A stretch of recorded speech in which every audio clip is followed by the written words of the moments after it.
strangers to the fallout. It's what got us here. Ever changing, some chameleon. Blood, sweat, and tears. We'll never make it if we fall to everything that brings us down. With a comeback is now. Blood, sweat, and tears. Fight for what we want. Doesn't matter the cost. Every day, put in work. Blood, sweat, and tears. Nothing comes overnight. Strength in numbers, start to line. We don't bow to fear. Blood, sweat, and tears. Blood,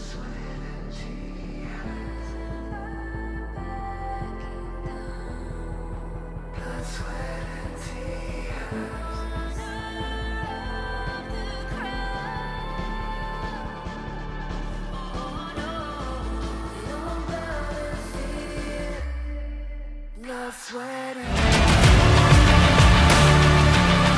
Di ko alam kung magtatagumpay din ako dito. Pero susubukan ko para masabi nating kahit dito, kaya rin ng mga Pilipino.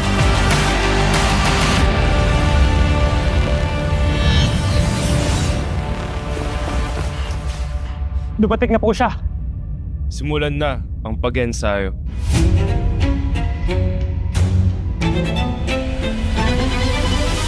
The mission did not change. Only the battlefield did. Hindi pa tapos ang kwento ko. Nagsisimula pa lang to.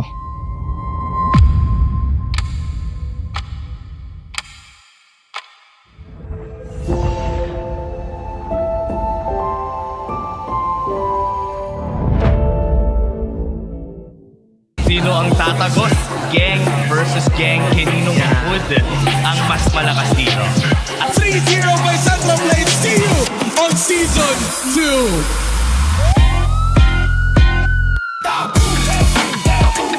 Ang daming possibilities pa para sa second season. Honor of Kings, Dalio, ituloy mo to. Season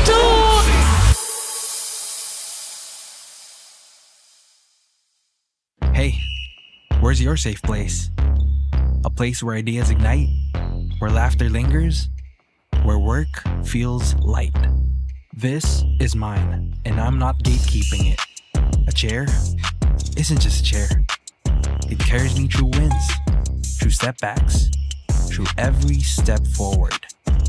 And a desk isn't just a desk. It rises with me, stands tall when I do. Through triumphs, through trials, this space keeps me growing. This is my safe place. Home, playground, grounds where I stand. This is TT Racing Home Grounds.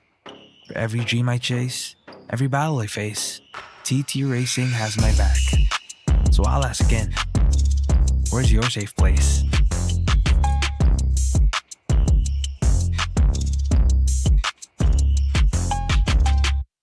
Nak! Nak! Ano ba? Anak mayaman ka ba? Puro ka na lang hook. Gusto saan ka nang gumagala dahil sa hook na yan. Samantalang ako dito nagkakandusugot-sugat na yung kamay ko. Kakalaba, wala man lang tumutulong sa akin. Paano na lang pag nawala? Ay, wow, Nak! Teka, paano ba yan? HOK benefits. Scan, play, earn, redeem. HOK players can now earn points and redeem not just in-game gifts but real-life rewards. Download Honor of Kings to know more. Tara! Hook na at manalo! Ay, Nak, mas galingan mo pa, ha? Para mas marami tayong ma-earn na points, ha? Oo naman, ma.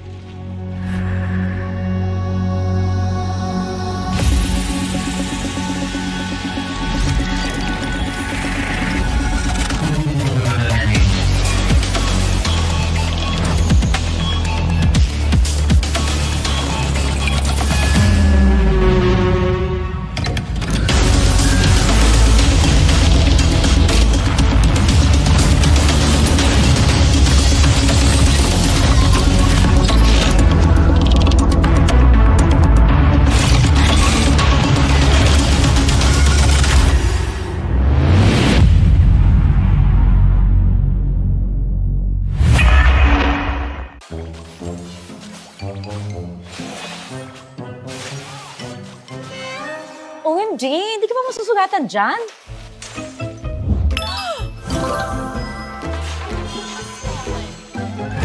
Wow, iPhone? Hala, paano yan, sis? Ganito lang yan.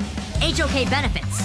Scan, play, earn, redeem. HOK players can now earn points and redeem not just in-game gifts but real-life rewards. Download Honor of Kings to know more. Tara! Hot na panalo!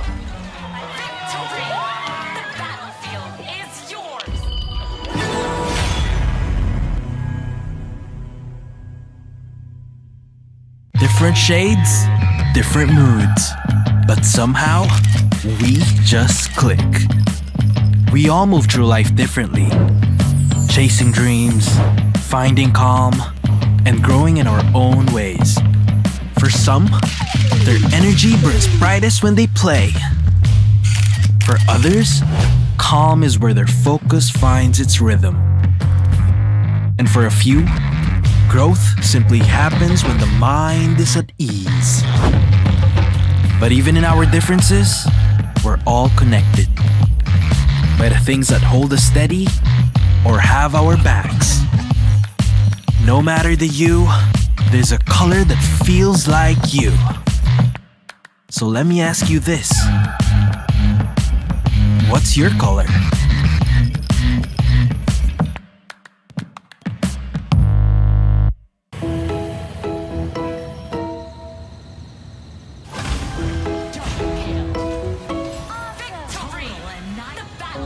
Nanalo rin. Onay! Paano? HOK benefits. Scan, play, earn, redeem. HOK players can now earn points and redeem not just in-game gifts but real-life rewards. Download Honor of Kings to know more. Oh, ano? G na kayo? Ako sila Lapu-Lapu, ha?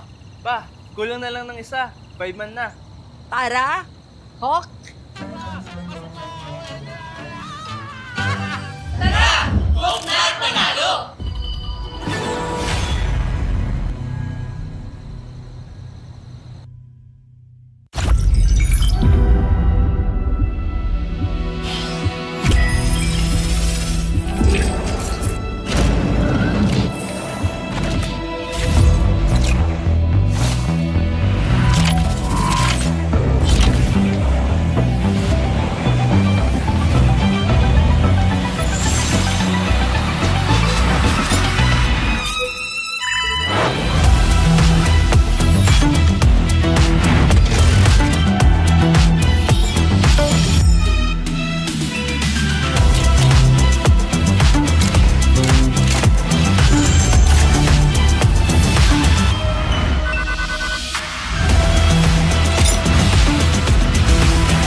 Ay, alam ko na to. Kotse, yung orange. Welcome to Honor of Kings.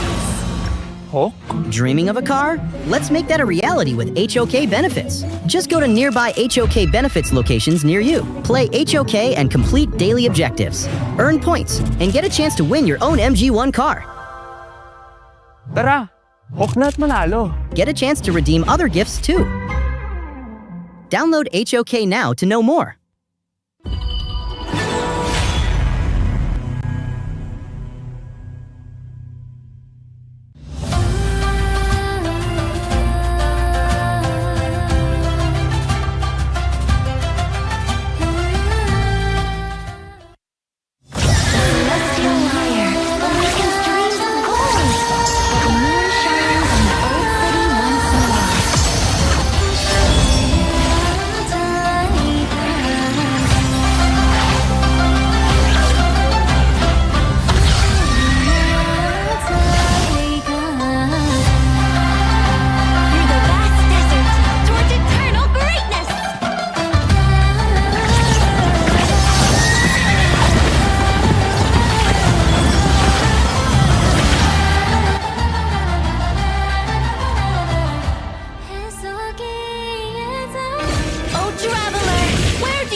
song about my journey in the West. May the wind bring it to my home. Who says there are no roads to the West? My soft tunes will make the sand reveal its stories. Pentakill! Pentakill!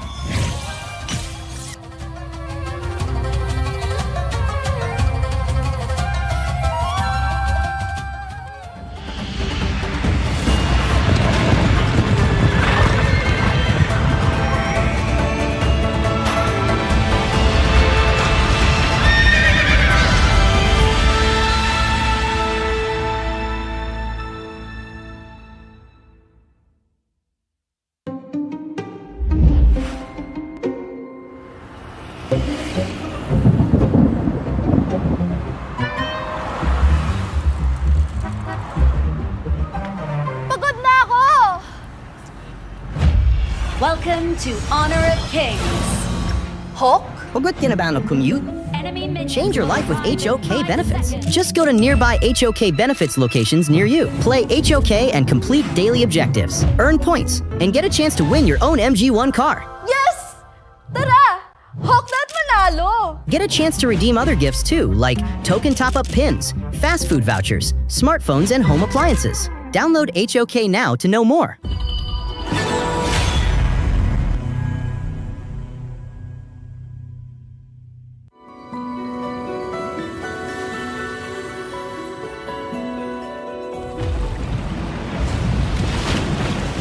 Can you truly grasp the depths of the sea?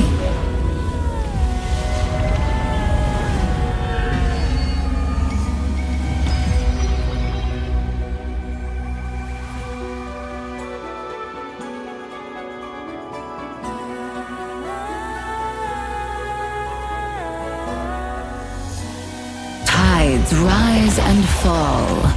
Everything has its course.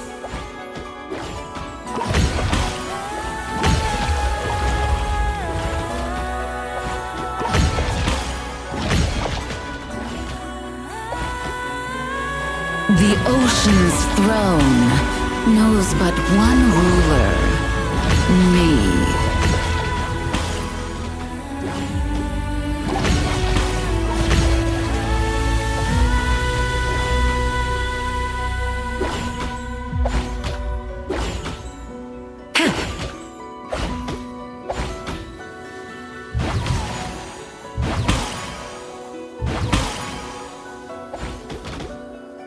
Devour their souls.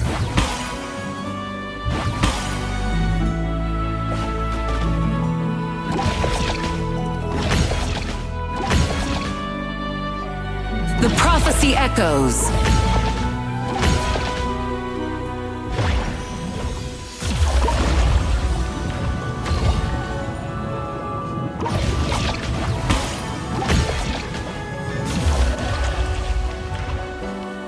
Drift into dreams.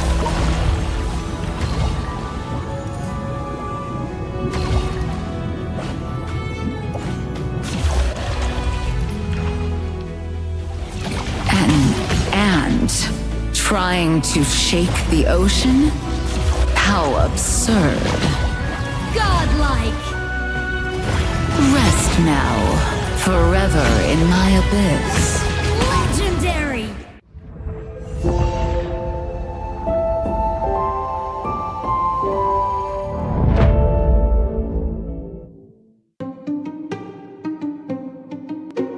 When kaya? Welcome to Honor of Kings. Manifesting your own car? Make your dreams come true with HOK benefits. Just go to nearby HOK benefits locations near you. Play HOK and complete daily objectives. Earn points and get a chance to win your own MG1 car. Yes! Tara! Hawk na't manalo! Get a chance to redeem other gifts too, like token top-up pins, fast food vouchers, smartphones, and home appliances. Download HOK now to know more.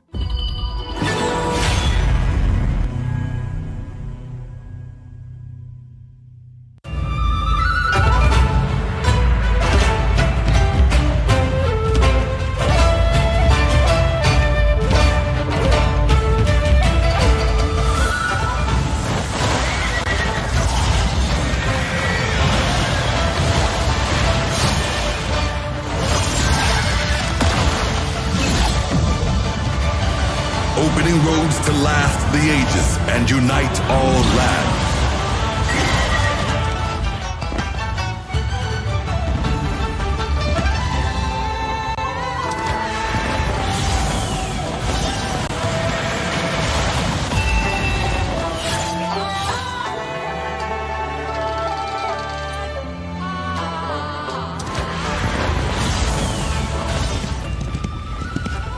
The wind stirs with the force of 1,000,000 galloping horses.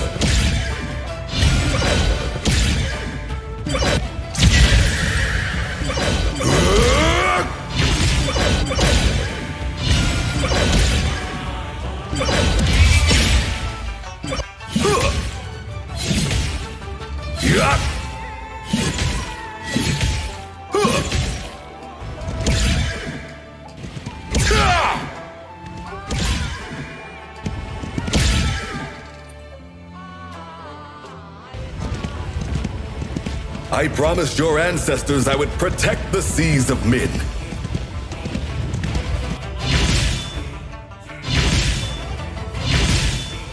Churning rivers.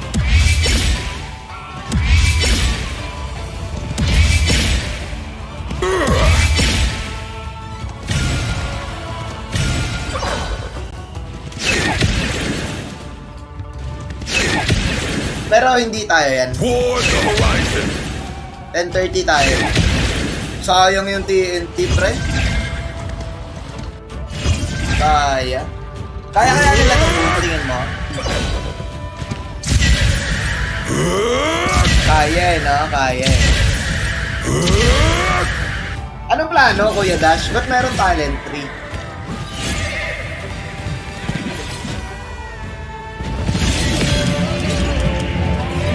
Ganun. Okay. Okay na ba tayo sa ano? I shall never forget the promise I once made.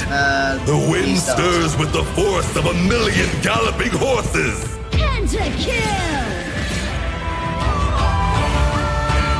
10? Okay. Bilis lang ako. Walang ako na. Shoot lang ako. Okay.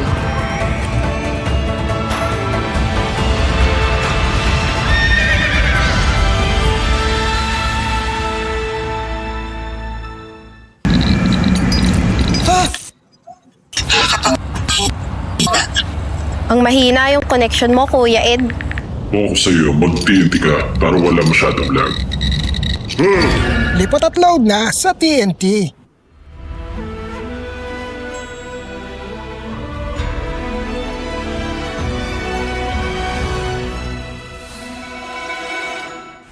Opening roads to last the ages and unite all lands.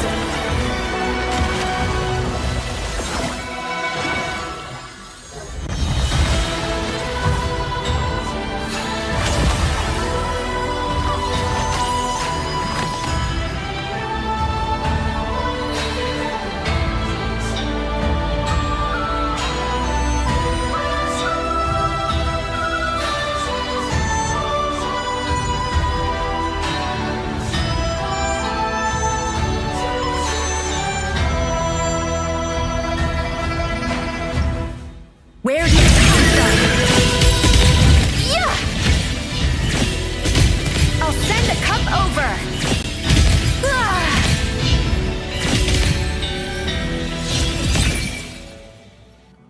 Where do you come from? Yeah! Dance of the heavens. Ah!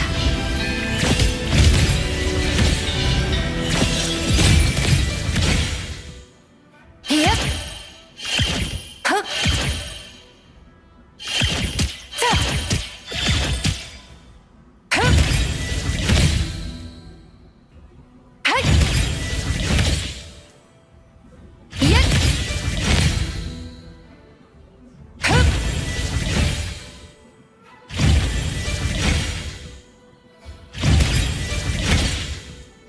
Yep.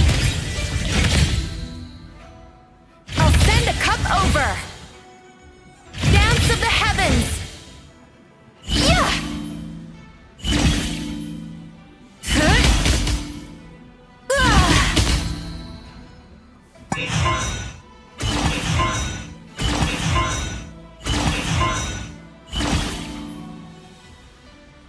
do you come from?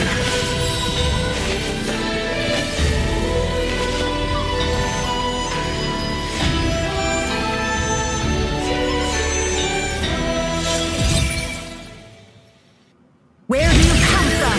Yeah! I'll send a cup over!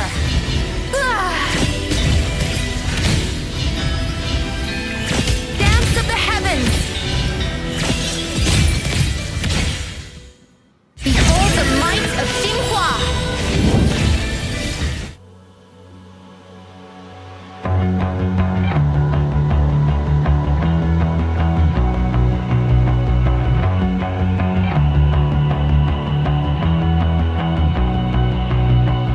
You've walked through the darkest night.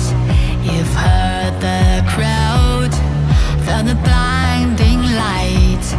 You were standing there when your heart comes alive. It's a dream of a hat, and it never dies. Right here, right now, give it all to get it out. Never surrender. I fight and never fail. I am a contender. A challenge I can feel. The smallest lies become the brightest enemies. Relentlessly. And even if you fall, you gave it everything to be a king.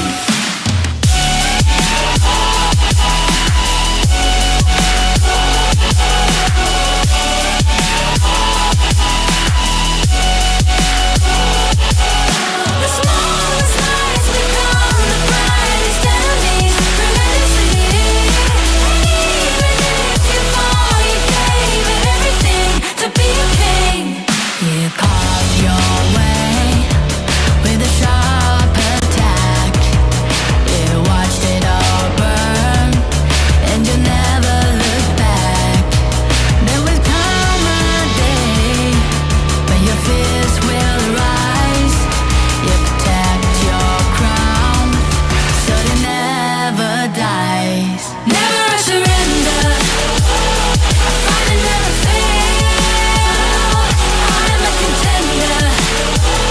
A challenge I can feel.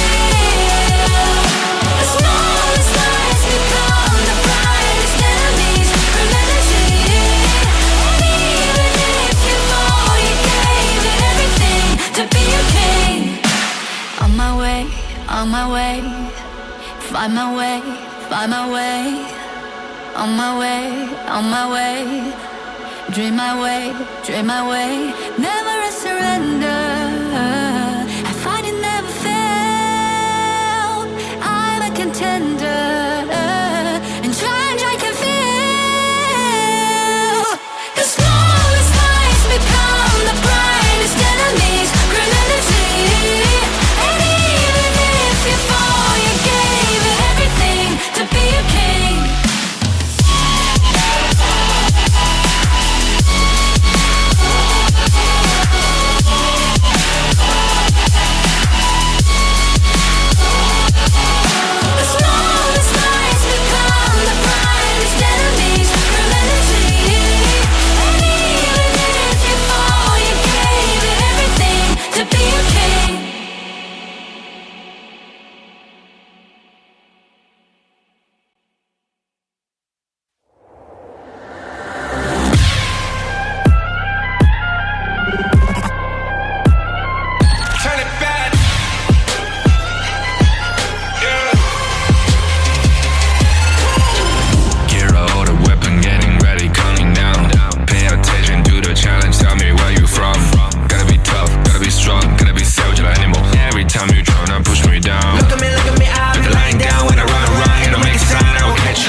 Kings, it's an honor showtime.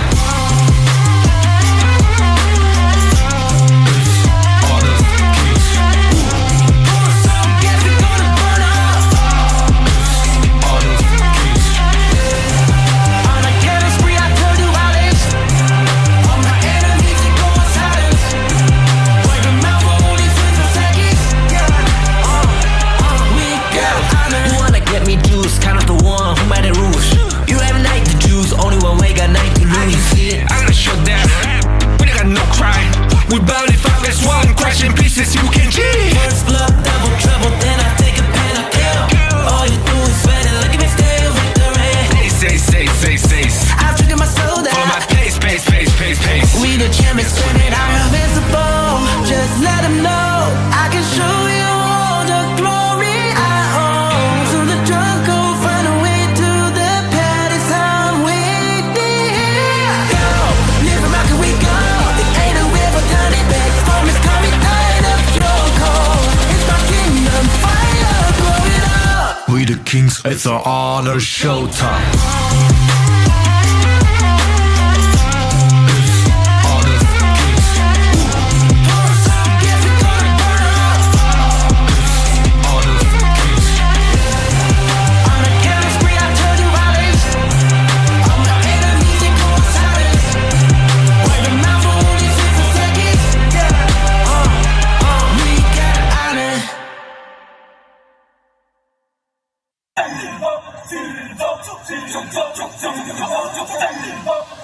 Kings Invitational Series, let's go!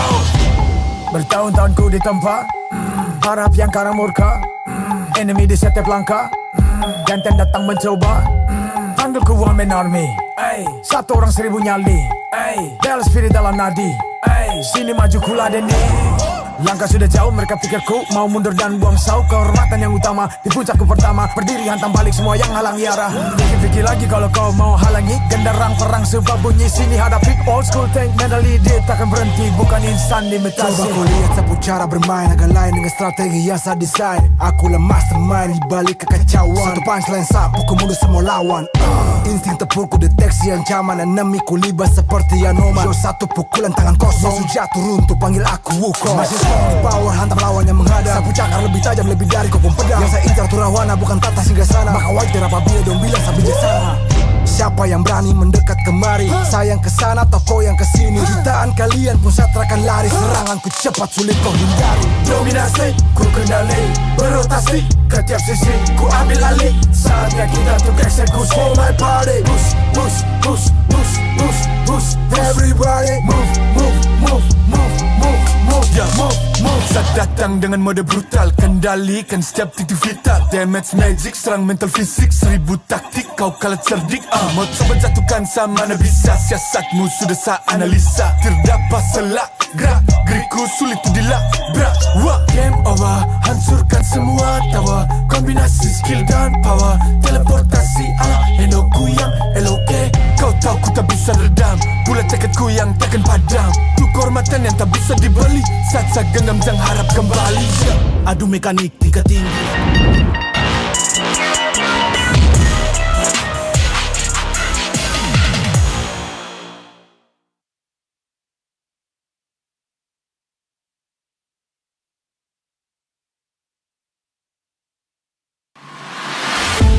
This is the hardest season of all. Lahat ng mga teams ngayon, sobrang galing. And we were really hoping that you guys would make it. But unfortunately, in a tournament like this, there are teams that need to be eliminated. Lahat naman po parang gutom pa rin naman po na mag-qualify or mag-compete pa. And by that, bawi kami next season. Pinakang ko na lang dito is mag-move forward, take everything that we can from this experience. You know, every journey has to start somewhere. And this is the start of your journey. A new rivalry is brewing, and all roads lead to the playoffs to determine the one, the champion.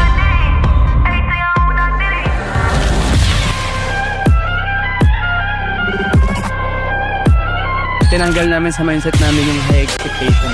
Ang pinangako lang namin sa sarili namin, ibigay namin lahat kahit anong mangyari.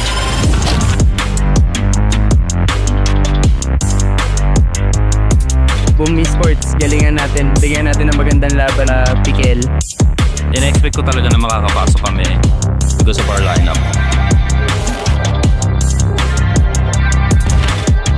Blacklist International, siya yung challenge namin na kailangan ma-overcome to become one of the top team. Ang masasabi ko sa Team Flash is sana laruin lang nila kung paano nila laro yung laro nila sa Witrend para mabigyan namin ng magandang laban yung manonood. Sa tingin ko yung team na magiging threat sa amin ngayong playoffs is Blacklist pa rin. Kasi grabe yung run nila nung group stage going to playoff. Sobrang linis nila maglaro, feel ko sila pa rin. We the Kings, it's our honor showtime. Ang message ko sa Blacklist International is good luck and see you sa Grand Finals.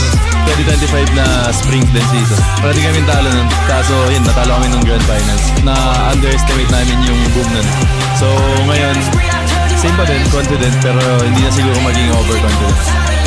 And sa tatlong teams na nagtatanggang kunin yung trono namin, good luck na sa inyo.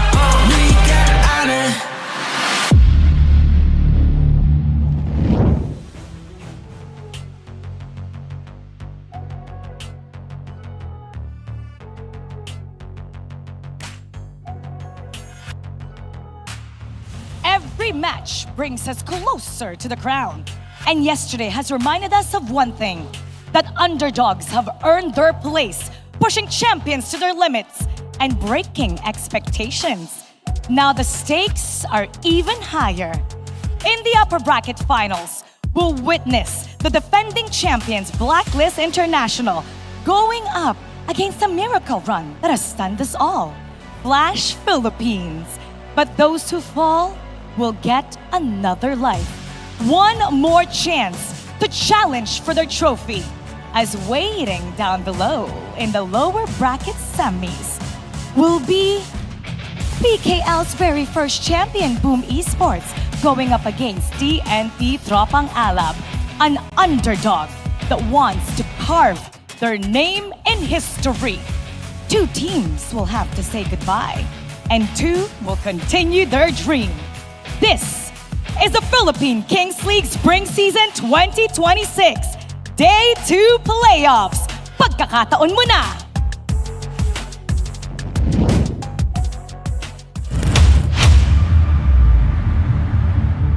Today marks the final chapter of the Philippine Kings League 2026 Spring Season as we witness 4 teams contesting for the crown.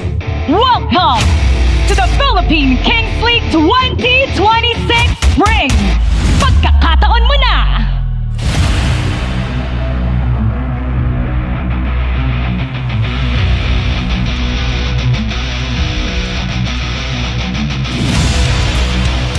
Tayo! Okay na rin kulang para talagang ultimate experience, pero dahil ultimate experience, ultimate battle na nga para sa atin sa dalawang kupunan. Si Carlo! Si Dro! Diretso pa, Carl! Na si Tatsuri, pero si Dro ang nandoon, unang makukuha. Pero tingnan mo naman, dahil ang gagawin ng Boom, hindi namin kukunin yung Tempest. 4-man down at si Dro na lang natita. Triple kill para kay Jinxie, and this match will go para sa Flash PH. By time, pero ang gagawin ng Flash PH, Ice on the Crystal! 2-1 against Boom Esports! Ginulat na naman ang Boom Esports. FLPH may minion wave at dito nata magtatapos ang game na to on a match point. 4 ang utas para sa Boom Esports at ang Team Flash ang unang magpo-proceed sa susunod na round.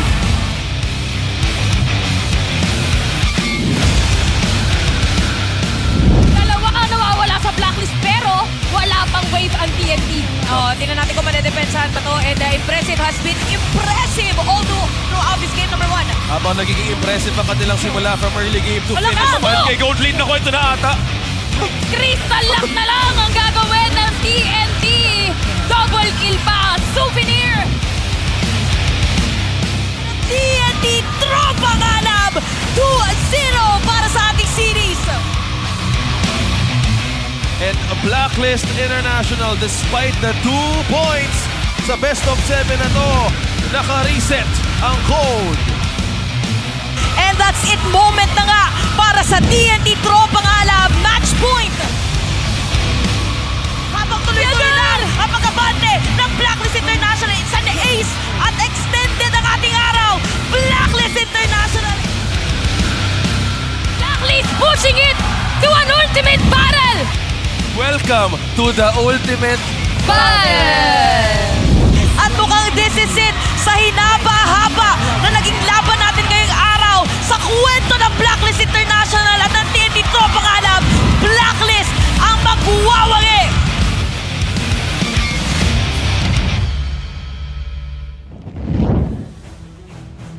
What's up everyone? Magsisimula na ang unang match ng Philippine Kings League 2026 Spring Season. This is the playoffs and it's day 2. Now, before we begin, kakamustahin natin ang isa sa mga lovable casters of PKL Butters. Hello, ayan. Lovable. we all love you. The crowd loves you.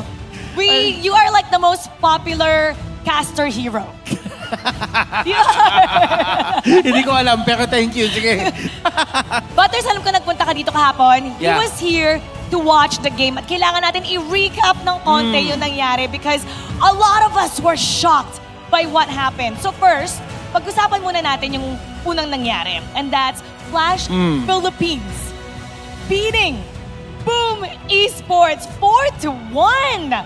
So ito yung PKL's first qualifier para sa ating KWC at the Esports World Cup 2026. So how shocking was that for you? First of all, gusto ko malaman yung reaction mo. Ako personally, hindi ko siya in-expect. I really thought that Boom was going to win. It was going to be an easy win sa utak ko, pero nagawa nila. And it felt like hindi siya dahil masama yung gising ng Boom.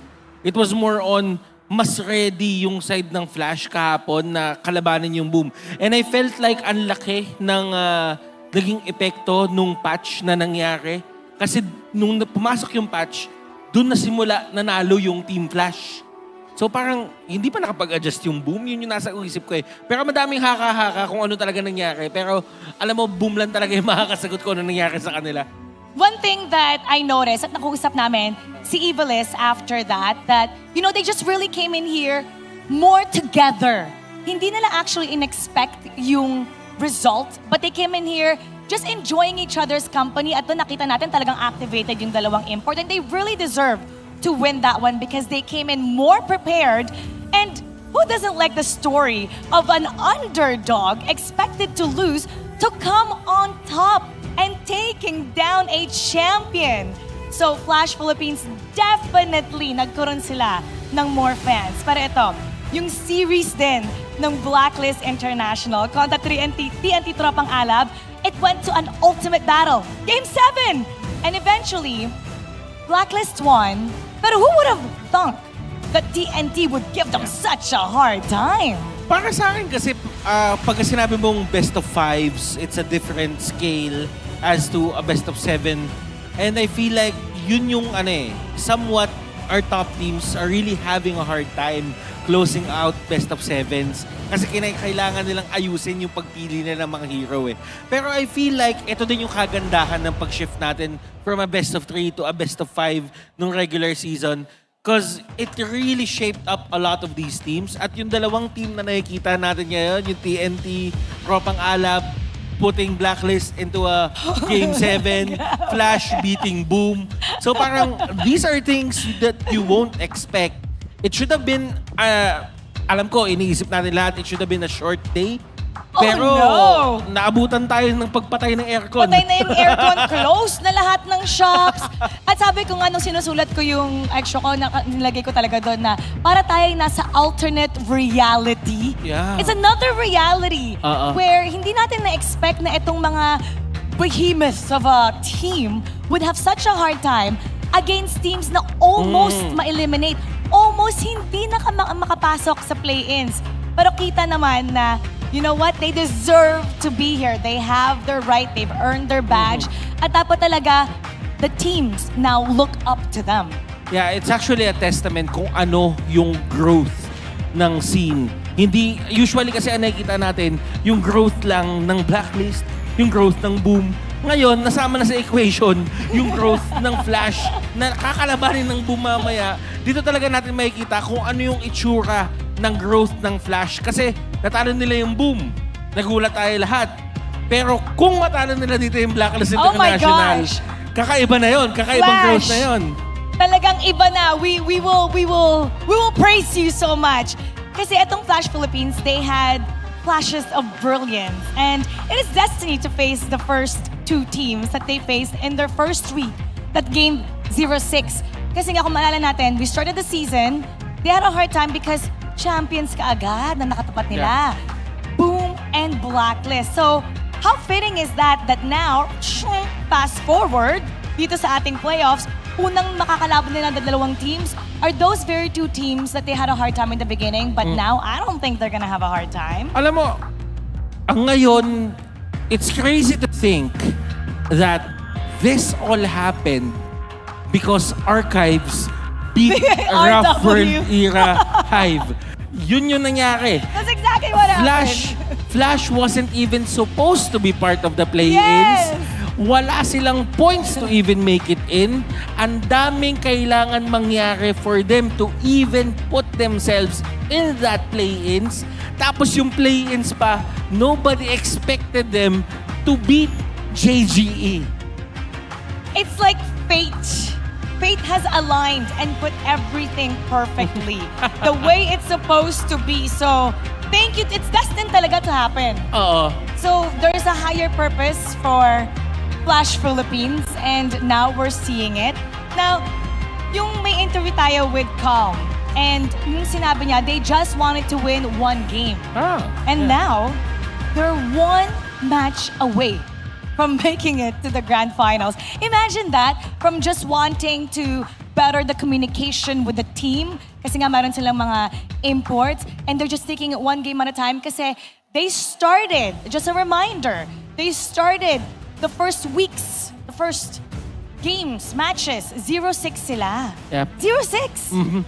I feel like kasi nakausap ko kahapon yung Flash nandito sa labas. Nakausap ko yung manager nila. And isa lang naman yung bagay na sinabi niya sa amin no expectation sila. Pumunta sila dito. Ang sinabi lang sa kanila is magtiwala lang kayo sa isa't isa. It worked. Yun yung nangyayari kapag nagtiwala sila sa isa't isa. Kasi Miracles can happen. Si Chingsi ang init. Si Gushing. Si Gushing ngayon minamatahan ng mga jungler natin. Kasi ang sinasabi ng mga players, he looks like Hoon. Kahit yung mga amateur players, si Gushing ang init ngayon. Hindi nila ma-explain kung bakit, pero ang init daw ni Gushing ngayon. So pag nagtitiwala sa isa't isa, miracles can happen. Ganon. I believe in you, Butters. I believe in you! I believe in Butters. And reminder, na-sweep sila nun Na-sweep sila nung unang matchup nila against Blacklist International. But it might not be the same today. Now, Kings do bleed. Blacklist performance, full of mistakes in the early stages of the match, which is a perfect opportunity to strike for Flash Philippines. So, kahapon nakita natin na yung Blacklist, they were bleeding, but sobrang close din nun. And it came down to experience talaga. Yeah. Together. Ito din yung gusto ko dun sa best of 7 agad pagkapasok ng playoffs Kasi tatandaan natin, for the 2 seasons na meron tayo, ang natatanging games lang na umaabot ng best of 7 is yung grand finals. Yes! Boom and Black! Now, these teams are heading into territory na nakakaabot na sila sa best of 7s. So ngayon, kasi laging simulation yan kapag ka-scrim, di ba? O simulate tayo ng ultimate battle, ganyan-ganyan. Pero, iba na kasi kapag dumadagong-dung na yung speaker, nagsisigawan na yung mga tao, Ibang setting. nagwawala na yung camera, di ba? Yung mga caster, sumisigaw na rin. Iba talaga siya. So ngayon, na-experience na ng mga players natin, and ngayon masasabi natin na na-equip na yung mga players natin dun sa experience na kinakailangan nila, not only for the Philippines, but for the international scene. It was so great that we had the season the best of 5. Yeah. You know? And I'm just imagining because I remember Calm was saying during the interview that parang kulang nga sila sa scrim because nasa bottom place sila. There aren't a lot of teams as much as they wanted that would go up against them. Imagine if they had those teams. And kasi ngayon yung improvement nila napakalaki. Pero may head-to-head matchup tayo dito.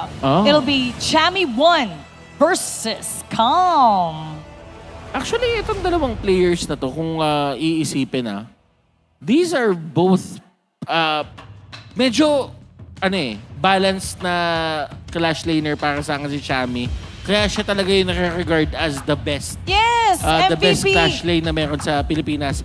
Even yung mga imports natin really look at Chami as a threat. And at the same time, si Calm, may pakiramdam ako si Calm kasi hindi pa nalalabas yung isang side niya eh. Kumbaga ang nagagawa niya pala ngayon is setting up for the team, initiating, peeling.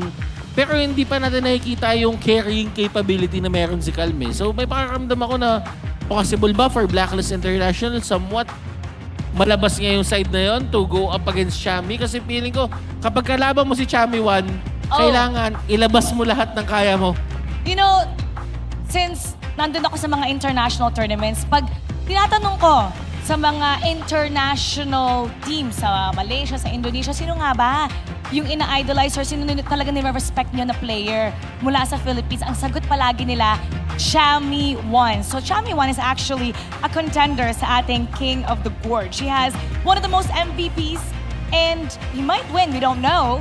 He's gonna be going up against Calm, who's right now making a name for themselves, for himself and his team. So that's gonna be a great matchup if Calm's able to prove himself there against Chami 1. Now up next, it's going to be Boom versus TNT. So, all right, elimination. Elimination matchup to. Medyo bumigat yung pakiramdam ko doon kasi this is gonna be the battle for the last slot for KWC at the Esports World Cup 2026. Whoever wins gets another chance. Medyo torn ako dito eh. Whoever Kasi loses. ako, nagkaroon kami ng podcast sila Sagi. Sinabi ko doon na gusto ko mag-champion tong TNT Tropang Alab kasi ang ganda kasi ng storya. Pero kasi yung Flash, yun ata yung makakuha ng storya na hinahanap ko para sa TNT Tropang Alab. Torn ako dito kasi sila stronger. Ito talaga yung inaasam-asam nila eh. To even just make it past one team dito, get to EWC, get to KWC. Tapos ngayon, maglalaglagan silang dalawa ng Boom. Oh my God. Ang iniisip ng alam mo ba, ito inside lang. Nung nananalo yung Flash laban sa JGE, nandun sa backstage yung mga members ng TNT Tropang Alab tsaka Weekend. Yes. Nagpapalakpakan sila. Kasi ang sinasabi nila, hindi namin kaya talunin yung J-Game kasi kontrapelo namin pareho yan. Pero pag Flash yung pumasok, masaya kami. Kasi sure EWC kami. Ngayon, tingnan mo yung nangyayari. Yung Boom yung katapat nila. And you know, ito talaga yung si TNT kasi, they were underestimated in the beginning. Very underestimated. Pero nakita natin kahapon, they had such a stellar performance. It was a 3-1 against Blacklist International. At napunta to sa Ultimate Battle. So let's highlight yung mga magagandang ginawa ng TNT. So there's Shaoran, there's Azar, and especially impressive. Palaging impressive ang performance. Para sa akin talaga ang pinaka naging carrying factor sa akin si Azar eh. Nakita ko yung full potential ni Azar coming into play nung mga panahon na naglalaro siya kahapon. And it's actually surprising para sa akin na Azar went head-to-head with Boom. Alam mo yun, dating camping niya tong mga to eh. Yes! Tapos ngayon, ang ginawa ni Azar bigla, talagang kinalagkad niya kahapon yung mga members ng side ng Blacklist International. But then again, itong matchup nila against Boom, somewhat talaga kasi iniisip ko, mas may understanding ba yung TNT Tropang Alab? Kasi sa bagong meta. Oo, may mas understanding ba? Plus, alam ba ni Azar kung paano mag-isip yung former team niya? Kasi kung alam niya yon, kaya niya i-break yung mental, which I think right now is not that stable para sa side ng Boom kasi you were expecting to win eh. Sa tingin mo ba nakakatulong yung knowledge ng ating mga import? Yeah, I've been very vocal about this na ang mga imports actually, kapag nakakalaro ka ng import or may kakampi kang import, you actually get more from them. Kasi somewhat, they've been playing this game for a long time. That's right, like yung Neja, yung bagong rework ng Neja na we haven't even solved and we saw glimpses of that yesterday that the imports were able to capitalize on. Yeah. So, ang nangyayari kasi, parang you're playing against them or you're playing with them sa isang team, tinuturo nila sa inyo kung ano yung mga dapat gawin. Kapag pinanood mo yung VOD ng laro nyo, ganito pala yung ginagawa niya. Sige, gagawin ko din yun sa susunod. So, ang laki ng impact talaga ng mga imports dito. Plus, ang import ng TNT Tropang Alab at ang import ng Flash, lahat nakangiti na. Si Kushing, si Chingse, nung una, hindi ngumingiti eh. Yes! The most talkative that I've had them nung interview kahapon. That's the most I've heard them converse. Yeah. They're smiling, now in a great mood. And to think that these two teams, they've only been together, yung lineup na to, speaking of Flash and TNT, they've only been together for about 2 months. Versus the champion teams, not only were they champions, they've been together for at least a year. And this is already what they're showing. So Boom needs to wake up and get back to the original form. Otherwise, they might not go to the next international scene, Butters. Pero alam mo nga, Mara, iniisip ko ngayon, the current champions of Spring, the King of Spring, is actually Boom. So they might actually lose that title this season. Kasi Spring yung tinitignan natin dito, yung fall sa Blacklist Very yun. first, yes, very first Tapos yung champions Spring, yung bigay natin. mo. Ngayon, Boom, will they not be able to defend that title doon sa ating grand finals given that this very series na lalaro ngayon could very much shake could very much shake up yung pinaka PH scene ng HOK. Pero kasi syempre magi-start muna tayo dun sa Blacklist tsaka sa Flash. May shake up din yun. Kasi makikita na ba natin for the first time yung Blacklist bababa ng lower bracket? Gosh! May mga ganun pa eh. May mga ganun pa. Siyempre, being with Boom sa mga international scene also, announcing them as champions, announcing their names sa Malaysia, sa Indonesia, sa Esports World Cup. Talagang gusto mo silang mag-succeed because you know that they've been representing the country well on the international level. But at the same time, makikita mo naman yung performance ng TNT at you will see na wow, they really earned their spot kasi they made these champions bleed. So, reminder lang sa lahat na yung first match history nila, and that was PKL Week 2, Day 1. Oh. That was a 3-2. They took it to Game 5. Nanalo yung Boom doon. And we're gonna compare ngayon yung head-to-head natin. Danny versus Azar. So, from then till now, Butters, what were the changes that you've noticed that TNT has had? Mas naging comfortable si Azar sa mga teammates niya. He talks about his teammates at a very high regard. Kumbaga parang dati ang nakirinig ko sa kanya, kaya ko yan. Ngayon, ang sinasabi niya na, kaya namin. Yes! So, ang lagi sinasabi na, parang sinasabi niya na, dulo mo yung TNT Tropang Alab, sabi niya, hindi kasi, team na namin to eh. Mga ganun na. So, parang alam mo yon, there's this development with Azar na, I think this is a team that he can be proud about. Na parang, kahit siya mismo, sobrang galing niya kasing player talaga. Pero kahit siya, nalalakasan dun sa team at sa potential na meron sila. So that's a good sign para sa akin. Meanwhile, Danny, somewhat kasi para sa akin, nung fall season, it was Danny's feel-good moment eh. Na parang... Danny did great fall. Oo. Ang ganda ng pinakita niya ng fall. But they fell short against Blacklist International. Regardless. Diba? Kasi I'm just gonna say, let me add to that. Kasi, nung pagpunta niya sa Boom, nung una, ang dami niyang naging bashers. Yeah. May mga nagsabi na hindi daw siya bagay doon. Yeah. And he constantly he felt like he had to prove himself. But Danny was amazing in fall season. And he's one of the team members that without him, Boom wouldn't be where they're at. Yeah.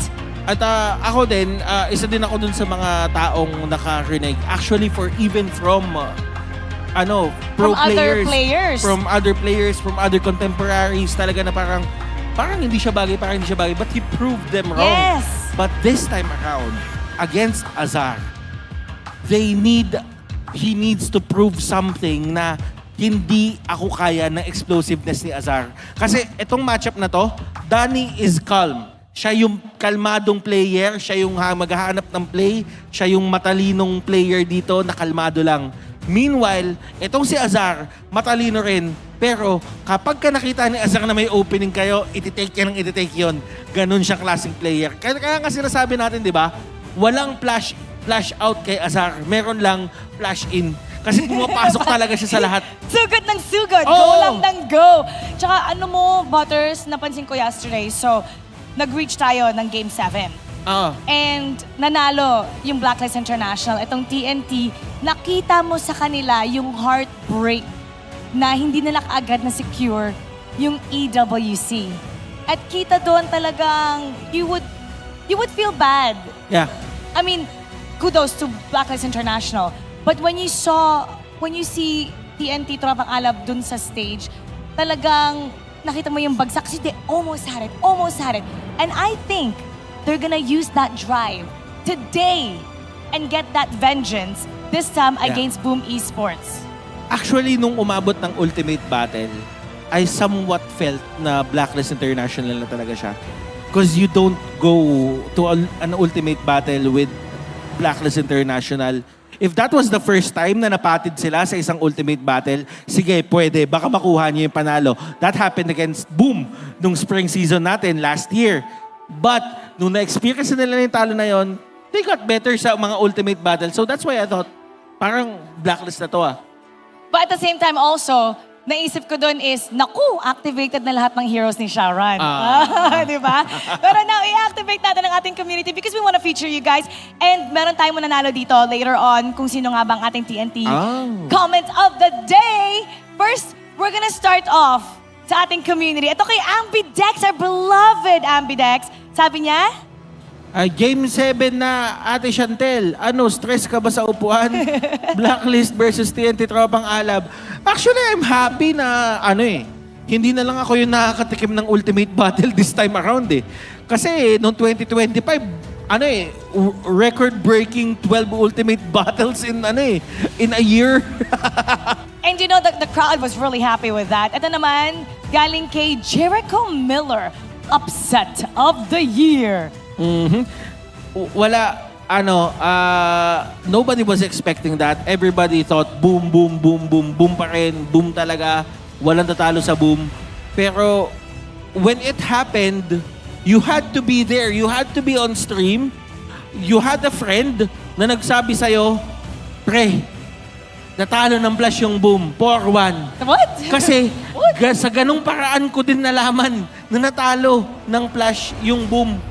May nagsabi sa akin nasa paligid ko. Nag-pay attention ka. Ito naman kay Yugen, umabot pa ng Game 7, Ultimate Battle. Ay, nako. Itong meme na to is very iconic. Batman, sinampal niya si Robin, kami na daw mananalo.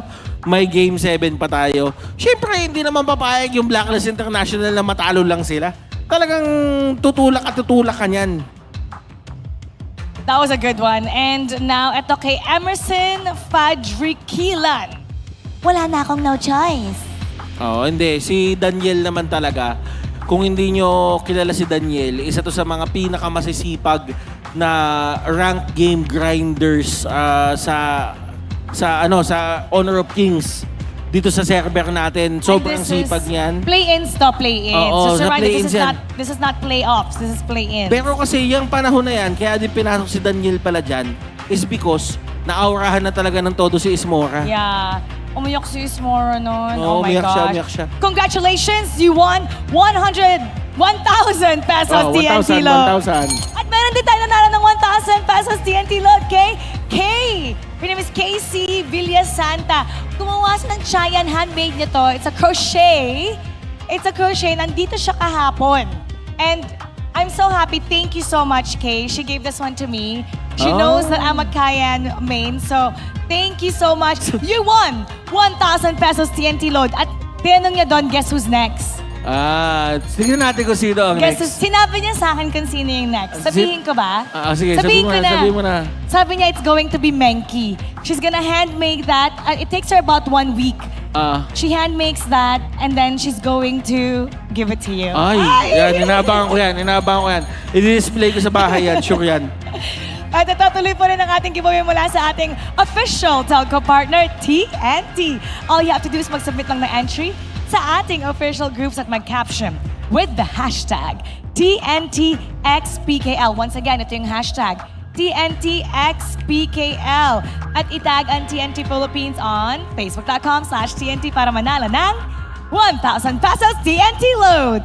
5 maswerteng viewers ang ating pipiliin in this final week, kaya makipagkulitan sa atin at mag-submit ng inyong entries. Bukod sa pag-submit, well, meron din kayong chance manalo ng 1,000 pesos TNT load with another game. Sagutin lang ang ating TNT question of the day. And here it goes. Ilang pentakill ang makikita natin today? Is it A, 0, B, 1, C, 2, or D, 3 and above?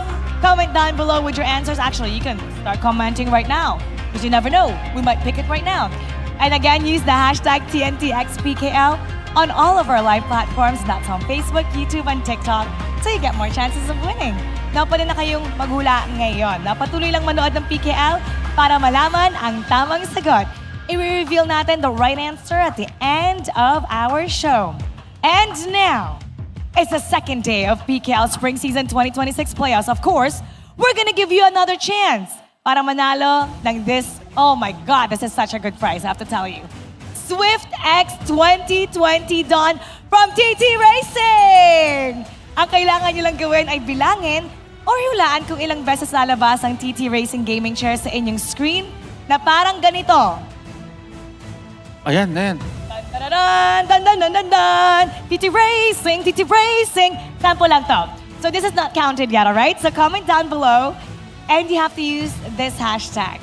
The hashtag for TT Racing is Playoffs 2 PKL kasi date na natin.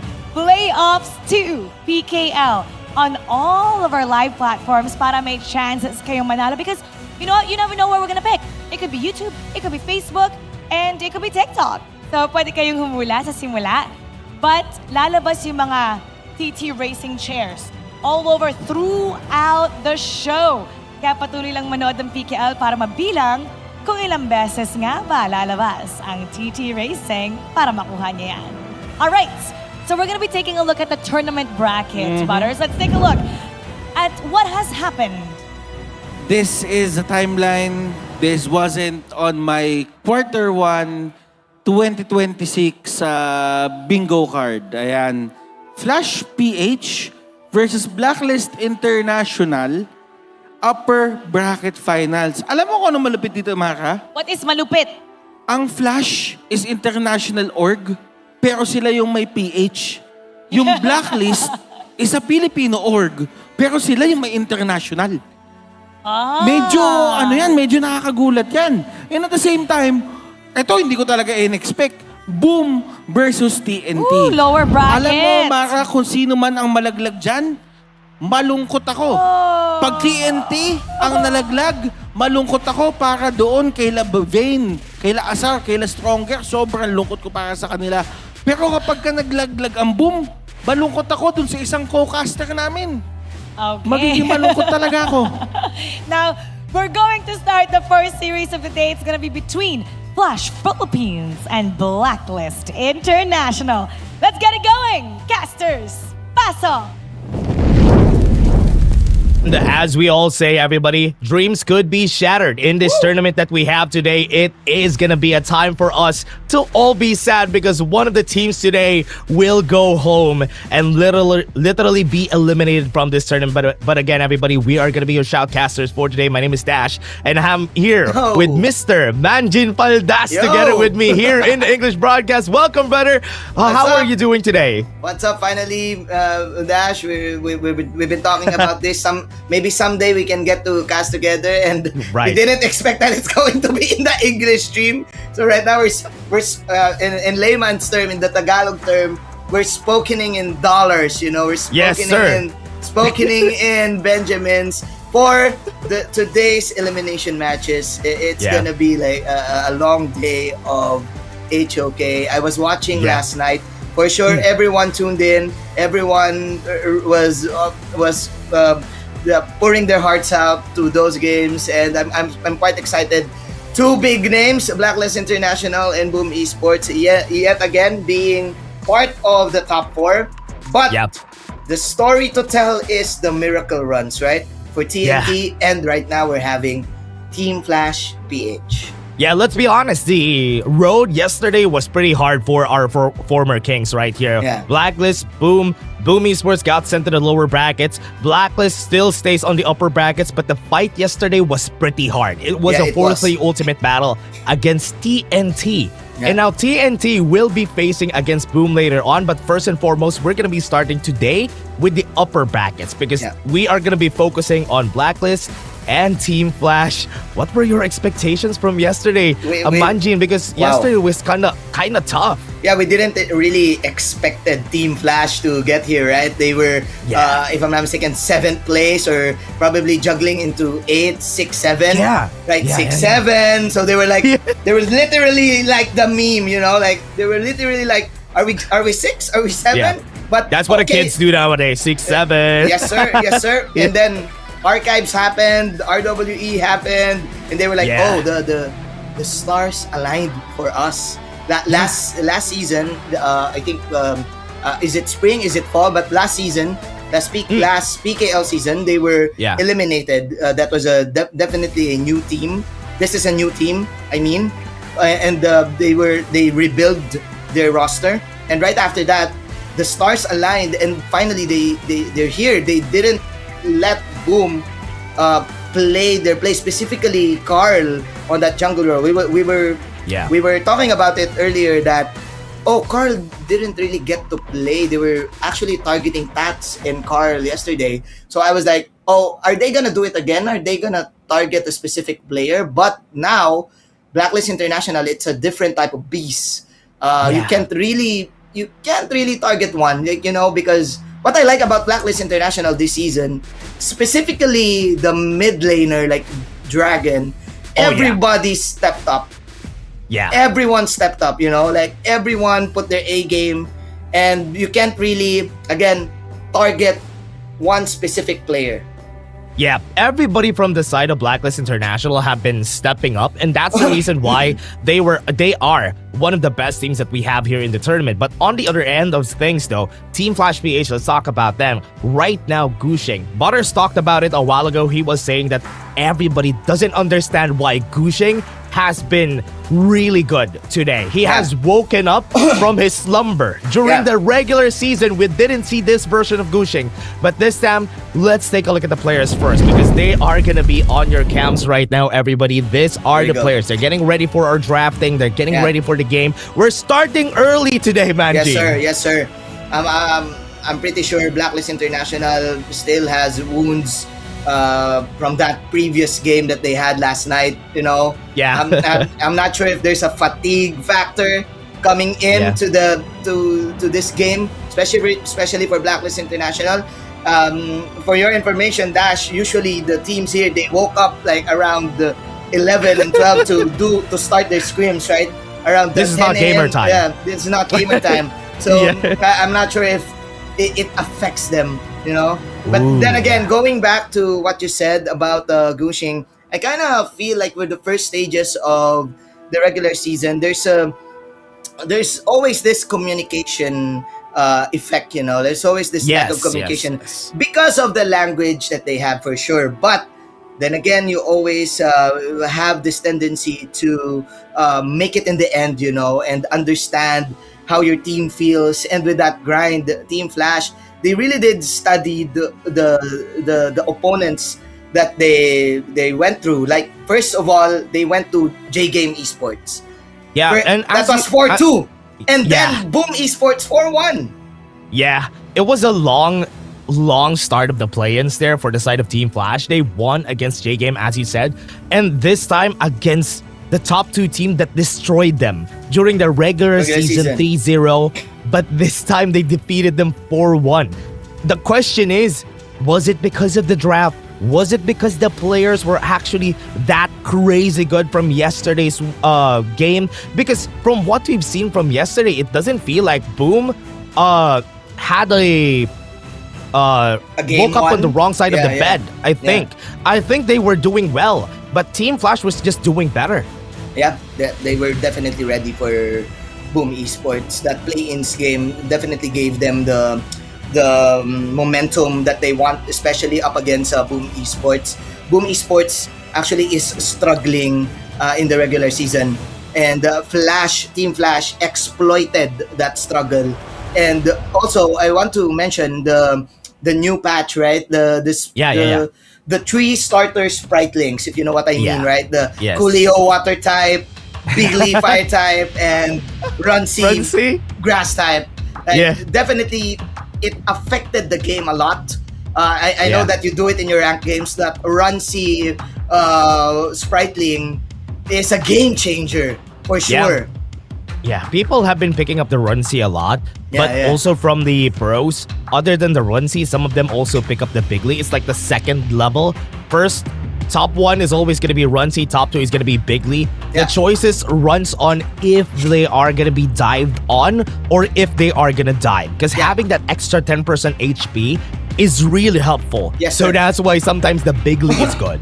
And what I saw from yesterday is that you have the potential to invade faster because of the starter spritelings, right? Because of that Runcy mechanic of the movement speed, that pure fast, you call it dash, the flash, that instant pace of running. You can actually simultaneously as a team proc it, right? And with that you can again invade faster.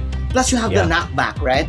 So with that mechanic, you can definitely disrupt the play style of specifically Boom Esports, or maybe right now Blacklist International, who is always leaning towards to their core, right? Their core jungler, just cheat. Yeah. And you don't really have to spend a common skill, a flash. You don't really need to spend a flash, which is good. That's why you basically have like a second common skill. So that is the reason why I think it is a very strong addition to the game. Not really disruptive, but making it very tactical for the players also. So now we can see the side selection here. Blacklist chooses the blue side right here on the other side, but I do see the players getting ready here for their broadcast, and I think they are getting ready for the draft. I'm expecting a Haya for sure, maybe a Haya priority ban or a Haya priority pick for both of the teams here. We were talking about the Neza pick, Mr. Dash. I was looking at the patch earlier, and I saw there's a new skill, like what you've said, the one that you can, it's like a map hack, right, for a few seconds, that you can see where your enemy is going, like that global vision can give you the opportunity to step ahead against your opponents. It's crazy that it is 4 to 6 seconds. You see them for 4 to 6 seconds, and they can't recall when you see them. So that is a very strong version. If you just pop it, when somebody's trying to recall, deny them the recall and just off their timing, that is also something good that you could use it for, other than the vision that you see them on. But right now, just looking at this, you can see the players are getting ready for the drafting. But before everything else here, Majin, I want to ask you, who do you think is gonna win here? I'm still leaning towards the team production, the one who team prod. In the Tagalog stream, we always say this: whoever wins game number 1, we go for team game number 1. Again, because we always wanna go home early. But number 2, we always wanna see beautiful HOK. We always want to see intense HOK. So whoever wins game 1, I'm all in 4-0. But I still want to see the ultimate battle. I still want to see the ultimate battle, bro. That's true. Yesterday we had how many ultimate battles? One. At least we had one, But we went up until day number 2. Yeah. Right? Up until 12 midnight. It was like 30 minutes before day 2. Yes, day 2. The air cons are off. The air conditioners are off. The stores are at their inventory. Are closed. Inventory segment already. So here we go. Game number 1, Team Flash versus Blacklist International. Blacklist International going for the blue side. Again, the Haya priority. Now you have the Chicha pick.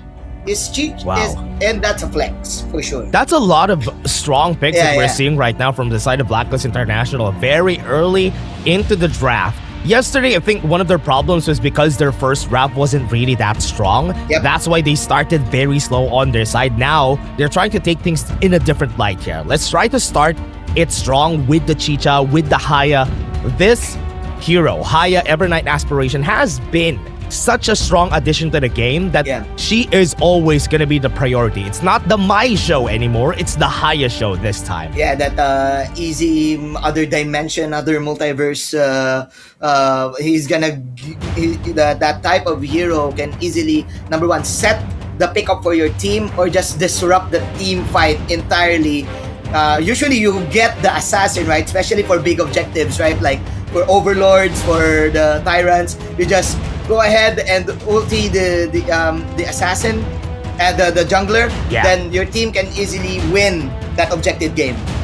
Oh yeah, Fade is also gonna get banned here for the side of Blacklist International. Look at the respect they're giving Gushing. Gushing is the priority ban here for the side of Blacklist because they know that he has a lot of assassins that he could use. He has hot hands today. So they're making sure that nobody on the side of Team Flash, or at least Gushing, would not have the best day because he's not allowed to play. So Jing removed, Fade removed, Luna removed. Aaron. A lot of assassin type of heroes for Gushing. But now you have Team Flash with the pokes, right? You have the blast cannon from that Mozzie. And again, you can never really go wrong with the Breezy's Heart Xiao Kiao poke, right? Especially in the early game. You can spam it out, you know. And you can definitely counter a lot of assassins with this Xiao Kiao. So Team Flash is quite ready for Just Cheese Arsenal. Yeah, she's very strong. She is definitely very strong, which is the reason why sometimes when you pick up the Xiao Chao, you have the side of Blacklist International here. They could just be denied and not be able to pick a lot of the assassins that they want to go for. I like this pick from Blacklist International. Flowborn Marksman put Just Chi on that Chicha so that Blacklist International had that flexibility, as you said a while ago. So this is going to be a different game. Late game is where it's at on the side of Blacklist. Yeah, you have the DPS on the Flowborn, right? Plus you can definitely use the Arrow Storm as a poke against the Erin. Because they saw the Erin, right? The Erin for me is an answer. It's not really a counter, but serves as an answer to the Chicha. It has the same concept, right? With the Xiao Kiao. You just pop your ulti, like, and you can punish everyone that enters you, like, that goes in on you, right? Especially the Chicha. The Chicha is still considered like an assassin. But there you go. This is interesting. Ying. And I like your reaction, Dash. Ying pick for Team Flash. Is it the Gushing hero? Yeah, it's the last time that they picked this up on the side of Team Flash. It was quite a long time ago. It was against Trend. This is the second time that they're going to be picking up the Ying. But is the Ying answer to the Chicha? I think so, because Ying has almost the same power levels as the Ukyo Tachibana and even the Pei, but she is a bit slower because she has a lot of crowd control on her side, so that's her drawback. So that's what I'm looking right here for the team. So interesting picks from Team Flash. I like this, that we have this option on their side. Oh, this is interesting. They're matching it up with the crowd control and the poke damage, right? Because sometimes you spam the Ying's spear, right? The fire spear. You spam it out and just hope for the best to get the damage and have lower down the HP of your opponent. Plus, you also have, again, what you said, the knock up, right? The CC. So you have knock up from the Blizzard. You have the box from the Mozzie. Team Flash will definitely go in the early game. I'm expecting a lot of early game skirmishes because of Team Flash's lineup. But then again, Blacklist International, they answered with the Sanse, which is also interesting because they know that, okay, Team Flash might go for that early game poke that we're talking about. Let's answer with the Sanse, let's go in with the global presence, and let's roam around. Yeah, and one good thing about the Sansa is that he is good against a Byron. He is also strong in the early game, which is why they go for that. Especially Chami, he's the only one who does that. But everybody, we're going into game number 1. We're starting this strong on the upper bracket finals. Whoever wins this goes to the grand finals. And like what you've said, both of these teams, they already secured their KWC spot, right? They're definitely the back end people are now securing all the visas and everything like that, preparing all the promotions. But then again, what's most important is for you being the champion of the region and telling and writing down the history books, right? So then again, going back to what you've said, Chami won on the Sanse, and what you like about the Sanse, what you like about Chami won, like if you give him the hero that he knows that has the upper hand up against his opponent, he can definitely exploit it. Oh yeah, he's definitely gonna use it. He's the type of player who is gonna do that. But oh, there's a fight at bot lane. Yeah, the pokes are happening here. The blast cannon coming in. Those are just the poke priority to get the rooster on the side lanes, you know? Yeah. The early bird gets the worm, right? The early bird gets the 20 gold. Yeah, gets the 20 gold, gets a bit of an advantage in the early game. So that's what they're looking for. But look at the top side here, Manjin, because from what we're seeing, they're trying to prioritize Calm. Calm has been the story of FLPH sometimes. He needs to be awake in order for them to work things out. And Calm is being their priority today in this game. Katsu looking for an engagement. You need to win the Byron matchup, right? The Clash Rain matchup, because Calm is gonna be your initiator in the late game, but there is the Sanse ultimate coming in Flash's way as Flash will manage to survive it. But that was the first attempt for Blacklist International, but Gushing actually falling down. Oh, Dragon is going to be knocked up, and we have seen him. The damage is going to come in, and that is going to be it. Blacklist International got the advantage. 2-for-1 in this team fight. Oh, there's no stopping Blacklist International. We were talking about the early game advantage of a Flash because of the burst damage. But then again, Chami won. Code 1. Woo! Waking up Team Blacklist International. 2-1 for Blacklist. Starts off the fight, right? I am surprised that this is what we're seeing from Blacklist. During the whole season, we don't talk about how aggressive Blacklist is. Now they're showing up with grit, they're showing up with power, and they are starting fights that usually we don't see them do. One of the ruthless, I should say, players in the Philippines, in the PKL, is Mr. Code 1 himself, Chami 1. And now having the Sanse, it's gonna be all in for Blacklist International. What I like about this team is their targeting system is really good, especially in the skirmishes and the team fights. But they can also transition into a macro type of team, right? Like be patient, farm it out up until 10 minutes, and then go for objectives. But now it's a different ballgame for Blacklist. Yeah, they have been very aggressive from the games today. I'm surprised that they took the fight there, even though they had a Chicha on their team. Usually, you don't take fights when you have a late gamer on your team. You can see Chami 1 even dropping the set sail just to try and deny Gushing the teleportation circle, but it wasn't able to happen. Look at the bot side of the map. I think there's a fight brewing here. Yes, sir. I think they're setting it up. But then again, you have the Ying, and the Ying is quite a good pick up here, especially that the Jing was banned, the Luna was banned. What I like about game number 1 is like you can not cash out all of the heroes, you know? Yeah. So it's still good news for Team Flash.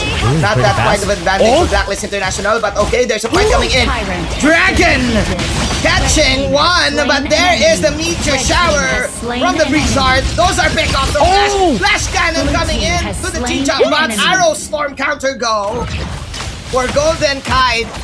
We see falling down. That's 2-1 in favor of Team Flash. Yeah, 2-for-1, but they also got the objective here. One good thing about Team Flash is though, even though they didn't get the Tyrant from that fight, they were able to get one big thing, the mid lane tower. The objectives will respawn, but the mid lane tower will not. The one who controls the mid controls the game. That is actually one of the main rules, not rules, but main win conditions in Honor of Kings.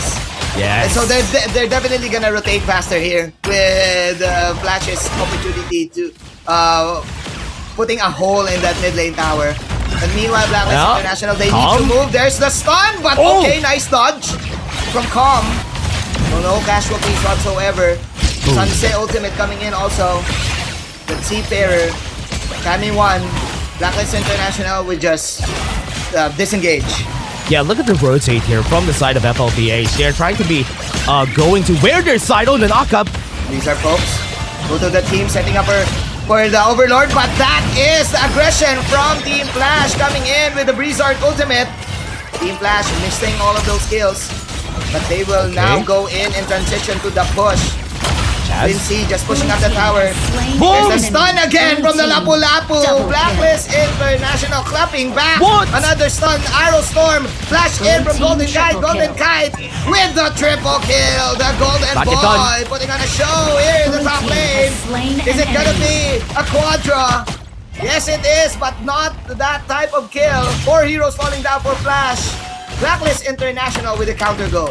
What a great go from their side, and Golden Kite was able to get like 3 kills on the board here. Crazy timing, but let's take a look at the replay here. Take a look at the fight and where Chaz positioned himself during the start just to get that great Raging Sea to stop them from going. But also, Golden Kite here dodges the Cannon Blast. If he wasn't able to dodge that Cannon Blast, Gushing could have had a go there, and that couldn't have been the triple kill, and they just cleaned up after that. Great cleanup for Blacklist International. We've talked about their team fight capability, and they showed it in the last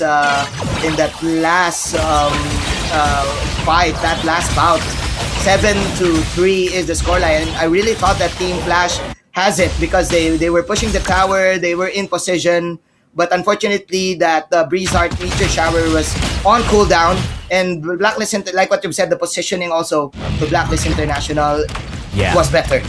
Yeah, it was good. It was good. The way they position themselves on team fights is the reason why they are able to win like this. But right now, they have to set sail. Set sail coming in. But that was just a misdirection for Blacklist International to push. Yeah. Blacklist International will now be disciplined and go back. Probably wait for the Tyrant, bait it out, and turn to the heroes. So is this a bait though? Chami won. Got spotted out. Flash. Just wait for the right opportunity to strike once again. Yeah, they need to find a way to start this fight. I think Chaz is waiting for the right timing before they go in. But FLPH knows the jig is up. But I think Jushi is in the area. Oh, okay. There's an ambush coming in. But the Blizzard ultimate together with Eren. Okay. The Razor leads from Quincy punishing Jushi. Oh. And meanwhile, still another team fight. 2 heroes falling down for Blacklist International. Oh! Blast Cannon. That is Shamiwan catching it. Team Flash still running towards Blacklist International. What are we seeing, Mr. Dash? Team Flash on a roll. Yeah, what a great play from Team Flash there. Able to react at the right time, and just she went too far forward. They didn't know that there was a lot of people there. The damage from Qingxi is starting to hurt at this point in the game, and that's the reason why he lost that. Look at the damage here. Golden Kite was able to deal a lot of damage, but there was no follow-through from the other members of Team Blacklist. Again, like what we've said, the ultimate, that Laurel Bloom from Quincy, just press it and whoever goes in, he will definitely land burst damage. And just she was not in the right moment, miscalculated the damage. And Blacklist International, their lead is now 1K. Yeah, they're trying to be a bit more safer here on the side of Blacklist. I think Just She doesn't need to start the fight on his own. I feel like Team Flash has that opportunity to do so. Because remember, Gushing has a lot of crowd control. That is the firepower of what a Ying Fire Spirit could do. She could just challenge you to a fight because of her sheer tankiness. You add that because he built Blazing Cape too. So he's going to be also hard to kill. Yeah. For Blacklist International, I kind of feel that what you need to do is to, number one, you bait out the Blizzard and the Eren ultimate, then you go in. Because they won with that for the past 2 team fights. Oh, yeah. But then again, Team Flash, like what you've said, Gushing Zero is quite good in the ins and outs, right? They can also proc out a lot of crucial skills here for the side of Blacklist. Plus, he can fight the Haya. That hero can fight the Haya inside that Moonscape Mirage. Yes, 1v1, but I think they're gonna look for a fight here. Okay, there's the stun. There you go, Lapu-Lapu Chaz with the setup, but then again 4 heroes blocking his way. Tyrant is now half health. Both of the teams here poking it down. That's the Moonscape Mirage. Not really doing quite well for Team Blacklist International. Team Flash now targeting the Tyrant. Is there a turn here coming in? Blacklist International, Chaz falling low. Chaz wants to set up, but Gucci gets the last hit from that objective, and Flash will win the team by 3-2. Has slain an enemy. Oh my God, what happened? Wow, they still won the fight in the end there. 3 for 2 in that team fight, and also Team Flash also cashing in on that Tyrant. What a great breakdown of that side of Team Flash PH and how they disassembled the fight. You can see on that team fight later on, if you get a replay from it, is that Just G was on the bottom side alone, and he was fighting against 4 people, and Calm was able to garner the attention of 4 other people on his side, which is why it was not fully developed in a way that they tried to break down that fight. That was really confusing for Blacklist International. They didn't really knew. They don't know what's the proper target. Are we gonna go for the Tyrant, or do we go Heroes, right? Because again, the Moonscape Mirage of Dragon failed with the first attempt, and Team Flash Calm was one of the main players from that last bout. Yeah, I think the goal is always gonna be try to Moonscape Mirage the tank, destroy everyone from the side of FLPH, or Moonscape Mirage the jungler so that they don't have a smite on the next fight. Now, Chami 1 and also Just G in the area though. The ICs of that Radiance from the side of Blacklist just to see where FLPH are. Team Flash still in this miracle path, in this miracle run, going toe-to-toe with Blacklist International, and this is just game number 1. High-scoring game for both of these teams. There you go. There's the Dimension coming in. 1v1 Dragon against Calm. This is the setup. Okay. There's the exit. Calm now falling low. There's the ultimate coming in from the meteor shower, but then again, look at Golden Kite's free hit. Team Flash coming in together, but look at the poke damage from Golden Kite. Flash is out. Chaz falling down, but Cushing was the one who was killed, but Golden Kite kiting his way to victory. 10-9. It was 1-1. A roll for a jungler, but there's the stun. There's another team fight.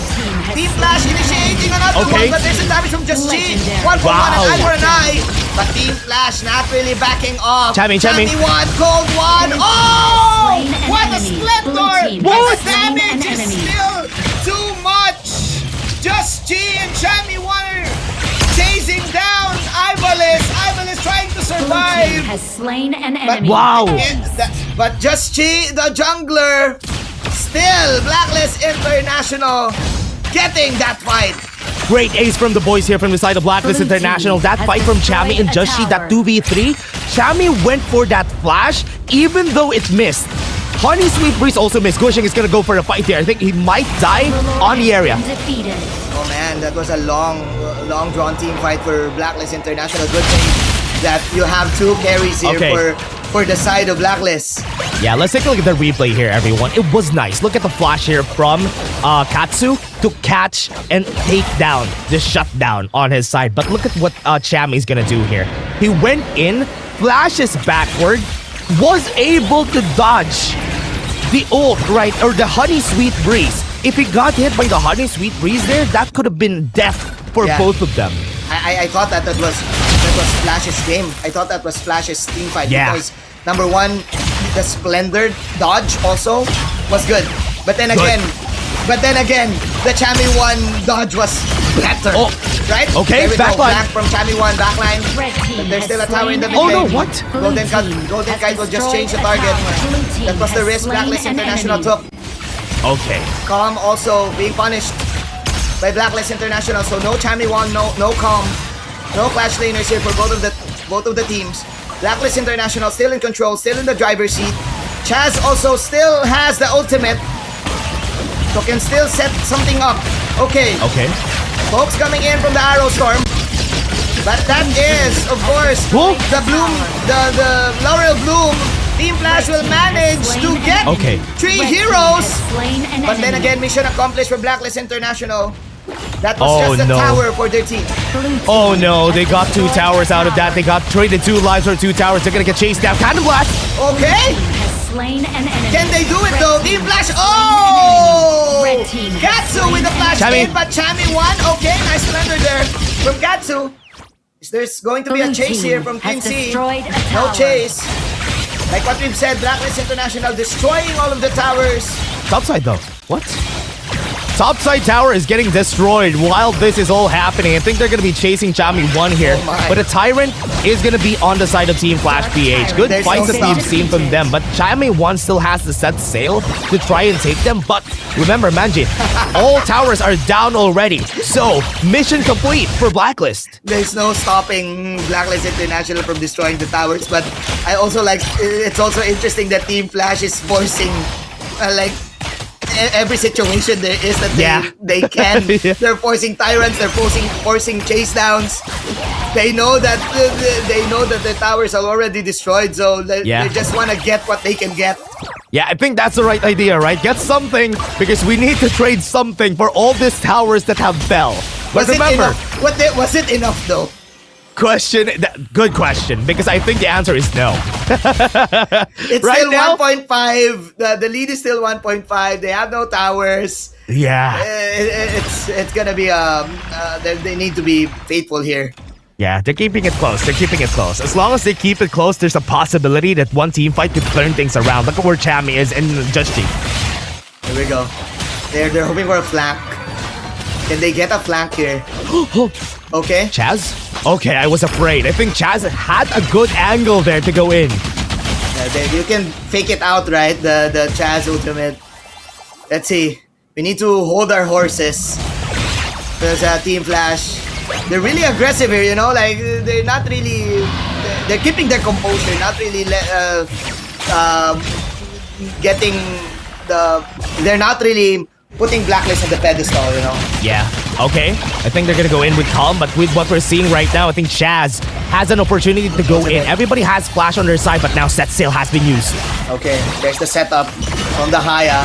1v1 on that dimension. Oh, that was a crucial pick of Calm. Didn't survive that Moonscape Mirage. 17 to Crazy. 16. Is it game though? Is it game? Yeah, I think with this, dropping the Shadow Vanguard in the bot lane could be the answer. There you go. There's the Shadow Vanguard on their side. The Moonscape Mirage Dragon has been so good at this, even though he loses those Moonscape Mirage fights because of the isolation topside. I think the set sail's gonna hit. Okay. No! No hit there from the set sail. But this is the last push. No calm. 8 seconds down for the count. They will go in to target the tower, but that is the Blizzard ultimate, the meteor shower. Team Flash holding their breath, but the Haya Moonscape Mirage once again. Picking up one, okay. Okay. Team Flash will manage to defend. This is the final dragon from the bot side. And Blacklist International push this. They're forcing things out. Oh, but the damage from the Arrow Storm, bro.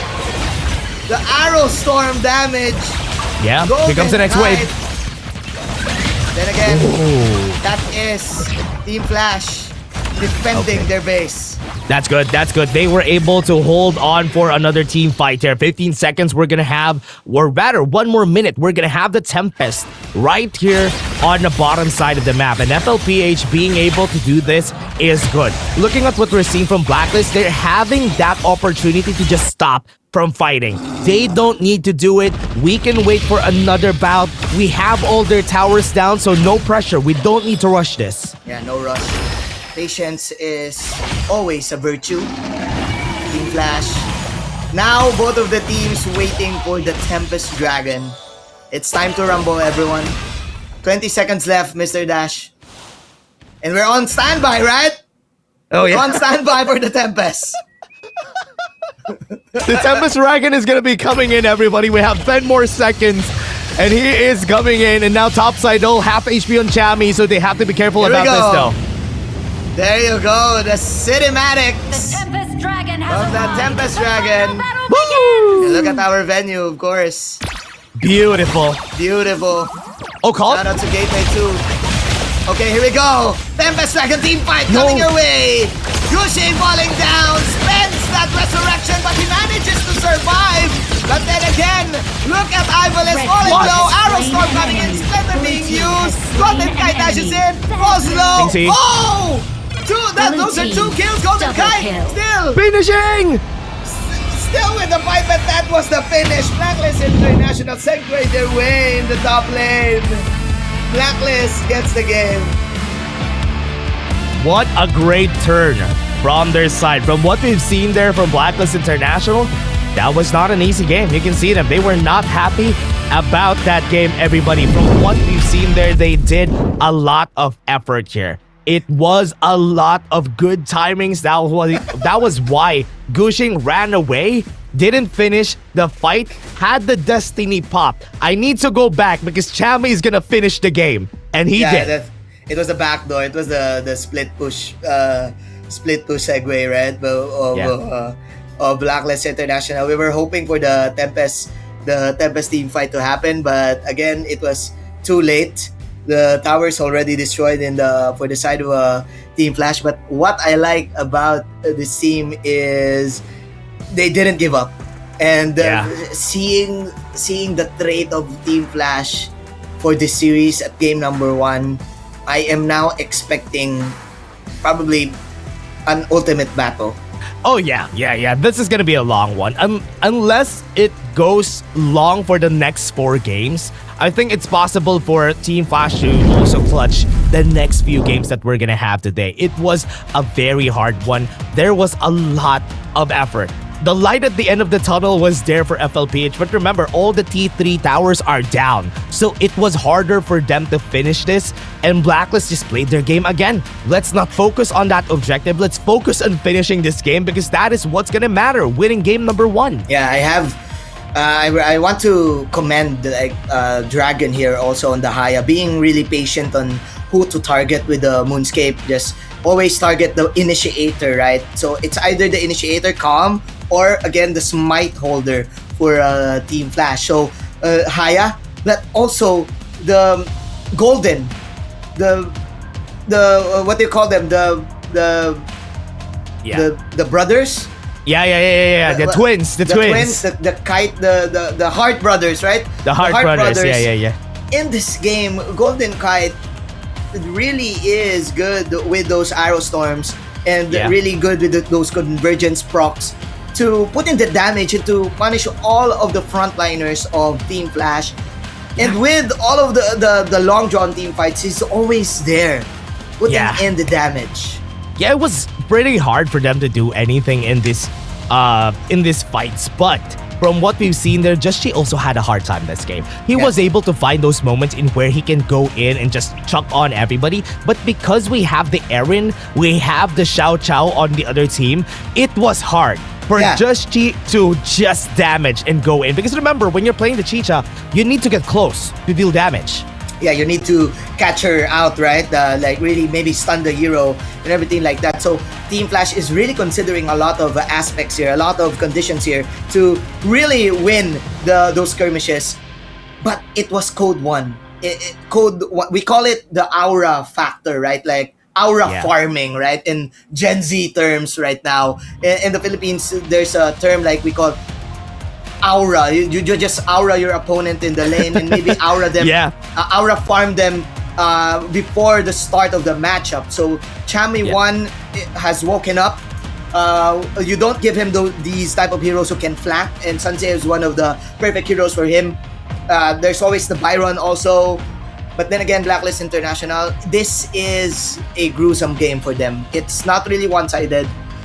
Even though they have all of the towers, Flash PH put up a fight.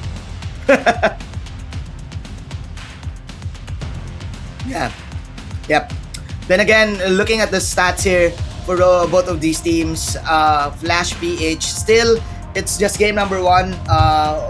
It's like a game 7 series. It's a best of 7. So we're really hoping to at least see more games for Team Flash to go in. But then again, looking at the stats, it's quite close, right? Is it? Yeah. It was very close. The last fight that we had, it was a 1k gold lead. And by the end of the fight, the lead just lessened. The gap was nada. There was nothing there. No gap. Which It's is no why gap, it yeah. was so close. But as you've seen in that team fight though, in the last one, we're gonna see it in the highlights though. We haven't seen the teams fight, and we haven't seen the Sunsa just going in. That's the reason why Blacklist was kind of losing on that option, because as we've seen there in that team fight, there was a lower third of them finishing the game. But Golden Kite, this game, this is the reason why Flowburn Marksman, guys, it should be on your list of what farm lane heroes to pick, because Flowburn Marksman currently is so good. Yeah, the Arrow Storm, it procs with the Doomsday, right? The extra damage, it procs with your normal hits. These are one of the early team fights that we saw from that game. It was a high scoring game. And for me, like 1K is low of a lead. It is just 3 lanes, right? 3 minion stacks that you can get, and that's good. So it was tie up until the end. Team Flash is really giving Blacklist International a hard time. Usually when we see Blacklist International, they always end the fight less than 12 minutes. Yeah, the fights are always convincing. We always go home early every time there's a Blacklist International fight, but in the playoffs, it's different. Yeah, right now, I think you could see the struggle here from the players. I think they are having such a hard time with this. In the highlights that we're seeing here, you can see him finishing. Gushing had to go for that recall before they go in. But again, Blacklist International was able to get the win here. Very good timing from their side. It was, honestly, Manjin, it was the fight was not that convincing. It looked like Team Flash are able to actually fight back. This day will be long. Yeah, it is. I kind of feel that the Haya was the difference maker, you know? Like without the Haya, if you're gonna look at it at a wider perspective, without the Haya, Team Flash can always maybe win 3 out of 5 matches. Yeah. Just because of that Maya, it's just because of that Maya ultimate, you can set up, it's always the first priority, right? Your team can always set up first. Because you know where it's coming from. Yeah, you always have that one isolation fight.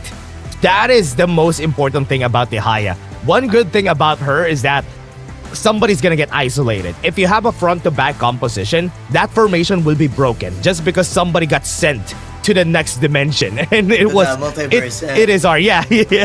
That's why it is hard whenever a Haya gets picked. So it's either you get picked off, you get kidnapped, or you kill the Haya. You take down the Haya from that dimension, and then you win. Like, surprise! It's me! It's not the Haya, you know? And then again, Blacklist International, what I like about this team is they're one of the teams that I can see that really can pull off a win internationally because of their heart. If I'm not mistaken, looking at the MVP, that was Golden Kite, and I'm also commending Dragon, right? I've been saying this for the past regular season that I'm really impressed with Dragon's performance, because if I'm not mistaken, a few months ago, like Blacklist International, this is a long time ago. They're really considering re-rostering. They're really considering re-rostering. Chami1 told me like they're really considering re-rostering because again, they're really considering like reinventing their mid trio, if you're gonna call it. That's the roam, the mid lane, and the jungler. So so Dragon was one of the players, right, who needs to try out and everything. But Chami1 was like, hey, he told their coaches, hey coach, we can still do this. Just trust the process. And with this, we're seeing it. Blacklist International, they're part of the KWC right now, and they're like 3 games away from the grand finals. Yeah, just talking about the players right here, though, for the side of Blacklist International, I think them as a whole represents a different thing for a lot of the other international teams. International teams, when they talk about the PKL, they always think Blacklist is the strongest team there. Only Blacklist is what they always talk about because they know Blacklist has that consistency. They're a team that's stuck together ever since the start of the pro leagues. They stuck together through time, which is also something scary. My question for you, Manjin, is, are you gonna be scared of a roster that has the team together like 2 years or more? Or a new roster that has strong individual players? What do you think? I think there's always pros and cons with that, right? Because Dragon went in a year ago. Dragon was part of Boom Esports. They have a different mid laner back then. But then again, you have Golden and Dragon, the Hart brothers, finally reuniting, right? So, and definitely the chemistry is there. Plus, I would like to give Chami1 the consideration of this kid. This guy is... I should say, if I am gonna pick an HOK poster boy, you know, if I was the lead producer, like if I was the lead marketing team, I would put this guy in because Chami1, I can sense the heart from this kid. Oh yeah, and also for the other international teams that we have there, when they talk about PKL, they always talk about Chami1. This guy has always been excellent ever since the start of his showing because they know that he is really good. This is the ace player. They always feel like he still has a lot more to go for. Even though he's already strong, he still can get strong. That also comes with age, Manjin, because he's still very young. So he can still get better. Yes, sir. Like, he's still Gen Z, right? He's Gen Z. What gen are we? We're Gen Alpha. No, 8-9. are we? 8-9. You go for 6-7, we go for 8-9. Anyways, I'm just kidding. That is our generation, everybody. We're Manjin and I here. I'm just 16 years old. Manjin is 18. Yeah. So we're very young. We're very young casters here in the caster desk right now. Anyways, going back to what we're talking about, we're Blacklist International. This team has been together for the 4 players has been together for almost 2 years already. 1 year for Dragon. There's always pros and cons, right? There's always, the teams will always gonna catch up to what they're doing. That's why they're bleeding right now, right? That's why we saw the TNT drop ang Alab going up against them up until Game 7. But what I like about Blacklist International is they always patch themselves. They always update themselves. Last time we saw them, last year they were leaning towards the Just Chi meta, right? They were leaning towards a Just Chi strategy, like priority, the prio jungler. Our jungler is our core. We need to win the jungle matchup. But right now, like what you said, they can go different paths. They have more options. Are we gonna go the Chami1 route? Are we gonna go the Golden Kite route? And we're seeing it. We're seeing it in the games. Yeah, and one thing that could also add into that though, Manjin, is how much priority the Clash laners get in the game. Yes, we always talk about the junglers should be good, but I think the Clash laners, they usually should be the strongest player because they are the one, what I may call the wild card of the games. They're the reason why fights start. They're the reasons why they can take fights, and the teleportation circle at the top side of the map is the most important part of the pre-10-minute part of the game, in which where you can definitely say sets up the whole other 10 minutes that's gonna happen. Yep, so the plan is to always clear up the Clash lane and then spam the teleport, right? Set up the teleport first. I would try it in my next game, Mr. Dash. Oh, definitely. Try it in your next game. Yes. Definitely try it in your next game, everybody. We have been spamming that also yesterday, everyone. You know what? Every trivia, we always say try it in your next game. You know what, Dash? Yeah. With the run C, because I'm a farm lane, right? Because I'm a farm lane. You need to exploit the TP, and you can see it in the games that you're seeing, especially the mid laners, right? So usually I see mid laners goes with the run C, so spam mid, then get share gold in the top lane, then get the Casper, get that Spriteling in the top lane. I call it the Casper Ghost. Get the Spriteling and then TP in the mid lane, spam again. Oh, yeah. That's definitely what you have to do, especially with the run C changes right now. You could rotate the map way easier than before. 3 seconds earlier, right? Yeah. That's the most important thing because having the reason why speed is king in this mobile game HOK is because you can rotate faster, you can make plays faster, and that changes the whole dynamic of how everybody plays. Yeah. Anyways, we're now waiting for the draft. So the Haya is now being considered, I think, to be perma-banned by they're not gonna let that go. So yeah, maybe we for can sure. talk about Haya on the perma-ban.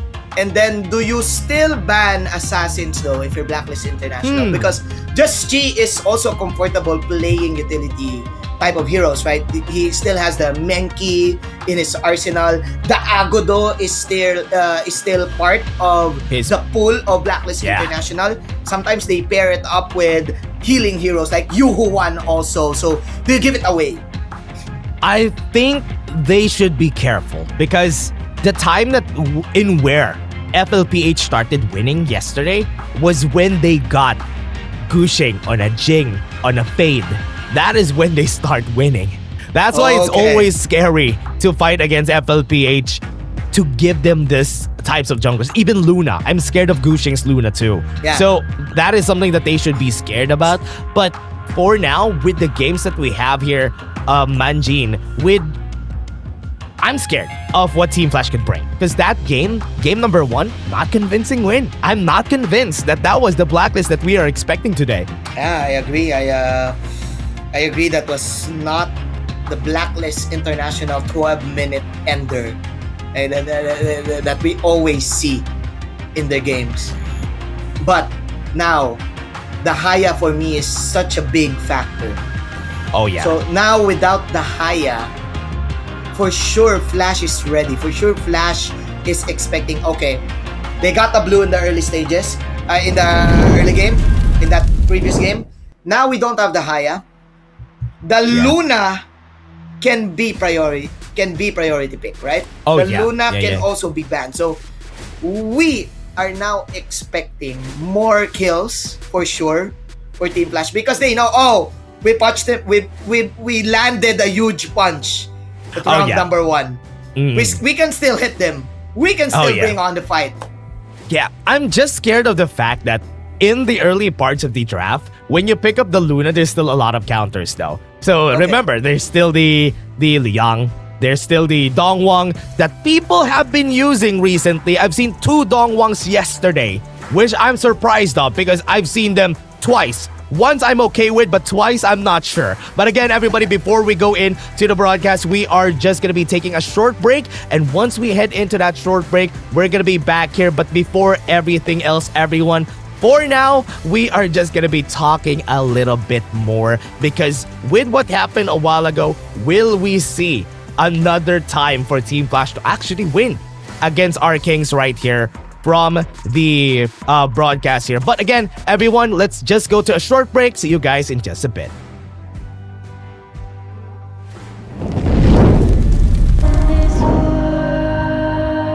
Yay!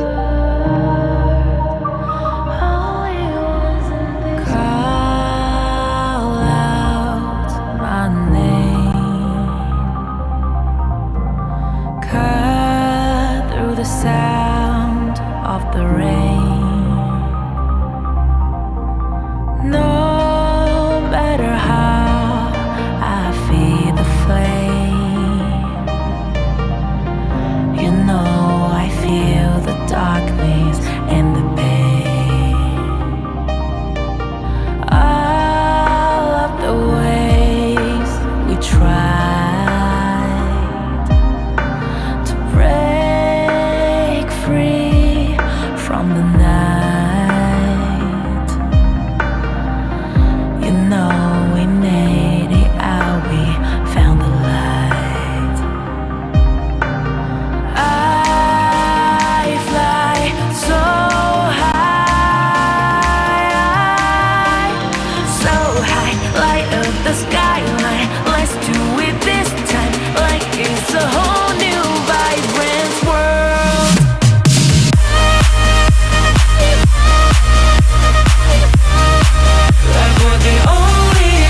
now.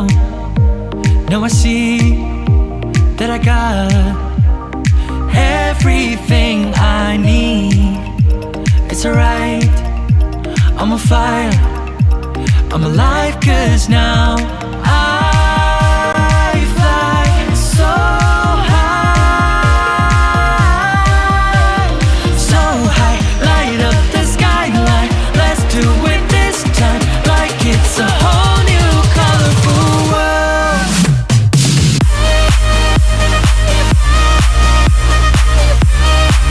Like we're the only ones in this world. Like we're the only ones in this world. Never thought we'd get this far, burning like the stars. How we get this far, like we're the only ones in this world.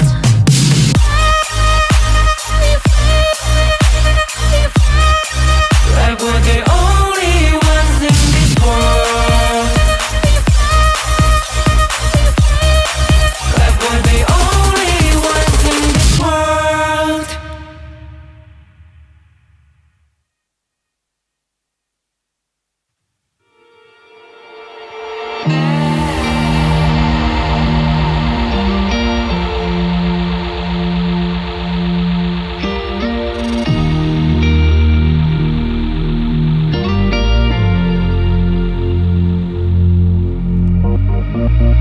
Why play it safe?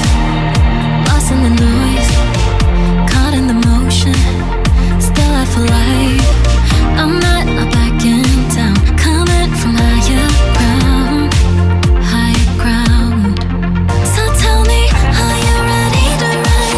'Cause we've been standing at the edge, that future has begun. Born in between the open, breaking the sound, the danger, finding the love within me.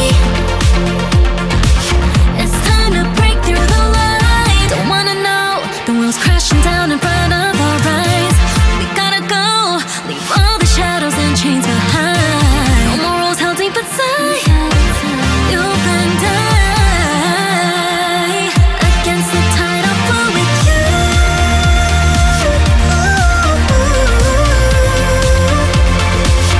Against the tide, I'll ride with you.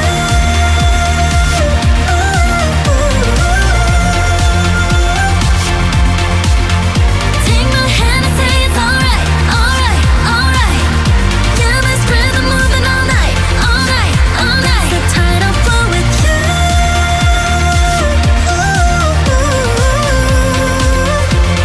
Sky can change, but not night. What if we jump, cut through the night? No more forever after, just on the light. Suddenly the chaos don't bother me at all this time, this time. So tell me, are you ready to run? 'Cause we've been standing at the edge, that future has begun. Born in between the open, breaking the sound, the danger, finding the love within me.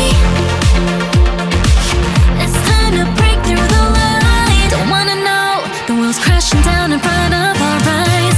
We gotta go, leave all the shadows and chains behind. No more rules held deep inside. You and I, against the tide, I'll flow with you.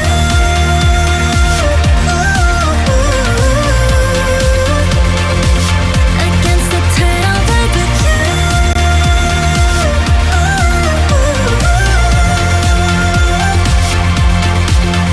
Take my hand and say it's alright, alright, alright. Yeah, this rhythm moving all night, all night, all night. The tide, I'll flow with you.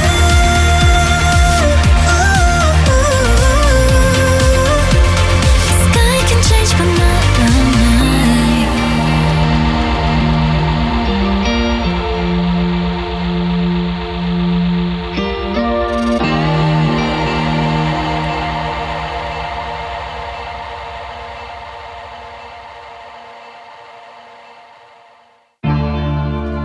Honor of kings. Honor of kings. Honor of kings. Gamitan mo ng utak, dagdagan ng puso, laban hanggang dulo, bawal ang sumuko. Gamitan mo ng utak, dagdagan ng puso, laban hanggang dulo, bawal ang sumuko. Dugo naman dirigma, sa akin nananalaytay, watawat ng Pilipinas, sa aking ibawagayway. Sa kasaysayan ng matitirang taga-salaysay, ang matamis na tagumpay ay walang kapantay. Ubusan ng lahi, ang pwersa ko ay pupuntangi, humahawi ng isang batalyon, parang buhawi. Di magwawakas ang digmaan hanggat ang huling hari ay di pa nasasakal gamit bituka ng huling pare. Ubod ng barumbado kapag nang balagbag, sugod lang ng patago hanggat di pabasag. Puso lang ang dala ko, palaglan ng palag, uulan ng palaso, taas ang kalasag. Kasi kapag ako nakumana, lahat natutulala. Hindi nila inaasahan ang mga atake ko na namumulaga, namumula pa ang mga mata na parang bata, kalabawasak sa kada atak. Lumalago pa ka mga katawan ng mga kalaban na nakakatapat pa siya. Kami yung pag-asa ng Pinas, kami yung pag-asa ng Pinas, kami yung pag-asa ng Pinas. Tapang ay likas, lakad matigas para sa bigas. Kami yung pag-asa ng Pinas, kami yung pag-asa ng Pinas, kami yung pag-asa ng Pinas. Tapang ay likas, lakad matigas para sa bigas. Bugaw kaya makikiba yung galing, kahit gano'ng veterano sa'kin mukhang noob pa rin. Kahit letra lang gamit kaya kang buntalin, kahit pagsama-sama pa akin lang bobombahin. Yung asta boys in the hood, yung dating boys to men. Sobrang toxic na galawan, dapat dyan poisonin. Ako yung prince of landing, lahat pupuksain. One hit kill, lahat susubukin for the win. Paalam sa karera nyo, advanced condolence. Mga kulang sa intelligence, no offense. Walang duda na kami ang the best, oo guess. Pahiya kayo sa amin in-game hanggang sa online trends, diba? Common sense. Kami yung pag-asa ng Pinas, kami yung pag-asa ng Pinas, kami yung pag-asa ng Pinas. Tapang ay likas, lakad matigas para sa bigas. Kami yung pag-asa ng Pinas, kami yung pag-asa ng Pinas, kami yung pag-asa ng Pinas. Tapang ay likas, lakad matigas para sa bigas. Cash G. Hindi ko na dapat gagawin to eh, pero wala, binuhay ni Julian Dragon man. Kra! Samda na po, kanda na pizza, la kanda na pizza, la kanda na punza, la kanda na pizza, la kanda na punta, la kinda na pu. Se lo tapira tapi, se lo tapira tapu, se lo tapila ta kulo, sa pila ta kanda tapira tum. Pero mga kompetisyon, bigyan mo ng kombinasyon, siguradong bumpanisyon, yun lang ang aking misyon. Malupito ng paboritong komediante na jowa mo. Patag-aaway tong dalawa, di ba magtropa to? O ano kung mag-isa mong nagagawa? Pag nagsama ka mas malakas, ibis maghilaan pababa, bakit di na lang tayo maghatakan ng pataas? Kasi tayo ang pag-asa ng Pinas, tayo ang pag-asa ng Pinas, tayo ang pag-asa ng Pinas. Tapang ay likas, lakad matigas para sa bigas. Tayo ang pag-asa ng Pinas, tayo ang pag-asa ng Pinas, tayo ang pag-asa ng Pinas. Tapang ay likas, lakad matigas para sa bigas. Honor of kings is what we fight for.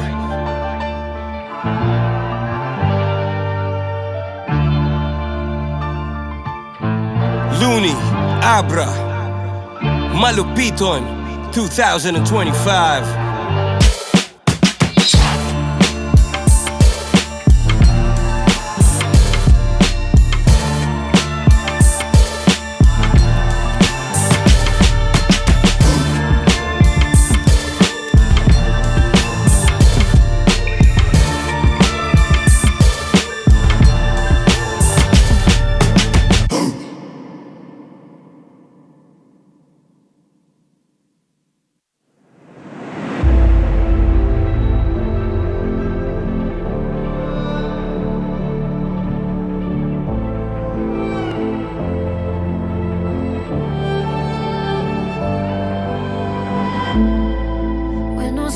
To the fallout, it's what got us here. Ever changing, some chameleon, blood, sweat, and tears. We'll never make it if we fall to everything that brings us down. With a comeback, it's now. Blood, sweat, and tears. Fight for what we want. Doesn't matter the cost. Every day, put in work. Blood, sweat, and tears. Nothing comes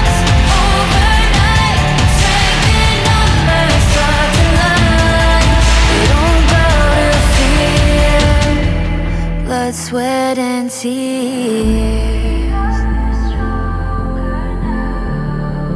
Blood, sweat, and tears.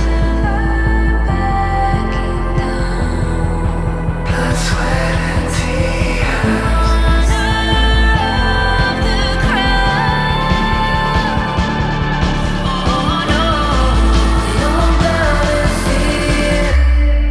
Blood, sweat, and tears. Fight for what we want. Doesn't matter the cost. Every day, put in work. Nothing comes overnight. Strength in numbers, start to lie. We don't gotta fear. Blood, sweat, and tears.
I feel it deep flowing through my blood. Rising up to become someone, and taking it all on my own. What a sweet victory. And taking all of my control, awaken something deep in me. Like flames, feel it burning inside. Take a hold of pursuit of the prize. I've been told ain't no way to survive, keeping all of this fire that's locked up inside. When this is the time, enter the ring. All those mental chemicals doing their thing. I got flashes of battles inside of my dreams. I was made for this moment. At least now it seems like it's time to come face to face with your fear. Been battling reasons for all of the years, and I learned how to fight them with style and grace no one's ever encountered. You say it's amazing, I'ma come out swinging when they open the gate. Go ahead, call passion, I'm calling it rage. I'm taking what's mine like I already own it. Watch but don't blink, going here to the moment. The sky rain down. Here's to the madness that's all around. Go on, tell them who you are, you are, you are. Go on, tell them who you are, you are, you are, you are. Here's to the moment, the sky rain down. Here's to the madness that's all around. Go on, tell them who you are, you are, you are. Go on, tell them who you are, you are, you are, you are. My name is honor, my name is king, my name is champion, my name is strength. Tell them who you are. My name is Pentakill, you think it's strange? My name keep ringing inside of your brain. I hear it every night. Here's to the moment the sky rain down. Here's to the madness that's all around. So tell them who you are, you are, you are. Go and tell them who you are, you are, you are. Here's to the moment the sky rain down. Here's to the madness that's all around. Go on, tell them who you are,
On my way, find my way, find my way.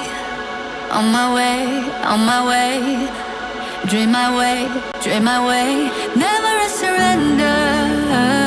I find it never fail. I'm a contender. And challenge I can feel. The smallest lies become the brightest enemies. Grenadity. And even if you fall, you gave it everything to be a king.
You're 1,000 miles away.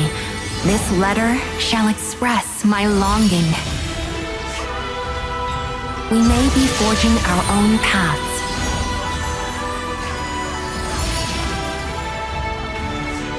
Pentakill!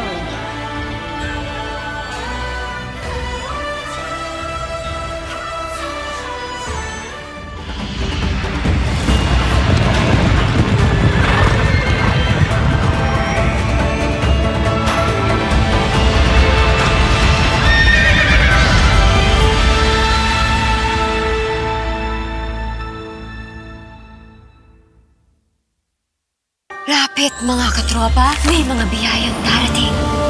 Ikaw, hindi ka makapili ng platform, pero mahahanap mo naman ang For You. Iba-ibang saya, iba-ibang biyaya. Ikaw, meron ding For You po. Dumating na po siya. This kingdom has yet to witness a golden victory. The question is, will a new king rise? May ibang mundo na akong nasakop. Marami ng gintong nakamit. Ngunit ang tapang, hindi nasusukat sa kung ano na ang napalalunan mo. Nasusukat ito sa lakas ng loob mong magsimula muli.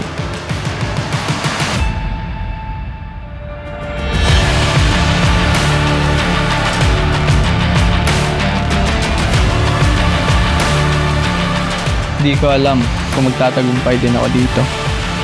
Pero susubukan ko para masabi nating kahit dito, kaya rin ng mga Pilipino.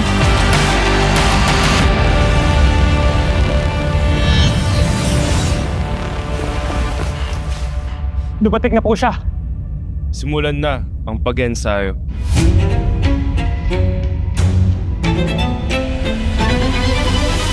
The mission did not change.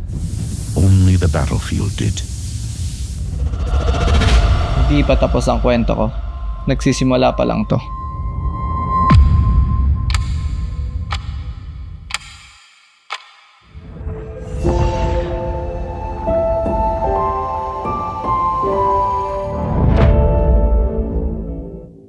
Sino ang tatagos? Gang versus gang. Kaninong hood ang mas malakas dito? 3-0 by Central Blade. See you on Season 2.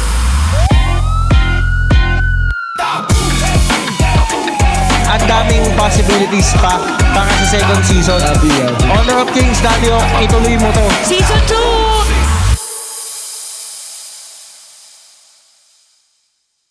2! Hey, where's your safe place? A place where ideas ignite, where laughter lingers, where work feels light. This is mine, and I'm not gatekeeping it. A chair isn't just a chair. It carries me through wins, through setbacks, through every step forward. And a desk isn't just a desk. It rises with me, stands tall when I do. Through triumphs, through trials, this space keeps me growing. This is my safe place. Home, playground, grounds where I stand. This is TT Racing Home Grounds. For every dream I chase, every battle I face, TT Racing has my back. So I'll ask again, where's your safe place?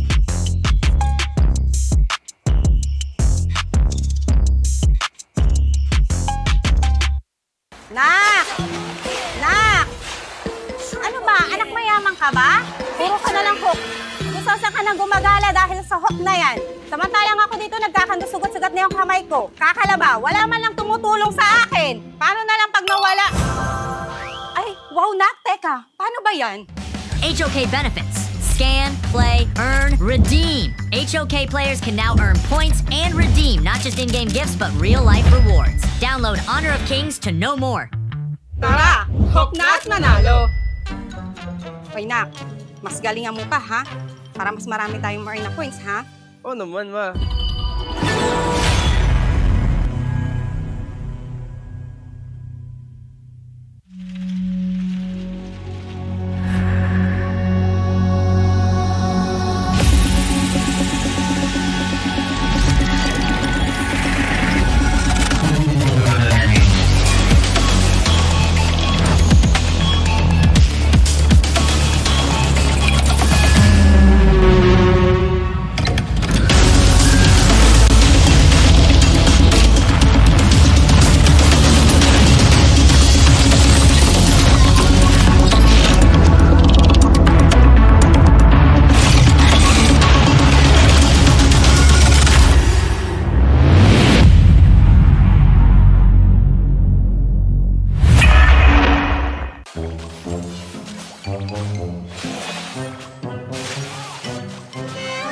OMG, hindi ka ba masusugatan dyan?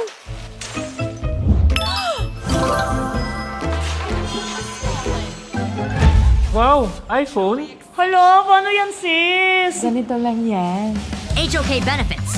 Scan, play, earn, redeem. HOK players can now earn points and redeem not just in-game gifts but real-life rewards. Download Honor of Kings to know more. Tara! Hook na panalo!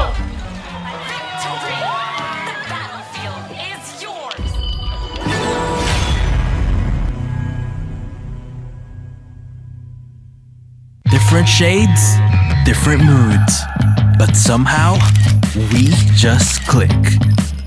We all move through life differently, chasing dreams, finding calm, and growing in our own ways. For some, their energy burns brightest when they play. For others, calm is where their focus finds its rhythm. And for a few, growth simply happens when the mind is at ease. But even in our differences, we're all connected by the things that hold us steady or have our backs. No matter the hue, there's a color that feels like you. So let me ask you this. What's your color?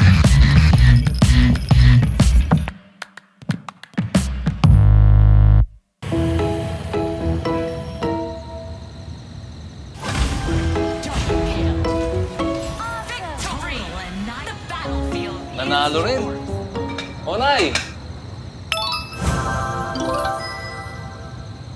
Paano? HOK benefits. Scan, play, earn, redeem. HOK players can now earn points and redeem not just in-game gifts but real-life rewards. Download Honor of Kings to know more. Oh, ano? G na kayo? Ako sila Lapu-Lapu, ha? Pa, kulang na lang ng isa. 5 man na. Tara, Hawk!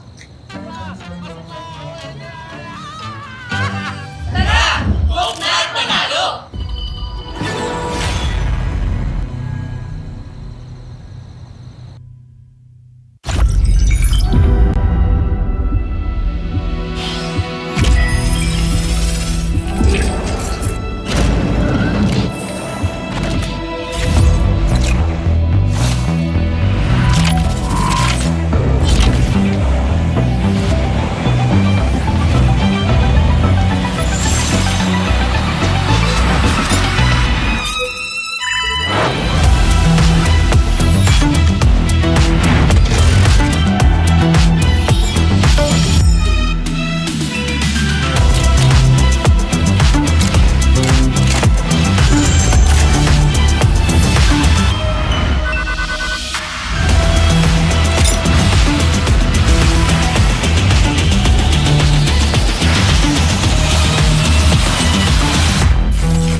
Ay, alam ko na to.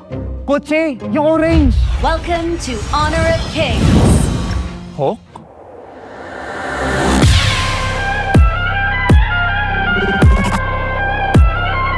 Turn it back.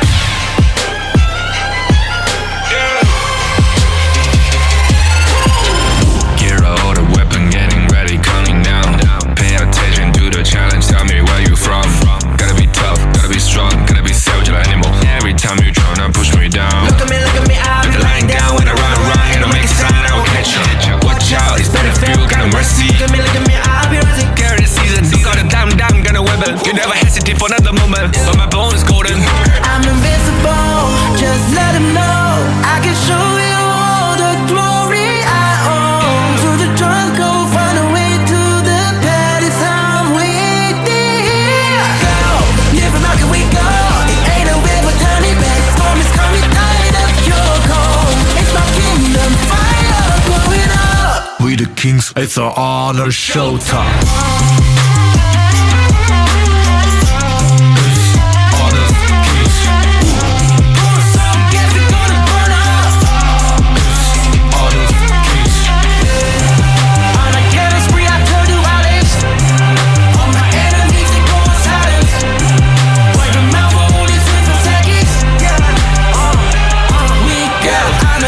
Get me juice, kind of the one who made the rules.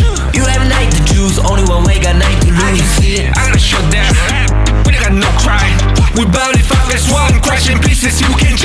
First blood, double trouble, then I take a pen, I kill. All you do is sweat and look at me still victory. Say. I've triggered my soul down. For my pace. We the champions screaming, I'm invincible. Just let them know I can show you all the glory I own. To the drunk, go find a way to the palace. I'm waiting here. Go, live and rock and we go. It ain't a river, turn it back. Storm is coming, tired of your cold. It's my kingdom, fire blowing up. We the kings, it's our honor showtime.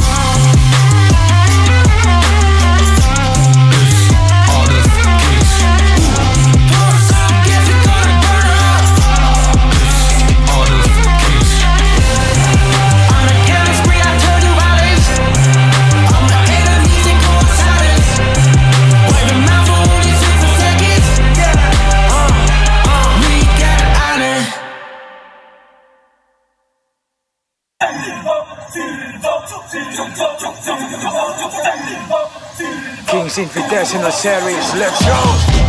Bertahun-tahun ku ditempa, harap yang karang murka, enemy di setiap langkah, gantian datang mencoba, panggil ku one man army, satu orang 1000 nyali, bel spirit dalam nadi, sini maju ku ladeni.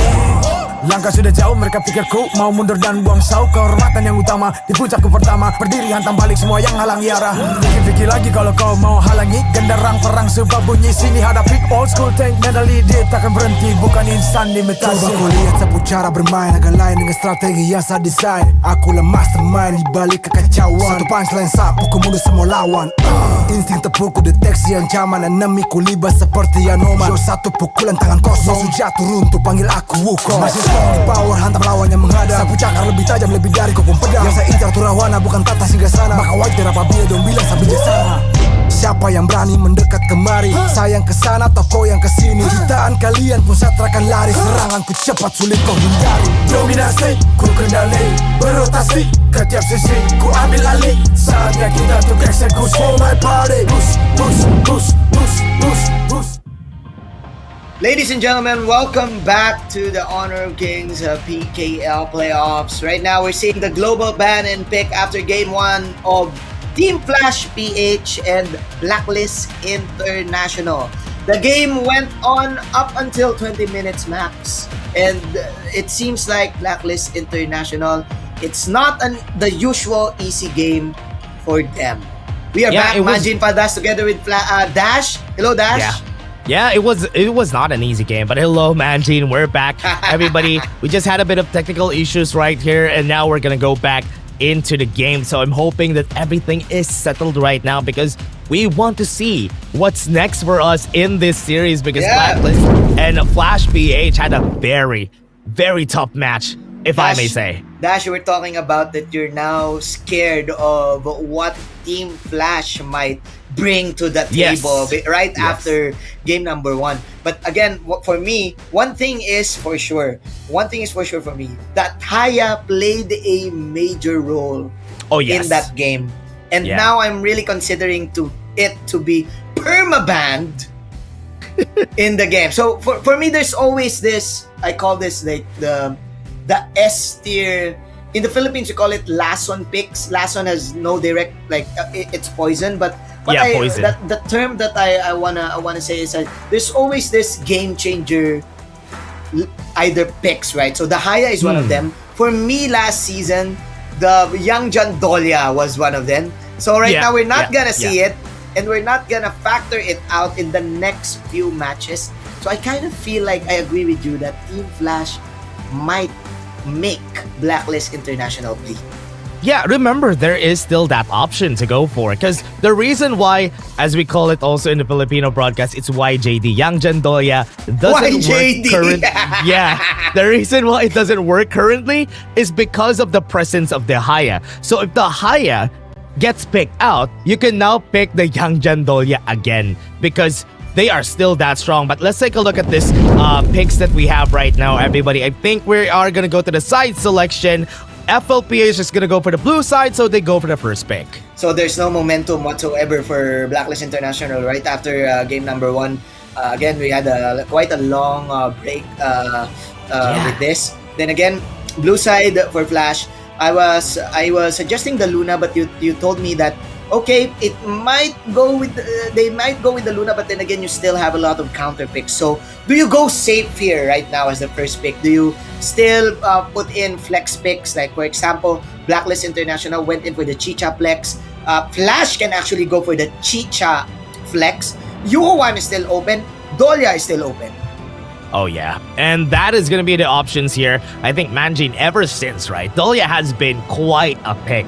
Especially currently, everything has been relying on what the Dolia is going to be doing on the game. Yes, she is not as tanky, as a setter type as the other ones that we have. Lianpo, Zhangfei, and Lapu-Lapu have been very strong in the current meta, but she brings a different taste to the table, and it is tasty.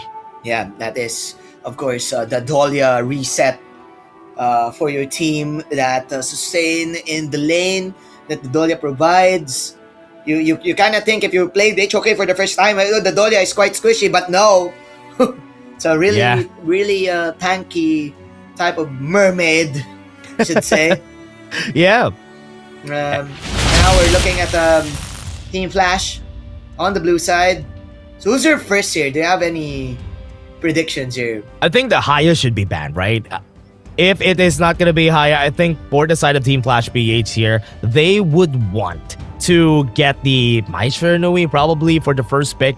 I think Katsu could play that pretty well for the next few games that we have because they are not going to see the sight of that Haya Evernight aspiration ever in this best of 7. We're expecting it to be banned by Blacklist International in that second slot. Lapu-Lapu is the priority ban of Blacklist here. We're waiting for Team Flash. I would also consider the Neza to be third or fourth pick here. Maybe a Yes, surprise yes. pick for Team Flash. But no, okay, they went in for the pay. I think we have a little bit of a bug here in the visuals right now for the bans, right? Oh, I think this is gonna be Team Flash PH not gonna have bans. Okay. They're not gonna have bans on their sides, but Pay is now out of the picture, so that also gives them the opportunity to just go for the Haya on the next pick. So that is something that is good for these guys. Remember, they have picked a while ago the Byron, but there is still some options for them to use in order for them to be good with this Pay pick. Yes, sir. Is Blacklist gonna go for Ukyo is the question. Yeah, to match up with the Pay, right? Yeah. So we saw it in I think that was KIC, where we get to see the Pay versus Ukyo Tachibana flavor of the month, right? So yeah, maybe they can pick it out, or would they go Ogran here for Blacklist International? Still a great combination. You really need to catch out the Flowborn in the backlines. There you go. There's your poke. Mozzie, one of the best picks for Chaz. Still an MVP contender. One of his favorites. Now you're lacking the assassin or the jungler for Blacklist International. So you're talking about Ukyo. Ogran is still open also. Yeah, I'm looking at Blacklist International's comp. I think this is a tried and tested combo that Chaz and Dragon has been going for ever since. I think they love playing the Motsu together with the Mai because every time the Cannon Blast hits, Dragon doesn't hesitate to flash in and go for that knockup. That kill, and that's what yeah. I like about this combo for the side of Blacklist International. What they need is the follow-up damage that could come from that setup. Yeah. It's quite interesting because Team Flash, sometimes if you have a Mai on the opposing side, usually what I see from pro teams is they tend to counter it, right? So don't let the Mai Shuenui play, right? So usually you see maybe a Milady, but for sure it's not gonna be picked. I'm not sure because again, it's not meta now. But I'm quite considering. I'm gonna shoot the moon here. Are we gonna see an Agodo pick here to be comboed up with the Yuho one? I'm kind of thinking too, if that is Or gonna be the Chano case maybe. here. A Chano is good. Oh wait, no, my bad. They already have the Marksman Pay and the Flowborn. Flowborn. Yeah. So maybe you're gonna go either a Yuho one roam or a different mid lane, right? Yeah, For I Team think Flash. they need a very aggressive mid laner to work with the Pay here because the U1 as a roamer is already aggressive. Okay, they go with the Ukyo Tachibana. Yeah. Remember, yesterday, this didn't work. They fought against Pay Ukyo Tachibana matchup against TNT and they lost. So will Blacklist just double down on this and try again? Do you go? If you're Flash, do you go Celestial? No, Yeah, I think it is. Do you go Yeah. Haya? Haya is open. Yeah, Haya could be the option, or they save it for the next few games and just go with the Nua. Nua is a good counter for the Long, as you also pointed out a while ago, Manjin. But they go for the what? Lucian. So Ata is their roam, right? Yeah, and no. Wait, Lucian is gonna be the roam. roam. Ata is gonna be the Clash. U1 is gonna be the mid laner. Okay, so damage you one. Lucian. This is interesting. We call it the robot. Yeah, the robot. Yeah, the robot is gonna just soak up a lot of damage, and then you're good. Maybe do split pushes. So this is quite interesting for Team Flash, right? I'm pretty scared though of Team Flash's lineup. I like that they picked up the Ata and the Lucian as an answer to the Motsu and the Mai Shiranui, so that if ever they try to go for that setup, the Ata could just go away easily. The problem that I have with this is that 4 of those picks are good in the early game. The only late game option they have is the Flowborn Marksman. But the problem is, Blacklist can easily dive that Flowborn Marksman with this lineup. Yeah, they have the pokes, long range, the IOWin can go in and flank, just pop in the third skill and poke and burst maybe the Flowborn. Then again, it's really up to the position. You know, you have the UO1, so Flowborn UO1.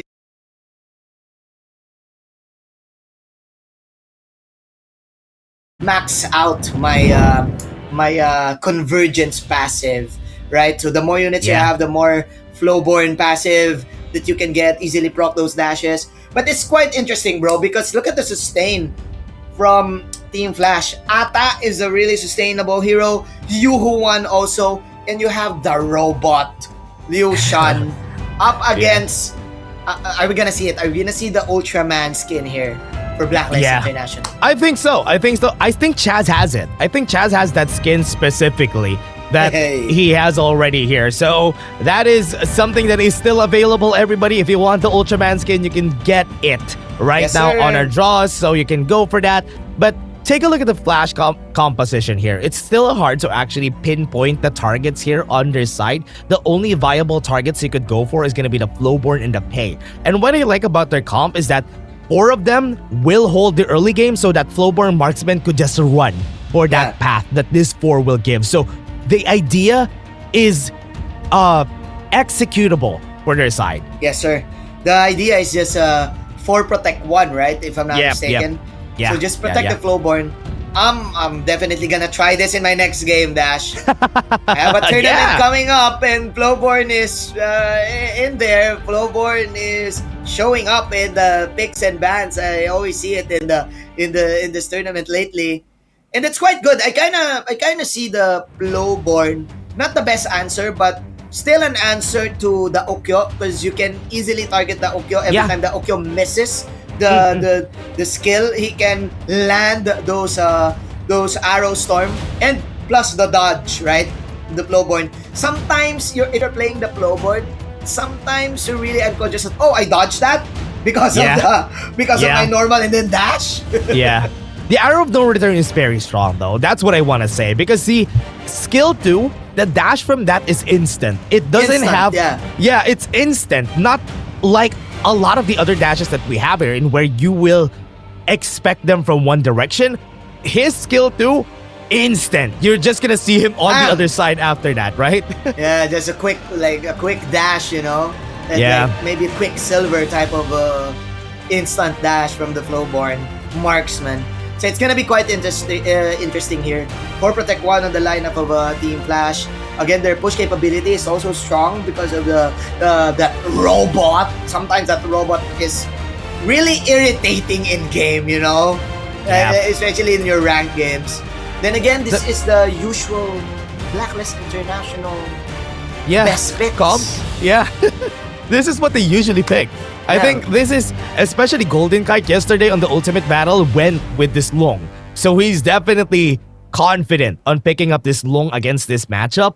But for the side of FLPH, one thing that I'm scared of on Lucian picks is if the team loses momentum in the early game, the Lucian pick becomes not a nuisance, he becomes a weakness for the team, because he really thrives on winning. So they need to get the advantage in the early game here. But again, everyone, game number 2 is underway. We have the 2 teams here. Blacklist has advantage, but FLPH could still come back. Okay, we shall see.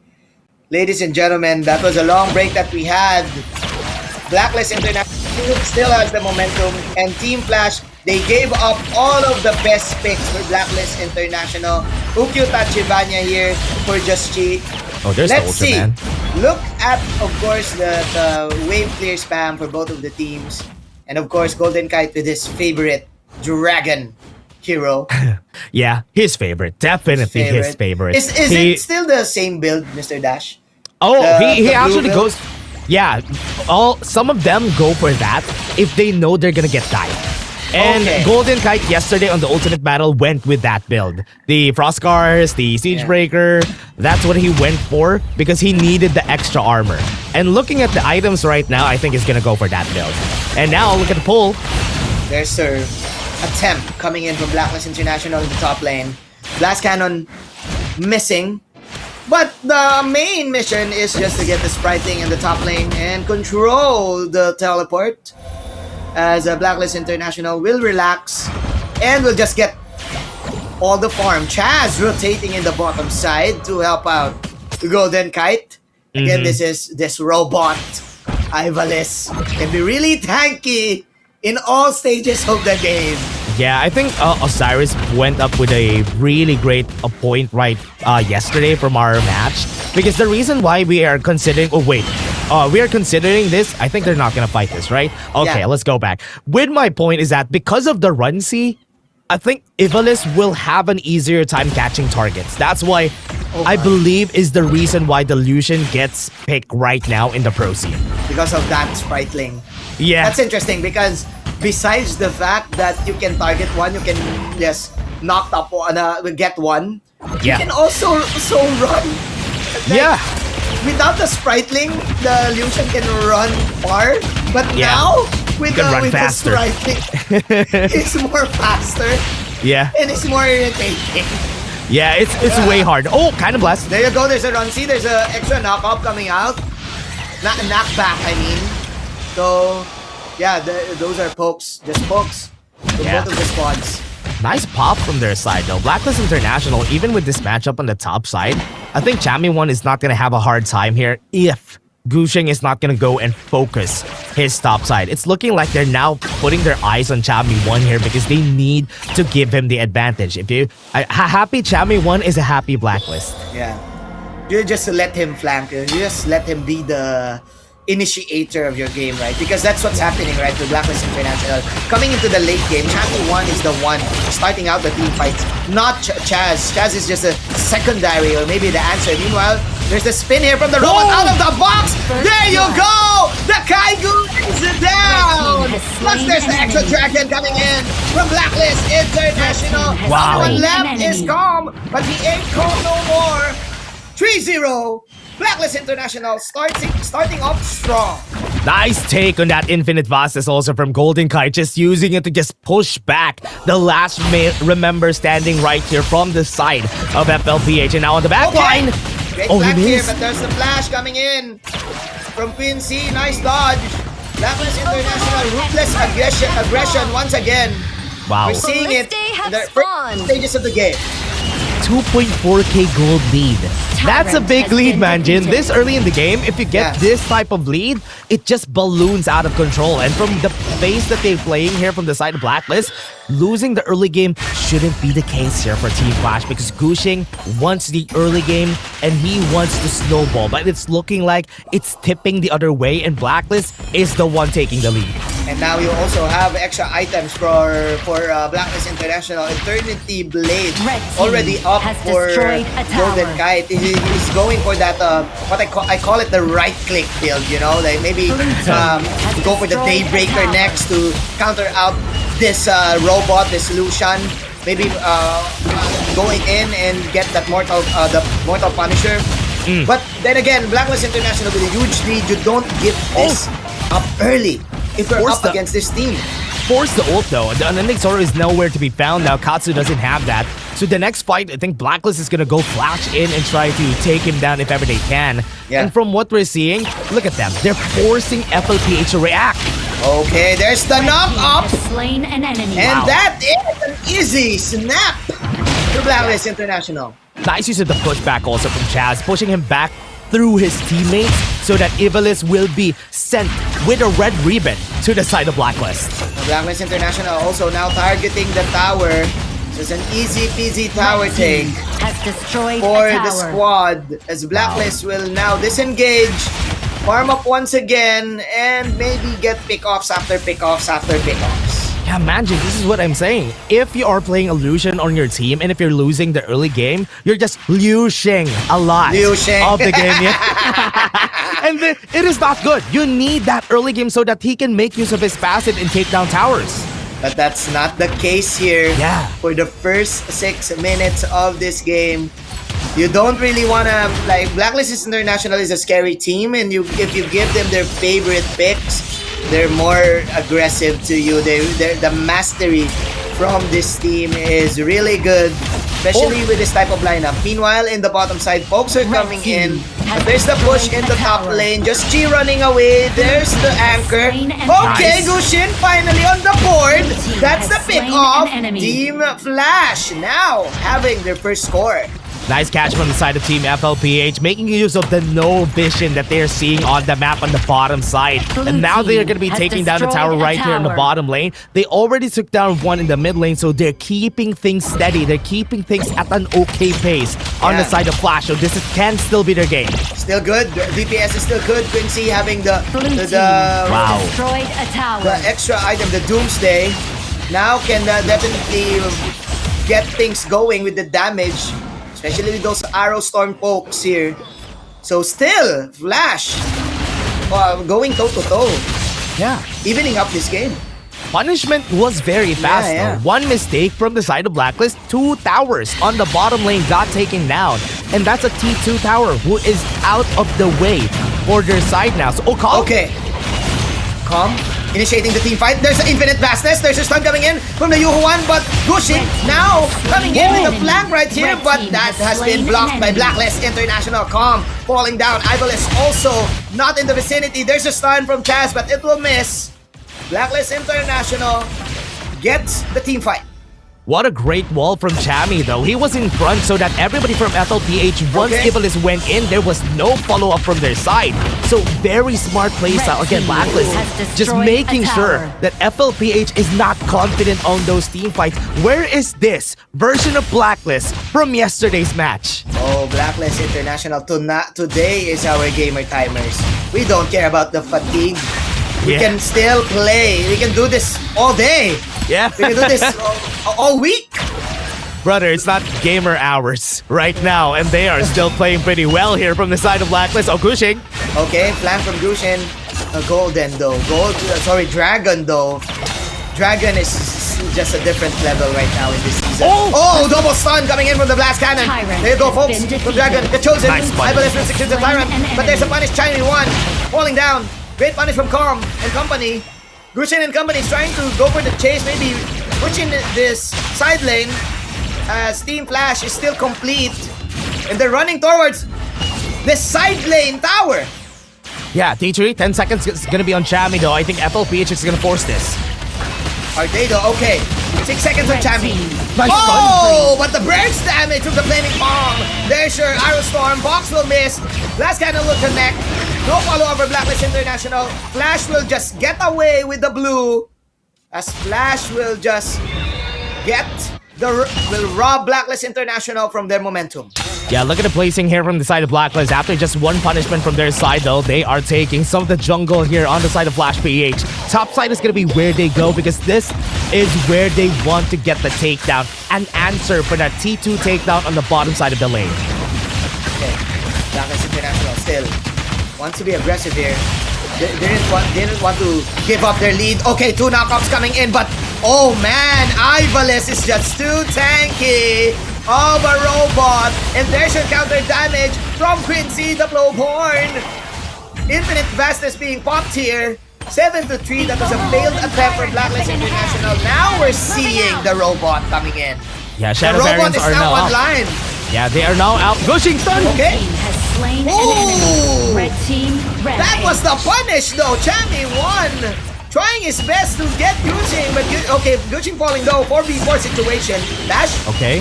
Chaz, what a shot coming in from their side though. They're not going to go in. Stun onto the back line. They got the kill though. They inside the box too. And now they're going to follow in. FLPH are losing steam. Golden got the kill. Triple kill on this guy. Make that a 4-1 for his side. That is a 5-1. And Blacklist International taking over the game. Golden Kite with the Quadra! Quadra man, Golden Boy, one half of the Hart Brothers dodging the 2-1 stun. This guy came to play. This guy, Golden Kite, I am the morning person. I am the captain now. I am Dirty Dan. Blacklist International outplaying Team Flash. That was the Golden Kite show. Look at Golden. The plays from Golden during this game, the positioning from him was immaculate. It was perfect that time. That's why this is his favorite. He knows this hero from the inside out. He plays around its range. And this time around, he is playing with damage. Went with the Eternity, the Master Sword, and even the Daybreaker because he wants to deal as much damage compared to the Frostguard's build. Now they're trying to go for the finish at the top side. Yeah, this is the burst build that we're talking about, right? Like the Daybreaker can definitely punish out the Lucian.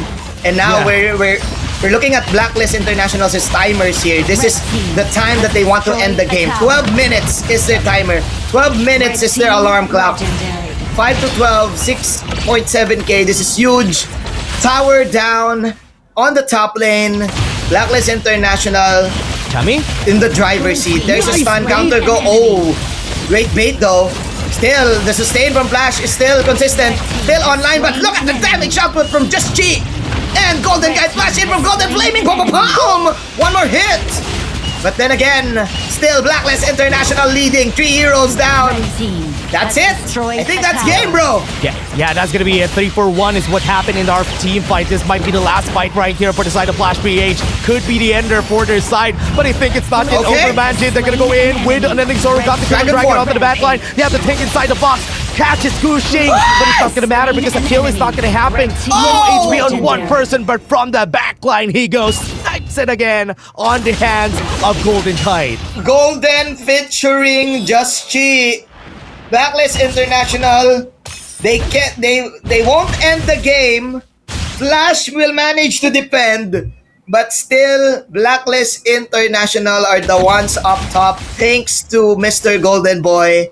Wow. Golden Kite kiting his way to victory, team fight after team fight. Yeah, Blacklist seems like they woke up in the right side of bed this time. This is the Blacklist that we were looking for yesterday, because yesterday the surprise from TNT was there, but they were kind of phased. But this time Flash PH looks like the ones who were looking for the kills, looking for the angles, but they are kind of losing steam in this game compared to what happened yesterday. This is the Blacklist that we know. This is the usual Blacklist that we see. Now Golden Kite having the siege breaker. Meanwhile, she will just push out the tower.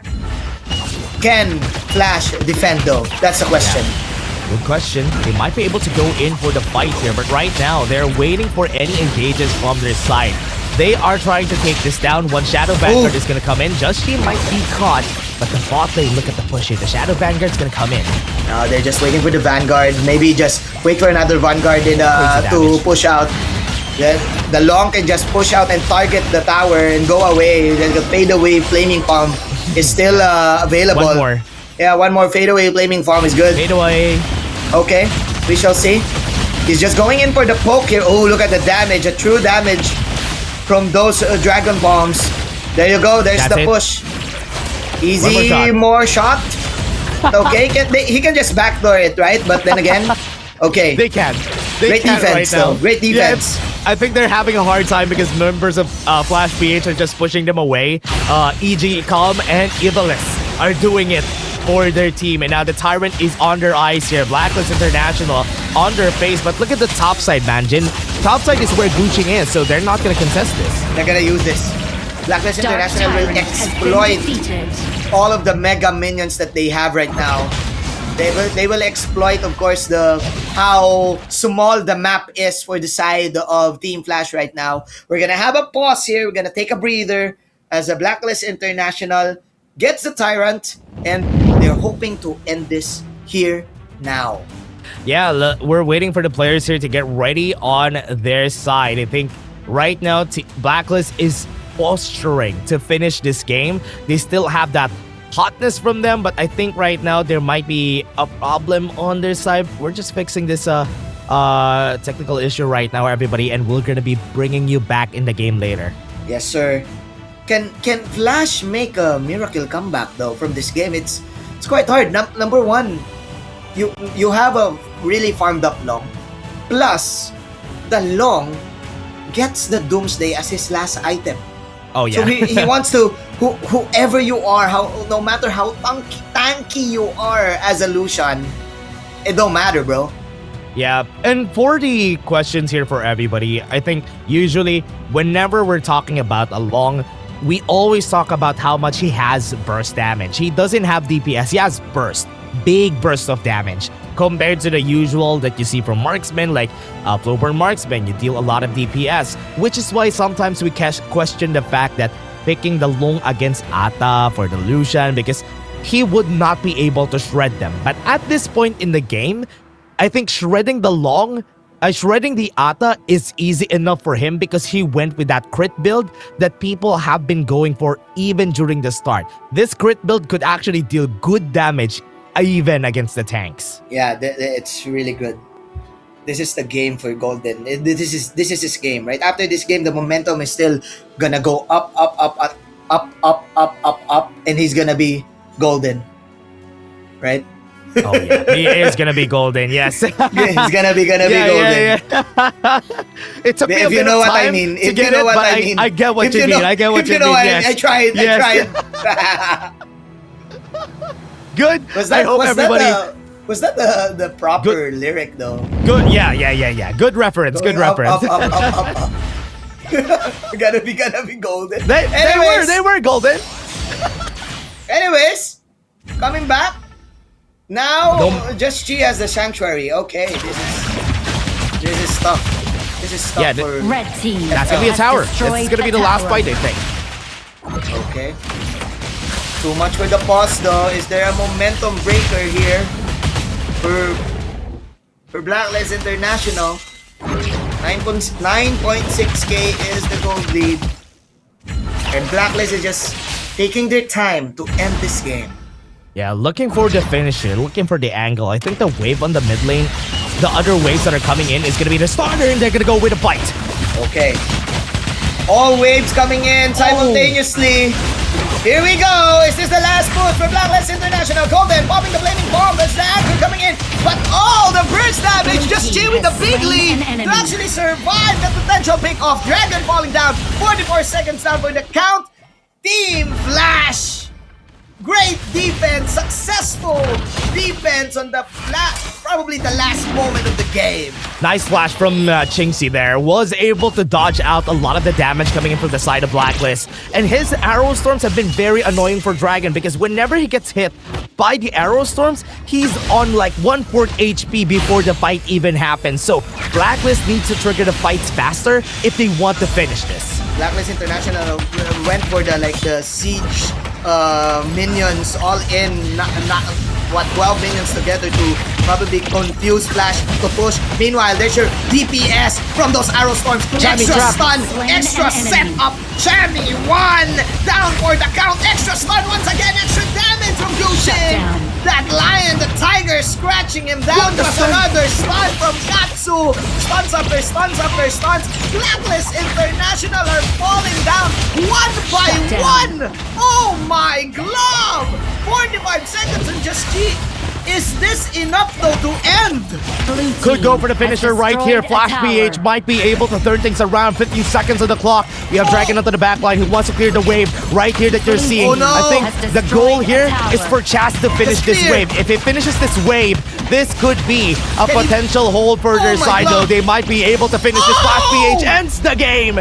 Goes for a 1-1. Oh my glove! Holy guacamole! Blacklist International, I thought that was their game. But Team Flash once again, that Lucian push, that one minion. And look at my face. It's already zoomed out. That's how. Yeah, there you go. That's how intense the game is. My camera starts to zoom in automatically. Look at this. Come on. Yeah, everyone, they dropped the like ball at that. the last second there for the team, and I'm surprised that they really dropped the ball at not at the best moment here for the side of Blacklist, and really unfortunate that happened to them. The comeback is indeed real here for Team Flash, and the game is now a best of 5. Oh yeah, the game is now best of 5. Yeah, that final push. Did you think that Blacklist International underestimated the last few moments? Yeah, I think the challenge that last moment. Yeah, I think the challenge was because the Dragon just got taken down. Because they got taken down, it's it felt like it was the moment in where they start to break out. And they tried to take a fight on a 4v5. I think they shouldn't have taken the fight and waited for Dragon to come back. Yeah, they could have just waited on that last few moment, right? But then again, Team Flash, we saw this earlier in game number 1. They just went all in and take whatever they want. So you would definitely understand why Blacklist International got caught on that few moments, because Team Flash were really pushing in. They were really chasing. No matter how far you get, even though if you're inside your base already, we're gonna chase you to just maximize the time that we have by Dragon falling down. Yeah, I'm really surprised that they took that fight though, man, Jane. I'll need to be honest here, because that could have been their game. They dropped the ball at the last seconds. They still had the 5k gold lead in the end there, because one lose against Illusion, he could finish the towers pretty fast, especially at the late game. Chingsi was already scary at that point. Yeah, and the damage, right? The pay damage, the Kingsley, the Arrow Storm, the DPS damage. So the King was protected. No extra damage, no extra flanks from the Maestro Inui. And it's really surprising. Again, we need to consider a lot of things here. Flash PH had a long break, right? I think we need to consider it. They don't have bans. They didn't ban anything. And with this, it's a 1-1. It's a statement game. The momentum right now for Blacklist International, the momentum is now at a tie. Yeah, that things have Team shifted. Flash. Yeah, Team Flash can definitely kick them out of the way. Yeah, I think it is possible. There's a big possibility that could still be a upset right here in our game because of what happened today. And I'm really surprised that this is happening, especially to one of our strongest teams here in the tournament, that they are having a hard time against this team, Team Flash. But Team Flash is doing so well. Yet again, this is just a upper bracket, but you really want to get to the grand finals, right? The team for the past seasons of the PKL, it's always Blacklist International. And again, I'm a fan of variety. I want like new flavors. If Team Flash wins this, it's gonna be a great story. It's gonna be a huge headline. Yeah, it is. It is gonna be, and it will force us to rethink what could happen here. Having the grand finalists be different is always gonna spark conversation for everyone, right? Because we usually are expecting a team that is gonna be there, but these teams have been able to just change the tides of the story on their side. And Katsu getting the MVP here to serve, especially for that last fight. His mournful tempos have been very crucial.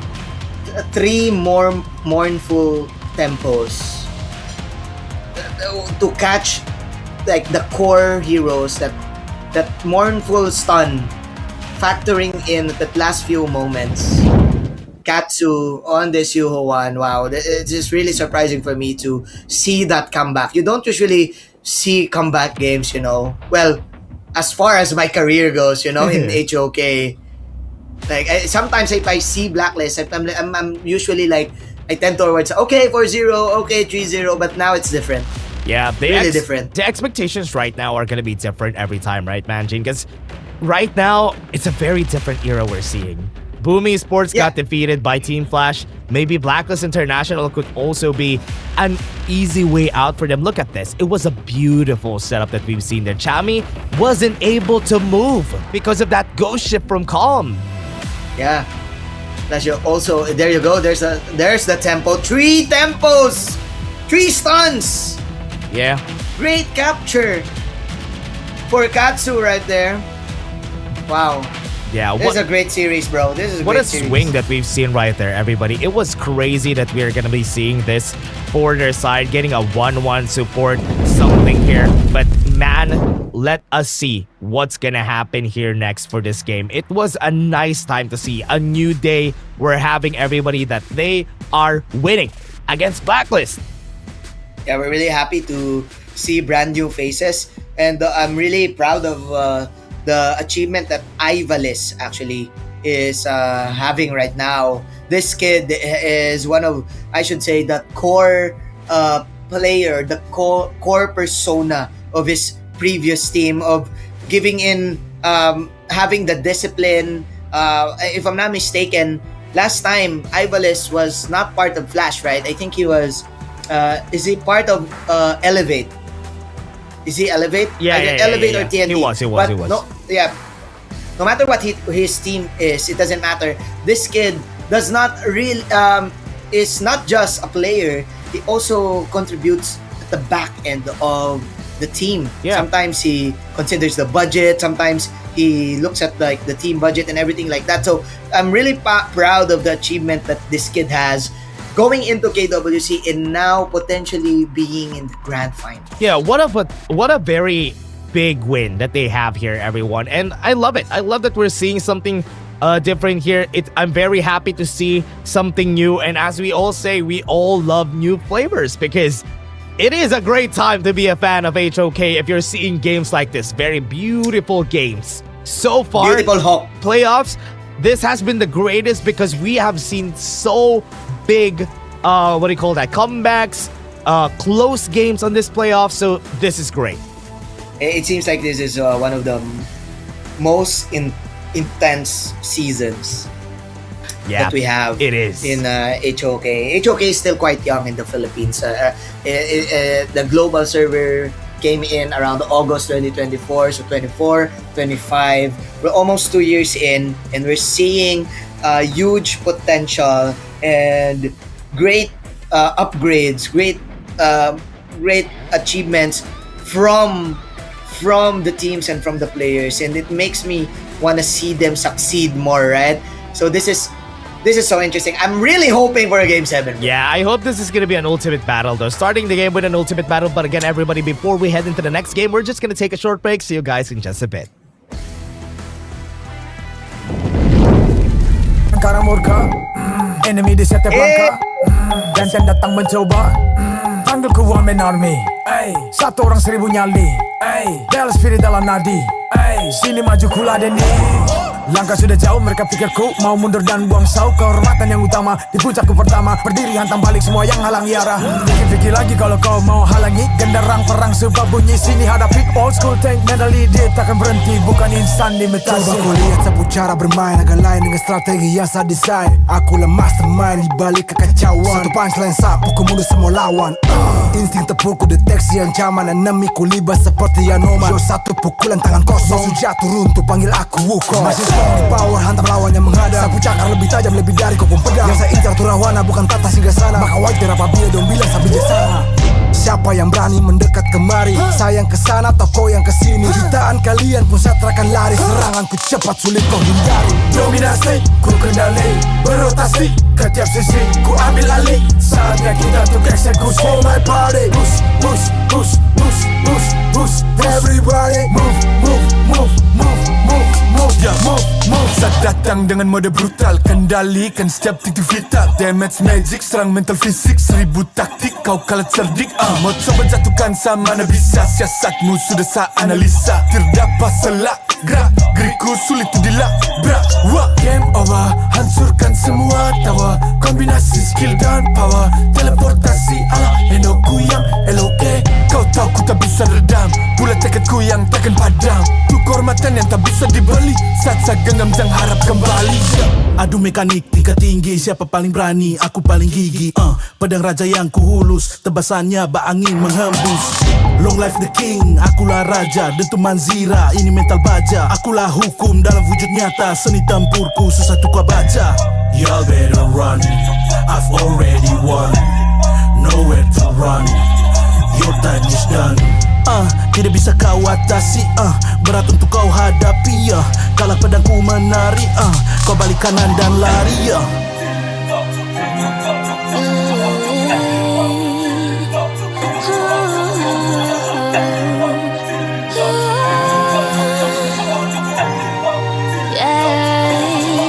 Come give me a good sing a sana. Aku cinta I'm the queen, feel the aura.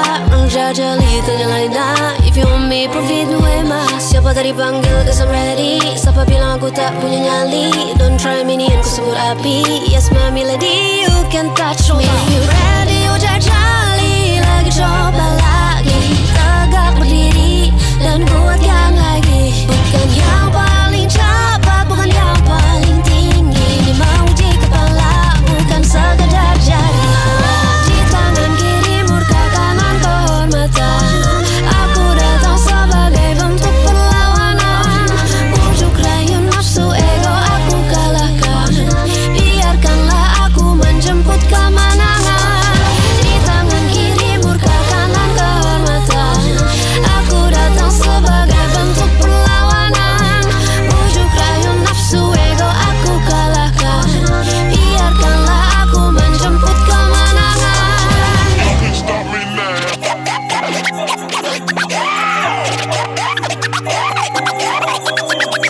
I was born with the crown. Fortune on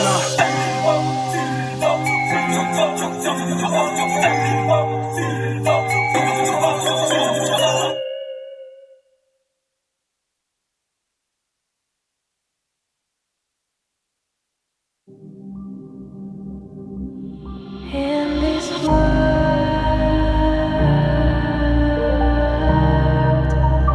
only ones in this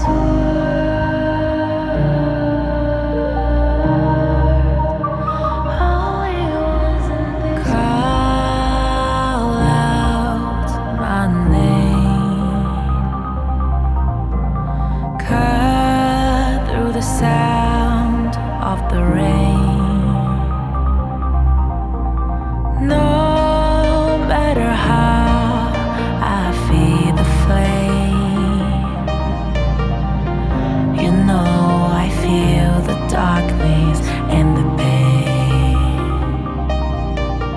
All of the ways we tried to break free from the night,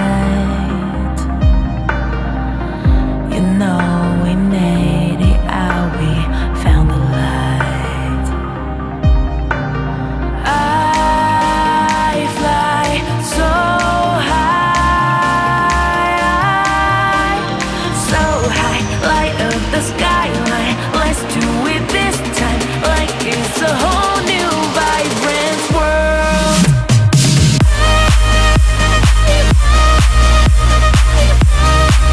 Like we're the only ones in this world. Like we're the only ones in this world. Now I see that I got everything I need. It's alright, I'm on fire, I'm alive, 'cause now I fly so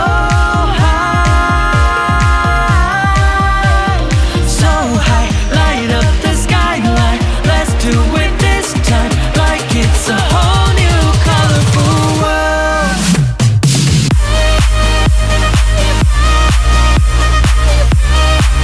Like we're the only ones in this world. Like we're the only ones in this world. Never thought we'd get this far, burning like the stars. How we get this far? Like we're the only ones in this world.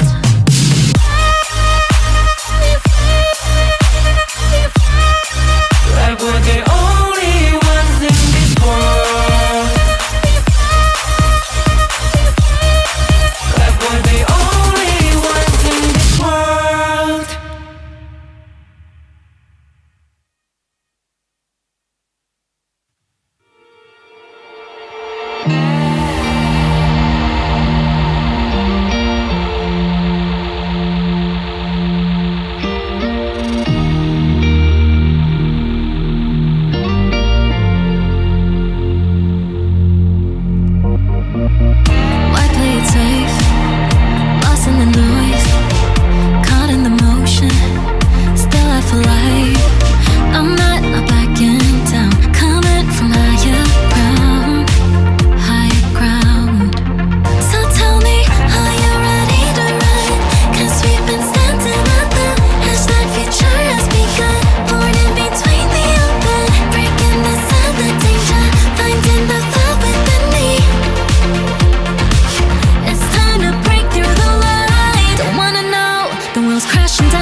And let's take a look, everybody, at this. This is the game that we've seen from a while ago. Blacklist had the ball on game number 2, but they still dropped it in the end, and FLPH was still actually the reason why they were still able to win it in the end.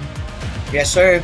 You would not call it a throw. It was not a throw. It was just Team Flash wanting the game, wanting to get the game, putting their hearts out in that game, and showing us that, hey guys, you also need to consider us. You also need to consider us to be in the grand finals. It is a new era in HOK right now. Yeah, it was a time in where we are seeing teams that were Team Flash, for example, a team that was not expected to even be here in the playoffs, being able to turn things around against a team like Blacklist International, which is one of the strongest teams that we have here in the tournament. Yeah, and now we're going back to square one. No heroes, no 10 heroes like what we've seen in that global ban. But unlike game number 2, there was a huge technical problem for Flash in terms of having no bans whatsoever. But now it is a fair ball game. Yeah, no 1-1. No more handicap. Yeah, 1-1. We're back. It's like a best of 5 all over again, everybody. It's like we are close again to that point in the series, in the games that we are gonna be back right here at the start. We're like in the group stages again. We're back there. Yeah. And now I'm quite curious because Blacklist International, they didn't ban out the Haya. So we were talking about, hey, okay, it's gonna be permaban now, no more Haya. But no, Blacklist was like, okay, you were mistaken. No, we're not gonna ban it. We're gonna give it away. So like what we've seen in that game, the Haya was not banned, so it was open. But is Blacklist International expecting Haya to be picked here by Flash? Because Flash went on a really different route. They picked up the Lucian. Yeah, it was a route that they did not expect in a way, because I was kind of expecting that Lucian should be the ones dictating the game. They should be the ones gaining the advantage before the game even starts. But in the end they were losing. But once they got hold of the game, as we said during the start of the series, or rather during the start of that game specifically, those 4 heroes that they have, they are going to be dictating the early game. And once the Flowborn Marksman gets going, that is when the ball will start rolling and go to the hands of FLPH. Yeah, FLPH showing us how it's done. This team, the miracle run of the team, they for sure, I kind of imagine them being like, okay, we're going to make it to the playoffs. Are we good? Can we make it to the play-ins? Even in the play-ins, right? We always have our talent predictions, right? So they went up against a team who has huge potential. One of the dark horses of the regular season, J Game. They were up against J Game, and then they also lost. Yeah. They won. Yeah. Right? They won. won. Or was it TNT? Let me double check. Yeah, it was TNT who won against Trend. It was Team Flash who won against J Game. And Flash won, right? Yeah, it was a good story to see, because before that, TNT defeated Flash on the last game of the regular season. So I thought their momentum is already down by that point, and getting into that play-ins, they don't have the right mental capacity, but they were able to still do so on that next game. So what could Blacklist do is the question on this next game, because from what we're seeing, it's like Blacklist feels like they are getting shaken up. It's not more on Blacklist not doing well, it's more on Team Flash just doing better so far. Yeah, now we can definitely see the momentum being shifted towards Team Flash. Yesterday, we also saw the Boom Esports being defeated, being owned by this team. Remember, this is a different team. This team has been struggling since the first season of the PKL, since it started, right? If I'm not mistaken, they were at last for the first season. Second season, they didn't even make it to the playoffs. I can't even remember a victory from Team Flash. But right now, it is a different team. It's a different ball game. I'm just proud of Ibalis, bro. Yeah. This kid, it's just good. Yeah, I think one of the reasons why we are so proud of the players right here is because the last time that we've seen Ivalice also was on Elevate. They tried. They tried their best. They got to the play-ins. Not enough again. But at least now they were able to pull through onto the playoffs. Both of them, even Azar, because Azar was on the same team as Ivalice last time. So TNT also has that story going for them. But right now, Team Flash already has their foot on KWC. The question is, will Azar follow through? That he will also step foot on the on the KWC slot, or will it be denied by Boom Esports? That's the stories that we have here. There's a lot of storylines going on, everybody. And I want to see the venue, because I know you're gonna go tomorrow to the venue. You're gonna be one of the casters tomorrow. Bro, you need to set up your PC there, bro. Yeah. You need to set up your PC. Is that an option? Is that an option? That is a good option. You can do it. Just get your PC. But if you're using a laptop, use your laptop. Then I'm gonna make it happen, bro. I'm gonna ask the production team. Yeah. Let's ask the director right now. For you to cast in, yes.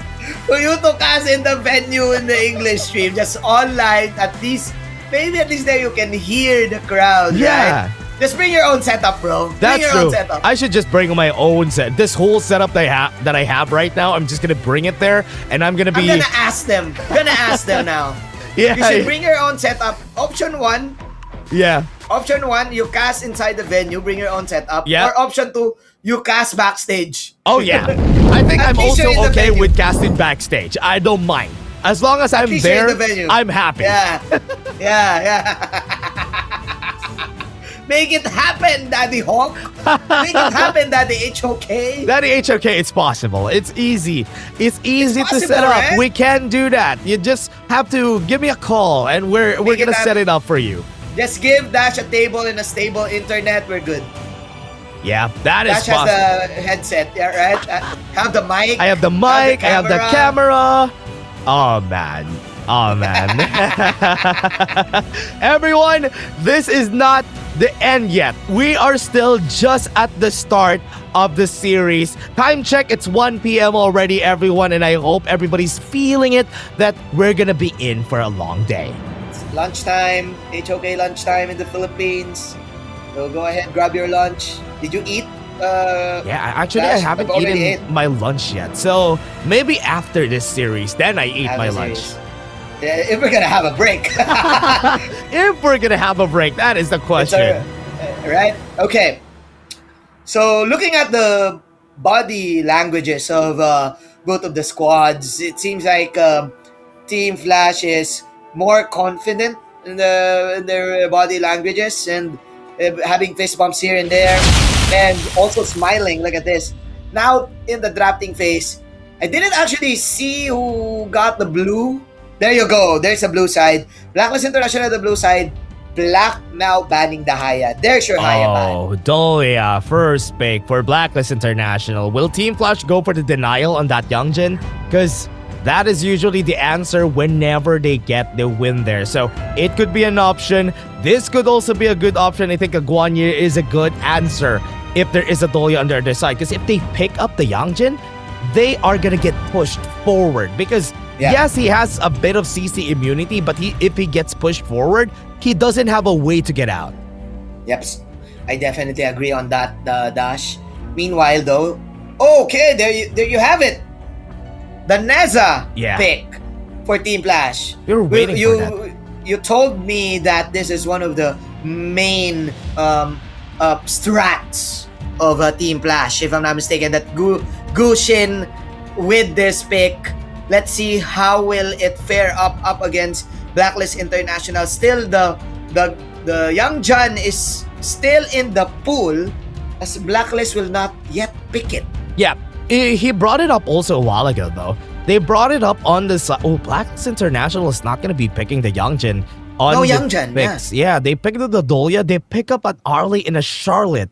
Those are not resettables, if you ask me, because the options that should be resetted on the side of Team Flash, Garuda is a good option, Nejag is a good option, but Blacklist International, who are they gonna reset? That is the question here. Are you going for a huge mid lane ultimate here for Blacklist International? No Youngjan now, so there's the ban on the Youngjan for Team Flash. So do you go Nuwa here for Blacklist, or is it going to be a classic Princess Bros Blacklist International lineup? But I think you need to go damage. Yeah, I was kind of thinking it's either they're gonna go for a Yu1, an Yixing, they can go for that too, or maybe they are looking for an option in the jungle. A Kaiser could be a good option here. A Kaiser or a Dun could be a classic option for that Dolia reset. Yeah, utility, Dun, jungle is quite good. Charlotte definitely is the clash lane here. Now, okay, if you're Blacklist International, you know that the Neza is going to the jungle already, right? Yeah, so, what's your answer here? Do you match it up with a utility also? Just tank up all of the damage? Lei and Podo being picked here by Flash, so a lot of setups. And look at Flash, it's a really tanky comp though. Yeah, there's a lot of tanks here. They have the power to shred, which is good. They have the Arlie and the Charlotte on their side, so they would be able to shred down these tanks. But I'm also in a big question mark if they would be able to just go with what I said a while ago, an Yixing, a Kaiser. Those are easy resets Kaiser that they could go for on their side. That is not, you don't really need to think about it a lot because the ultimates will be the ones that you go for the reset here. Done, okay. Ganmo done. And a Ganenmo. Ganenmo has been nerfed to the ground recently. Yeah, nerfed to the ground. But it really depends on the team, you know. Still, the late game burst is good.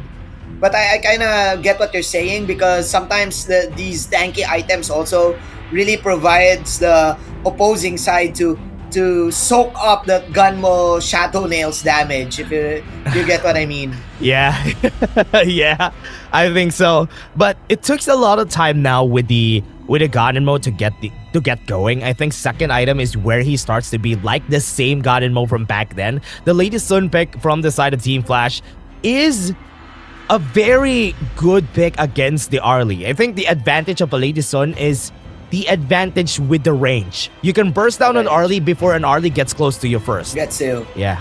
Yeah. Yeah, but in considering the early stages of the game, like the laning matchup, for me it's quite 50-50. It really depends on the second skill of the Arlie.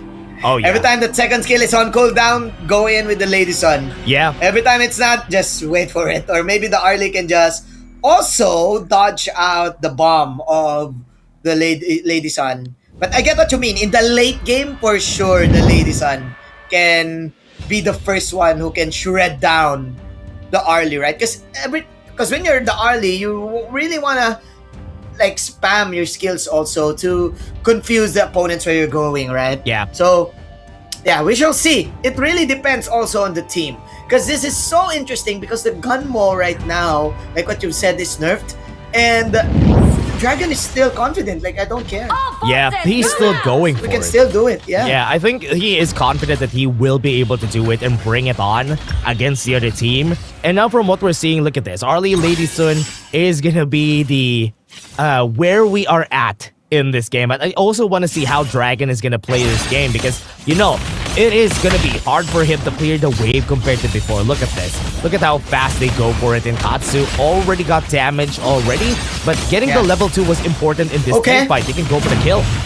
Normal hits coming in. Flash out for Dragon, but Katsu also with the normal hits of his own, but Just Chi will manage to counter back. So that is a mid lane for a mid lane.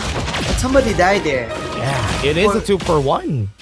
It's a 2-for-1, but wait, who died? Yeah, it was Chami. Was lost. Chami won? Yeah, Chami lost against Calm. Okay.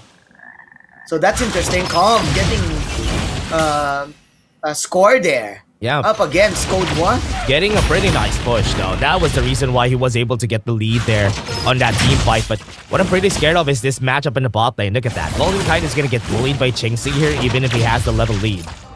Yeah, for sure. That's why there's a reason the Dolia is there to guard him, right? To at least zone out the Lady Sun to at least zone out King C. Again, there's always an early advantage of the Lady Sun because of the rolling raid passive, right? So you're always up again. You're always one step ahead in terms of damage.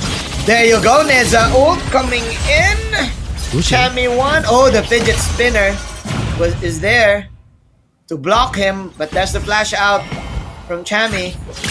Flash to just scare off Code 1. Yeah, that is a good way to start it off though. Using the Skyfall on the top side just so that Chami 1 has to force the flash away. So now, if ever Calm tries to go for the fight back, Chami would be scared because he doesn't have a flash to use now. Yeah, but there's the call. No flash burn, or just ping it down to your opponents. Autumn Storm coming in from Golden Kite.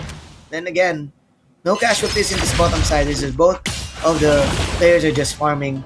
I'm so interested in the Clash Lane matchup though, Dash, because like what you've said, no flash and still the Skyfall can be They're up gonna get there tied. every time. Meanwhile, in the bottom side, okay, with the Dungeon Dice flank coming in from Calm. Calm with a surprise. Autumn Storm to dodge. Golden Kite staying in the tower. People are falling low in the tower, but then again, Team Flash with the tower dive. Successful gang there from Crazy plays from Team Flash. The way they played around it on the tower, no help coming in from the Blacklist International side. Calm going to the bot side was a very smart play because they are going to be the good target here every time because they can't go away. If they get pushed by the Razor Cavalry from Calm, there is no way that they're going to survive. Especially Chaz right here got pushed back to the team. Yeah, great Razor Cavalry there. And also great power juggle by the side of Team Flash. Like Calm was catching all of the tower damage and then eventually backing off. Another one from the team also getting that extra damage. So great movement there from Team Flash. You can definitely see some great micro mechanics from those 4 players in the bottom side. And with that dash, that's definitely a great advantage for Queen C to get first item advantage. Yeah, they've been catching them lacking every time. Top side, no Skyfall. Okay, Autumn Storm out for Golden Kite. Nice dodge. But there's a switch up.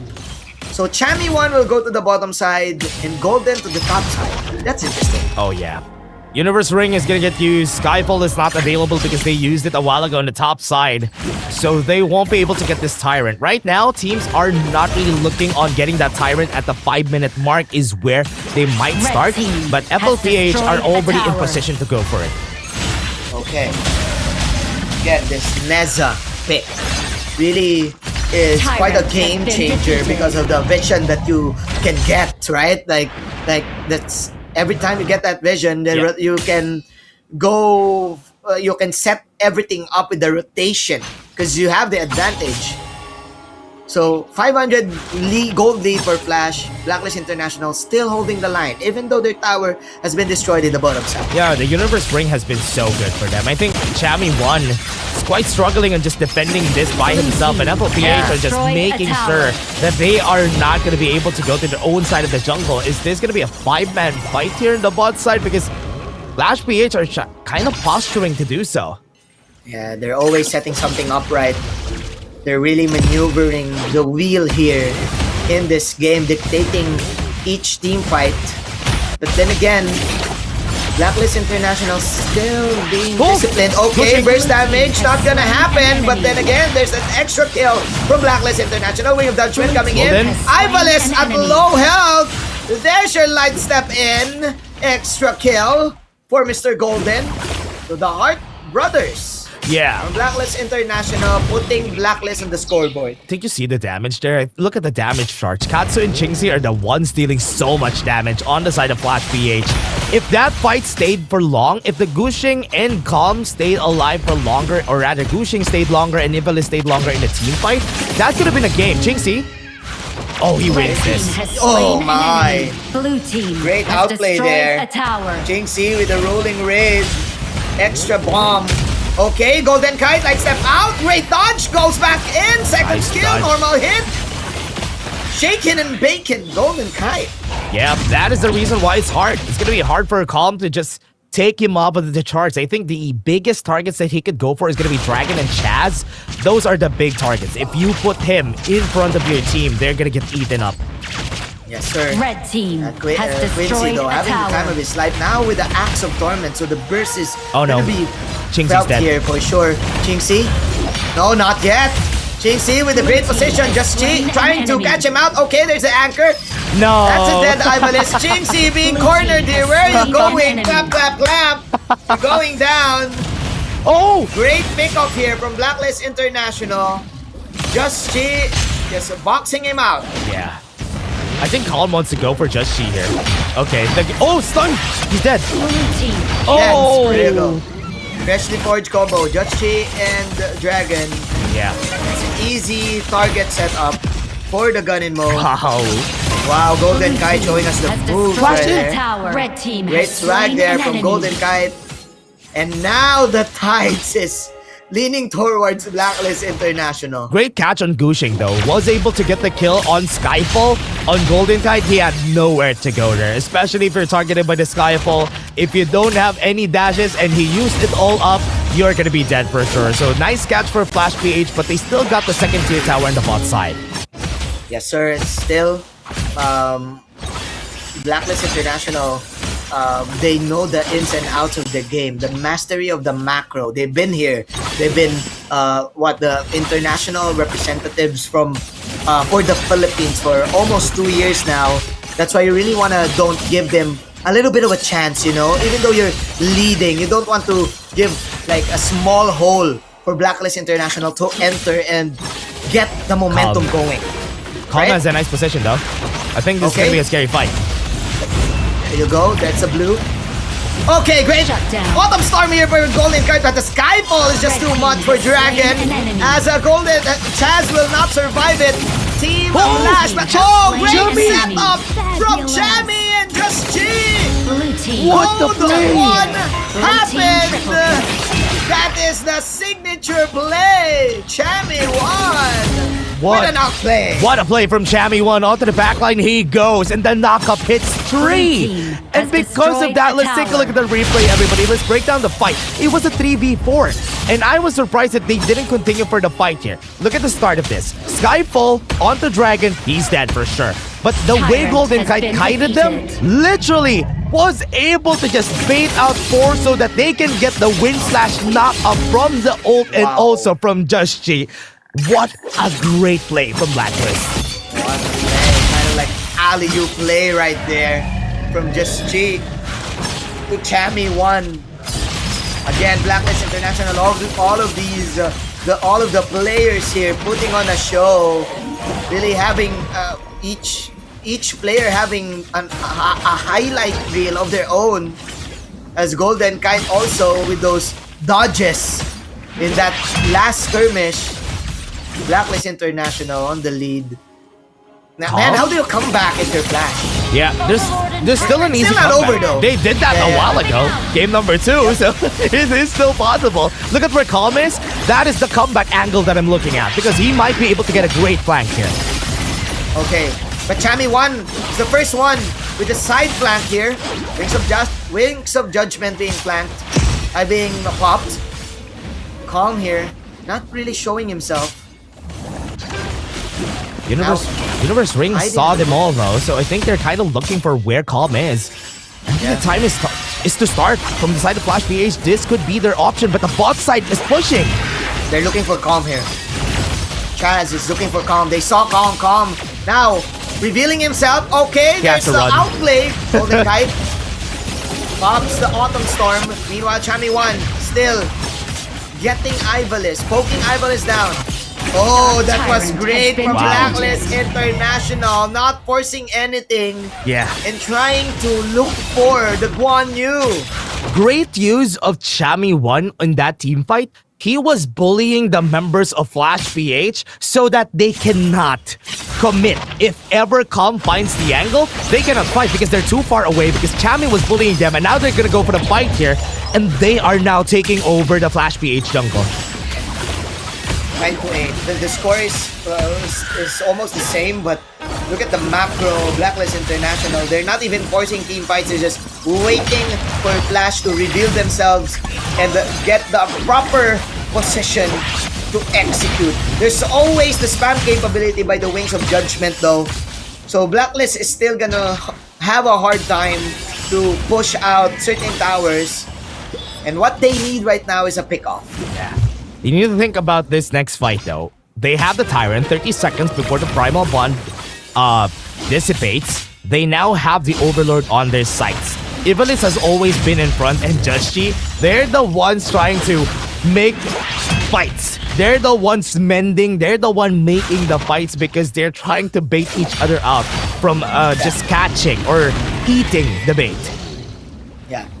And with that, he doesn't care. I'm gonna catch all of those feathers that you've been releasing, Katsu. I don't care, even though you have the Cobra Commando, you have the mask, that trio mage item combo, that new trio mage item combo. Yeah. I don't care.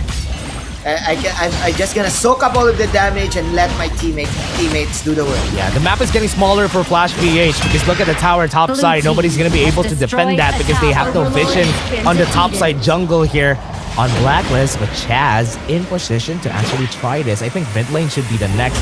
What? Wow. This angle though! The cinematics. I love it!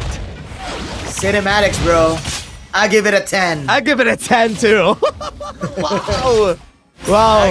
W production. Thank you very much, production. And now they're gonna go for the last portion probably in the mid lane. Seeing the dragon marching towards the bottom side. Blacklist International will wait for this, and they're gonna simultaneously push out all of the waves. The dragon is now at the bottom side. They're luring out Flash to come out from their base. Yeah, I think they're too advanced here, at least for the side of Flash. They were able to take down the tower, which is the important part. Will Blacklist actually try for the push here? Because the range from Katsu and Chingsi has been pretty hard to reach. Yeah, here we go. Freshly forged couple blades combo. Oh, the damage. Damage is knock up from Dragon. There's your knock up. There's your rampage from Chami1. That was all of a sudden lately. Blacklist International, Chami with a pick off.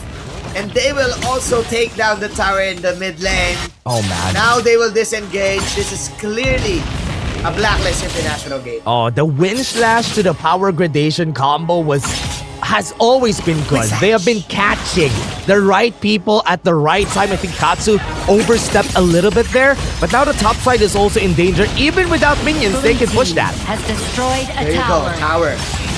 Being taken away. Flash. And another signature star combo with the slash. Chami1 ult but falling low. But then again, the damage has been done. 2 heroes now falling down. Double kill by the Talia. What are we seeing? 15 to 9.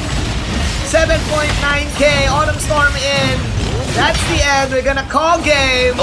Blacklist International will manage to take this series 2-1. Blacklist with a win. Great game. Great game from the side of Blacklist International right here. 9k gold lead at the end there. It was smooth. The game there was really smooth for Blacklist compared to game number 2 in where they let the advantage slip up from their hands. And this time, I love it. The performance that we were looking for from the side of Chami1, we have seen it during this game, and I like that we've seen that version of him. He was going to the backline, took note of the flash that Chingsi used in the bot lane, so that in the end, he was able to commit that flash power gradation to just finish the game. Pa-pa-pam. It was like pa-pa-pam. It was like signature move. Yeah. It was like just slashing and dashing his way to victory. And that's what you like about Chami1. He has a huge hero pool, and you can't really say what type of play style that he will do in every game. And it's definitely for me the MVP contender for this game, right? Because of the outplays that he's doing.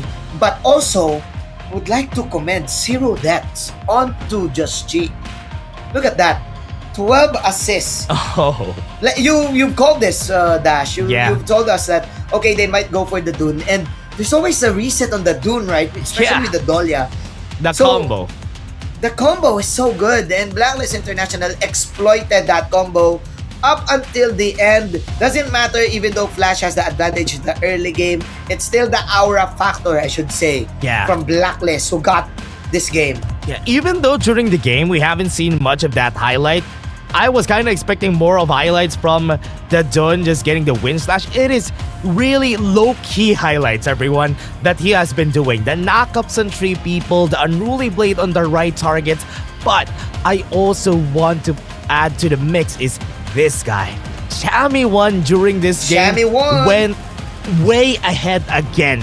And whenever he steps up like this on a hero like Charlotte, Umbrosa, the carries, if you may, for Clash Laners, he is gonna do it. He is definitely gonna still the ace player for me. Yeah, Blacklist International. It's the heart of this team. Also, Team Flash, they didn't actually get the point that we're seeing a Neza game, right? There's this new flavor, like what we've said earlier, the Neza on this tournament. So no Neza game whatsoever. My question is for you, Das, is the Lady Sun a hero that needs maybe 2 items at least? Because they did not get to the point that they want to snowball everything. Right? So anyways, I'm just gonna wait for that. Anyways, as Quincy, as we're saying, to really answer my point here is that I kind of feel that the Lady Sun is a hero that is good, but you really need to snowball for it to be part of the team fights always. Yeah. You always need to get to the late game. But if you take a look at the build that Chingxi went for, it was Master Sword Axe of Torment. That was the poke version of the Lady Sun build. It's the poke version, yeah, right? He was going for that poke. I think he had the right idea because he can't really stay long in team fights because remember, there is the threat of the Chami1. There is the threat of Just She if ever he tries to get close. So going for range was the right answer, but the problem there is that they were kind of lacking in the damage department from the side of Flash at the later stages of the game because he went for that build. And the MVP of that game, TNT MVP of the game, definitely gonna be Just Cheat 1-0-12. But if I'm gonna have a second one, it's gonna be Chami for me. Yeah. Then again, he's the one setting up the alley-oop. Just Cheat was setting up everything, the knock-ups that outplay in the other side, in that Tyrant part of the map, in the middle stage of the game. We were looking at Team Flash to actually get ahead because of, I was like, okay, they're now ahead in the tournament because of this pickup, that specific pickup that we saw in the bottom side. But then again, you're up against the Giants, the Titans. And this is where we saw all of the players with their signature play, with their highlight reels, right? Golden Kite with the kite, set up from Just Chi, and then Chami1 finishing everyone off. Yeah, it was good, especially with the setups. This last fight, it was important. Chingxi used the flash before this team fight, and Blacklist took note of it, which is why there was the call for Chami1 to just go in, flash in, knock him up, kill him, and then the game is over. Yeah. It doesn't even matter if you have the rolling raid in your skills.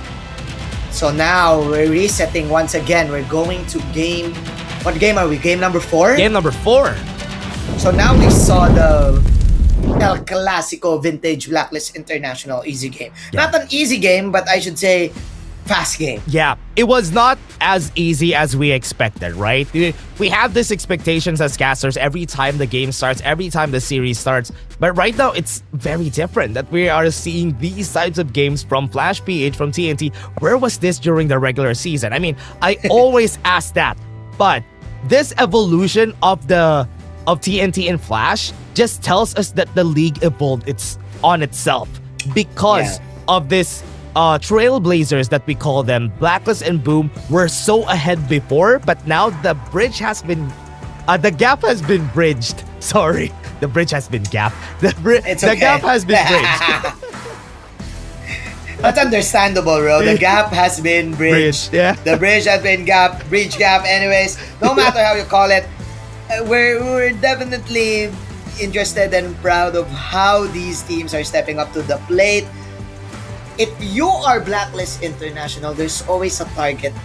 There's always a target at your back, you know? If Yeah. you are number one, if you're champion, if you're chasing that championship, you're the hunter. But now, they're the ones being hunted. And seeing all the games, this is not an easy game for them. This is not an easy series for them, right? Like what you've said, right now, it's not gamer hours. It's still too early. It's still too early for gamers. Yeah. Right? Still too early.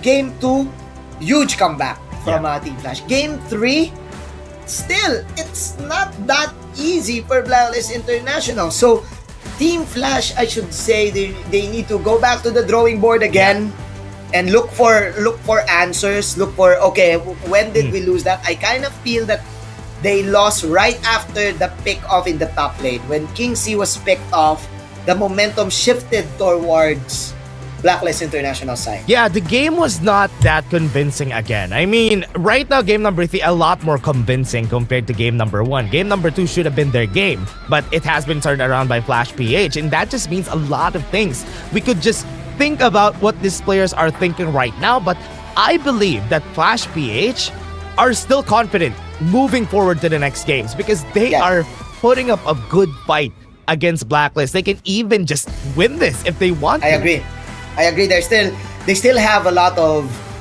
A-tier heroes, I should say, that they've saved to. Unlike Blacklist International, unlike Boom, we always see them prioritize all of these S-tier picks, right? All of these, like the Longs, the Yuhuan. So they still have a lot of cash in the bank, I should say. Yeah. Or they still have a lot of meat in the bone to pick up these S-tier heroes. We're not seeing the Haya yet for their side, right? Yeah. They gave up the Dolya. They can also pick the Dolya. No Yuhuan whatsoever. But then again, I agree with you. They can still put up a punch. Yeah. And for everybody watching out there, everybody, it's still very early, 1:26 p.m. If you want to go to the venue, you can still go. Quantum Skyview, Upper Ground B.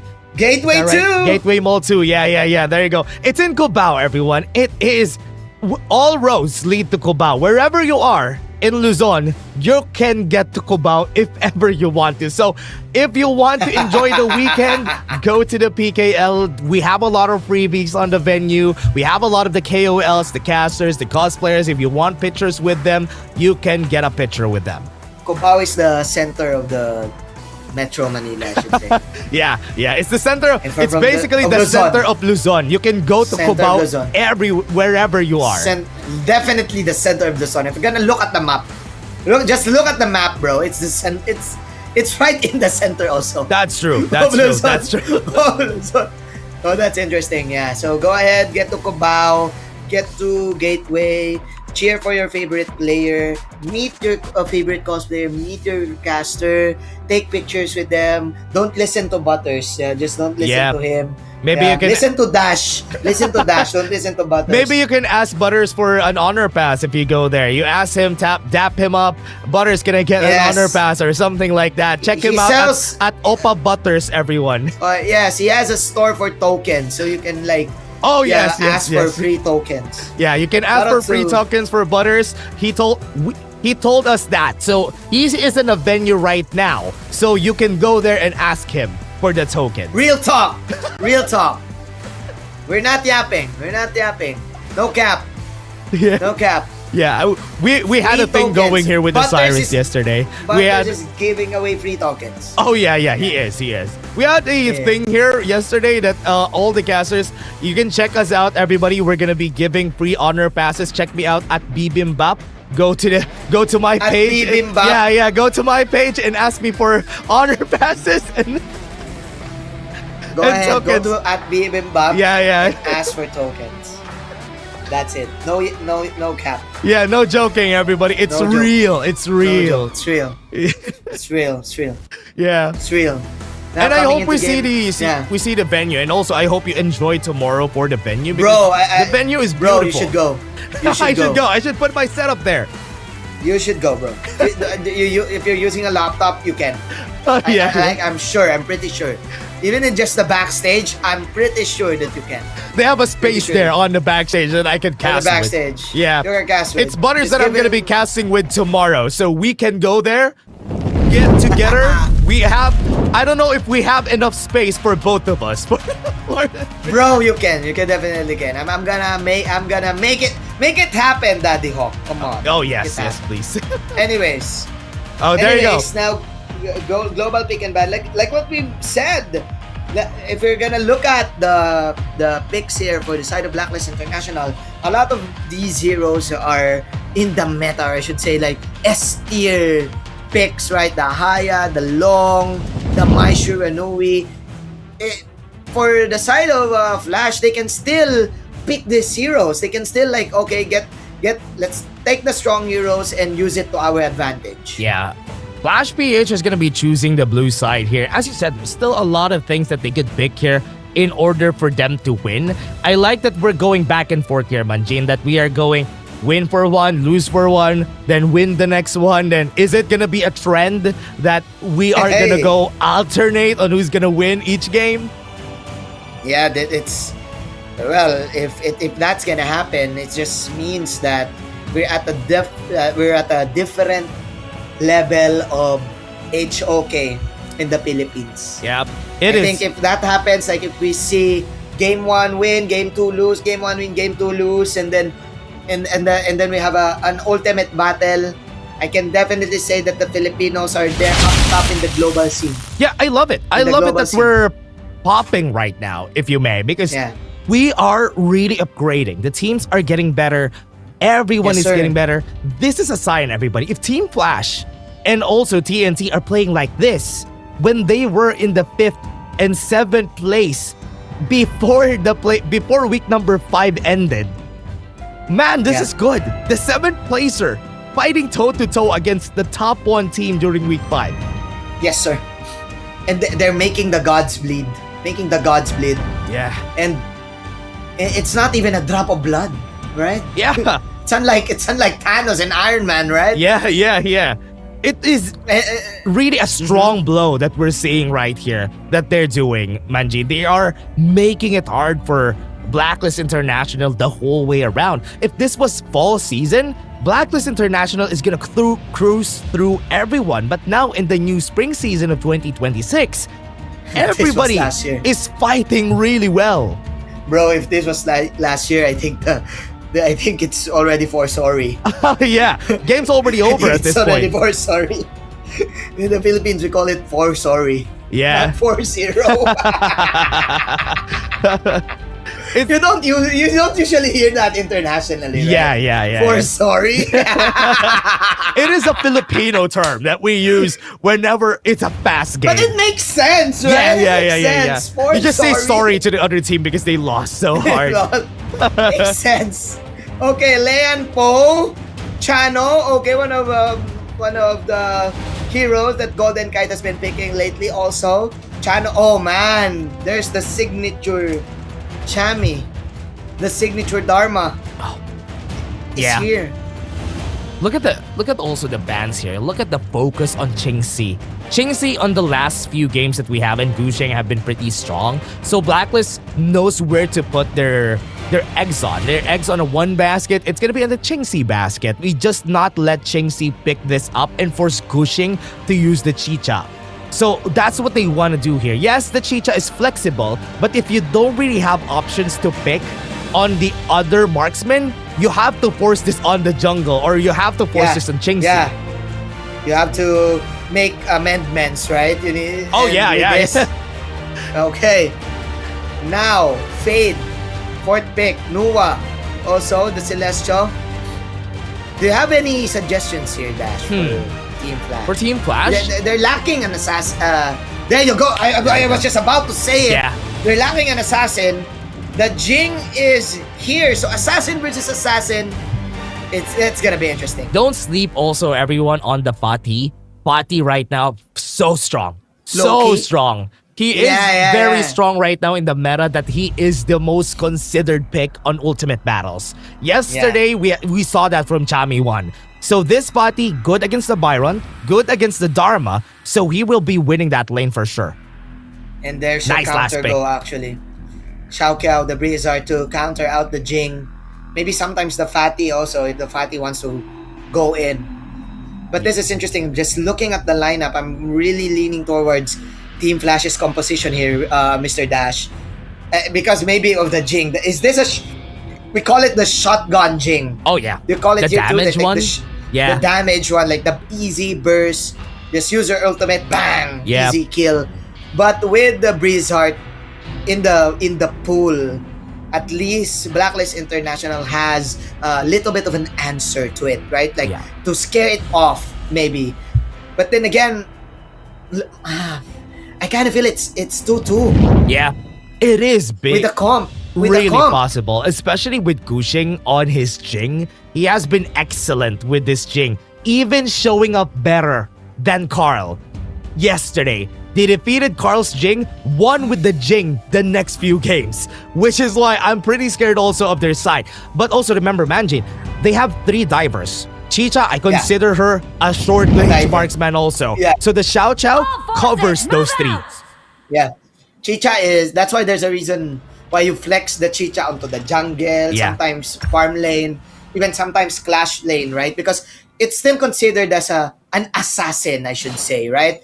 So, because you need to proc your passive, you need to get your extra weapon, right? It has 3 stages, right? Stage 1, stage 2, and then you need to get to stage 3 to at least get the damage going to maximize the potential also, right? So, yeah, I would agree that it's still considered as an assassin-based marksman. Yeah, she really needs to get close. That's the only thing about this. Especially when you're picking up a channel, for example, you are in advantage on that lane unless they put more pressure on your side of the map. Look at what they are doing with Ching Seeker. They're helping him out, making sure that he gets a bit of an advantage, and that's the most important thing they can go for. Yep, taking that armadillo.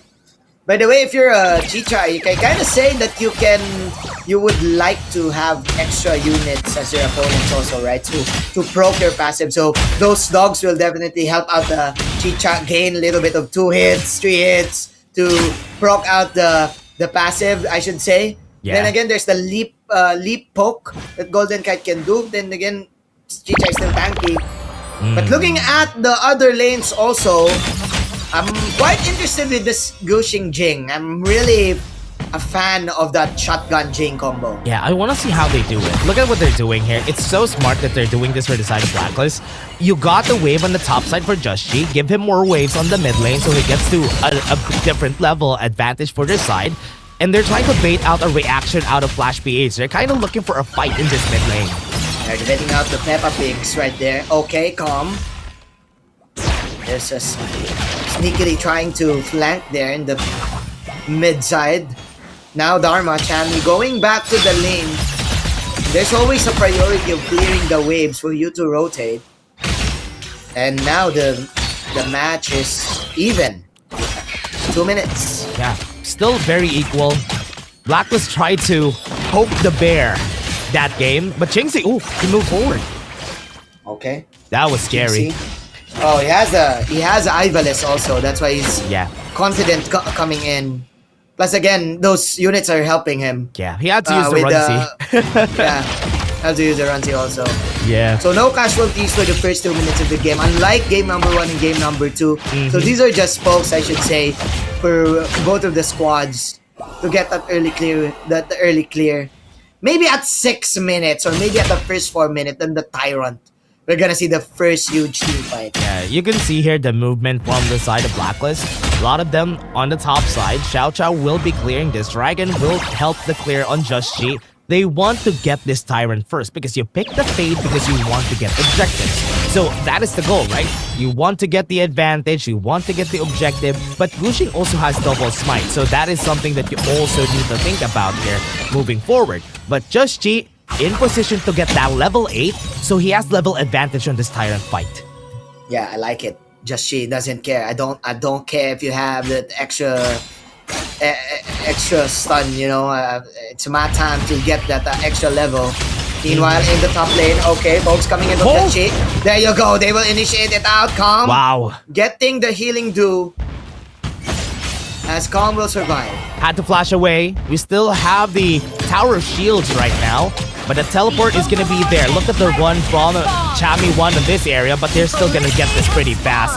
That is where they made the mistake there for Blacklist, because they are a bit late. Wow, fast secure right there. From the Jing, Gushing. He knows that there was an attempt in the top lane. That's why, okay, the call is to get the Tyrant early. And with that, Team Flash will get a little bit of an advantage. Yeah, they just waited. And now, because they are in the mid lane, they're not seeing any members right here of Calm and Gushing. They don't see them, so they just leave the top side open. This is where Blacklist, we see them get the advantage, right? Whenever there's a wave like the top side in where they won't be able to hold on to, that's an extra small amount of gold that you lose. Yeah, that's a vintage mastery, I should say, for the side of Blacklist International. Just all of these little details inside the game that they know can give them more time to take the upper hand for teams that they're up against. Brand Outburst gonna get okay. Oh, nice burst right there. First blood from Gushing. Great combo coming in from Flash. PH. Katsu with the ultimate, and plus the burst from the burst down from Ivalis and company. Gushing with the last one. Great use of that Unbridled Outburst coming in from Ivalis just to push them away. The timing from the teleport from Gushing and the emergence. Shoot Mantra. Okay, Mantra combo, but there's the extra box from the Noah. Great box block right there from Katsu. Played a little bit of block blast right there from Katsu. Yeah, surprised about the plays here from Blacklist. It looks like they're not in sync on those team fights. Mission complete, at least for Blacklist, that they were able to defend the tower in the mid lane because of that engage. But they're giving a bit of kills from the side of FLPH. But you can see here, right?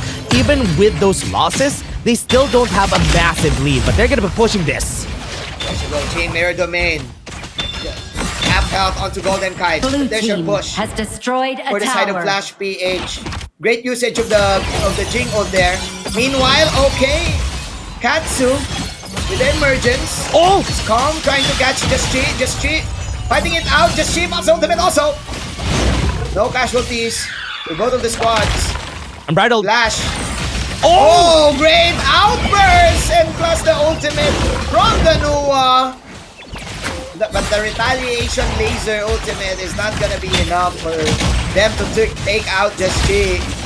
So Team Flash still forcing their way here in the red side. Will they get the red golem? They will. A great steal there.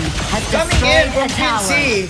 Team Flash leading this game. Yeah, they should be leading this game with this lineup, especially when you're that ahead. With what Gushing has currently, he's dealing so much damage to Dragon and Golden Kite. Should be scared of anything that comes their way from Gushing. Yeah. Can Blacklist International get something here though? Because I like what you said. It seems like this game, they're lacking, like there's always a misdirection in what their target is. Yeah. I think this is gonna be the problem. Good matchup. Okay. Great. Oh, great outplay there from Quincy. Chami 1 trying to make a play there with the Truth Mantra. So more failed attempts from Chami and Just Chi. I think that was the third time that they tried to combo up the Dharma with the Fade. Yeah. Nice Unbridled Outburst from Ivalis. I think that was the reason why he was saved. They denied the dash from Just Chi to finish him off. Yeah.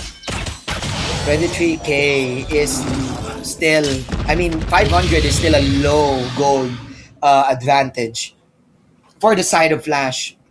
Yeah. Blacklist International.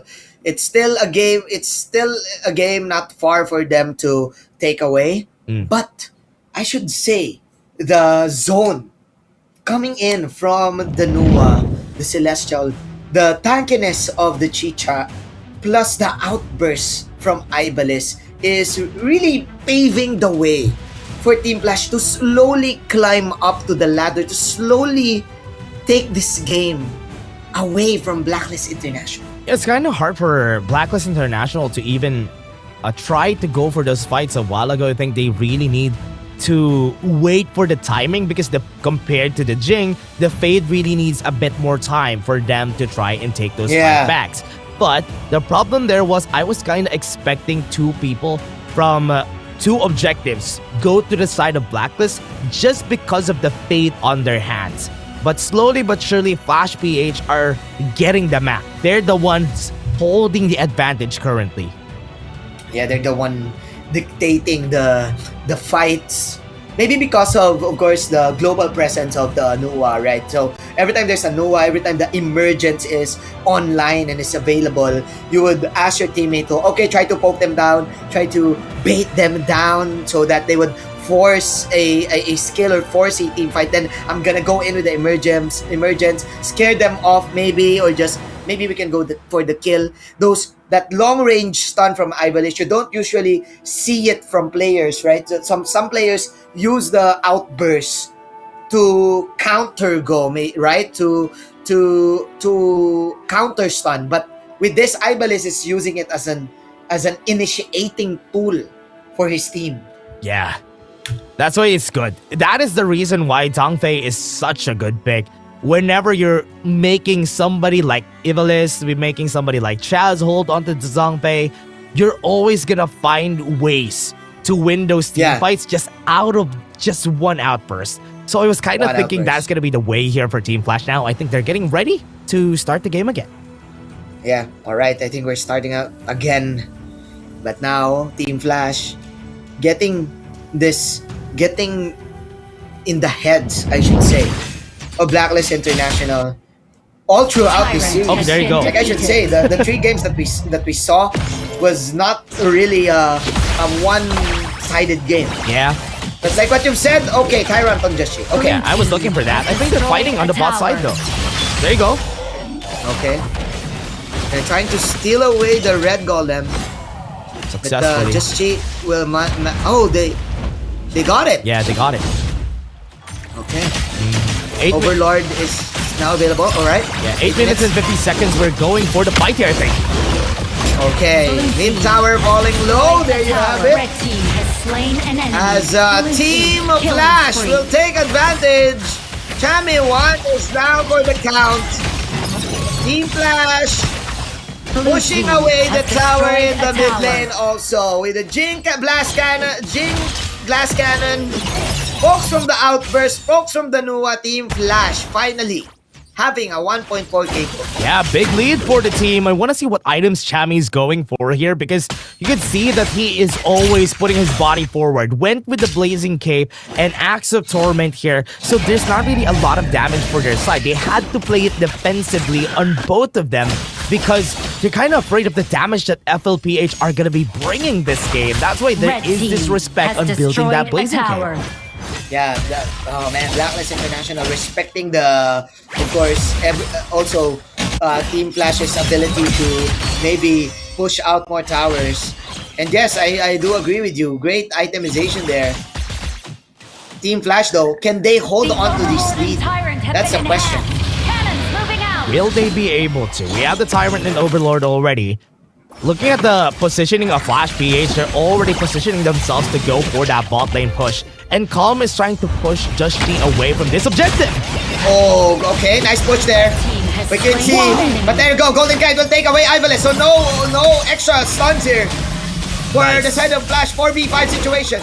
Yeah. Blacklist International. They have the advantage. I think this is going to be impossible for them to fight back on, right? This is going to be a Tyrant take for them. They just have to take the Overlord here. In the end, the reset.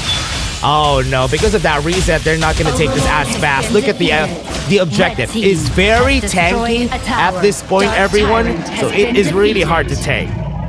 Yeah. Great usage of the retaliation also from Katsu to attempting to last hit that Tyrant. But look at that. Look at the gold swing there. Yeah. From 1.2, that's already just 500. Plus, it's a channel. It's a pack leader. You can definitely shred tanky heroes there. If I'm not mistaken, he has the Doomsday and he has the two swords already in his the shadow dance. Yeah. I think he already has it. I think he already has the items right here on his hands, and this is going to be the time. There you go. As you said, Shadow Reaper is already here with the Daybreaker, so they have the damage potential already. So this is the time for Blacklist to fight back because their heroes are getting ready, getting postured to go for the fights now. Gushing. Quick build coming in from Shadow as well. Oh! Great catch! Chami won with the catch! Passing it to his teammates. Oh, great outburst! Up to 4, up to 5! Nice outplay there from Ivalis! What a roar! Double kill. Like Katy Perry, Ivalis! With an outplay! That was the entire team of Blacklist International. What a swing right there! They're trying to catch Chaz. Chaz running away. Can Chaz manage to survive taking so much time. Taking so much. It's a mage. Chaz? Okay. Red team has slain an enemy. Retaliation?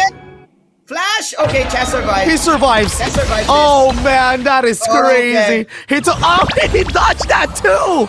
He was taking so much time from the side of Flash PH. If he didn't take that time against Flash, they could have pushed mid, they could have pushed bot lane, and Calm shouldn't have died there if they didn't take their wee time to take down Chad. Man, I really thought that was Flash's game to take because of that outburst by Ivalis. If we're gonna look at the replay, for sure we're gonna see it here. Yeah, look at this, There's everybody. the catch. The catch was pretty, and now Ivalis, 5 people got caught by the unbridled outburst. What is that? That changed the tides of the fight. Everybody had to flash in when that happened, and they got the advantage at first. 2 for 2. But then again, Chaz was able to buy time. Red team right? has He destroyed bought a time tower. for his team Red to team run away, has going in destroyed a circles tower. up against Ivalis and up against Katsu. You can't really kill instantly that Leon Po, right? Yeah. Especially if you're Anuwa. Oh! So with that, so I mean, even though that's a beautiful outburst, still Blacklist International in the lead, so it doesn't still make sense. So hard. For Flash, yeah. Yeah, it's so hard for Flash. You can see them struggling on just defending the Red team towers, on has just trying to destroyed go a for the tower. fights. Because there's the presence of Chami every time in the team fights. Chaz is going to start off the fight. Chingsi is going to go here. I think this is not good. He's going to get checked let's here. see. So he has seen where Chaz is. But what they don't know is somebody is waiting in the wings here. Chingsi, oh no, he has been caught. Gonna go for the chase down against Golden Knight, and I think they're gonna go for the fight. He's dead. Slain an enemy. Okay, there you go. Jinxie, no marksman for the side of Flash. Can Blacklist International run them off? Okay, Blacklist, trying to go for the chase. Oh, but there is the glass cannon jig that we're talking about. That is just G falling down. 41 Blue team seconds has onto the destroyed a ground. tower. Team Flash with a counter pick off of their own. And the mid lane got taken down while that was happening. Blacklist was a bit too hyper-focused on the fight that's happening in the top side, which is why T3 Tower, that's a big loss for them. Oh yeah, man. Did Blacklist get greedy though on that pickoff?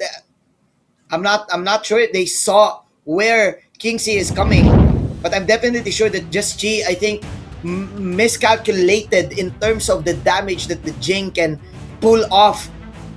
Team Flash still in this game, still in this ball game, pushing in the tower, even though they wasted a little bit of time that they had chasing down Chaz.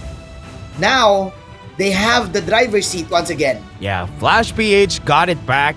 Just getting a T3, even if they have a bit of a gold lead on the side of Blacklist, this is still really leaning towards this side of Flash PH. They have the space to go for that next fight, and they lost Just Chi. Losing Just Chi on an objective battle, that's a big loss, and because of that, I think Flash PH is going to go for the next objective. Yeah, crucial pick off there. You would love to get the smite holder always, especially if the objective is in the vicinity, right? I think the Overlord is online. We shall see. Or maybe I think the Overlord is online. Now, with this, Team Flash, being really careful on the next few team fights that they will attempt. Yeah, you can see all the fans right here of Blacklist. Yes, sir. Yeah, all the fans out there just supporting their friends from the side The of Blacklist casters International. even. Oh yeah, the casters even are here. Yeah. I can see Butters. I can see Butters standing. Don't listen to that guy. Don't listen to him, but don't agree. Just listen. Just listen. Oh, you can even see the other players here. You have TNT, you have Blacklist International. And Carlos saying, "Hey, don't you give us the win, okay? Okay, you give us the win. You give us the win. Don't take the game from us." Yeah, right. they're Shout already out to talking. TNT, by the way. Yeah, big shout outs to already. everybody out there watching on the venue. Everybody, it is.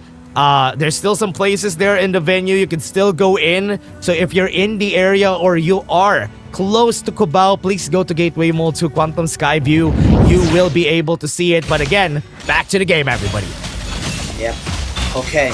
Oh, so they went for the Tyrant, not the Overlord. Pushing, targeting the Tyrant. There's a push in the mid lane. Emergence pop just for the side Dark though. Tyrant has been defeated. Now Flash, again, controlling this game. They have a hold of the game so far. And Overlord is on the eyes of Just She here, but are they gonna go for it? Because they're already posturing themselves on the top side of the map after the Tyrant has been taken. But remember, bot lane wave is pushing, and somebody needs to clear that first. Yeah.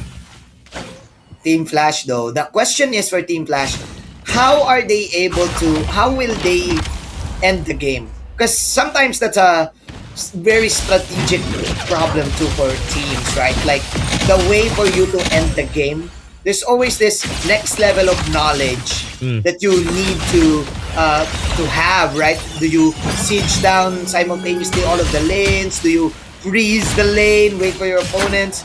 So I think that's the advantage of Blacklist International with some other teams. Now the question for Team Flash, how do they push? Yeah, waves are pushing. They can't really go further on the side of Blacklist because they don't have information on the bot side of the map. So most of them are gonna go here. Look at Joshi. Oh, they wanna kill this. Yeah. They wanna go for this. Just hit. Okay. Pops the swords. Bangkai. Nothing's gonna happen. Almost though. Queen C almost getting caught. Yeah, they're trying to buy time. They're waiting for the Tyrant buff to expire. Once it expires, FLPH is going to be starting on the Overlord. They're going to force the fight out of Blacklist here. Okay. Are they gonna turn though? They're gonna turn to the hero. The Bati is here. Bati pops a big C. Lucian! Last hits the Overlord. There's a free hit on Kinsey. Meanwhile, those are the pack. Those are the dog dudes coming in. But then again, the damage is too much. Yeah. For Chami want to handle. Team Flash getting one. They're chasing down Just Chi. Ibalis just bullying this assassin as Team Flash will try and go for the GG push. There were two walls in front of Just She, which is why he wasn't able to take the fight. Dragon, that's a lot of damage on him. I think they're gonna end this right now. My God, my glove, we're on standby once again for the finishing blow. Just Chi is down. Team Flash will tie up this ball game 2-2. What a series! Flash PH taking the 2-2 in this series, and Blacklist loses sight of the objective again. Gusheng is pretty strong on playing that Jing in this game, and definitely was a big threat in where everybody was kind of afraid of getting close. Oh my, Team Flash, they're just showing us how the PKL region, like the PHHOK, is in another level. Yeah. In another level. Just because of the patch. Alright? No, maybe. But of course, we need to consider other factors, right? But after that huge patch, things have changed. It's a new day. Yeah, I think Flash PH just has a hold of this patch right now together with TNT. They understand how this patch is gonna go. They understand how they should play this patch. And they have the idea against Blacklist and Boom. And just looking at the lineup there, just having the Fatih against the Dharma, Chami wasn't allowed to play that game. He wasn't able to find like big truths that could change the tides. I mean, once he was able to, but the next ones weren't really good ones. Yeah. We called it. We called it like we saw. It was 2-2. Right after the fact that we saw the draft, the compositions, we were like, oh man, maybe it's gonna be 2-2 because again the Jing heroes, the Chicha, and like what you've said, the Dharma didn't really get to the Dharma play style that he wants with the Chami one. But yet again, if you're gonna consider everything, the setups from Ivalice, I should say, are the ones who really dictated or really presented Team Flash's composition in a way that after that outburst, go in. Yeah. I think the Dongfei is just such a good pick right now, especially with the meta. The tanks have been so good against the Lianpo, against the Lapu-Lapu. I think the Dongfei usually has the bigger sets compared to both of them. So the range. I am kind of looking forward to when Chaz gets a hold of that pick for himself. Yeah. Now it's also available for Blacklist International to pick, right? Maybe in the next game. But now we are at game number 5. Remember, our regular season is always at the game 5. So I kind of feel that the regular season also is a big factor. But the format of the regular season was a huge factor for all of the teams to step up their game because again, it's a best of 5. Unlike the previous ones who is always best of 3s, right? And the only teams who are used to best of 5s and best of 7s are Blacklist and the Boom. Yeah. Right? So I kind of feel like it factors into how these teams are developing. Yeah, it could also factor in the fact that the coaches have been a really big key on why they are able to play like this, on why they are able to craft drafts like this. And it's working. I definitely see the workings, the inner workings of Coach XC on the games that has been showing here for their side. It has been working so far, at least for the side of FLPH. That's why it has been alternate every time. Blacklist wins, FL wins the next game. It's gonna be a trend here for this series. My glove, we're having a show. It's a great showing of HOK.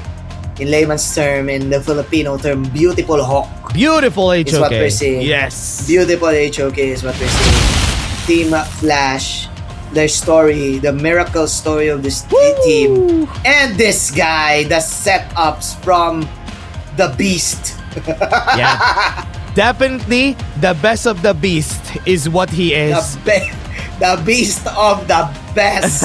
Anyway, no matter how you put it, yeah, the outburst, he knows it, like from every little pixel from that outburst was of usage. It was good. It was great. The placements of the Unbridled Outburst have been good. The way they played has been great. And I want this to work as well for Blacklist International. Sorry, but Gushing, Evil has played their hearts out in this game and everything just worked out. Yeah, but what a showing here for Team Flash. Now, with this, like, how often do you see, right, again, a team coming in from the last place, last seed, right? We always love it, right? The underdog stories in tournaments, in sports. And it's always like, you get inspired by the stories of these teams, with the stories of these players. And now, we're back again to a best of 3. Are we gonna have the first ultimate battle of the day? Yeah, we had one yesterday. Are we gonna have another this time around? Because it's looking like it. It's looking like we're gonna have another ultimate battle right here on the playoffs. Everybody has changed. Everybody has worked out. But game number 5 is underway, everybody. We are starting to fasten things up because we are already on the brink. The minimum amount of games is game 6 already at this point. Yeah, man. I kind of feel that it's gonna go ahead to day 3 later on if we're having these types of matches, especially if you're in the venue. I'm pretty sure that the casters are already losing their voice. Yeah. The casters are already exploding with emotion on what they're seeing in the HOK. And I'm quite inspired to play also with what I'm saying. I'm gonna try it on my next game. Yep, definitely. I'm gonna try the flowboard. I will practice the chicha. Yep. Right, I will practice the chicha. And maybe we can also practice the rotation sometimes. Yeah. We haven't played for a while, man. We haven't played for so long. So if ever we have the chance again, maybe we can play with the boys. Everybody, once everything is over here, hit the playoffs, we're gonna be excited to play again because it has been quite a while. But again, Eddie, this is a good time to be a fan of the teams right here, especially a Team Flash fan. If you were a Team Flash fan ever since the start of HOK Spring 2025, it is a good time to be a fan. Good time to be a fan also of the game, right? Because we're also seeing HOK giving away a lot of real-life items for the casual players. So if you're a casual player, at least you go ahead and watch the PKL in Gateway, Cubao, and learn from these guys, right? Learn from these guys. Looking at the global pick and bans here, Mr. Dash, it feels like, is the fade too much though in this lineup? Or is it underwhelming? It is quite underwhelming during the whole game. For the comp, yeah. Because they weren't able to hold the advantage. And with Fade, you want to hold the advantage. Fade is just there to execute the other members of the side of FLPH. He's just there to finish the job, not really to go for the DPS. But in this game, we didn't feel the impact of Chami 1. I was waiting for that. If we saw that impact that game, things would have been different. Yeah. And we usually see him with outplays with the Dharma sets, right? With the 5-man Dharma pushback, right? That we always see that Chami 1 does. But I kind of feel like because they picked up the Blizzard, right? They picked up the Blizzard to do the counter, right? But is the comp too slow? That's my question. I kind of feel like it's too slow for what Flash's composition is compared to their composition is, right? Because again, easy range with the burst, easy Nuwa ult, and the Jing is just faster. Yeah, it's just hard. Whenever you give him these assassins, look at the wins that they had. Game number 2, it was a Pei. Game number 4, it was a Jing. If a Luna comes out game number 5 or 6, it might be a Flash win again. Yeah, Gushing, an assassin specialist is what we call him. Now the question is, will Blacklist International give that assassin? Kind of feel like just Chi can go back to the utility type of jungle. Benki is still available. Is Kaiser though a pickable hero, Mr. Dash? I sometimes see it on ranked games. I'm kind of thinking Kaiser currently very strong, has his own dash now, which is the reason why he hasn't been picked a lot, because he could easily be countered by Terrain, for example, like a Ghost Ship from Ata, Nuwa's creations. But because those picks have been expended by Flash already on the last few games, yeah, I think a Kaiser would be a viable pick, but it would have been better if they had a Doya with that Kaiser. Doya. Young Jan also available in the pool, right? I kind of feel like just she needs to shift towards that utility type right now. Seeing the strengths here of Team Flash, really giving Blacklist International a difficult time to play. Yeah. And this is something new for Blacklist, because they usually, sometimes if you're used to keep winning and winning, like if there's like all of a sudden there's like this burst of you losing, sometimes it's hard for you to accept the fact that you're losing, right? Yeah. I can understand what you're saying. Yeah, it's because of the, what do you call this? The confidence of being a winner, right? That is usually a problem when it comes to the next games that are going to be coming, because what you need to have is some losses, just so you know how to tackle those losses. And these players have been winning all regular season. All which regular is why, season. yeah, it was hard for them to just be able to just win from that. The only time that Blacklist International loses are international games. Yeah, I think that is the Right? time that they lose. In the PKL, they don't usually lose. They don't usually lose. And if you're gonna ask players like locally, maybe in scrims also, I'm pretty sure that they scream internationally. Because again, they always win. And you won't understand why. Right? Oh, yeah. And looking at the drafting phase, it's already Team Flash versus Blacklist International. It is a 2-2 currently. They banned the Luna on the side of Team Flash because they know it could be a potential one for Blacklist, so that they could... Because the Luna from yesterday from Just G was crazy good. Yeah.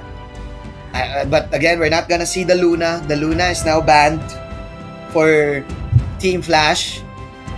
Okay, Dharma. There's the set. All right. Oh yeah, Dharma there pick you go. We for are Team waiting. Flash. I'm waiting for this. Is Blacklist gonna counter it with a Fatih? Is the question. Will they go for that? Will it be a Fatih pick? Because I am looking for that, because if he got countered by a Fatih last game, He'll they can use it go for again. that this time. It's time for a seminar. Like Yeah, Champion time to One. show them who's boss. Show them who's boss. Sometimes if you're gonna use the hero of the opposing team, the next game you're gonna use it. You're gonna say, hey, it's my time to shine. It's my turn. Yeah. I'm gonna draw the destiny draw. So we're waiting for the Fatih. I'm actually waiting for the Love the Guan picks. Yu also. Yeah, actually, they could go for the Guan Yu on Blacklist's side, but I think it's way better to just go for that Fatih. I think game number 6 could be a Guan Yu game for Blacklist. Right now, the early, the Ishing, the Dharma. The Ishing Dharma combo that we all know, once you drop the board, it could easily be a way for them to just stop you right there. Easy take for the Dharma to just get you all in the truth. But right now, the Guan Yu is perfect because, again, there's a Yixing. So, there you go, Guan Yu. All right, called it. Oh, called it. What? Yeah. So, they went for the Guan Yu maybe because, of, again, you can easily catch the Yixing. You need a closer, right? You need a gap closer. You need someone to exit the box, exit the board. So, with this Guan Yu, I think is the answer for Blacklist International. Also, the Arlie. The Arlie is definitely gonna watch out for that Guan Yu. Oh, yeah. So, Chami having this Warlord, Guan Yu, let's see what's gonna happen. I'm really suggesting a utility jungle here for Just G. Let's see. I think a Kong Ming on their side, what a good ban here for their team. What that means most of the time is they're going to be picking up a Mai Shiranui. Mai Shiranui hasn't been picked this game so far for Team Flash, so they can still go for that, but they already have the Yixing. I'm surprised about that Kong Ming ban though. Yeah, that's very interesting, right? Kong Ming.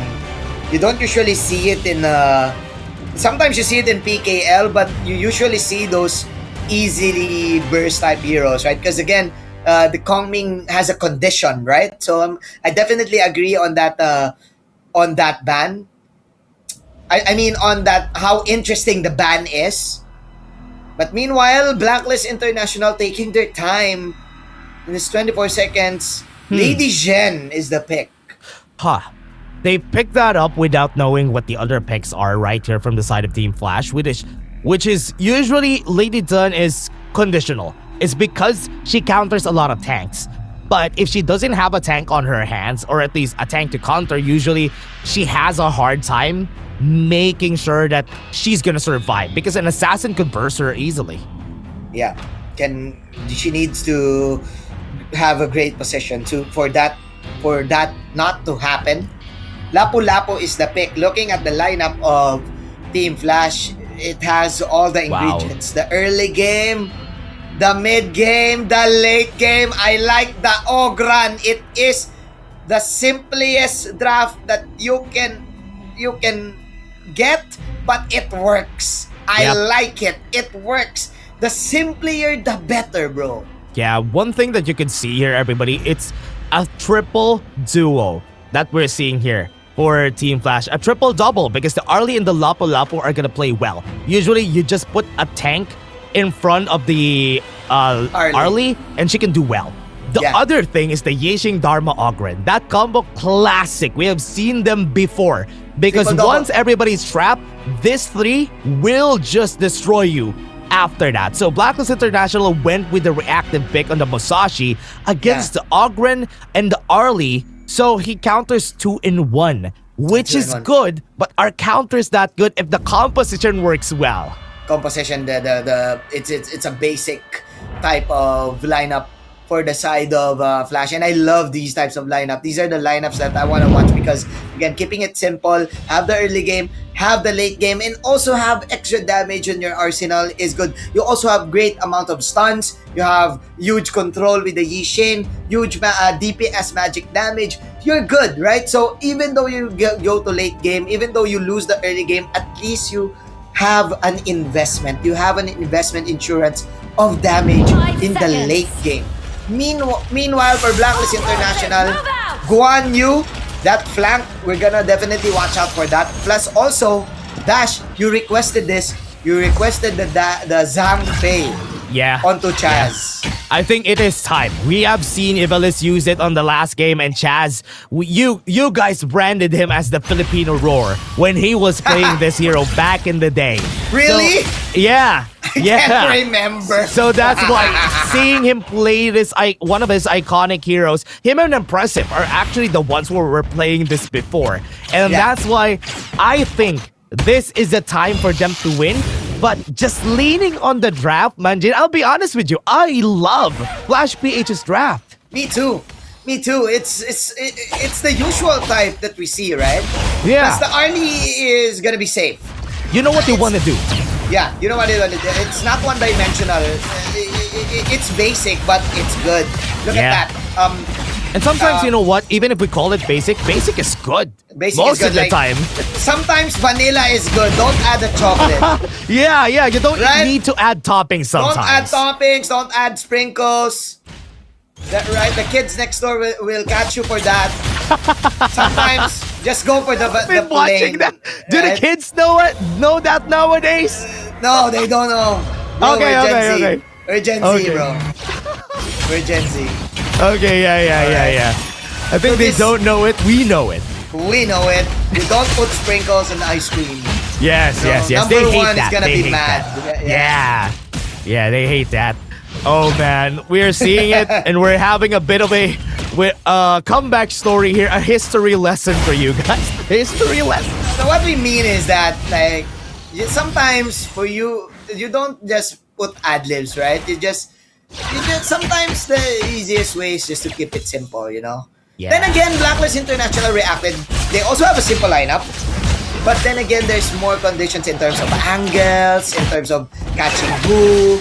But for Flash, it's just, okay, every time I put in this box like this, every time I put in this box, just go behind the box, and then we will take kills. Look at that.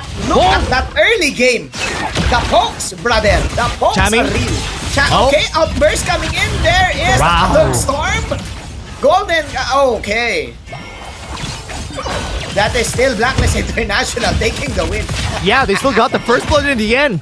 One thing that you can see there in that last fight, though, if we're gonna have a replay of that last fight, Chaz waited, went close to Calm, so that when he gets level 4, he knows he can trigger the outburst once he gets the level 4. He waited for that timing to go for that kill. One thing that surprised me is that Just Chi survived despite being in the middle of everything and just dashed away and survived in the end. Despite the ticks of like the damage from reaching.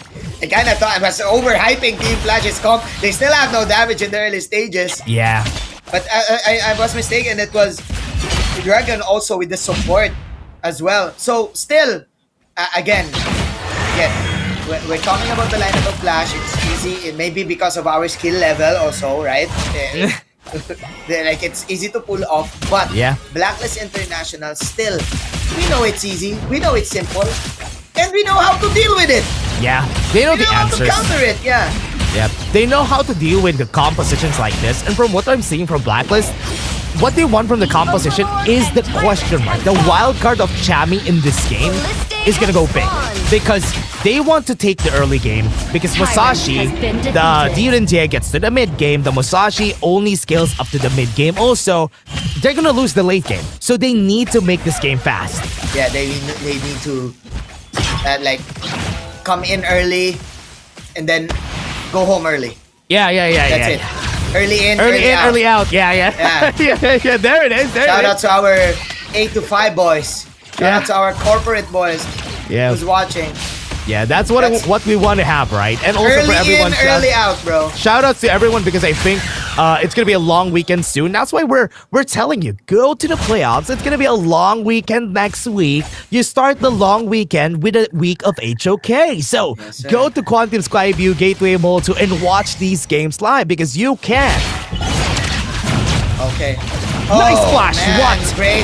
Great flash, but great catch from the Dharma Com. Will manage to take away Dragon. Meanwhile, there's a counter goal coming in from side of Blacklist Backline though. International. Gushing. Too low. In front of three heroes. Gushing will take down one with the Wi-Fi passive. Double kill for Gushing, but the damage has been done. It was a 3 for 2. What? Who won the trade though? He got a win out of that push from Chami because Chami pushed everybody, the Gushing forward. Gushing was able to get the execute on 2 people. Oh man, if he just pushed him like through the wall, it could have been a different story. But look at this setup. What a good setup. We talked about this a while ago. The setup is easy to do. Get them to the board, force them to flash away. There is calm on the backline. But look at what's gonna happen here. Gushing is gonna go. He gets pushed on the last moment. Look at this. He gets pushed. He catches 2 out of that push. And that is so unfortunate.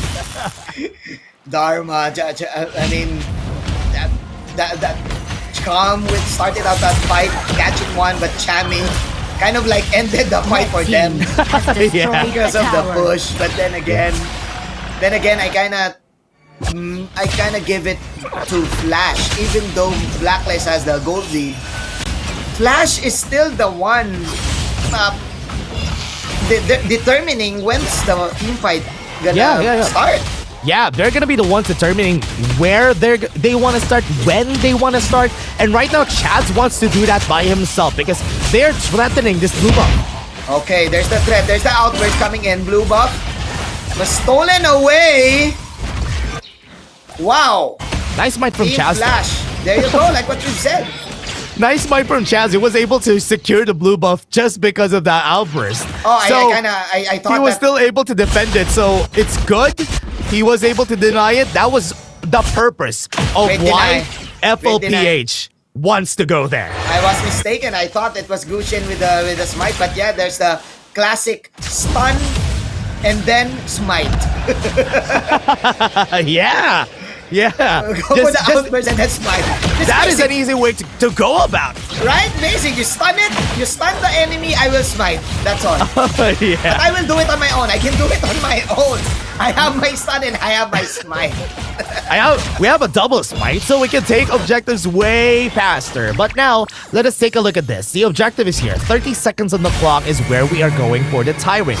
That is the next objective, and they have to be careful. Let us take a look at the items again. Dragon's Rage is already built by Gushing. One of the best items currently. Try it in your next game, everybody. And for the side of Blacklist, you're slowly getting the items that Golden Kite wants. Once he builds the Daybreaker after this, you should be careful about that because he's gonna deal damage. He's gonna shred Gushing and Ivalice. Daybreaker for sure is your go-to shred item, especially up against, of course, these tanky heroes. Because it also has like a little bit it's not true damage, but the penetration, right, that you want to go for with that Daybreaker. Easy Tyrant though for the side of Team Flash. No contest for the side of Team Blacklist International. I think they were not going for the contest there because I saw just she smite the Azure buff.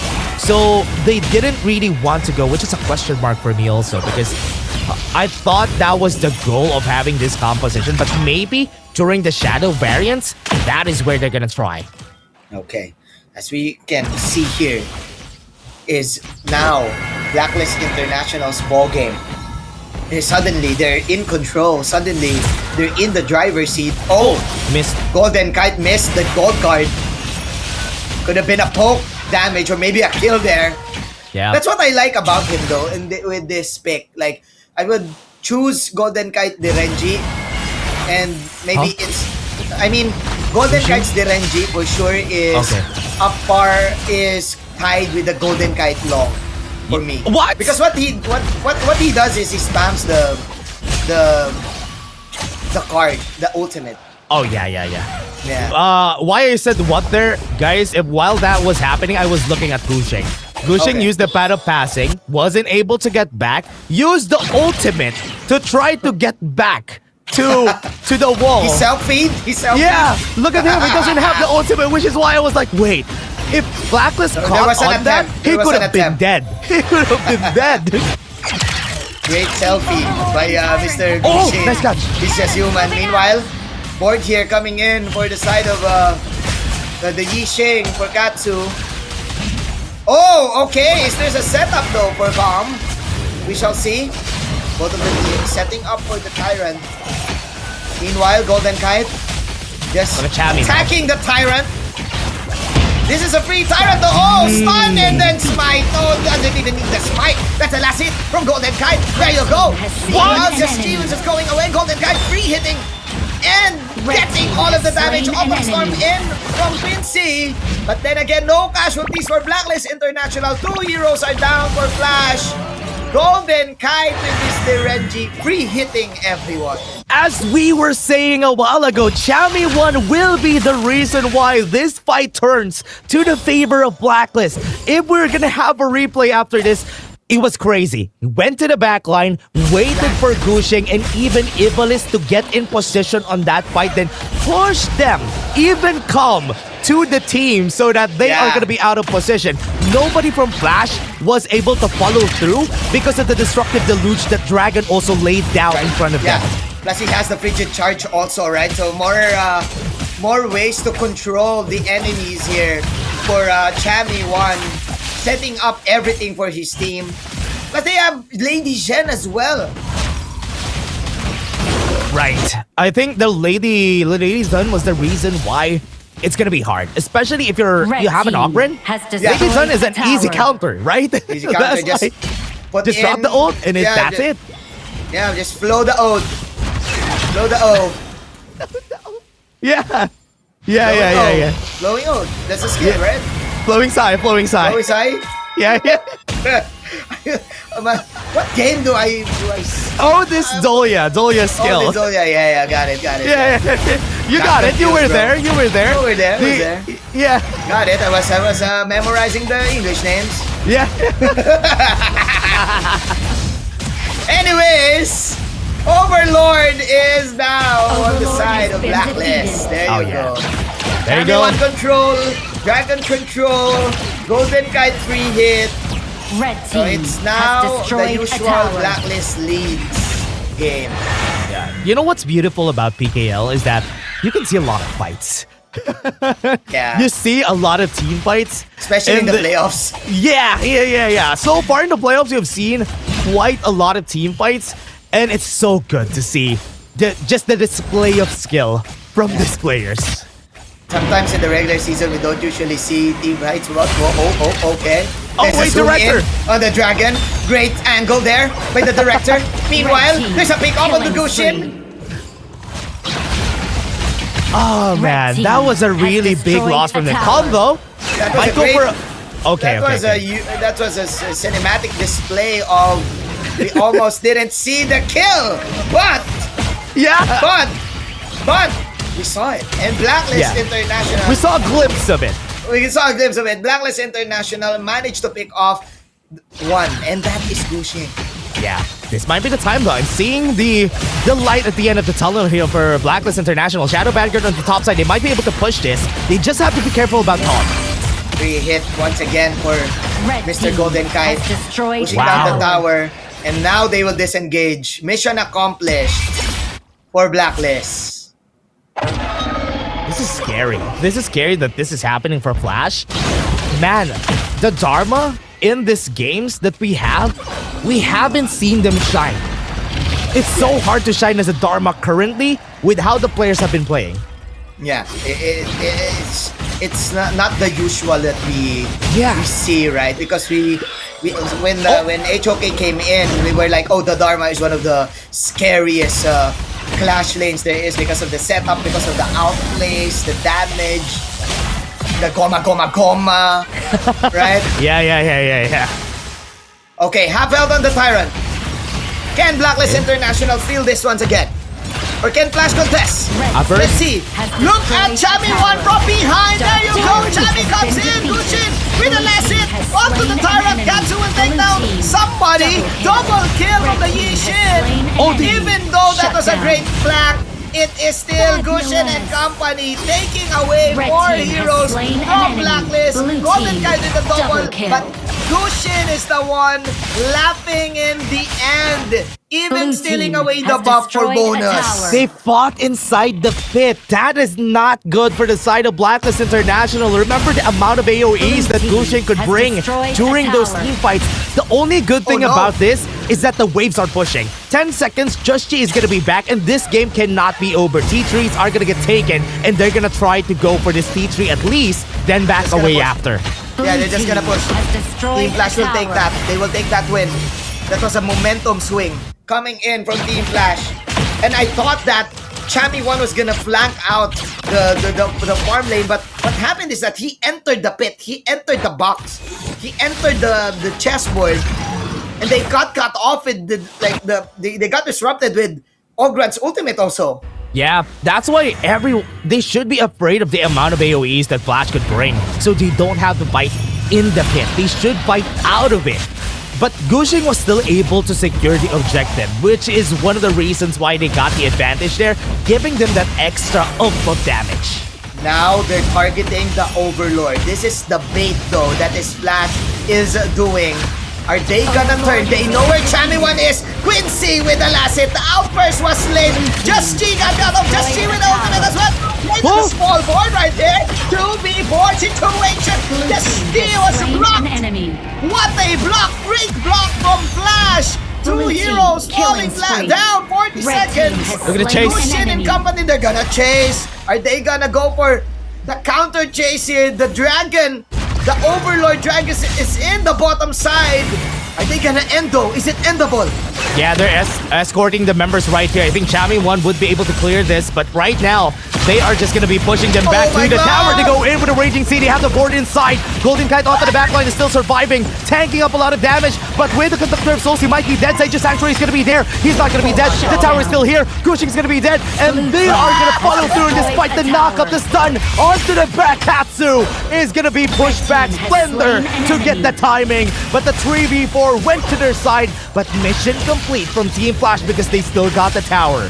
Tower was destroyed, but Blacklist International will manage to defend. That was a really, really risky play from Team Flash right there. They're quite there early. They risked it all just to get a little bit of swing in this game. And the Blacklist International still holding their breath, still holding the line, and still wants to pave the way to get this victory. Still in this ball game. Crazy gold swing right here out of that fight, and now they can push themselves mid lane to the bot lane, and I think this is gonna be it. To get it to the mid lane, I think that's gonna be it. 2 towers, 3 towers down. Oh man, it's evening off the tower things here for both of the squads. Still at the 3.2k, but the gold lead doesn't matter right now. It's all about the positioning. The last moment that we saw was Just G was blocked by probably the terrain, and somebody from Flash, I think that was Katsu, who cut him out, and he didn't even got to kill somebody. Meanwhile, there is, of course, no escape from the chessboard from this board master. Dragon will take away Comp. 2 clashes happening here. Meanwhile, Chami 1 is 4 below, up against the early damage. It is Team Flash who won that last fight. Golden Kite had no flash in that last fight, and that could be the punishment that they are looking for here. Topside tower is pushing. FLPH are gonna try to finish this. FLPH on the verge to victory. There it is. Flash. Wow. PH. 3-2. one more game away to the grand finals. Gains advantage in the series. Team Flash 3-2 match point against the top 1 team in the PKL. This is such a moment to be a fan of the PKL. We are seeing history being made here right now. If Flash goes to the grand finals first, it's the first time we're gonna see a first, or rather not a blacklist and boom grand finals in the PKL. Oh man, we were talking about this. Like maybe someday another team could step up and like get to the grand finals, and it's still not yet though. Again, it's still not over, but Blacklist International, they need to force yet another ultimate battle. They had one last night. Earlier, they woke up. We were like, okay, that was Dragon was like, when he woke up, okay, is there breakfast? But our breakfast is game already. Oh yeah. And then we need to force another ultimate battle. So maybe 2 ultimate battles for Blacklist International. It can happen though. But man, Team Flash, like what we've said, Dash, like what we've said, the simpler, the better. Yeah. That's what they wanted to do with this composition all along. Just have Chingsi scale up, wait for the timing. Because Blacklist, the longer the game goes, the harder it is for them to deal damage. If Golden Kite falls, who's gonna deal damage? Nobody on the side of Blacklist, which is why it is hard for them to do it. It's almost in the same vein as if Flash PH loses Chingsi in the team fight, they're gonna lose a bit of that damage on their team comp. But earlier in that team fight, Golden Kite got caught. And because he got caught, it was time for Flash PH to win it. Yeah, it was unfortunate. That was just Flash at the right moment, at the right time, getting Golden Kite. No escaping the board master. Even though you have the second skill of, if I'm not mistaken, Dashin, correct me if I'm wrong. Even though you have a second skill on the Renji, the anti-debuff, you cannot get away from that board. Oh yeah, you can. Because that's it's not a. You can't. Right? You can't. Yeah. Because it's not a debuff. It's counted as a terrain, right? For you. Yeah. A terrain that you cannot flash over. Yep. So yeah, man. With that being said, great catch right there from Katsu. That was Katsu and another one. I'm not sure if it's Calm. I think it's Calm. I think it was Calm. He was able to use a Truth Mantra, then he got trapped on the board. There was no way, even after the Sage's Sanctuary, there was nowhere for him to go because of that combo from them. So, as we said, the simpler the composition, the easier it is to go for. I was also thinking about the picks here from the side of Blacklist during the start of the drafting. I was thinking, is it a Guan Yu pick for them, or should they just go for the Fatih because they're kind of lacking on the damage? They went for the Guan Yu. We have seen some shining moments from them. The fight on the Tyrant worked out, but they were lacking. It still felt kind of lacking in a way that it was hard for them to pull it off if they tried to fight them toe to toe. Yeah, and now Blacklist International, what's going to their heads? I'm curious. Again, they went up against TNT Tropang Alab last night. That was a bloodbath. Now it's another slobber knocker of a game of Team Flash. Remember, game number 2, it was just a comeback, right? And some players, whether they admit it or not, right? Some players will always say, "Oh, that's just a comeback win. That's just a comeback win, right?"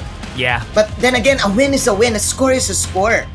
Yeah. And Ibalis and company, Team Flash, on the verge of just one game away to the grand finals. Man, this is really huge. If ever Team Flash wins, Blacklist will go to an elimination game.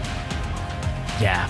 This is not good. I mean, they are already secured for the Kings World Cup, but the pride of being the full season champions, that's not gonna hit you well if you lose against Team Flash this time and go for that lower bracket run. But for us, we're happy to see Chingsi, TNT MVP of the game, 2-1-6 with 96k damage. He was the one game changer on the side of Flash. and that's why they were able to end it. But we are gonna see the highlights later on. The team fights are crazy good. Yeah, and of course, you have his Arlie with great positioning. Manages to go to dodge out Chami Wance's flank. We've seen it in the early stages of the game. There you go. But also, would like to commend Calm in this game. The patience from this Dharma. He's not really having the greatest Dharma game of like we usually see. Yeah. But him being calm and being patient, waited for the proper opportunity that I'm gonna make this work. Yeah. I'm gonna make something happen in the late game. I'm gonna pop my truth mantra and get one crucial stun. Get one crucial truth mantra and he got it. That's it. Just looking at this last fight though, look at this. The options there were nada. There was nothing that they could have done. And I can also see where Chaz was. He tried to go for that ulti. He tried. But it wasn't able to work out as intended. And because of that, the finish was there for the team. Ah, man. It felt so bad for them in the end there. And good catch. We were talking about Calm. We haven't seen a lot of great truth mantras. But the ult that mattered was there on the last moment. Yeah. The final one. Patience, man. Just stay calm. The Zen mastery from that's why I scored calm. Yeah, paid off, man. Again, we saw it in the replay. That final Dharma ultimate with the right target at the right moment, perfect timing, gives them the opportunity to go to the grand finals. Oh yeah. Oh my God. One more. Flash. Imagine one more game. They go to the grand finals. They defeat Blacklist. That is something that is unheard of in the PKL. 6th place. Yeah. 6-7. Yeah, place. 6-7 place. Yeah. They didn't even expect that they would be part of this because they were actually waiting for a result. Yeah. They were backing on Archives winning. Yeah. Yeah. If the chances were slim, Archives wasn't chasing for the play-in spot anymore at that point. And if they defeated RWH for some miracle, that was the only time that FLPH will go in. And they got in. And that worked out for some reason. And now they're defeating Blacklist. Imagine, I think they expended, it is like a second life for them. What they're doing today, this is a second life. And they're making use of that second life. It's so interesting. The miracle happened at Cubao Street. The miracle that happened at Cubao Street. Yeah. Ladies and gentlemen, you're witnessing it right now. Miracle in Gateway Mall 2. Yeah.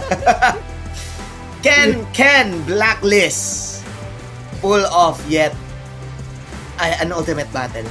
They're not champions, or of course they're champions for a reason. Yeah. They need to keep their composure. I really want to see their body language right now. They need this comeback, and they need to force the final. It's now hard to ban. I can't imagine if you're a coach in HOK how hard it is to draft at game number 6. Yeah. Man, it's hard. It's hard that this happened to Blacklist. They broke the alternate pattern that we were having, Manjin. The alternate pattern is over. They broke it, and you can see the smile on TG's face again. It's still not yet over. They're still gunning for this last try. Yeah, they can still pull this off. But man, Team Flash, I gotta say, if they win this, if they get this, if they're the ones who like goes to the grand finals, I would be so full of joy. I'm gonna be so happy that we're finally seeing new faces. Oh yeah, for the past 2 years. Yeah, we're gonna see a new face on the grand finals. I think that could happen today. that could also not happen because we're still not over, everybody, but we're at match point. We're already close to the end right here of this series, and now we're starting with the draft. Like, it's almost inevitable, right, to see new players or a new team in the grand finals. But Team Flash are the challengers. They're the underdogs. Ladies and gentlemen, the underdogs. We're always fans of underdog stories, right? Now they banned out the Luna on their side. They don't even care. Gushen is like, I don't need to use the Luna no more. At this point, I think they don't really need to force it. They still have the Mai on Katsu at this stage, so that is gonna be really tough. But remember, they still have one more. I think no more tanks on the side of Blacklist. Are they gonna be picking the Lucian at this later part? Yeah, they have no more tanks on their roster for the picks. What else are there though? Liang. They do have the PF too.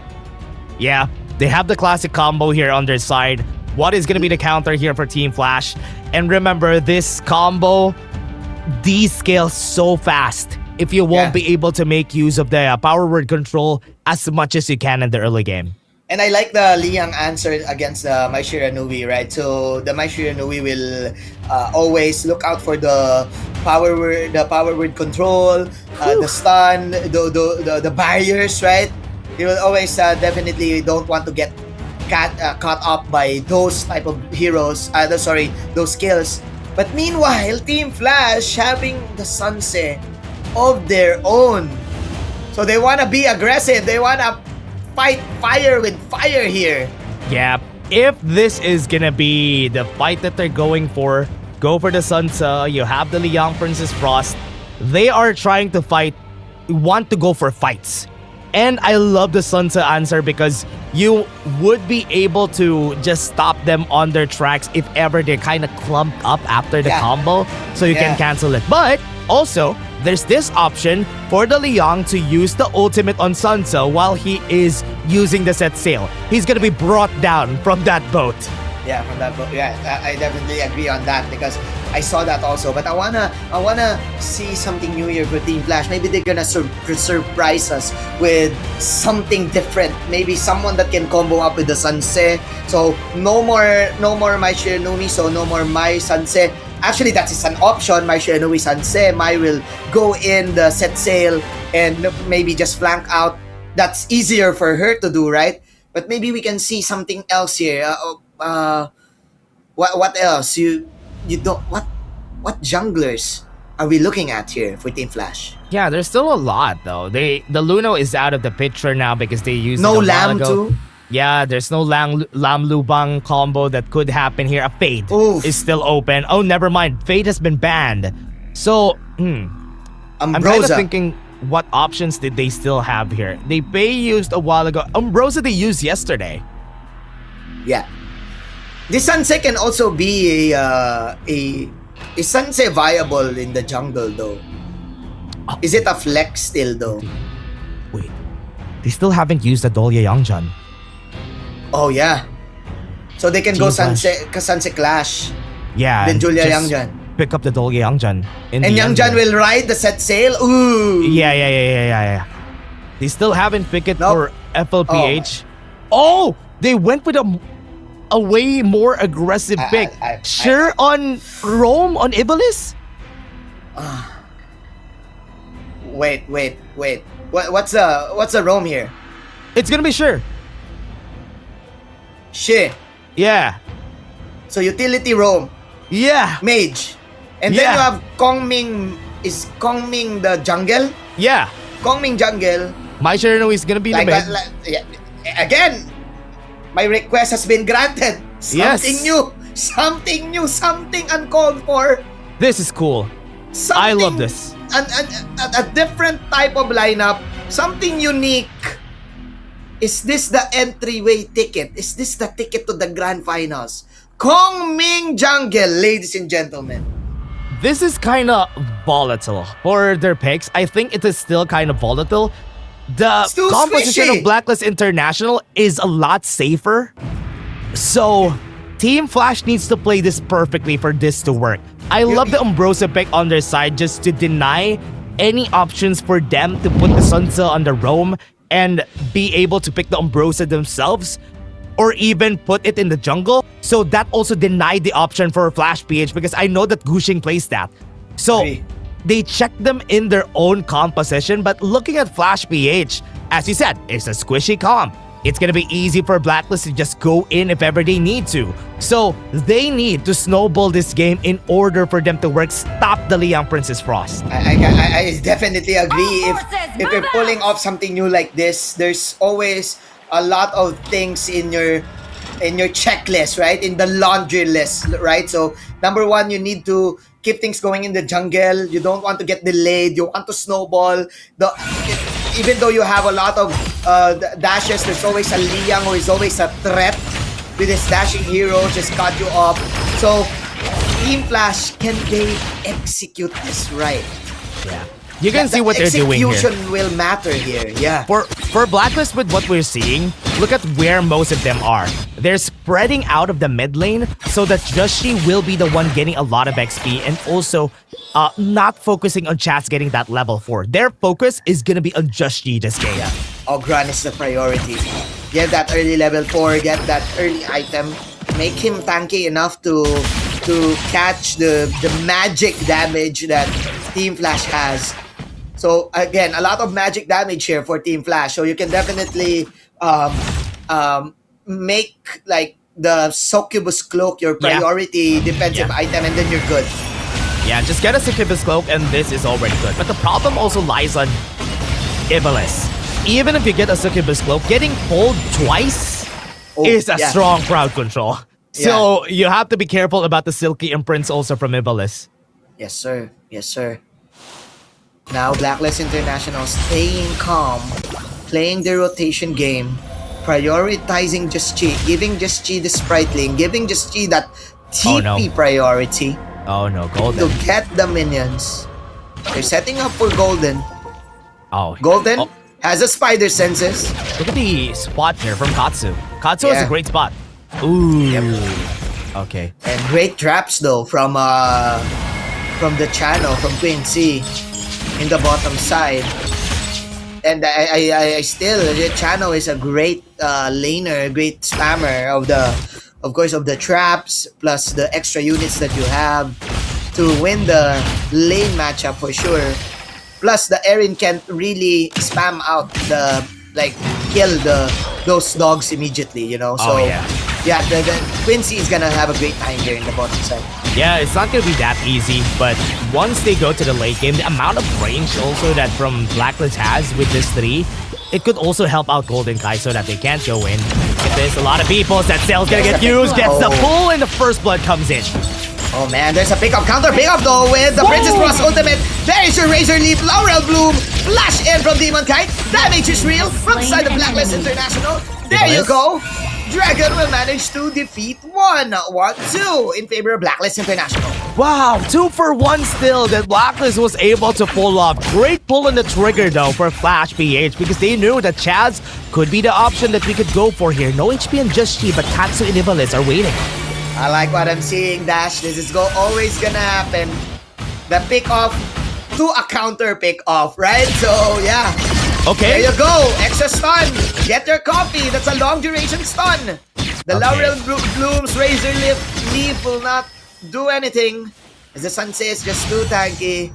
1.3. Blacklist International still leads. Yeah, it's gonna be hard though, especially for their side. If they don't have the Princess Frost to go for that combo, they are not sure they're gonna get the kill. So, for Blacklist's side, we're seeing Golden Kite building onto that on-hit.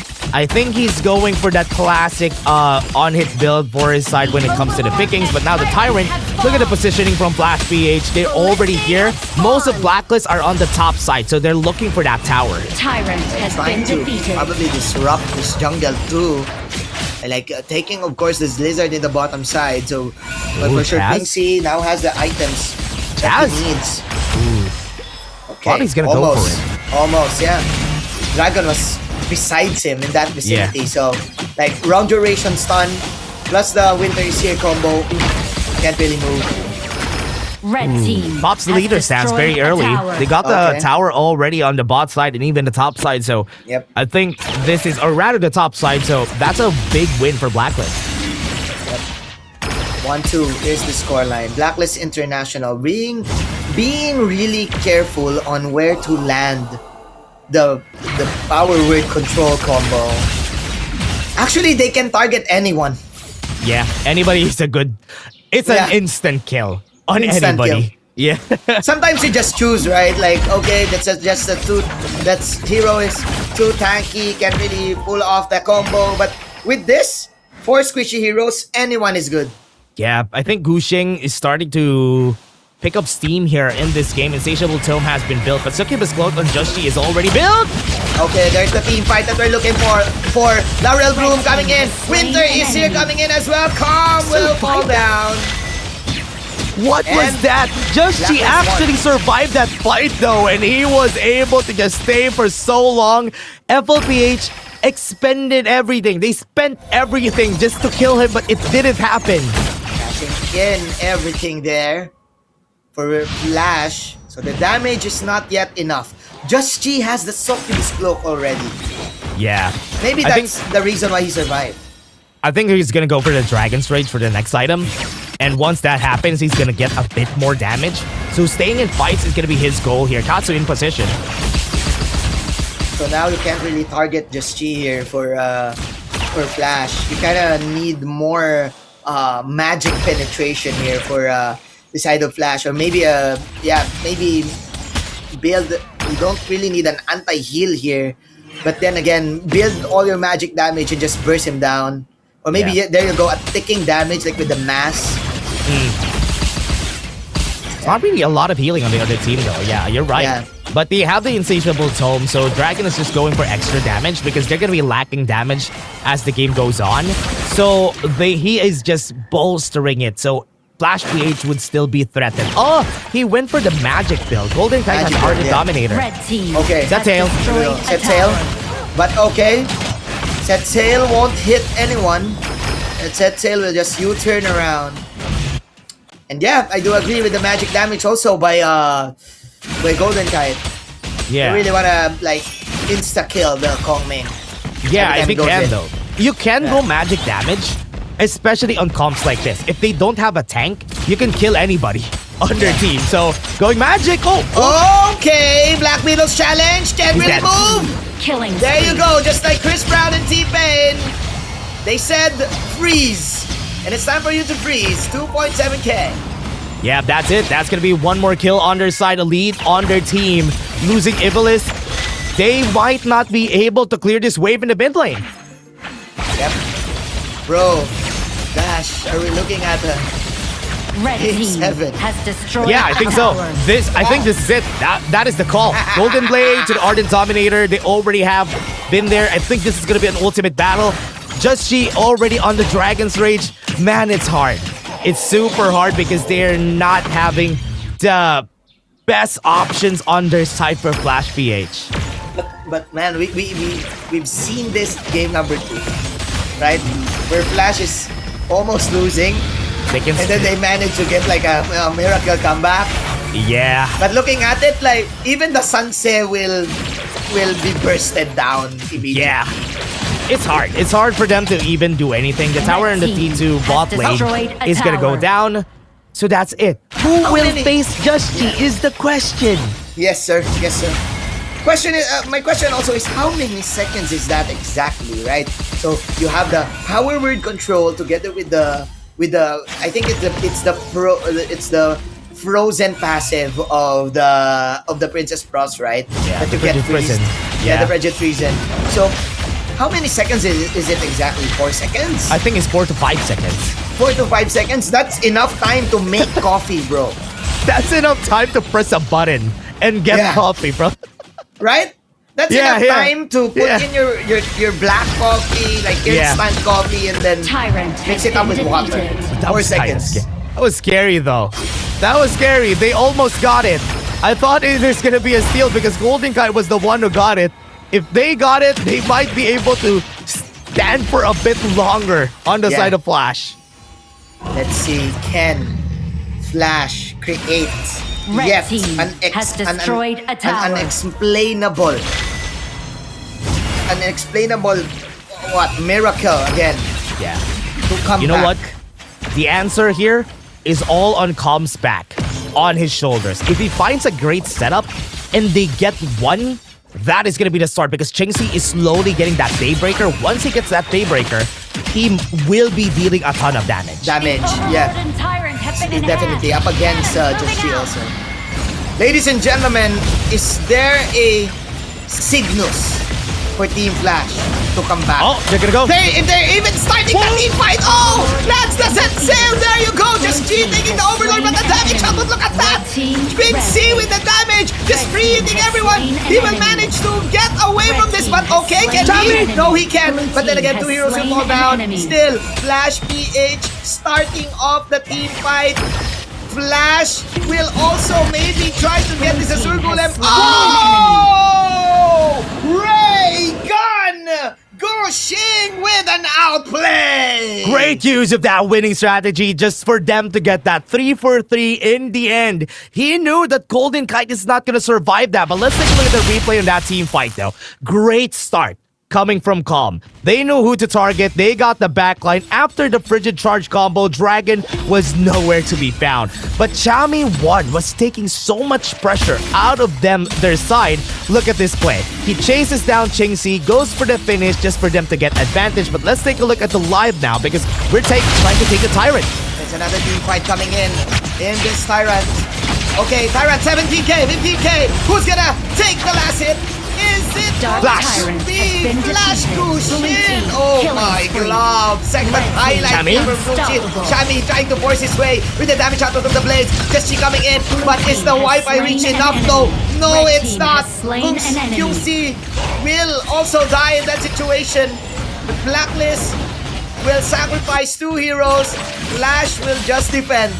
Yeah, We're nice try having from ourselves a show, Mr. Dash. Yeah, nice try from the side of Blacklist International because they still had a bit of a primal bond before they started that, which is why, look at the Shadow Vanguard onto the bot lane. They dropped the Shadow Path on there so that even if they lose, it's okay. We still have a second win if ever we lose that team fight. Flash PH, they're still not done.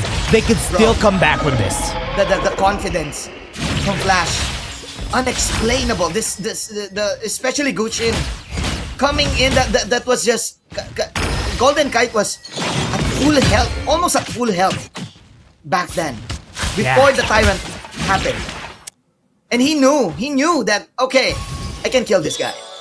Yeah. Look at this though. Tyrant is being taken. One problem that they have with the comp though is that they only have Calm as the tanky member. So he needs to be in front every time before a team fight happens. Because if he's not in front, they are like sitting ducks. They have no eyes, they have no way to get vision. And he needs to set the fight also for the team. He needs to go first. Okay. Chaz has the extra life also. Can Flash make it happen?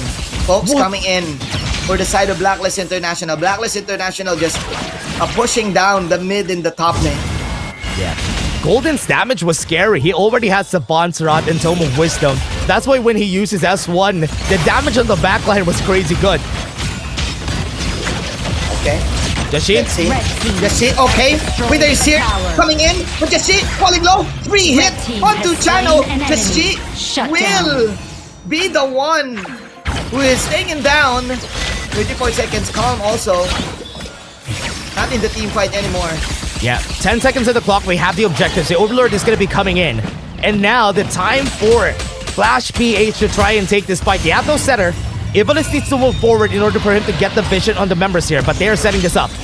Okay, no jungler. Oh, there's a stun, but the Splendor! That's a Splendor bait. Are they going in? Oh my god, the damage shuttle from the leaves though. Will the Mai Shiranui survive? The Mai will survive. Katsu with a slither of health remaining. Man, what is this game? No reset on the winning strategy. This is an insane game. Xiaomi 1 tanking up a lot of damage on the side of Flash PH, which is why he always goes forward just for him to try And Golden Kite, nice save there. Good thing he wasn't able to get that. This is the moment in the as a Kong Ming that you can definitely just spam your ultimate, right? And hope for the best that it has the enough damage either want to poke or just to lower down a specific HP of a hero. Yeah, Overlord's gonna be taken here by the side of Blacklist. Great take again on their side. And they're gonna drop this for sure in the bot lane just for them to go for that push there. And they need to defend this Tyrant from being taken. Kind of like David versus Goliath here, as a Flash PH has the advantage in terms of series, but Blacklist International not yet stepping down. They want to force an ultimate battle. Maybe they're baiting this Tyrant. Yeah. They have the Overlord in their side. They are. Okay. Yeah, they're waiting for the movement right here. Topside could be the option here for the Shadow Vanguard, just for them to bait out a reaction, but Chame1 is in front. Look at what he's doing. Nobody from Flash would fight against that guy. Man, Chame1 guarding. Of course, Chaz also. There you go. Chaz and Chame1 guarding the Tyrant, and there you have it. The cinematics, just like Game of Thrones. The dragons. The mother of dragon. There you go. Just like Daenerys Targaryen. Yeah. The mother of dragon from Blacklist. Here we go. Blacklist International pushing the tower in the bottom side. Waiting Okay. for Dracarys in the bottom side. Mhm. 2 towers are already down though, so this is already good. They just have to find Chami. They use the set sail top side, so that's a big loss for them. Cooldown's gonna be low, so they are banking on the Shadow Vanguard push. Can't believe we're having maybe an ultimate battle. Okay, power with control coming in with Reese here also. But those are sanctuaries being spent, being popped right here. Double kill for Mr. Just G. And there you have it. Chaz is falling down, has fallen. And triple kill for Just G. Ladies and gentlemen, for the first series of the day, another ultimate battle will happen as Blacklist International will force out Game 7. What a play from Blacklist International. We have seen them force an ultimate battle yesterday in a hard-fought game again to go to this one. Will they be able to finish this is the question, because the ultimate battle is where everybody could be picked again. We are done with the global ban and picks.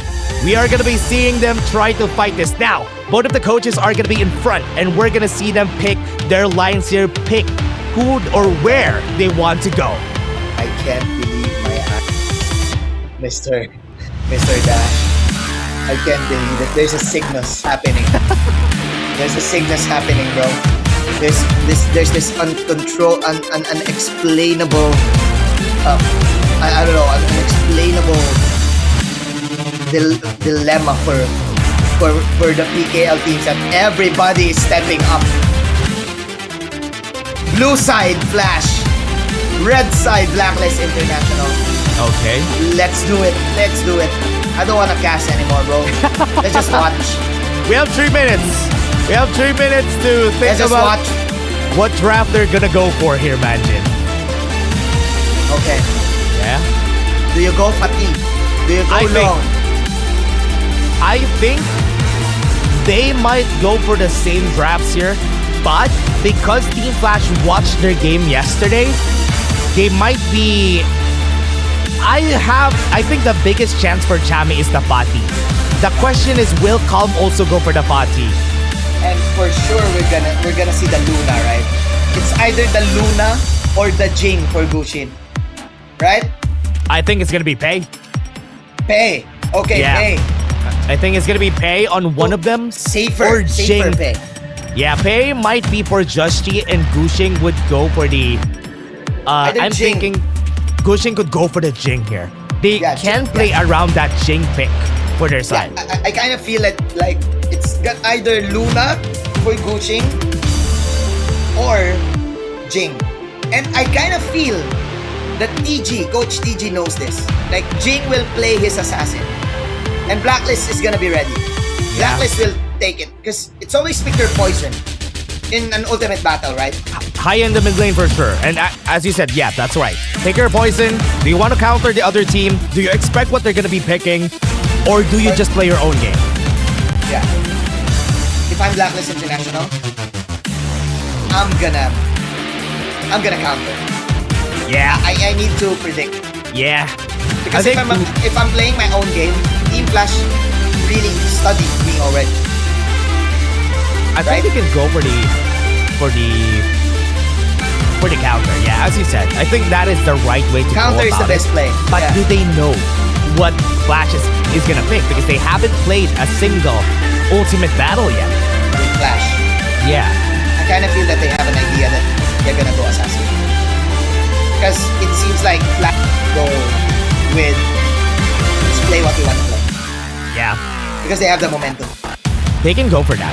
They can have the idea of just going for what they want here for the team. They could just go for there you go. I think coach has already stepped it up. I think they already know what they're going to be picking here for Coach XC. But for Coach TG, I think the teams or the players are still thinking about what they're going to pick. Okay. Long for sure is the best way to go. Oh, I'm seeing Just G rehearsing. He's practicing something. I think he's practicing. Just G is going to be the one adjusting. You know what? He's the one adjusting. Just based on the movement that he's doing with his fingers, it's a Jing. I think that's a Luna pick.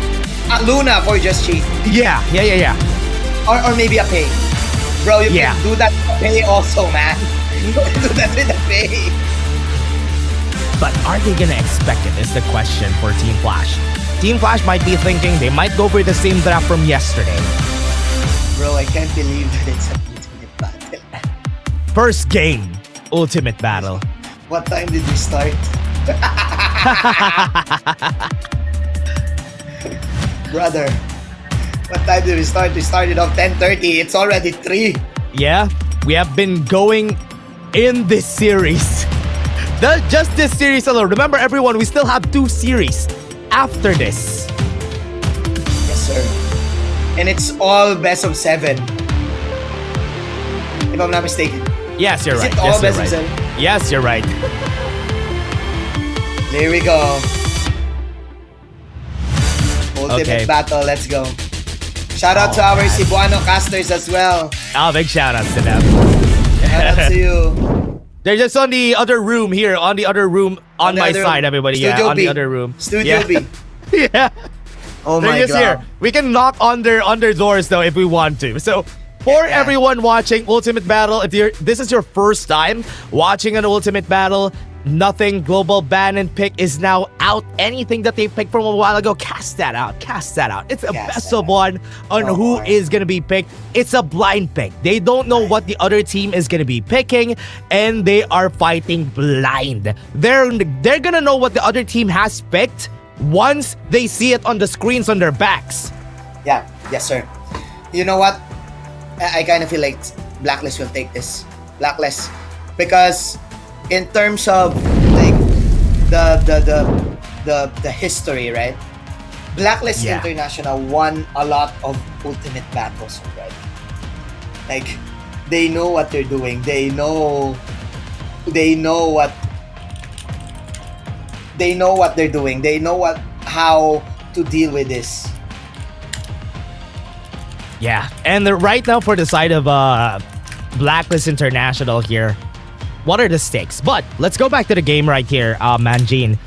If we're gonna be seeing the highlights later, I think you will see the last play. The last play from Chaz is he moved forward, tried to go for the ult so that everybody from Flash PH would use their skills on him.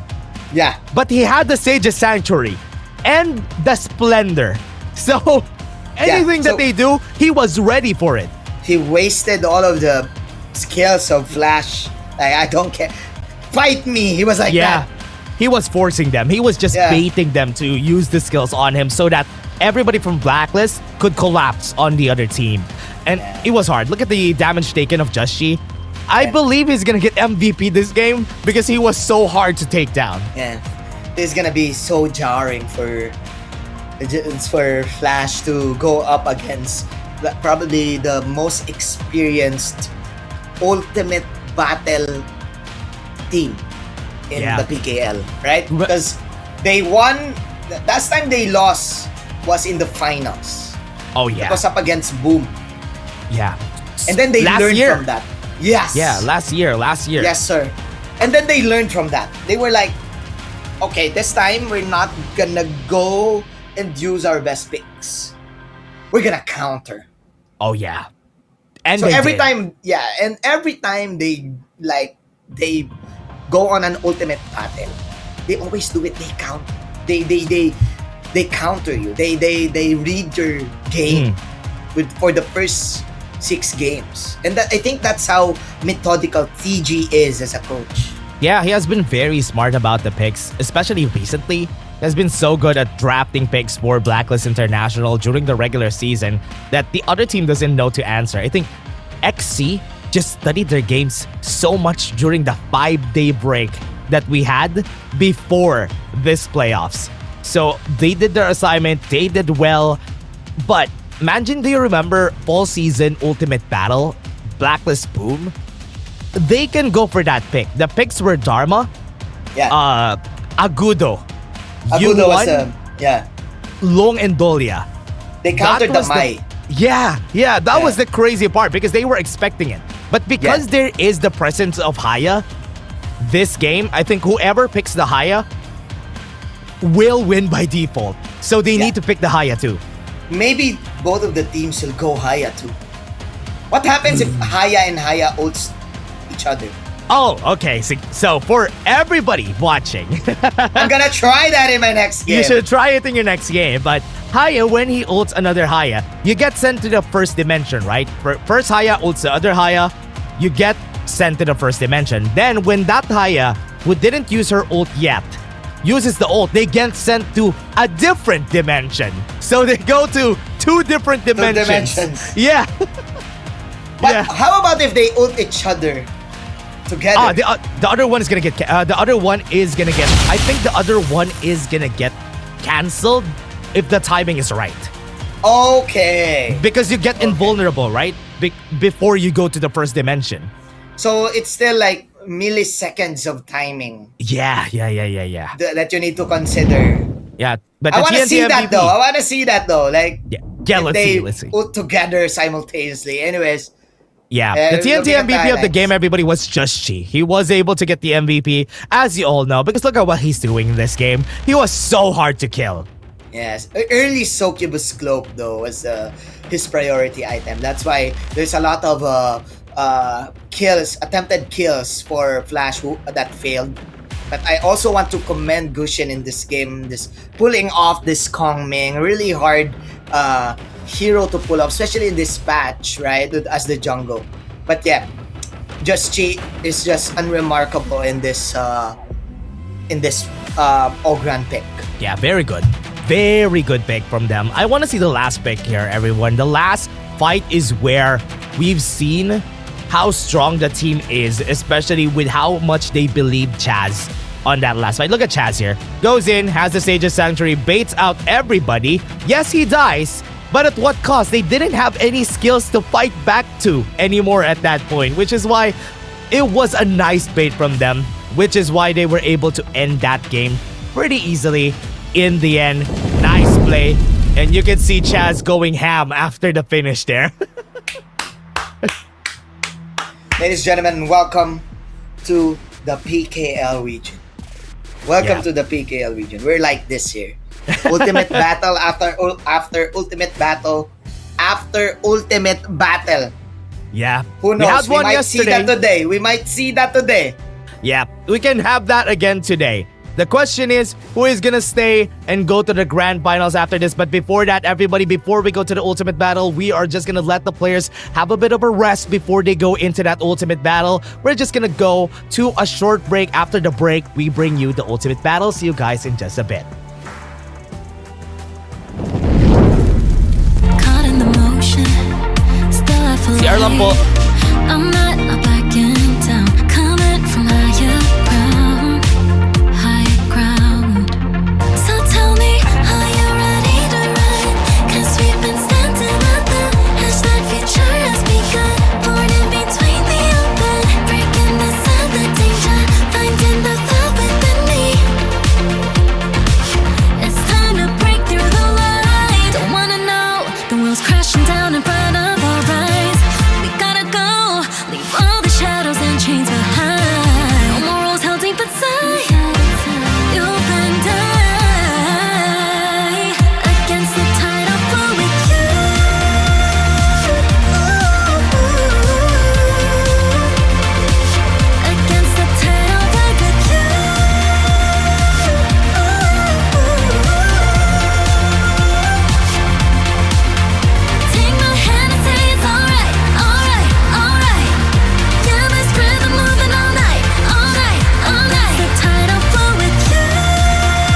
everybody, we're back right here in the Philippines Kings League Playoff Spring Season 2026, and we are up for our first ultimate battle of the day, Blacklist versus Team Flash PH, and we're gonna see an ultimate battle again because it's Blacklist that is playing today. We're still gonna be your chatcasters. My name is Dash, and I'm here with Manjin, and we are gonna be the ones bringing you the action today. And who would have thought that we're gonna go here if you were telling me that of course in the future that Team Flash will go in and go to the great Game 7 up against Blacklist International for the grand final slot, I will definitely not believe you because it's actually like that. Ultimate battle. Let's go to the draft, bro. I wanna see this. Let's see this. We're talking about the Haya. We're talking about the long. Maybe we here we go. Yeah. So first one is the Clash Lane, right? Yeah. Is it gonna be the Byron, for Fati sure. again for them? Fati, Byron, Dharma. Those are the options, the three options usually. There you go. Wow. Fati versus Byron. That is a counter for Blacklist. Fati Byron. Now we have the jungle. This is crucial. So we're talking about Luna, Jing, or maybe the Pay. Yeah. Luna, Jing, or maybe just No. will go utility. Okay, Hey. double pay. Okay. Haya for sure on the mid Haya lane, mid. right? Haya mid lane for both of them. Or will they find a counter? No, right? It's gonna be Haya for sure. I'm a Celestial. I'm a Nua, bro. Okay, Haya. Okay, two Hayas in the game. Now you have the farm lane. Long for Golden Kite. I think Chinsi is Oh, also gonna go for insane. long. I thought it's gonna be an Arlie. Lapo Zangfei? If you're Ivalice, do you go Zhangfei? Zhangfei on both. Mozi. What? Mozi Lapu. They go for a Mozu on the side of Ibalis. So they are confident that they can take this, but it's gonna be scary because remember, Mozu against the Lapu Lapu will just take cover in the early game. They have to make sure that this Pei will be able to play. I think the Lapu is better together with the long. Kasi you want the long to survive. The Mozi is just like sorry, I got confused with the casters also, right? I Shout saw out the to Filipino casters. broadcast. Shout out to the Filipino casters out there. Butters, OSX, and Osiris are shoutcasting live there. Anyways, going back to my point, I would rather pick the Lapu as a sustain ally. But again, your playstyle is different with the Mozi, right? With the Mozi, you tend to be more aggressive, right? Yeah. If you're Flash, so you need to be more confident. That's what I'm looking for Team Flash, no? Because they would need to be aggressive to pull this off. They need to go for the early game because I'm kind of expecting that because of the Mold's pick, they are gonna try to invade if they can. Yeah. Okay. I see my friend right there. I see you. I know you saw me. No, you can't see us because we're They at can home. see us. Yeah, we're at the studio. Big shout out to Autolus. I saw him a while ago. So Mr. Brian. Mr. Brian. Okay, everyone, I think this is it. Ultimate Here we go. battle! Manjin! Everybody put your hands up. Woo! I have my hands up. Put your hands up in the air. Woo! Wave it up like you just don't care. You should do it, everybody. You should put your hands up. Here we go. You battle Ultimate Battle Round 2 in the playoffs. And we started out 10:30. It's almost 3:30. 10 hours. Wow. Non-stop. Yeah, non-stop Saturday action of HOK today. Shammy 1 getting ganked on the top side. sir. Already used the flash Pops the though. big C. The big Lee also. Right? Oh, no. Okay, Byron is here. 3v2 situation. Now up is here. Blood level 2. First blood. Just be at the right place at the right time. Gonna steal this Dillo also. And that's the first hit. First blood. Oh, that is what we were saying a while ago. A Fati at this stage of the game is going to be hard to deal with because he is also a carry of his own, and giving him some kills is just going to accelerate what he wants to do in this game. Knock up. Again, Team Flash come in and come back on that early advantage at Blacklist International did. Meanwhile, again, the Patty is just a deal breaker, right? So there's really something in this hero. Almost a hit there. I think because of the buffs recently, he has been quite strong. He has been really strong. That's why people have been preferring him on Ultimate Battles, even in other regions. When it comes to Ultimate Battles, Patty, it's most of the time a double Patty. Kind of feel like the Big Lee is also like one thing to consider with this. Like even in the early stages, right? With that Spriteling, you can span it out and just go in like we saw earlier. Yeah. Has a Big Lee and just that's what China survived. Swing your sword. Just swing your sword. Yep. The extra health together with the small damage reduction you get from it is like having like a mini Pure Sky. Yeah, mini Pure Sky is indeed the best term to describe it. Yeah. As she will steal yet another camp here in the top lane. So, yeah. I still want to see the Haya versus Haya. We'll see it for sure. In the first clash that we're gonna see, I believe we're gonna see that on their side. I want to see how they play this. I know that Motsu is a very strong pick, and a lot of teams have been preferring picking up the Motsu, but I want to see it in action. I thought they're gonna go for invades. I thought they're gonna go for more fights because they want to make use of that cannon blast range in the early game. You have the range, right? You have the you are also quite tanky in the early stages as a Mozzie. As a going up against the Mozzie, you don't want to really hit him at the early stages. Right? Dragon got the burst though, so that's a small loss, but it's gonna get bigger as we go on. Yeah, that's a nice touch there by Mr. Nogard, Mr. Dragon. Yeah. And looking at it, no invades whatsoever for the side of Team Clash. So they played it straight.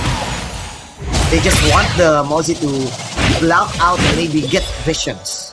Look at the small lead that they have. Blacklist has a small lead, 700 gold. It's also because of what they have been doing. They got one kill. They have been making sure that the map is theirs. Calm, nice cancel. Now this objective is going to be on the other side. Oh no.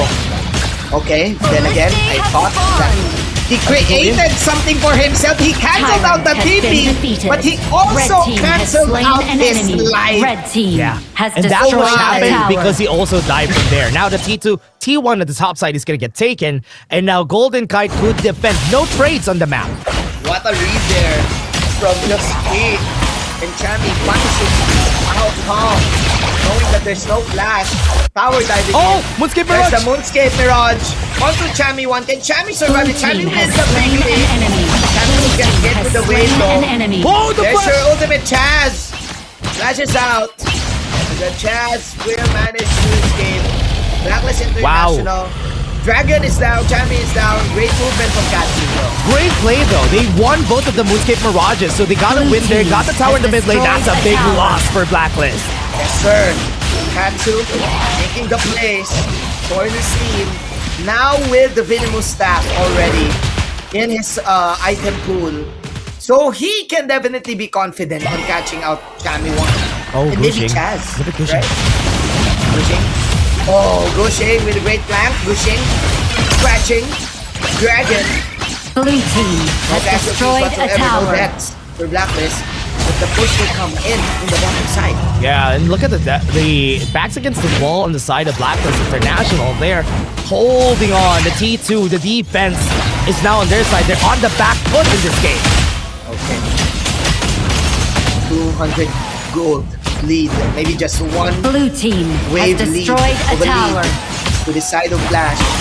Blacklist International will be disciplined enough to not force anything. To not take anything. Maybe they will go for a flank here. But no, like what you said, the vision game from this Mozzie is a huge factor for Team Flash also. So maybe catch someone and set up for the Moonscape Mirage, right? This is hard though. I think right now they were able to fulfill what they want to do here, Manjin. They were able to get what they want. Evilist getting the early game advantage for the team and Gushing getting that lead. It's not that big of a lead when it comes to the gold because looking at it, Blacklist International is still at a stable part. It's still 100, so it's not that big. But the towers is where it is at because Flash PH got advantage with the tower teams. Moonscape. It's gonna happen. Alright, we're seeing the Moonscape matchup. Okay, that's a Lapu-Lapu. Another Moonscape, two Moonscape. Look at the hidden Mickey, bro. Very the hidden Mickey. Okay, Chaz will fall down. Meanwhile, Champion 1 falling low. Moonscape, Dragon will manage to escape it. But Chaz is the only one who died. Yeah, look at the plays coming in from Flash PH here. They have been doing so well on the fights. The Moonscape Mirages, they have been winning. And the other team doesn't have an answer for it. Yeah. Katsu, I think, a masterful usage of the Haya. And that's a great pick-off. They managed to pick up the Lapu-Lapu, one of the main supports for Blacklist International to sustain all these team fights and maybe get the CC that they want. This is Flash's PH real today. Blue team this is their game to win, which is what we were seeing here in this game. And I love it. The Multipick on their side has been doing really well for the team, and it's like they're showing up at the right moments here. And Blacklist, man, they're having a hard time. 20 seconds, we have the Tyrant again. Are they gonna try to contest this? Because right now, I think Chami 1 is still not at that breaking point. Yeah, they're not we're not used to see Chami 1 not really controlling the early stages of the game, right? So we're not seeing the, especially if you're a Fatih, you really need your flash, right? To create something, to create that combo with your ultimate. Look at the right? zone here.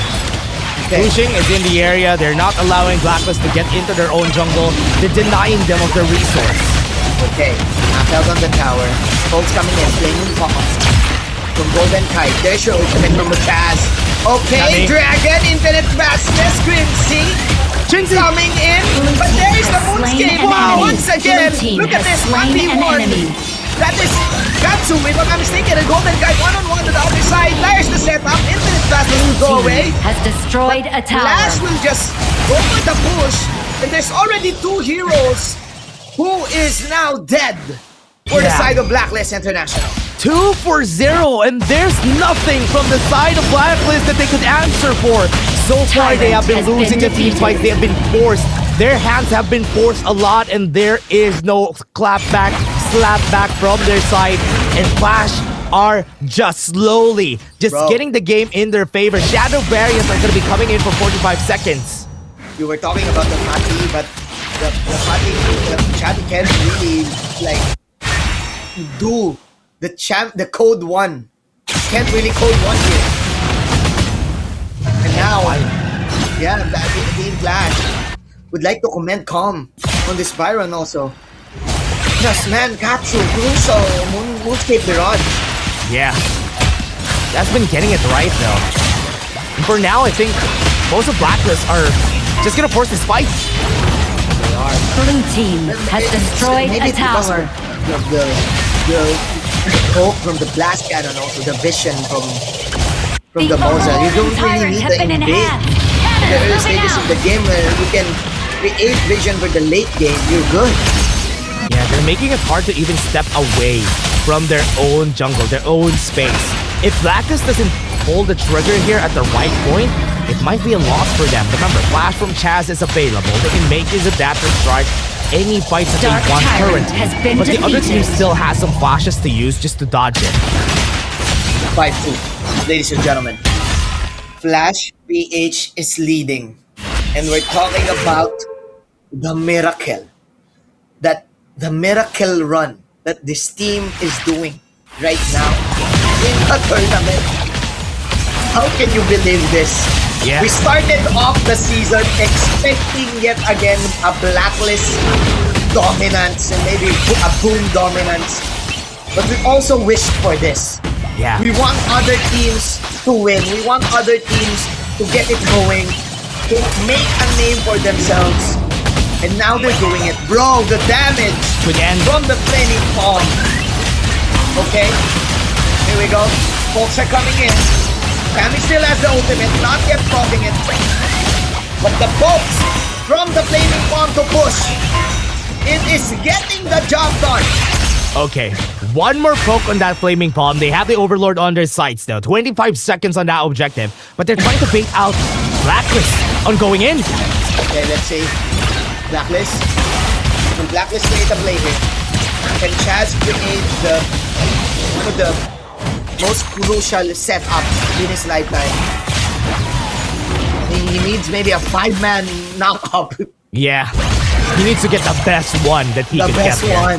Because if he won't be able to get the best one, it would not look good here for their side. They need to get that big clash working for them. No more Primal Bond. They can go for that Overlord on the side of Flash. See, the poke, the stun pokes.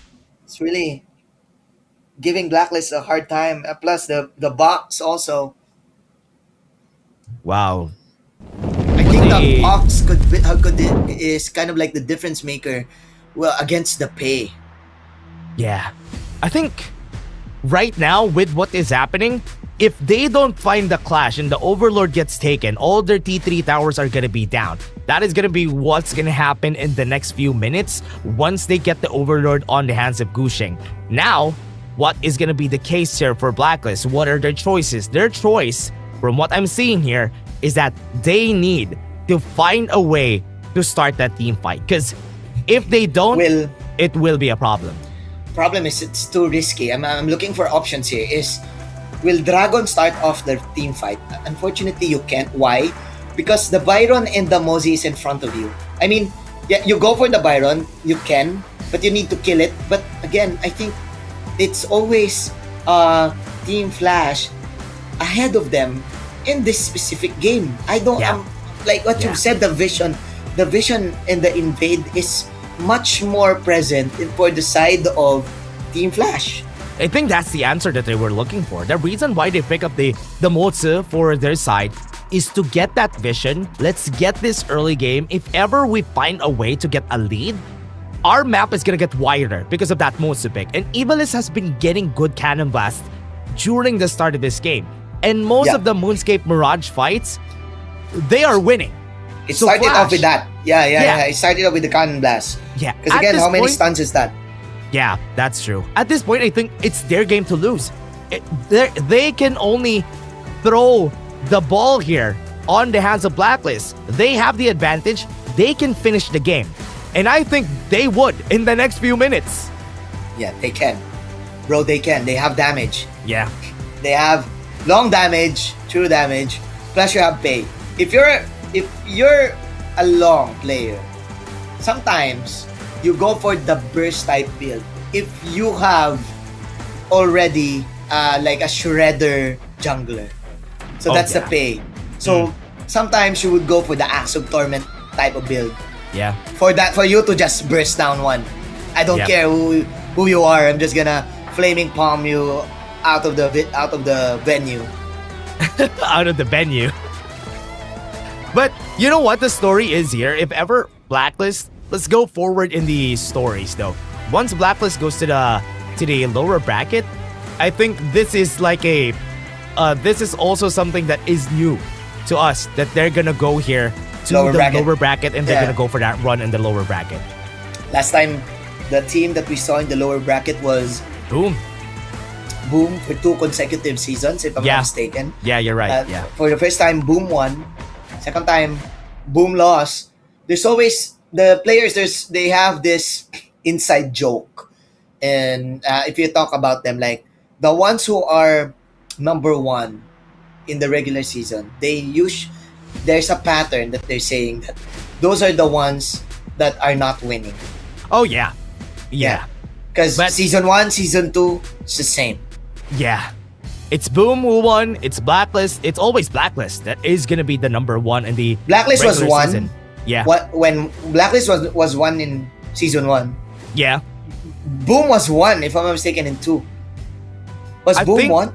I think Boom was number 2 still during the regular season and last season. Oh, Boom was 1, yeah. Oh, Boom was 1. Yeah.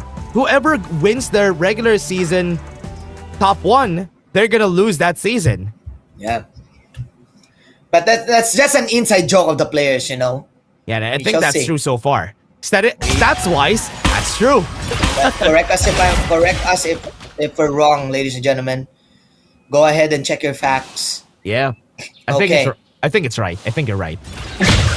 Okay, so no Axe of Torment for Team CJ, but then again the damage of Master Sword, immediate Master Sword for his build, and then early Daybreaker. Almost same build with Golden Kite. Yeah. There we go. Here's the dragon coming in the bottom side. Shadow Doomsday. Vanguard. Yeah.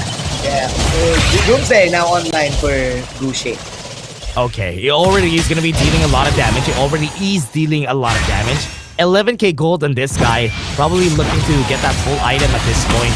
So this could be the ender. If they won't be able to defend this bot lane, they are gonna be open on a lot of space here in the back. Okay, there's the poke. Once again, Blast Cannon coming in. Meanwhile, bottom side, they're waiting for the Shadow Overload. In the bottom side, smokes are coming in for both of the squads here. But oh man! Look at the damage! Shadow coming in from Flash! And yes! That is it! Blue team has Miracle in Cubao, ladies and gentlemen, is happening right now! Flash PH will go to the grand finals of the PKL!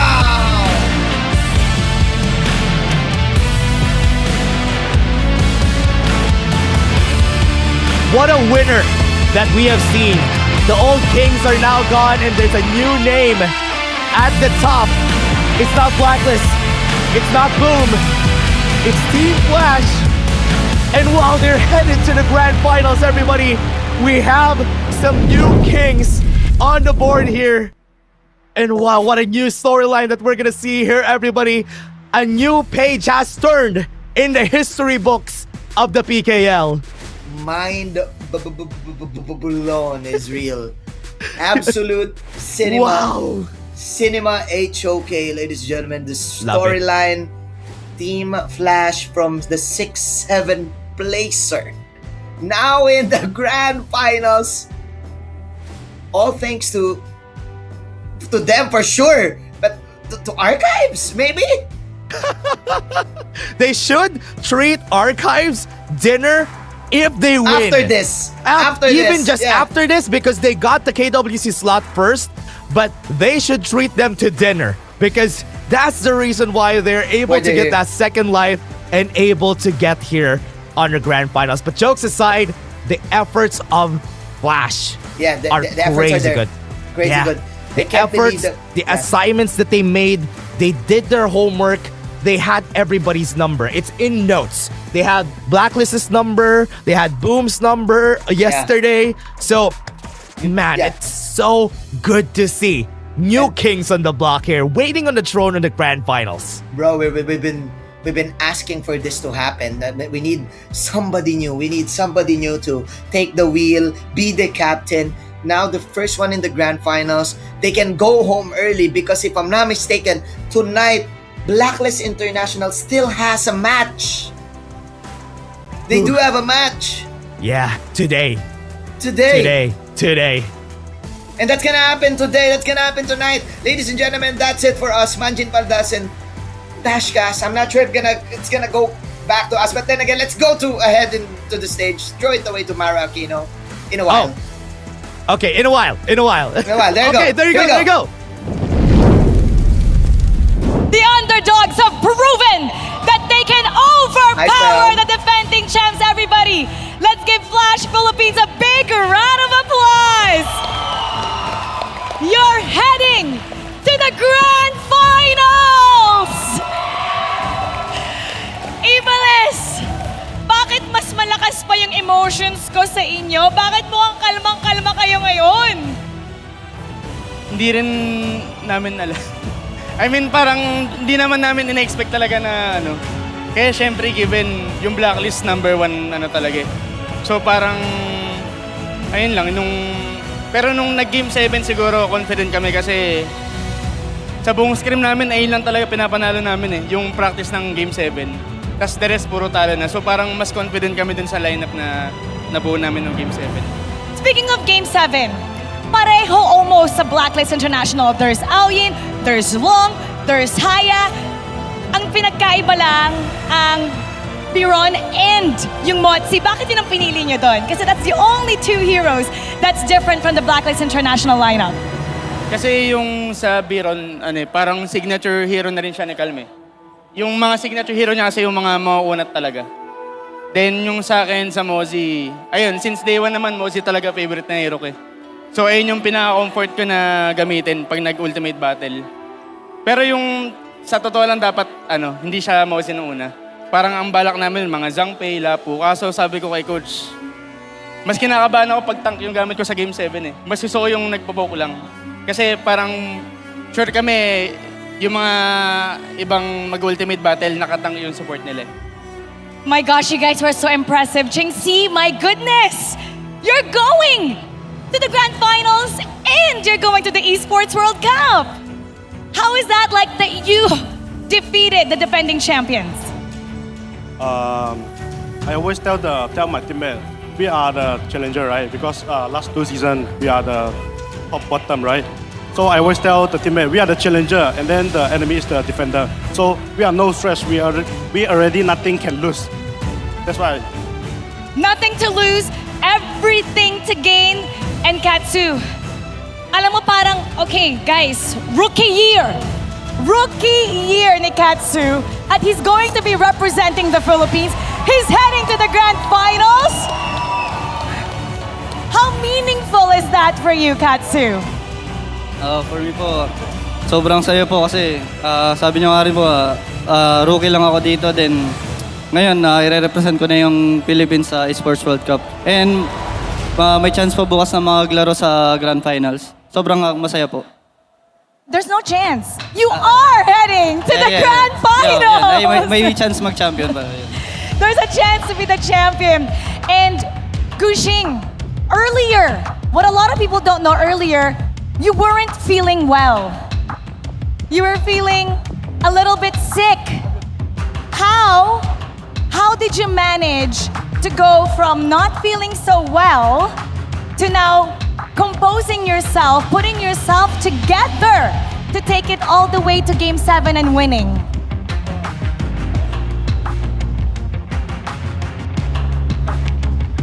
So earlier today, actually, he had to...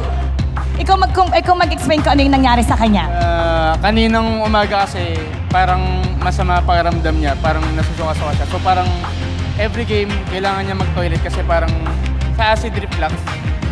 Kaya so parang, ayun nga, kaya nga niya mag-game 7 kasi sabi niya, hindi na raw niya talaga kaya. And he made it! Okay, sure.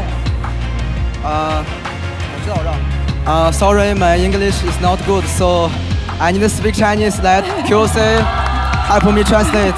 Thank you. 早在今天比赛之前，因为某些原因导致了身体不适，然后所以其实，在第一场比赛打完之后，当时其实身体非常难受，甚至说就是难以坚持到比赛结束吧。虽然说当时我的队友们、教练们，很多人都跟我说，你可以不打，我们可以放弃这次机会，我们可以等到晚上，我们可以先好好休息。但是其实我知道每个人都还是特别想赢今天这场比赛的，因为这场赢了，我们就可以相当于刷新历史，然后进入明天的决赛。所以我只能说我尽量的去调整自己的身体状况。去把剩下的每场比赛坚持下来，然后去打完。包括我个人来说，我也不想放弃这次可能是唯一进决赛的机会。Thank you. Do you remember all of that? Do you remember all of that? Ako magta-translate na, G. Okay. Say by Gushing, because on the early game, he feel very sick because some issue make it happen. And then even the teammate and the coach and the manager, they hope Gushing don't play anymore because he feels sick and then maybe he not play well or something like that. But Gushing say he want to continue to play it because this is the change. Team Flash can make the history, and then now we do it. Well, congratulations, Neiman Henhao and Calm. My goodness! Sabi mo nga nung una, you guys wanted to take it one game at a time. Yes, yes. Walang masyadong nakakapag-scrim. Tapos ngayon, grand finalist ka na! Yes, yes. Anong gusto mo sabihin sa lahat ng mga nanonood? Dahil muntik na kayo hindi nakapasok sa playoffs. At ngayon, you have a chance to fight for the trophy. Yay! Ngayon, gaya ng mga palagi naming sinasagot sa mga interview, hindi pa rin namin to in-expect, guys! Never namin in-expect! Kahit sino yata tanungin mo sa mga yan, hindi alam naman na kami sa blacklist di ba? Pero parang ang ginawa lang namin, talagang all in lang. Tas nung, ayun na, yung Game 7, hindi ko na rin sabi ko, first Game 7 of my life ko yun eh. Parang, first time, tas panalo, di ba? Grand Finals. Guys, tapos gusto ko magpasalamat sa mga fans ng Blacklist, tsaka kahit kayo yung fans yan, maraming salamat sa magpunta sa laban namin. Thank you. Everybody, once again, our grand finalist and the representative of the Philippines for KWC at the Esports World Cup 2026. Let's give them a big round of applause. Flash Philippines! And we're gonna break that down a little bit more, so we're gonna head back to our casters. Pasok! Well-deserved victory. Well-deserved run for Flash PH. Tomorrow is gonna be their match. Tomorrow, it's gonna be the grand finals for them. And they really deserve it, bro. Miracle happens. Yeah, history is made here right now on the spring season. After a year of age of the PKL, we already have something different. Because usually, last year, it's the Blacklist and Boom story. Now it's not. It is the Flash story. This time around, they're making their own story. And now, the history books has turned and the page is being written as we speak today. Yes, sir. 4-3. And like what they... and Calm. Speaking of Calm, like the interview, he said that it's his first time playing a Game 7. These guys are playing first time in the ultimate battle setup. And with that being said, we've talked about the Mozzie. The Mozzie pick was for you kind of like, do you really want to go for the Mozzie right here? But it made sense because it blocked out Chami One's capability to enter with the fatigue. And just looking at the plays that he has done this game, he was hitting multiple cannon blasts at the right time, every time.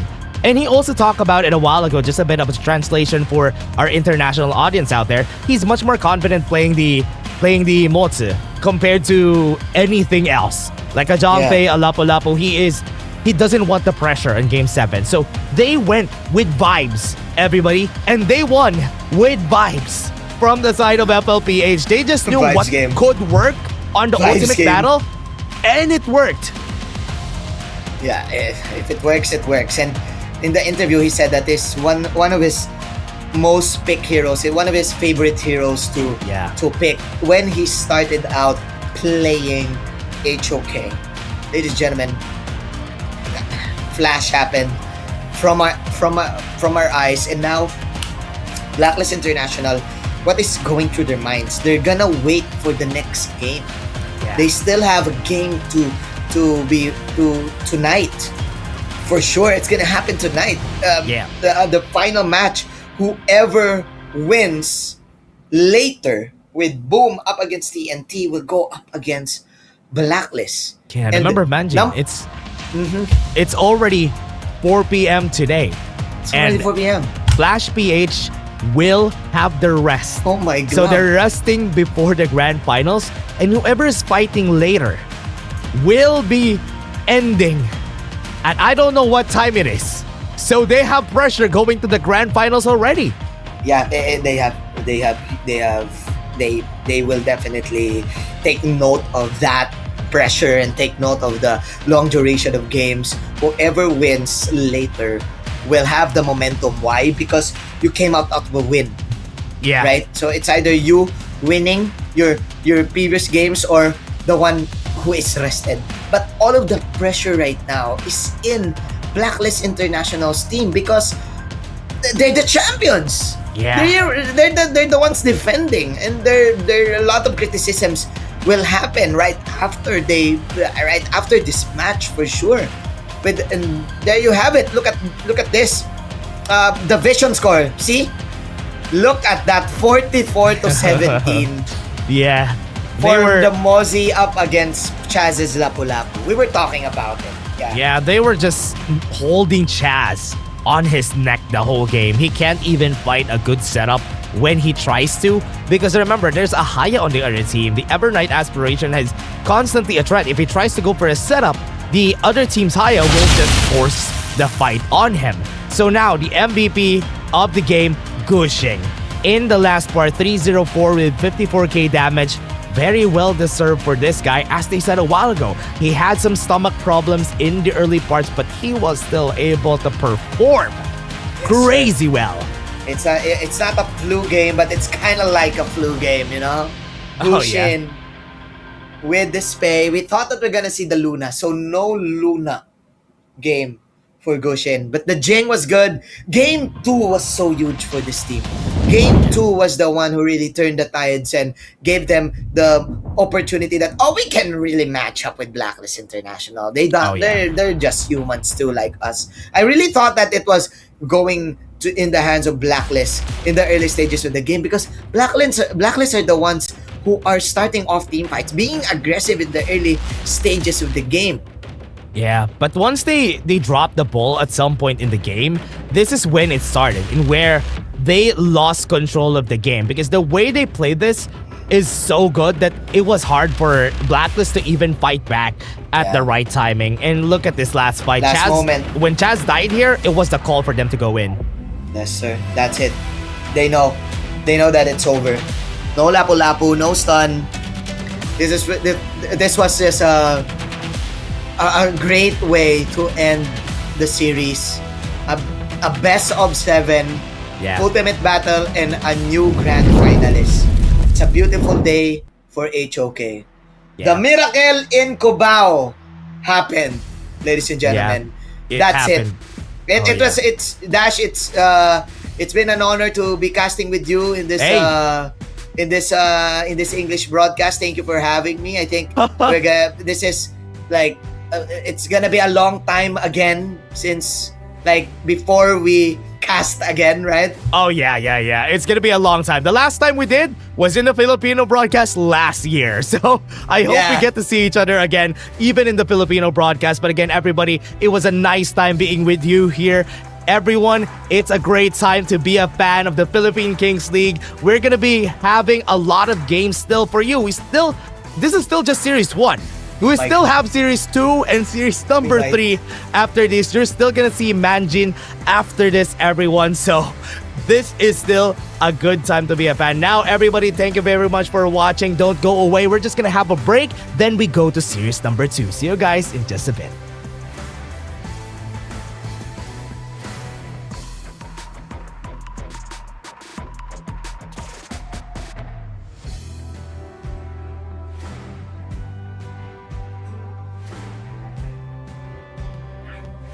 Okay, so it's been long. Okay, bye-bye.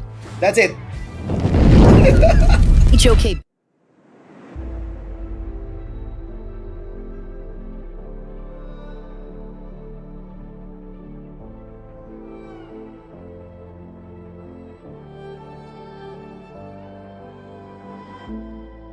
We're no strangers to the fallout. It's what got us here. Ever changing, some chameleon. Blood, sweat, and tears. We'll never make it if we fall to everything that brings us down. With a comeback is now. Blood, sweat, and tears. Fight for what we want. Doesn't matter the cost. Every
danger to the fallout.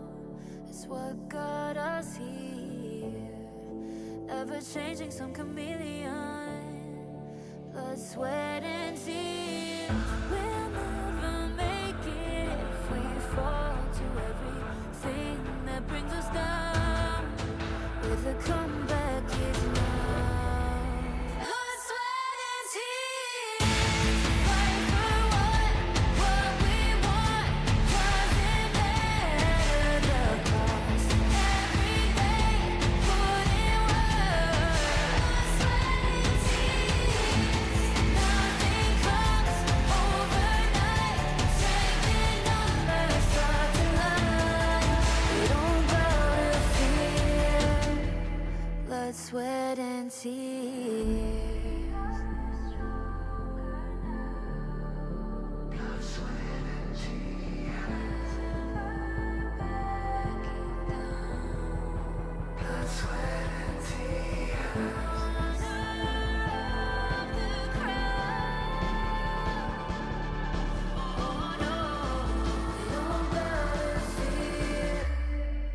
Blood, sweat, and tears. Fight for what we want. Doesn't matter the cost. Every day, put in work. Blood, sweat, and tears. Nothing comes overnight. Strength in numbers start to line. We don't bow to fear. Blood, sweat, and tears.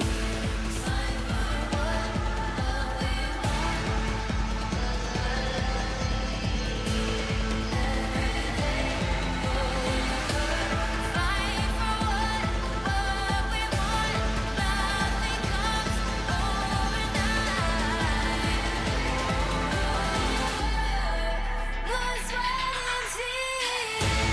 Fight for what we want. Doesn't matter the cost. Every day, put in work. Blood,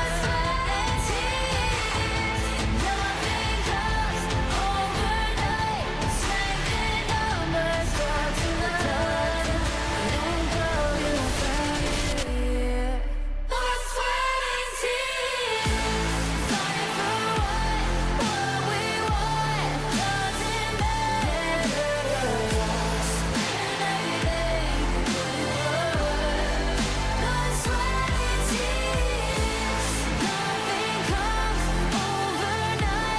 Strength in numbers start to line. We don't bow to fear. Blood, sweat, and tears. Sweat and tears.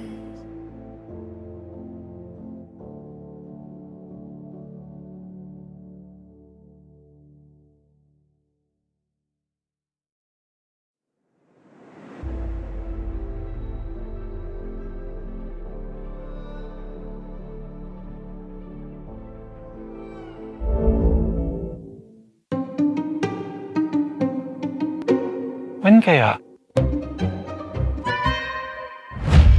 Welcome to Honor of Kings. Manifesting your own car? Make your dreams come true with HOK Benefits. Just go to nearby HOK Benefits locations near you. Play HOK and complete daily objectives. Earn points and get a chance to win your own MG1 car. Yes! Tara! Hognat manalo! Get a chance to redeem other gifts too, like token top-up pins, fast food vouchers, smartphones, and home appliances. Download HOK now to know more.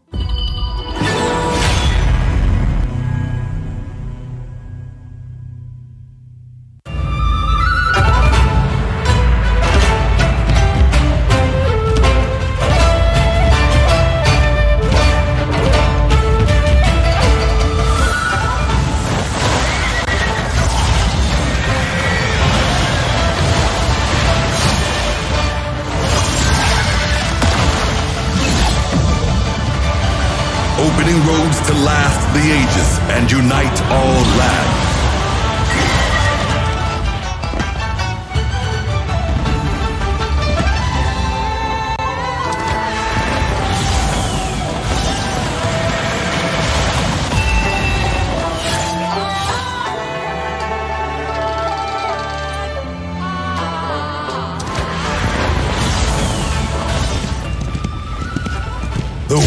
stirs with the force of 1,000,000 galloping horses.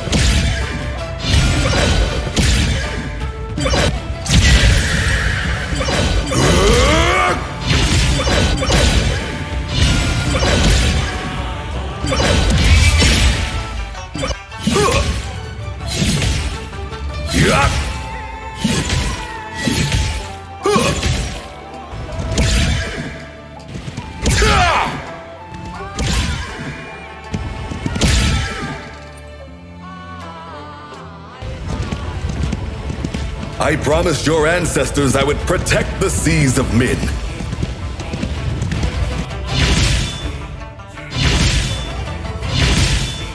Churning rivers.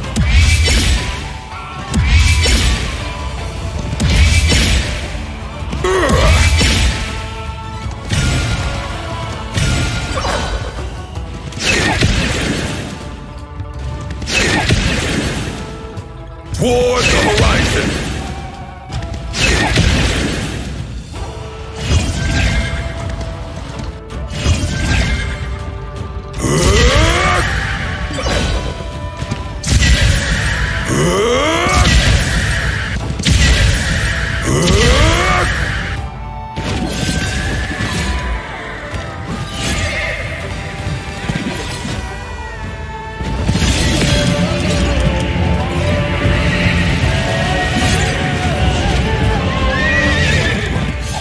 I shall never forget the promise I once made. The wind stirs with the force of 1,000,000 galloping horses. Pentakill!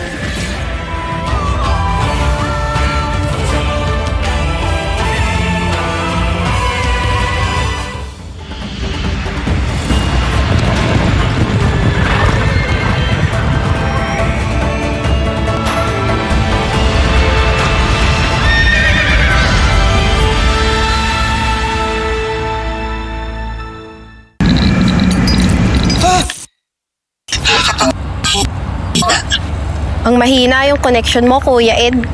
Kung ako sa'yo, mag-TNT ka para wala masyadong lag. Lipat at load na sa TNT.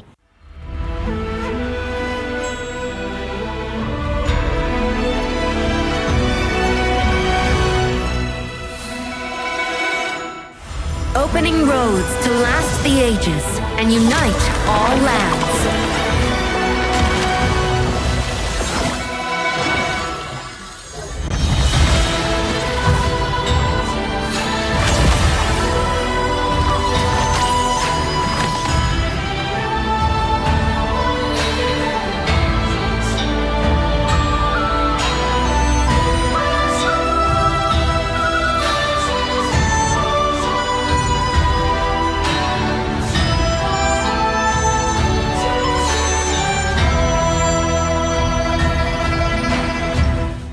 Where do you come from? Yeah! I'll send a cup over. Ah!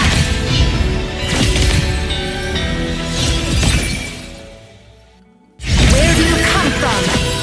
Yeah! Dance of the heavens. Ah!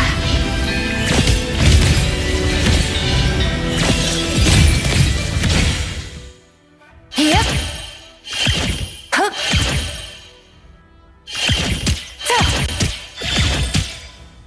Huh. Hey. Yep.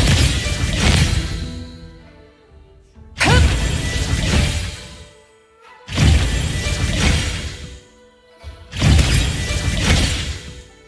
Yep. I'll send a cup over. Dance of the heavens. Yeah. Huh? Ah.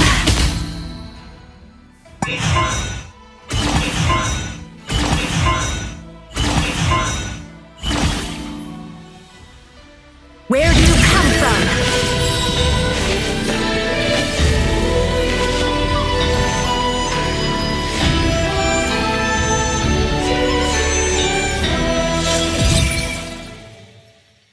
Where do you come from? Yeah! I'll send a cup over. Ah!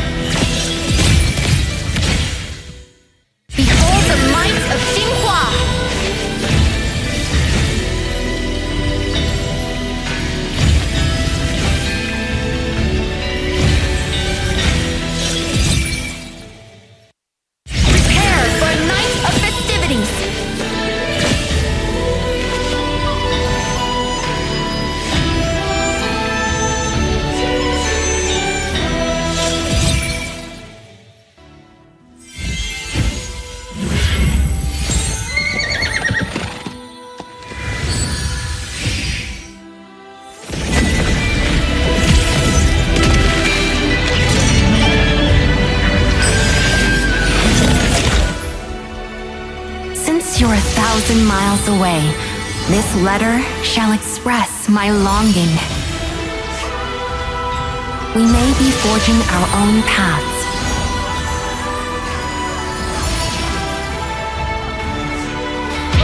Kill!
Honor of kings.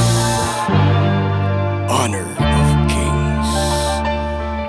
Honor of kings. Gamitan mo ng utak, dagdagan ng puso, laban hanggang dulo, bawal ang sumuko. Gamitan mo ng utak, dagdagan ng puso, laban hanggang dulo, bawal ang sumuko.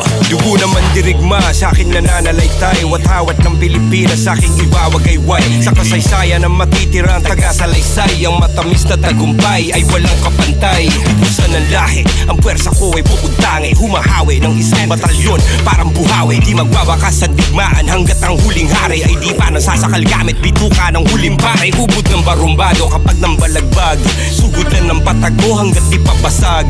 Puso lang ang dala ko, palaglan ng palag, uulan ng palaso, taas ang kalasag. Kasi kapag ako nakumana, lahat natutulala. Hindi nila inaasahan ang mga atake ko na nambubulaga, namumula pa ang mga mata na parang bata, kalabawasak sa kada attack. Lumalago pa ka mga katawan ng mga kalaban na nakakatapat pa siya. Kami yung pag-asa ng Pinas, ekonomi. And welcome back, everybody. Right now, here in the Philippine Kings League Spring Season 2026, we're back here in the playoffs, and I'm here together with caster Chantel that you're seeing right there. Okay, sorry, other side. Chantel is here on the other side. Yeah, there you go. She's here together with me in the English broadcast. Say hi to the broadcast. How are you doing, Chantel? Oh, actually, I'm excited again because I think it has been a ritual now that we get to cast for day 2 of the playoffs. I mean, last season it was also day 2, so I'm just really looking forward. Right. We have a best of 7s now, so it is actually new for our teams and even for our audiences that we get to see ultimate battles as early as the lower bracket, as early as the upper bracket finals. So just really looking forward for how the teams will play fair against each other today. Yeah, I want to know what's going to happen here in this next game because it's going to be a Boom Esports versus TNT matchup. And Boom Esports lost to Team Flash, who is now in the grand finals. TNT had a very good game against Blacklist from yesterday's match. So this time, man, it is the losers bracket. Whoever loses this doesn't get the chance to go to the KWC, which is a big deal if they lose here. And what's more surprising is that when I heard you say that FLPH is going straight or went straight to the grand finals, we have Boom Esports at the lower bracket and even Blacklist International. That alone says a lot about our league. Just imagine how fast this teams has progressed in a short period of time. So it feels as if for Boom Esports, they are in an unfamiliar territory. But for TNT, they've got nothing to lose. I mean, there's already that lesson from yesterday's game. They pushed 7 games against the defending champions of PKL, even almost winning that. I mean, I can swear to my month's worth of salary. Just kidding. Okay. Check her out, everybody. Message her at caster Chantel on what she's gonna say next. I honestly thought that during that game against Blacklist International, when it was already 3-1, it was already 3-1. I thought that it was TNT that will win that series. It's just that, you know, for TNT, Tropang Alab, they have these tendencies to somehow get heroes that are very unorthodox. Remember that Yango on the farm lane for Azar and even Chicha on the jungle together in one game. So I think it's something that Boom Esports should be scared of, even though TNT Tropang Alab hasn't really able to pull that off, because for TNT Tropang Alab, they have a lot of cards. I mean, they are a star-studded team. They also have Shaoran,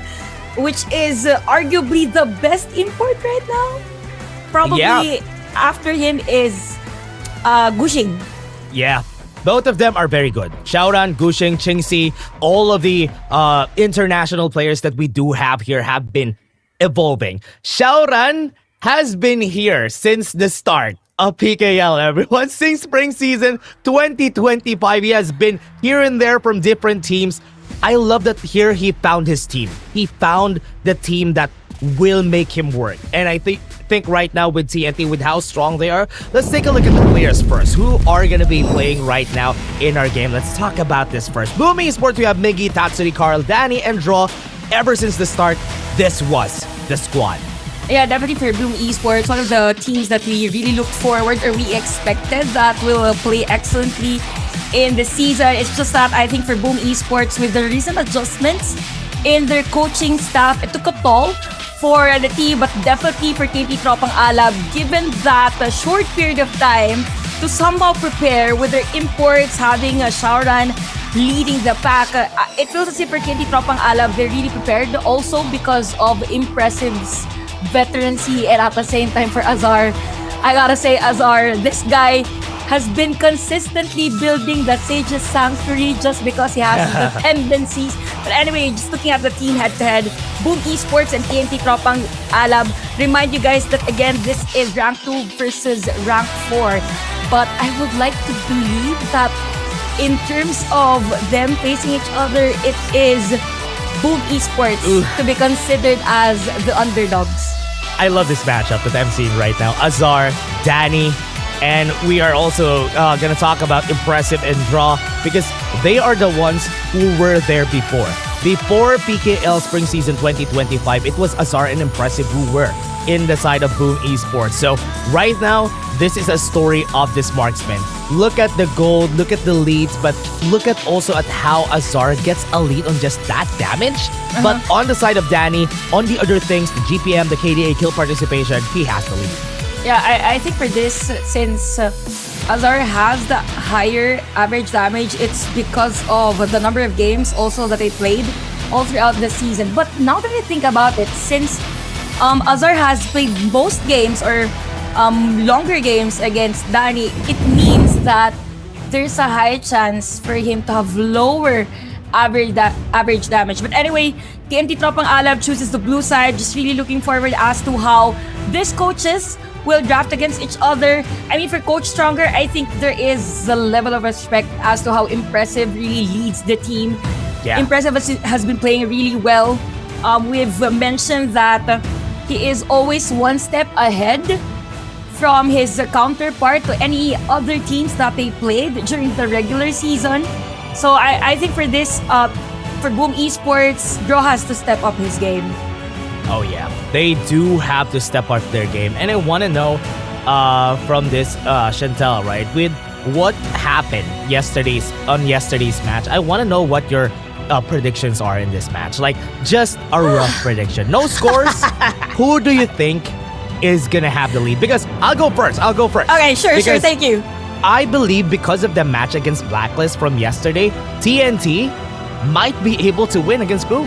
Yeah, as much as I want to root for Boom Esports, if I just base it on how they are prepared for the playoffs, I mean, TNT Tropang Alab played really well. So I think for me, it's gonna be TNT for this game. Not unless Boom Esports will unravel that hungry beast that they are. Because I think that's what's lacking during this season. A lot of inconsistencies. But for TNT Tropang Alab, the trajectory is just for them to progress all throughout the series. And they are progressing really fast. Crazy, in a crazy good way. Yeah. Let us set the stakes here for the games, right? The stakes here for both of our teams are fighting for the last Kings World Cup slot. Whoever wins this will get that last slot. Whoever loses this will be the only team in the playoffs that aren't able to go for the Kings World Cup. It hurts so much. Everybody's gonna be sad on whoever's gonna lose in this match. And just imagine, Boom Esports, we normally see Boom Esports and Blacklist International. For Blacklist International, even though they're currently at the lower bracket, it means that for Boom Esports, the pressure cuts deeper. I mean, Blacklist International has been a roadblock for them, both international and even during a national qualifiers. But them watching, actually I was there at the venue yesterday and I saw Boom Esports watching that game, that ultimate battle. They finished the match yesterday, Dash. So it could be a double-edged sword for them. Could be a source of pressure because they saw that even though they won against TNT Tropang Alab during regular season with a 3-2 score, TNT Tropang Alab was able to pull off a 7-game against Blacklist International. We're in most cases, or for most games that they played against Blacklist, they always lose. So it is definitely gonna be a mind games for Boom Esports. There's gonna be a battle of resilience, a battle of the coaches as to how they really know their players, because even though the draft is really good, if the coaches don't know whether this player can pull this off, then it might not be effective, right? Because what if let's say Carl will use like Combi. I know that he plays Kongbing, but what if it's not part of his specialty, right? But for Coach XS, it is a great hero against Shaoran. So something like that. They really need to juggle within the strengths of or even the tendencies of their players. So a lot of pressure will kick in, of course, not just for the players, but also for the coaches. Yeah, I think that is the reason why TNT is like a tight-knit group, right? Because Stronger, with some of these players, he has been with these players for quite a while. That's why he knows how to deal with them. He knows their tendencies. He knows what they should be picking. And that's the reason why he was able to stay that long on that match against Blacklist International. So TNT has that great balance in them. But I hope, as you said, I think that was the problem with yesterday's Boom Esports, because they have been picking picks that we aren't even expecting they're gonna go for from yesterday's match, and I think that played a big part on why they lost against FLPH from yesterday too. Yeah, what was that hero again that you didn't expect that Boom Esports will choose? I mean, Actually, was it the Liang Princess Frost? Yeah. The last last game, Liang Princess Frost. I was like, is this the right time to pull this off? Is this Boom Esports? Yeah. Right. So again, these coaches are pushing to the limits of the players, but at the same time, they should really know the pros and cons of picking those heroes. Anyway, blue side is gonna be TNT Tropang Alab, and we have 2 picks, or red side for Boom Esports. As expected, we won't be seeing Shaoran Spei, by the way, from yesterday's game. Of course. The only loss for Shaoran Spei was during that ultimate battle against Blacklist International, including regular season. So it was 8 games at 100%, but they lost during that game 7. Yeah, that is the only time that we've seen it lose. But it just says a lot on how strong Shaoran is whenever he's given those picks. Even the Kongming is a scary pick from him. Yes, it's not the highest when it comes to the win rates, but they won against Blacklist International with a Kongming pick at game number 4, sorry. Yeah, that's true. And I think also just looking at the typical prioritization of the teams in terms of the drafting, I think the Clash Lane will be a big chunk of a lead whenever it is on the winning side. But the Dharma, surprisingly for Dharma, during the latter portions of the regular season, I would like to believe that it isn't as efficient as it was. Yeah, and I agree. It is even evident. I think Byron has been prioritized more after that patch. By the way, I love Dash's content about Byron.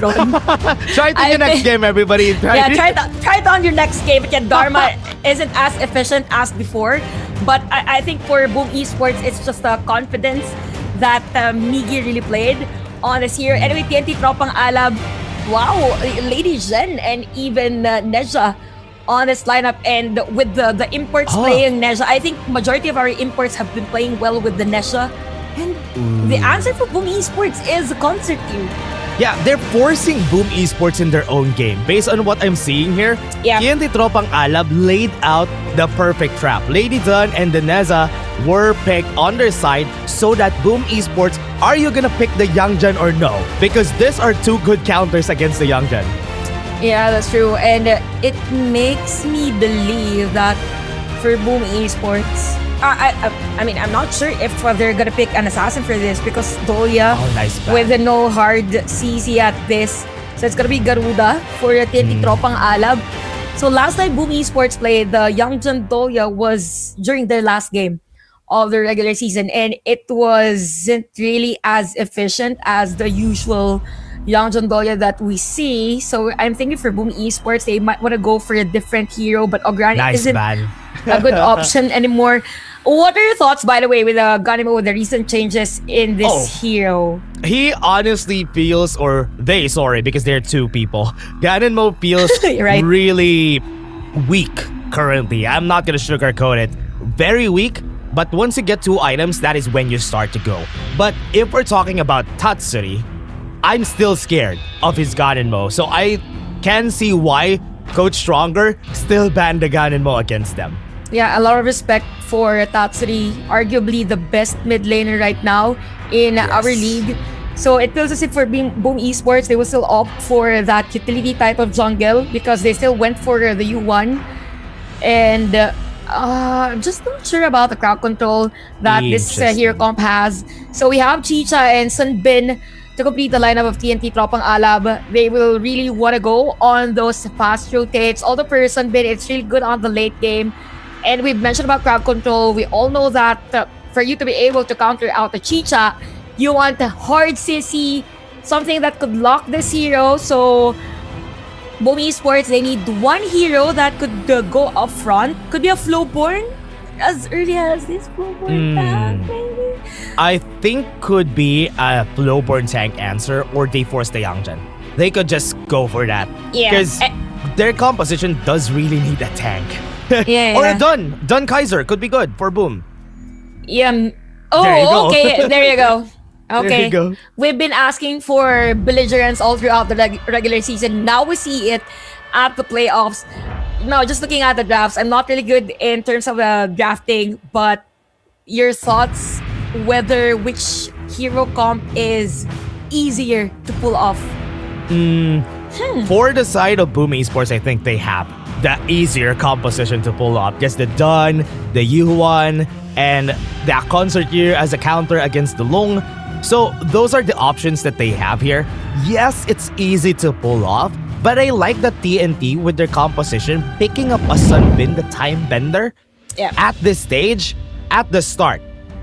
One thing that's good about this pick is that it layers something on top of the weakness of Adnaja and the Chicha. So it is a good pick for the side of TNT.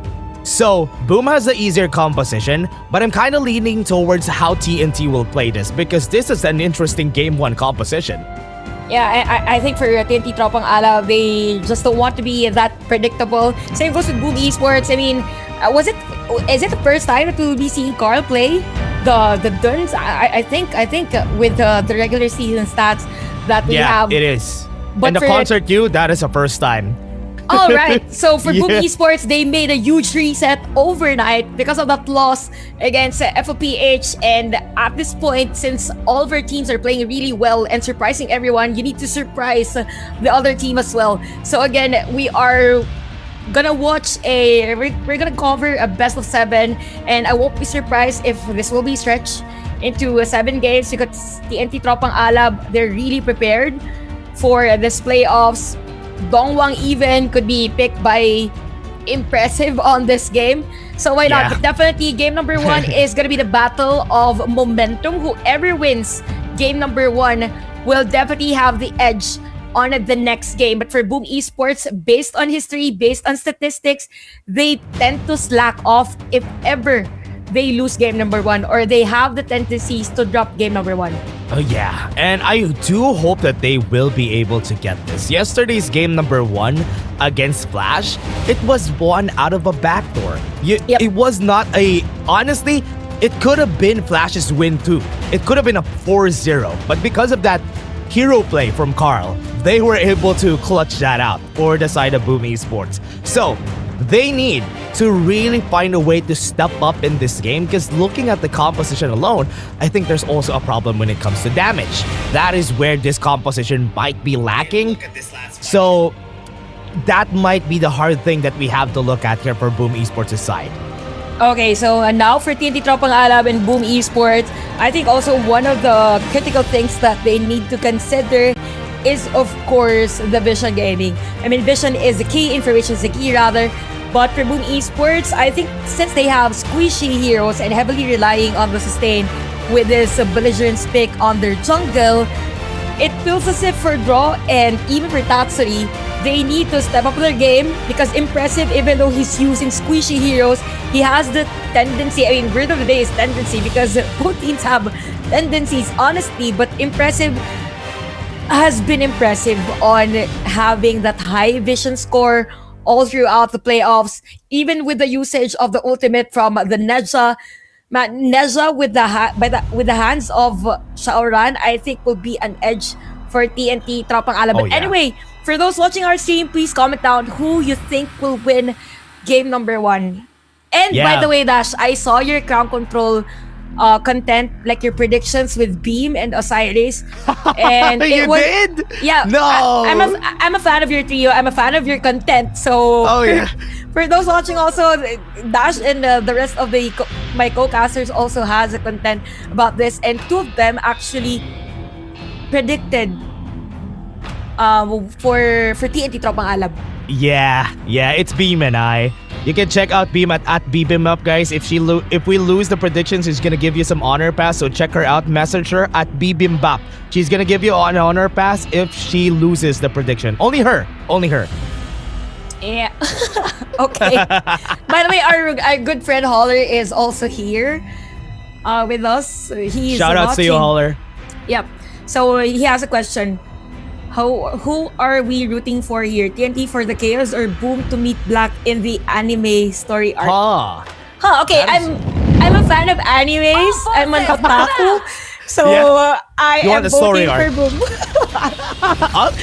Boom. Okay, let's go for that. But yeah, there you go. There you have it. Starting I love off the day pretty well, everybody. So we are waiting for the games to start. I think right now the players are getting ready. We're just taking a look at the players right now. They just requested this pause. We're gonna be making sure that the players are comfy, everyone, because we want them to get the best experience and the best competitive experience in this tournament. You know what? Aside from these players having the best gaming experience, I think I had the best casting experience last night because even though the mall was already at closing hours, I mean the aircons are off. I could feel it, by the way. I wasn't even wearing my suit anymore. I mean, my coat. But yeah, with the people there, being with us at the venue, shouting, even though the venue was already hot, and it made me realize that we're all here for this type of competition. That these players are fighting for their lives. That these players want that slot for KWC, want to be in the grand finals, and this is where the players will show the fruits of their labor. Those 12 hours screen. By the way, they play 12 hours, sometimes longer than 12 hours in a day. Yeah, that's more than usual work hours. They're playing 12 hours every day just for them to grind. So everybody, if you're looking at this, it is a long and hard grind for this pro player. So they always want to have the best experience when they go to the tournament because they really need to. The efforts that they put in here needs to get what do you call that? They need to get the reward from it, from the efforts that they do. And every time that they play, they need to remind themselves why they even started playing, why they even went to be a pro player. Even for us, I mean, it was a reminder yesterday. Why am I a caster? Because I'm here to hear the crowd, to see everyone enjoying the game. But anyway, now that we had a clear vision also with the players, it made me realize that we have players. I wasn't there before, but we have players from TNT Tropang Alab who was actually playing for Boom Esports. Yeah. Before, right? Yeah. So we have Impressive. Yeah. We have Azar. From the olden days of Boom Esports. They were there during the start of Boom Esports. So it's good to see that they are still there, competing, trying their best to get there, and at least now after seasons of trying, they were able to get where they want to. Elevate, last time on the side of what do you call this? Azar. Now able to get here again with his team. So it's good to see him here again. Yeah, and speaking of Elevate also, even Ibelis was from Elevate. Yeah. So a huge jump for these teams, even for the organization as a whole, for TNT Tropang Ala, because they just once dreamt of being part of the players. They even have this joke. I mean, the venue last season was really cold, by the way, guys. So we had this joke that they are as if frozen goods in a fridge. Yeah, it's like a freezer right there because of how cold the venue was for their side. I think right now, for our friends also there watching together with us, I think they need to go to the venue. You need to experience it yourselves. Chantel was there yesterday. She's gonna be back there tomorrow, right? You're gonna be back there tomorrow. You need to go there. Gateway Mall 2, Upper Ground B, Quantum Sky View. Is that the right? Is that the right way to say it? Quantum Sky B, Upper Ground B, Gateway Mall 2. Yeah. Cubao. You forgot the Cubao, Quezon City. Right. So that is the whole address right there, everybody. The nearest bin would be Shopwise Supermarket if you're near the area. I mean, we have lots of giveaways for you. I think there's a planner. There's also planner, a calendar, a shirt, and lots of stickers for you guys. And we have influencers coming to more for the grand finals. If I'm not mistaken, BYs will be there. Same with Kiel with Oheb. Yeah. And even Dilar. So they will be playing for a show match together with the Tomorrow? Doggy as well. Yeah, Yeah, tomorrow. that is so tomorrow. tomorrow is the grand finals? Yeah, tomorrow's the grand finals. When do you think the grand finals is gonna be? I mean, everything just happened so fast. Yeah, that's true. That's true. Yesterday was a long day, and now we get to Yeah. see the second match, which, by the way, isn't the final match of the day. Yeah, yesterday was we just still day have one, week one of the regular season. yeah, yeah. Almost feels like the regular season. Yeah. But yeah, for our players, for our teams, now that we've mentioned how fast things happen, it's now or never, right? So Yeah. after this, we count the tournaments that they will miss if ever they don't Oh, get yeah. to have their slot for KWC. So KWC, KCC, Yeah. and then when's the next PKL season? Yeah. The next PKL season is gonna be, is it August or August or September. Or September. Yeah. And now is March, April, May, June, that's a July, lot. August. Yeah, a lot of basically months. you won't be playing for a tournament for 6 months. Ooh, So that's half a year, everything everyone. as at stake. And if you're a pro player, you don't want to see yourself just watching on the screens, rooting for your friends internationally, because you want to be the one playing there in that international stage. So Oh yeah. I don't know. I'm not sure what's gonna happen today. It's sad that we say goodbye to AT, but it's part of the tournament. Yeah, it's part of the tournament right here, everybody. I think we are getting ready to go onto a break here after some time. We're gonna be bringing you the game after this. So for now, I think you guys need to wait, chill out, get some snacks, because once we go back, we might be going for the break here in a bit, everybody. We are just waiting for that angelic voice to tell us that we can go on a break right now. Because right now, we are still waiting for the call. And there you go, everyone. I think we can go to a break in just a bit. See you guys in a bit. Once we go back, we go to the next game. See you guys in a bit. Bye-bye. Honor of kings. Honor of kings. Honor of kings. Gamitan mo ng utak, dagdagan ng puso, laban hanggang dulo, bawal ang sumuko. Gamitan mo ng utak, dagdagan ng puso, laban hanggang dulo, bawal ang sumuko. Dugo naman dirigma, sa akin nananalaytay, watawat ng Pilipinas, sa aking iwawagayway. Sa kasaysayan ng matitirang taga-salaysay, ang matamis na tagumpay ay walang kapantay. Ubusan ng lahi, ang pwersa ko ay pupuntangi, humahawi ng isang batalyon, parang buhawi. Di magwawakas sa digmaan hanggat ang huling hari ay di pa nasasakal gamit bituka ng huling pare. Hubot ng barumbado kapag nang balagbag, sugutan ng patago hanggat di pabasag. Puso lang ang dala ko, palaglan ng palag, uulan ng palaso, taas ang kalasag. Kasi kapag ako nakumana, lahat natutulala. Hindi nila inaasahan ang mga atake ko na nambubulaga, namumula pa ang mga mata na parang bata, kalabawasak sa kada atak. Lumalago pa ka mga katawan ng mga kalaban na nakakatapat pa siya. Kami yung pag-asa ng Pinas. Kami yung pag-asa ng Pinas. Kami yung pag-asa ng Pinas. Tapang ay likas, lakad matigas para sa bigas. Kami yung pag-asa ng Pinas. Kami yung pag-asa ng Pinas.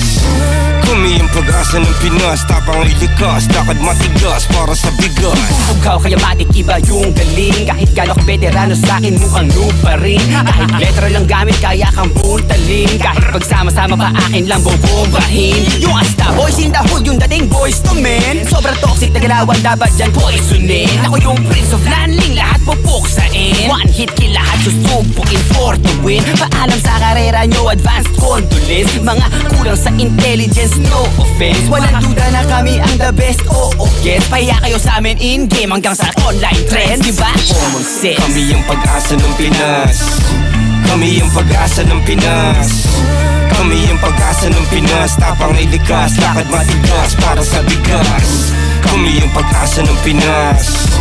Kami yung pag-asa ng Pinas. Kami yung pag-asa ng Pinas. Tapang ay likas, lakad matigas para sa bigas. Hindi ko na dapat gagawin to eh. Pero wala, binuhay niyo uli ang dragon man. Gra! Samda na bo. Kanda la pita, la kanda la pita, la kanda la pusa, la kanda la pita, la kanda la punda, la kinda la bu. Se lo tapira da pi, se lo tapira da bu. Se lo tapila da kulo, sa pila da kila da pila. Kung meron mang kompetisyon, bigyan mo ng kombinasyon. Siguradong bumpanisyon, yun lang ang aking misyon. Malupito ng paboritong komedyante na jowa mo.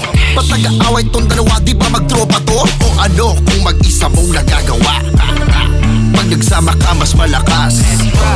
Ibis maghilaan pababa, bakit di na lang tayo maghatakan ng pataas? Kasi tayo ang pag-asa ng Pinas. Tayo ang pag-asa ng Pinas.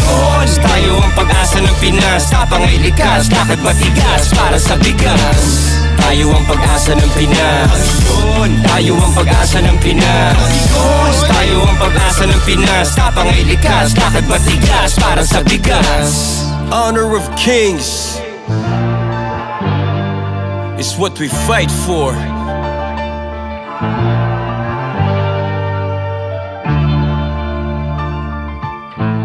Looney, Abra, Malupiton, 2025.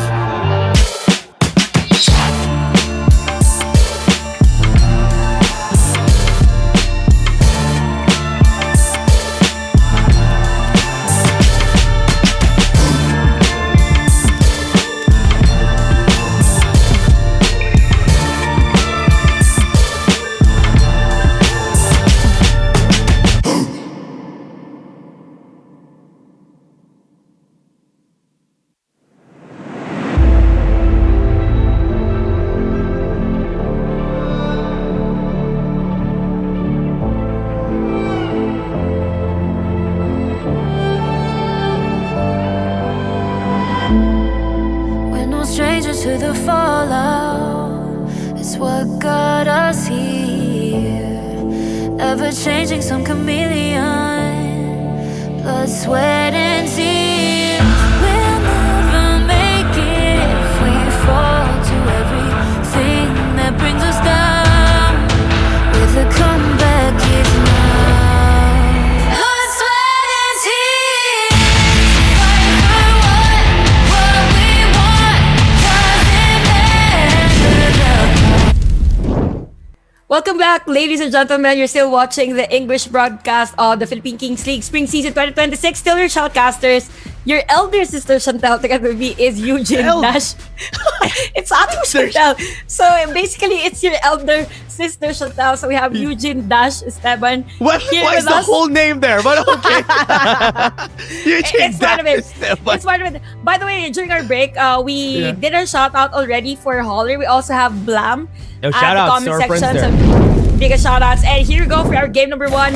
Again, it is really important for our teams to have the best gaming experience because this is game number 1. This is the lower bracket. And after this, whoever loses this match will say bye-bye to that KWC dream. Will say bye-bye to that grand finals dream. Bye-bye to 6 months worth of doing say hi of 6 months work of just practicing at that point before the next tournament right here in the Philippines. And again, for everybody out there watching, if you want to be a pro player, everybody, we have Open Series. If the Open Series comes online, you go and try, okay? Yeah, everybody is welcome in HOK. Everyone is given an opportunity. But anyway, speaking of the hero composition, as we've discussed earlier, so it's going to be Chicha on the clash lane up against this Dharma. So this is going to be really exciting for both Migi and Vanet. By the way, Vanet has been very consistent lately, both aggressively and proactively around the map, to which for Migi, he needs to step up his game on that department. So given also that this is Blurgence and this is the first time we'll be seeing Carl and Danny on a different hero, so this might be unexpected by Tropang Alab, so it could be an edge for Boom Esports, but if they're not prepared to pull this off, so it's gonna be crucial for them. Yeah, I like the Chicha matchup versus the Dharma, right? Because Dharma is not really the type to be winning the lane easily, so the Chicha could actually just try to bully him out or use the range advantage when you have the bow to get it on you. So it's not a losing matchup. So Vanet could farm here pretty easily, if you may, because he needs farm, and he can farm easily in that lane. Yeah, that's true. And I think also because of that range for Migi, that Vision Gaming would be detrimental, given also yeah. that there will be a lot of folks coming from the end. And later on, it's as if you have two farm laners on the hands of Team Tropang Alab. So definitely in terms of late game, damage per second, TNT Tropang Alab has the upper hand. But for Boom Esports, the typical pattern we are seeing right now is a slow and steady start. I think it has been a trend for most Filipino teams so far. There is no flashy 5v5 or brawl games as early as the 2-minute mark. We sometimes have first blood at 6 minutes. So teams are evolving, the league is evolving, and we're in for a treat. I'm ready. Yeah, we love that, right? We love the evolution of that we are seeing right here for the teams.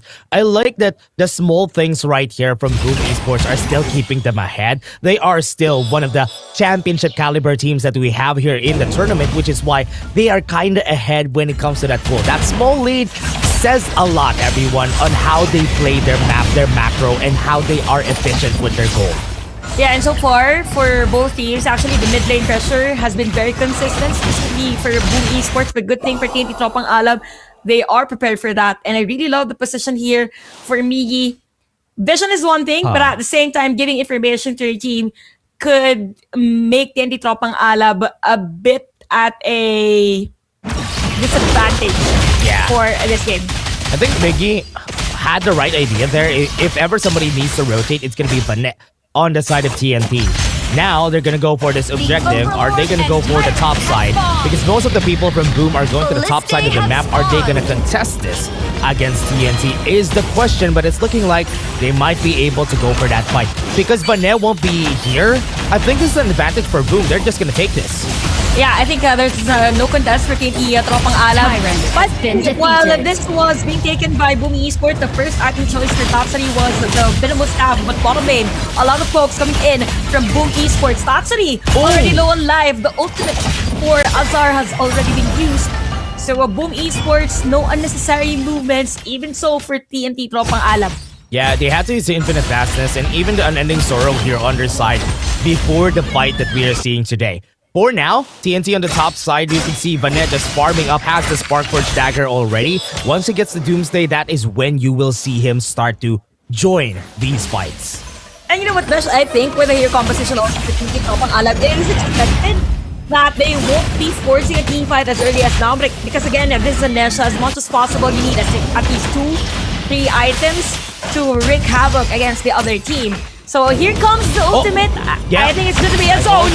Gonna be used right now onto the back though. They go in and the knockup comes in. Danny, first blood comes in for Shy for TNT. Miggy gonna go back, gonna go in and fight back. But the revenge kill is gonna be there, but it's still gonna be a 2-for-1. An ending sorrow was used right there by Tatsui to get some healing in, but it's still an advantage for TNT. Okay, 2 players out outside of Boom Esports. Just when we thought that it's just gonna be a zone out to potentially take down the tower at bottom lane, TNT went straight for those kills, and it is a crucial kill against Danny. I mean, for Boom Esports, they heavily rely on Danny's damage on the latter portions of the game. So Boom Esports, there was no trade even on other sides of the map, and actually even Vanet had that lead on the tower damage, but the movement for Boom Esports is to focus on other areas, and even Shy is already low on life. By the way, Shy has been consistent on those utility heroes, even the Yixing, even the Lady Zun. So I think for this,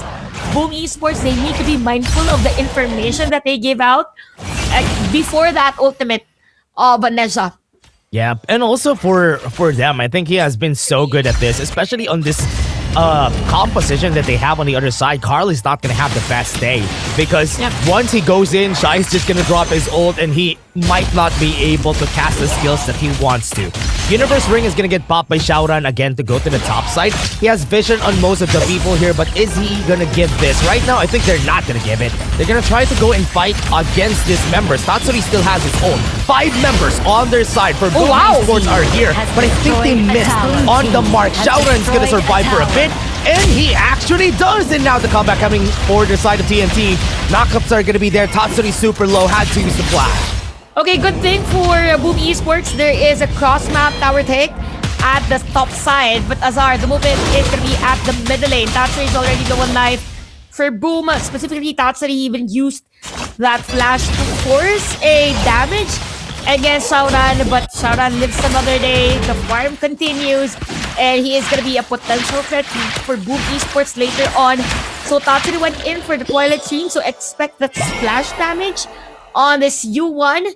So it feels as if for Boom Esports, they want to go full damage on this U1. I'm just not sure if he will go for that Staves of Sorcery, but most cases, if you build the Venomous Staff, the Staves won't be an option anymore for most cases.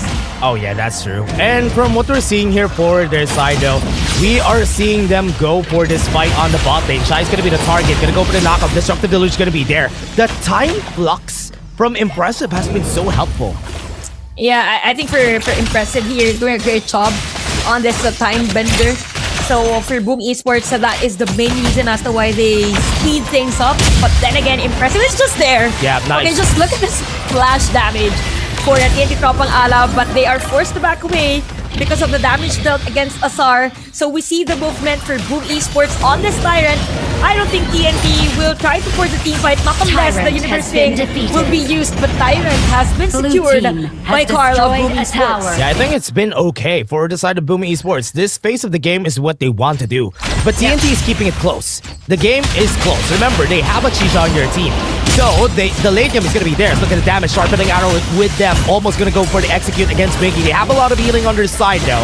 So, they are kind of making sure that they can back away. The unending sorrow has been making it hard for TNT to take home a kill to their side. Knockup's gonna be there. Vayne is gonna be in front. The two will be hitting two on the back line, and that's gonna be the biggest one that they need here. Vayne went in to the wrong side of town, but Shaoran in front, getting a lot of damage. Infinite Bounce is still open for Azar. He can still go in to the back. He doesn't have the flash though, but they have to force the flash out of Danny in that fight. It's a 2-for-1. Okay, 2-for-1 trade in favor of TNT Tropang Alaw. Just when we thought that there was a nice setup play from Midi, it was the other way around. I mean, in terms of the sustainability, we all thought that Boom Esports will leave that department, but because of the stability of Impressive's hero, the Time Bender, TNT has been very efficient on longer team fights. So you have 7k, by the way, for Azar's Aoyin, and for the Constitute, it is just 6.30k. I mean, that's a huge lead for this game that doesn't have much of a team fight that has happened. So Boom Esports right now, I mean, I think they're struggling a little after that follow-up damage in a team fight initiation.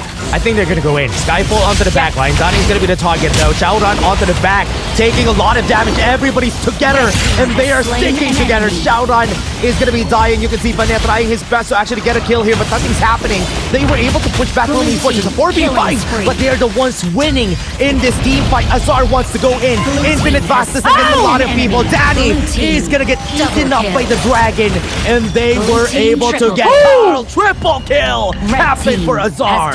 A tower. Oh, triple kill for this. Oh, yeah. For Boom Esports, they need to stop Azar as early as now. Currently sitting at 5-0-2. And I think for Boom Esports, they needed most of their skills just to take down Shaoran, and you don't want that to happen. Given also that Impressive is currently at 100% kill participation on this game. So they destroy a tower at the top lane, and they take down a Tyrant against Boom Esports. So Boom Esports is a bit struggling. Now we watch the replay. Okay, it was a nice action, or nice reaction from Boom Esports when they shifted their attention against Shaoran. But here comes Shai with the help also of Azar and Impressive backing them up. The movement speed is there. The sustain was also there, and majority of the players of Boom Esports was just forced to back away towards the corner around the map, giving Azar the triple kill, hence the lead on TNT side. Yeah, it was so hard for Boom to even fight back during that team fight that we've seen there. They used everything just to stop Shaoran from getting a kill on Danny. And because they used everything, there's nothing that they could use anymore.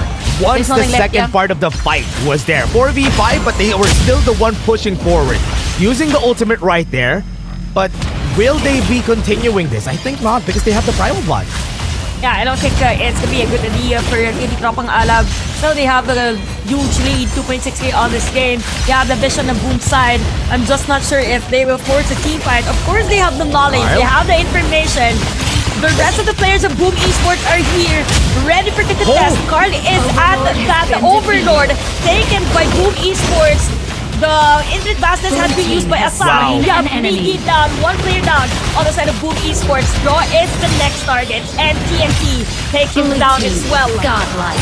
Oh man, that is what a flight that we are seeing here. Carl is going to fall down. That is going to be the kill on their side. That is 3 on the board for the team.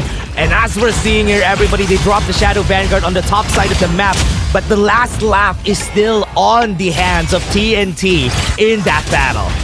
I think Dash for Esports, they're forcing or they're exerting many of their resources just to take down a specific hero, and you don't really want that to happen for longer team fights. Tatsuri already don't like. I think with the Skyfall, he's gonna be dead right now. He's gonna go in. I think the drop is there. Boom! And that's it. That's the kill. TNT looking for the finish here in the mid lane. They're looking to go for the pushes.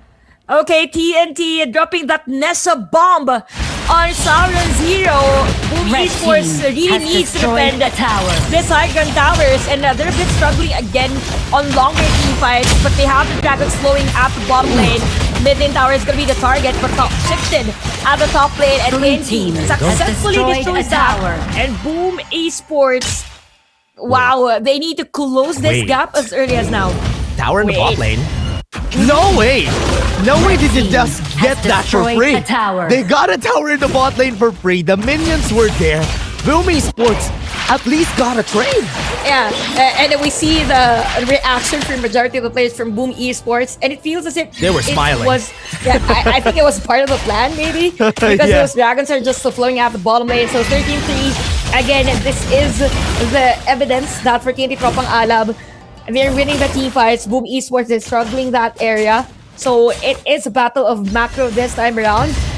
And for Boom Esports, they are trying to neutralize that department, but they are forcing a team fight at the bottom lane. Timelapse gonna get used just to silence a lot of the members from Boom. And also trying to slow them down. 3 seconds on that Tyrant is where to go. And TNT is just gonna back up. Carl is trying to slowly trail the path that they have taken here for the side of TNT. And you know what? Honestly, for Boom Esports, I think the struggle is about them having the crowd control. There's not really much crowd control in the hero composition that they have. Yeah. Even also the fact that for TNT Tropang Alab, it's all about the movement speed. It's all about the displacement. And speaking of displacement, there's some movement at the bottom lane. Good clear. So Carl takes that some damage from TNT Tropang Alab. And good clear, for Boom Esports, even though majority of their heroes are squishy. Drop picks up another defensive item, and in terms of gold, you have 3 players from TNT Tropang Alab. You have Azar, you have Sauron, and you even have Ane. They're literally controlling the macro center of this game. This might be the last fight that we're gonna see here, everyone. This is Boom Esports trying to defend the bot lane. Timelapse has been thrown on the faces of Boom. Will they have an answer here? Carl is in front, trying to tank up a lot of damage. Force Ending Sorrow just to get that healing. Star Failing Arrow from Bane. Just for them to just back off from this. They were able to defend the bot lane, but the mid lane got taken down. Yeah, I think for Boom Esports, they just need to contest another objective. I don't think it's a good idea for them to force a team fight near their crystal. But for TNT Tropang Alab, they have the leeway. They have all the space. Timelapse, time flux goes in, Bane goes in, and the damage is going to be enough to actually take down the tower, but they're not going to be enough for them to win this game. The crystal is still there. Miggy looking for a fight. He was able to throw Bane in front of everybody. Infinite Fastness is going to be there, but will this be enough for them to finish it? No minions on their side. Azar needs to back off. 5 members still strong from the side of Boom. Oh, this is gonna be a tall order for Boom Esports. Imagine you don't have available high ground towers on this game. But for TNT Tropang Alab, the longer that this game gets, I think it's gonna be a hard time for them in terms on how they will somehow stop Danny on this game. But to take note, it is 15 seconds before Bane is gonna be available on this game. So as much as possible, they might want to force an overlay Lord Cake to give them the leeway. Oh, wait, Nice knock coming in from the Overlord wait. right here. Backline though, Miggy is gonna be there. But as we are seeing here, he was able to get to the back. Shy is gonna be the target of Miggy. Impressive, stays alive. Azar is down. That is a big loss for the side of TNT. Okay, definitely a big loss on TNT side. And I think for Boom Esports, as long as they take down Azar, who is the damage dealer for TNT Tropang Alam, then they will be on the edge on this game. Anyway, TNT Tropang Alam still on the lead, 3.3k on this game. Boom Esports, we see moments of glory on those team fights. And again, we've mentioned that the longer this game gets, Boom Esports will have the damage, they will have those items, and they are now the ones pushing against the tropas of TNT. So TNT, in terms of the clearing of Minion Wave, I don't think they have the kit. It is a Lady Jun. They have Sharon, yes, but it is the one that is to force the team fight and will penetrate the backline of Boom Esports formation. Shadow Vanguard is still in their hands. 30 seconds on that Tyrant. They can drop it anywhere they want. Top side is where they drop it. And as you're seeing here, everybody, Skyfall is going to get used just to start the fight onto the back. Shaoran is now the target of interest for the team here. They are in front, but Carl will be taken down. He's still taking a lot of damage right there onto the back lane. Bane is going to go back. Miggy goes in! And that's the killing spree happening to their side. The fight is happening onto the front. And right now, the Infinite Fast is throw onto the back line. He still has the Sage of Sanctuary, though. Got the push on it. Danny's still alive. Protecting Wind is still available. They got the takedown on him. And the top side tower will be taken down in just a bit. They're taking so much time. And Shy needs the recall to defend this base. Red team Remind me that this is just a lower bracket and not the grand finals dash, because while that is happening, you have the Dragons going at the top lane. Boom Esports forcing a 3 versus 1 or forcing a 3 kills against TNT Tropang Alam. This could be it for Boom Esports. There are no players to actually defend their base. Yeah, they need to take the minions right here. 2 seconds right now. Bane is going to go back. Sage's Sanctuary is off, but it's not going to matter because the crystal is going to go, and Boom makes the crystal go kaboom. I was about to say kaboom, by the way. But yeah, for Boom Esports, they're up against a real kaboom on that bomb on the Sharon's Nessa. They just needed one team fight to win that game. And by the way, the crucial Sage's Sanctuary take for that Danny was a crucial part wherein they won the team fight. If it hadn't been successful, I think it was a different story for Boom Esports. So because it took a lot of time to Car to be back on the team fight because he had his HP bars full on the fountain. But anyway, Boom Esports winning that game, number 1. I think for TNT Tropang Alam, they just kind of rushed on how to end the game somehow, and you don't really want that to happen. You rushing a game and win against the Boom Esports. So yeah, GG well played for Boom Esports, but TNT Tropang Alam, they're scary. Yeah, we have not seen much of those comebacks, but during these playoffs, I've seen so much comebacks in where the team doesn't have high ground turrets anymore, but they can still win. Usually during the regular season, at that point, we're like, GG, this is gonna be it. They're gonna win the game because all the high ground turrets is down. But Boom Esports still kept it, wore their hearts up their sleeves because they still know they can still win that game. Yeah, that's true. I think for this Boom Esports, they managed to win that game because also of the penetration of Miggy at the back lane. You have him at 100%. He even forced that passive from Shy. And I wasn't so sure if he was able to take down Azar. We might see that on the highlights, but he was able to take down a hero from TNT, giving him a killing spree. So again, the 100% win team fight participation for Miggy and Raw was a huge factor on that Boom Esports win, but also because of Carl's sustain or soak of damage from TNT's side. For TNT now, the problem I guess was also because of the crowd control. As much as Sharon wants to penetrate the back line of Boom Esports, if there's no one, literally no one to defend their back lanes, it means that it's also open for a Boom Esports side. That's why for Miggy, he went straight at the back, went in for Shy and even Azar, so there's no damage per second for TNT side. And Boom Esports, they helped Danny after that Sage's Sanctuary purchase. Yeah, I think they had the right idea there. Boom Esports had the right idea going into those last fights because Miggy, look at his build. he went full damage. So he knows that he can break down Banet, he can break down on their side they have Banet, they have Azar. He can break down both of those targets. Even Shy is not safe whenever Miggy tries to go to the backline. So that is a smart play. Because usually when we see Adarma on our recent games, they usually go for that tank build. And they won't be able to hit those big ults. Yeah, true. And just look at the stats. If you compare Neja and Belligerence, I was expecting to have the damage taken for Neja to be higher as compared to the Dun.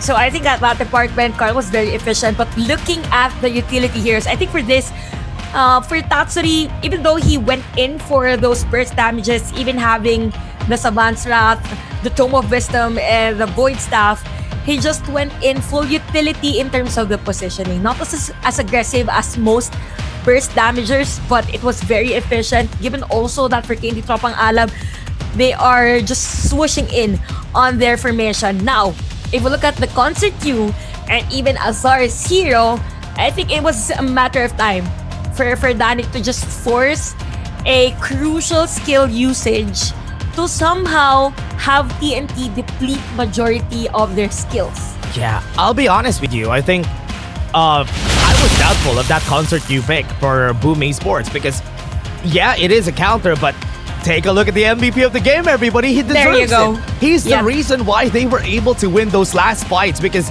he was the one taking down the backline. 3-2-5. We've missed you, Mickey. We've missed you here on the MVP screen. So at least now we see him getting back in the zone. Yeah, and look at the highlights actually. Most parts of the game, it was actually TNT Tropang Alab winning that. Again, most cases for Boom Esports, they're forced to use majority of their resources, their skills, just to take down Shaoran. And after that, the rest of the players backs up. The rest of the players deals damage against Boom Esports, having triple kill for Azar on that 10-minute mark of the game. Came 12 minutes, there was also a forced team fight against Boom Esports, but since they were able to secure that Overlord, there was a leeway for them to have their minion waves flow on other sides of the map, specifically at the top lane, even though they lost that team fight against TNT Tropang Alab. And then the game extended even more onto 18 minutes. I think this part was that crucial kill for Miggy. Bang, bang. There you have. Also, it was Vayne. I thought it was Azar. Yeah. So you have Vayne. He even forced Shai to back away. You have the Sage's Sanctuary for Danny. Azar went in for draw. But wait, he remembered this. It was still him. Danny's still alive? Really? Yeah. And it was still him Boom who just actually won, made the play there. Miggy was the one who killed Azar, technically, because he was the one who knocked him up, so he wasn't able to finish the job there. Yeah, and it feels the same for these teams, or for high caliber teams. Yeah, we will consider the TNT a high caliber team, even though it's their first time playing in the playoffs, because it is a star-studded team. Azar played as part of the national team, even impressive as well. Lots of experiences already on the bigger stages. So it feels as if, in terms of longer team fights or critical moments, crucial moments rather, for both teams, whoever has the better kit to zone out a specific player, then you are the one to win that team fight. Best case is our MVP again, Miggy, zoning out two players. Even though there is not much damage from a Lady Jun, as long as there is no supplementary skills for the rest of the players, then it means you already disrupted the supposedly pattern of a specific team. So Boom Esports, they were just patient all throughout that game number one. Yeah, that was good. That is something that I want to see from Boom Esports starting from yesterday. And at least now, game number one, yeah, it was a hard game. It was not a convincing game because they almost lost that game. Comeback was there. Love the comeback potential coming from Boom Esports. But TNT is still looking like a very strong team because the whole part of the game, they were the ones in the lead. They were, if you remember the gold chart, everybody, they're the ones at the top. The last part is just Boom Esports because they turned it around. it's just Boom Esports having resources to get the Sages Sanctuary and such. But given that I was thinking about FLPH, Tropang Alam, I wasn't prepared yet for the FLPH Boom Esports game. But yeah, even though you're gonna see that tomorrow. Tomorrow at the Grand Finals. And going back to that TNT Tropang Alab, since they are the worst dictating the early game, it means that there is something wrong from the usual pattern of Boom Esports because normally they control the early game. So for TNT Tropang Alab, it just means that they know the pattern of the other team. So now we see the global bans and picks for our game number 1. I would like to believe that for Boom Esports, the only heroes that are considered to be of a high pick or high power pick is this Dolia and even the Dharma. You maybe, but I don't think they use that much most of the time for Tatsuri because they tend to have him use the likes of heroes, Haya, Chow Chow, something like that. Oh, Stronger is still smiling. Stronger is still smiling. Everything's still good, everybody. From the side Still of part TNT. of the plan. Yeah, still part of the plan. They were smiling. TNT is still on the blue side. I think even during the start of this, he just gave TNT tools to try and win the game. It was not all the tools. So it was still good for Stronger in the end there. So going for the blue side, they might be going for something different here on their side. Will they make it work is the question. Because right now, we are going to be seeing, are we going to see the same picks here for this side? Oh, okay. So we've mentioned about Haya, the Evernight aspiration for Boom Esports. It's not going to be available for them. If the pay, again, 100%, no, 90 plus percent for TNT Tropang Alab on the win rate percentage.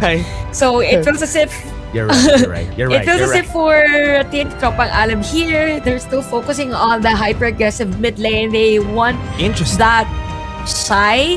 Interesting because we don't normally see Shy on this type of heroes. Am I right? Yeah, we had him play it 4 times during the regular season. So not a lot of success with this hero. 40%. Yeah, so I don't know if this is gonna be the best, but I'm still banking on the fact that Stronger believes that Shy could do this.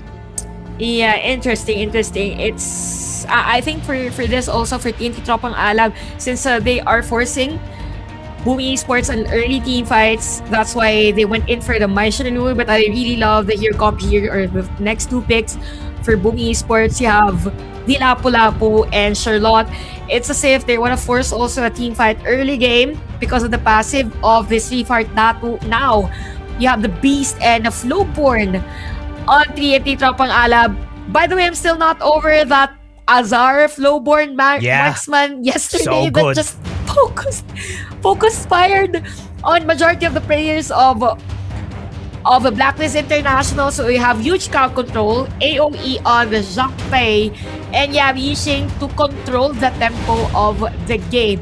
So in terms of the laning, it's gonna be hard for Yixing, but in terms of team fights, I mean, Yixing versus Mai, but in terms of team fights, of course, the tempo or the ultimate of Yixing has a better kit against this Mai or the counterpart. Yeah, I want to know how they're going to play this. So for Boom Esports, they already have the makings of a great comp, an Yixing, together with a setter of a roamer. Usually those are good. Lianpo, Zhang Fei, you have the Lapu-Lapu. Every time, then you have the Yixing. But as you said, I'm scared of Azar's Flowborn marksman. Yesterday, he was the star of the show because of this. Yeah, it's the Azar show. It's Azar show time. Yesterday, he wasn't really focus himself. He didn't really focus himself on the team fights. But okay, there's a player from Blacklist. You want team fight? You want ball time? Okay, I'll give you that. But after that, he went straight for the towers. Literally swooped majority of the resources of Blacklist International. So this is one thing for TNT, playing around the strengths of Azar, and we know that Azar can literally carry a game. By the way, Boom Esports will ban out the Guan Yu, even Sharon's Jing. So what's gonna be the jungle hero for TNT Tropang Alab? Is it gonna be no pay isn't available? Is it gonna be Kongming this time around? I think Kongming is a good idea. Yao also could be one. Yep. Lady Zun. Okay, Lady Zun. Lady Sun is already down, right, for the side of TNT. But from what I'm seeing from TNT, this could be a potential for Xiaoran to go carry with their picks. But Lady Sun, I'm kind of scared about this because usually whenever a Lady Sun gets picked, you need somebody that could help her, like a Ming. Yeah. He's usually... Yeah. A good thing you mentioned Bing, because I think the last time Boom Esports played the Cannon Bell, they had Ming on their hero comp. Oh yeah, But against gonna be Weetan, Lapo. right? Yeah, and at that time, I think they had it rotate. I mean, they had the Ming rotate on the jungle invade, but it's gonna be Fade and Dharma. Oh. Interesting pick for TNT Tropang Alab. It feels as if, I mean, this is a good composition. You have Dharma and Mai both in a single hero composition. So I consider these heroes as a very independent type of hero because they can initiate and actually potentially kill a specific player, specific hero on the other team. Now, Boom Esports still waiting for the jungle. Not sure if they want to go for Gran just for the sustain, or what if it, I was thinking about Moonblade, but Moonblade isn't available. Yeah. It's gonna be a Gran. You're right. Let's go. I think this is good, right? Whenever you have an Isheng together with the Lapu-Lapu, then you have an Ogren, so they can soak up a lot of damage just because of those three. That three will take over every crowd control things that you need or frontlining, and the other two, Lady Sun and also the Charlotte, will be the ones doing the damage. So they're not lacking on the damage department. They're good when it comes to the front line. This composition is easy to pull off, and they can pull that off. Yeah, a lot easier for Boom Esports for like 5v5 brawl. It's just that in terms of objective taking, of course, this Fate is gonna be on the upper hand, to which TNT can prioritize against Boom Esports. They can choose, or they can opt to not force a team fight against them, but rather focus on having two players, both Bane and Shai, just zone out the players, have Jean-Pei push back majority of the initiations from Boom Esports, and have Azar and Xiaoran go for the macro-centric type of a play style wherein they focus on the towers, they focus on the neutral objectives. So Boom Esports, it's gonna be a tough call for them whether or not they will force a team fight or play on the TNT strikes. Yeah. There's two different machines that we're looking at here, right? The machine that TNT wants to go for, the machine that Boom wants to go for. But before everything else, everybody, we're on game number 2. We're starting this one explosively. Boom got one a while ago. TNT will not take that standing down. Yeah, of course. For Boom Esports, the biggest question is that will they be able to get that early game advantage against TNT Tropang Ala? Because at that department, TNT has been winning. I mean, it's just game number 2, but still, them controlling the game and you winning for almost considered to be a comeback just from a team fight means that for TNT Tropang Alab, they know the macro side of things against the Boom Esports. So I'm expecting this game to start really steady and slow. Not unless TNT will really literally force a team fight on the top lane, wherein the rotation of Shai is to be there. But bottom lane, wow. Okay. Oh, that was close though. I thought Danny is gonna get the kill there, but this is what's scary about the Lady Sun in lane, is that she's strong at bullying others. And it's gonna be hard for Azar in the early stages of the game because it takes a lot of time for a Flowburn marksman to get the items. Once he gets the items, that is when he starts to bully the other team. So for now, they have taken over this lane. It's gonna be hard for Azar to even fight back here. Carl is even joining in. So this is gonna be an easy lane takeover for the side of Boom. Yeah, I think for Boom Esports also, they're really working around the strengths of their gear composition, just focusing on objectives are players like Carl and the rest. But as you've mentioned, for this Lady Sun, it is played exemplary by Danny. Yeah, and as we are seeing here, everybody onto the mid lane, they are just making sure that Xiaoran is not gonna get the extra XP here on the lane here. So they are just making sure that this is gonna be good for the team.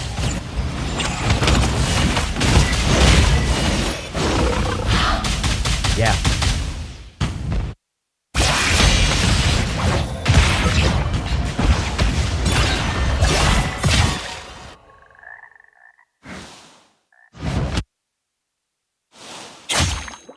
Oh yeah, and as we have seen, let's see from what we are gonna do here on the team fight though. Impressive is gonna be just gonna try and maybe find a way to get to level 4. Once it gets to level 4, find the fights here that they need to take. And yeah, and as I'm seeing here right now, everybody, Impressive was able to get to level 4, waiting for the objective, and 3 minutes on the clock is already on the way. We have the Tyrant in 50 more seconds, so the players right now are just gonna be seeing this over. Right now with Danny having this advantage in lane, I think this is gonna go to the side of TNT. They might have advantage in this next team fight. Yeah, actually, Draw was already low on life, but look at the goal chart. You have both the junglers at the top, so there's not really much of a lead for Carl. I really love how Impressive is actually supporting Azar at the bottom lane, even though there are players from Boom Esports actually rotating on that area. So this is still anybody's ball game. This is a part we're in. The early laning is going to be crucial for both. You have 15 seconds for the Dragons to be available on this game. And as much as possible, if you're TNT Tropang Alab, you need to force Tatsuri's passive as early as now on the Yixing. So a lot of a possible skirmish at the middle lane. As much as possible, you want to hold on that flashes. You know, hold on that spells, because the Tyrant area could be a bloodbath for both teams. And as you want to get the first objective whenever you're playing a Fade. And as we're seeing right now, they're already starting on the side of Boom Esports. Xiaodan in position. Most of the members of Boom are trying to bait them out. Impressive doesn't have a lot of HP anymore. The board is not going to hit. They have the Unbridled Outburst. They got the hold on them. And that's going to be an easy take. Dashed away. And what a steal from TNT. Okay, interesting usage on the World is My board. I think it was too slim. Again, I think the target as a time or the play for Boom Esports was to take down Impressive and not focus on the time. It could be a big play for them. But anyway, TNT Tropang Alab, again, this is a feather fruit on their hands. They are really capitalizing on that. The Shy is already low on life, and TNT Tropang Alab is on the lead in terms of gold. Very minimal lead in terms of gold, but it will matter later on because there is a huge damage already on the tower on Danny's side. Yeah, as the game goes on, it's gonna get harder and harder. Yes, Danny also has that late game potential. Board is gonna be there. Bane is gonna be the target. Vanet was able to dodge that Raging Sea. That's why he survived that. Now that they don't have any ults, Impressive could now go and force a team fight out of the side of Boom. Nice try on that steal on that Azurba. Okay, at this point for Boom Esports, since they already see that you have somehow tanky heroes on the side of TNT Tropang Alab, they need that Venomous Staff as early as now on the Tatsuri's hand, and I think for Draw, is being pushed back, and really a wow for TNT Tropang Alab. They're able to take down the mid lane tower. It's gonna be crucial against Boom, and yes, a what? Because it's the mid lane in almost 6 minutes of the game. Surprisingly, for Boom Esports, they didn't have that effort to actually defend the middle lane. Yeah, everybody was on the bot side. They were the diversion right there. Bane, Vanet on their top side, though. They're going to go for the team fight. Danny is going to be the first target. That's going to be the Hardened Jade Seal. First blood comes in for Xiaodan. He's going to trade it with his life. But Vanet, is he going to be next, though? They got the kill of 1-for-1 for now. And this is okay for TNT. Yeah, it's really okay for TNT because they're able to take down that tower at the bottom lane. So it's a for Boom Esports. They want to have the full-on 5v5 or team fight against TNT Tropang Alab, but TNT is winning the macro side of things. Because of that, there's a lead already for our farm laners, which is going to be crucial because, again, this is Azar on the Flowborn, a 1.6k gold lead for TNT. Now, Boom Esports, they need to regroup, they need to reset, and work things around, specifically on Draw's side. Look at Vanet. Vanet is tanking up. He has a blazing cape, so he knows he can survive a team fight if ever he needs to. Tatsuri is waiting on the wings, just waiting for a good time to use the board. But the top side of the map is open, and you can see Xiaoran just taking out the minions so they can do some chip damage on that T2 tower. Yeah, that would agree. I think for TNT Tropang Alab, they are really covering majority of the areas of the map. If the team fight isn't needed, then we focus on the side lanes, and Boom Esports, they're just waiting for the team fights. So they're not covering some other areas of the map, as to why for TNT Tropang Alab, the economy of the boat is just huge on their side. And it's as if they're reacting too much as to where Vane is actually positioned in this map. And you don't really want this to happen because it just means that you're limiting the potential of that farming on Danny's hero, which by the way is a target of Shaoran for most cases. And just look at Azar. This is what I'm saying, Dash. They're focused on supporting Carl. They're focused on having Danny farm. But then again, they tend to forget the side lanes. Yeah, and this is another tower down. Oh man, it's open again, and it's hard for looking at the sides of Boom. Look at that, they're clumped together. That's what TNT is exploiting because they're clumped together. Let's go to the side lanes. Let's not take the fights. If they want the fight, they're not gonna get it. We're just gonna get all the towers on their side of the map.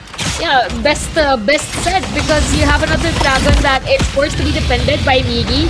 Ward doesn't touch anyone, doesn't zone anyone.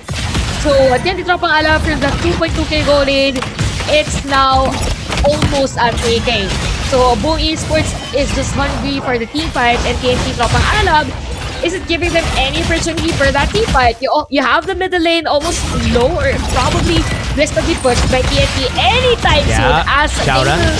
Alberto Albert's gonna get used right there. Carl onto the backline, has to use the Conductor of Souls. Shaoran might be able to survive with that heal, but the damage from Azar on the backline, the Arrow Storm is stealing it, and that's gonna be a 2 kills, make that 3. Good thing he had the passive tap so he survived because of it. And now TNT are looking for the T3, and they are still gonna make it explode. That is a boom for ya, and TNT are just gonna get out with their tropas. Okay, you have to clear down outside of Boom Esports. They need to defend this high ground tower. There is a taking liberties. Where is my board? But no supplementary damage on the side of Boom Esports. So Danny, I think the damage is still lacking on that department, even though he is currently sitting at the second spot. So what TNT Tropang Alab currently at almost 6k gold lead on this game. It's just 9 minutes of the game. Boom Esports are a bit struggling on that formation whenever there is a team fight. So TNT, they just work around the macro side of things. Whenever there is an opportunity to push a tower, then they grab that opportunity. Yeah, the map is looking good. The map is looking great on the side of TNT Tropang Alab. And as we are seeing right here, Chantel, they're having a hard time on the side of Boom Esports. It's like a deja vu of game number 1. And it feels as if I think for me the biggest question or the biggest questionable move for the side of Boom Esports is when they just gave out their mid lane tower. Oh yeah. Everyone was at the bottom lane, and for TNT, hey, there's a free tower here. Might wanna grab and have some snack here. Oh yeah. And what's great about what we're seeing here for TNT, this is not their usual style, right? They haven't been that disciplined. They're a team that Impressive's gonna look for a fight. And if Impressive finds a fight, we take the fight. But during this game, they're a lot more disciplined. It's like Stronger told them, we don't need to take a fight. We know that Boom Esports is one of the best teams when it comes to the team fights. So we don't fight them where they're good at. We fight them at macro. And that is where we're gonna win. Yeah, that's true. And given that you've mentioned that for Team Tropang Alab, we also said about the tendencies, given also that we know them as a team, specifically Impressive to be a very aggressive player as a roamer. That's it mean that for TNT Tropang Alab, they are shifting in a way that there is a huge character development on how they adjust on things, on how they judge and adapt to the playstyle of the other team, plus the hero composition that they have. Because I think that is the case for TNT Tropang Alab. Just imagine, you have a player like Impressive who is known to be a good Athena player who zones out everyone early game, and then you have him now who just literally supports everyone, being the backbone of the formation, and have Azar on that flow-born marksman who is just steady on taking down the towers. You have Shaoran who is very aggressive. So this is a very seasoned TNT Tropang Alab, given that short period of time to adjust from game number 1 and game number 2. So they really know that even though they lost game number 1, this game is for them. Imagine 10 minutes and 5.6k goal lead, but then again, they're up against the hungry beasts of the league. If they give out an opportunity for Boom Esports, that little room of error could be that opportunity for Boom Esports to turn things around. Yeah, I think they got some words from Stronger during the last game. That could have been their game, but from what we've seen here from TNT, they're a lot more composed, disciplined. Yeah, they're a lot more composed, disciplined. They're not taking the fights that they don't need to take, and that's good. Learn from your mistakes. You need to adapt as fast as you can in the playoffs, especially in the lower brackets. And it's looking like TNT, man, as you said a while ago, there's a lot of personalities in this team. Some of them even played during the start of the spring season last year.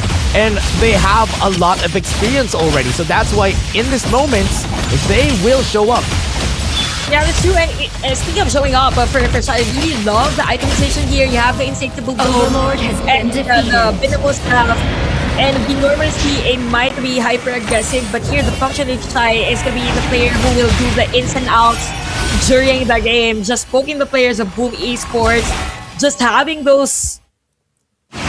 It's not an umbrella. How do you call payong in English? Parasol. A parasol. Okay, thanks.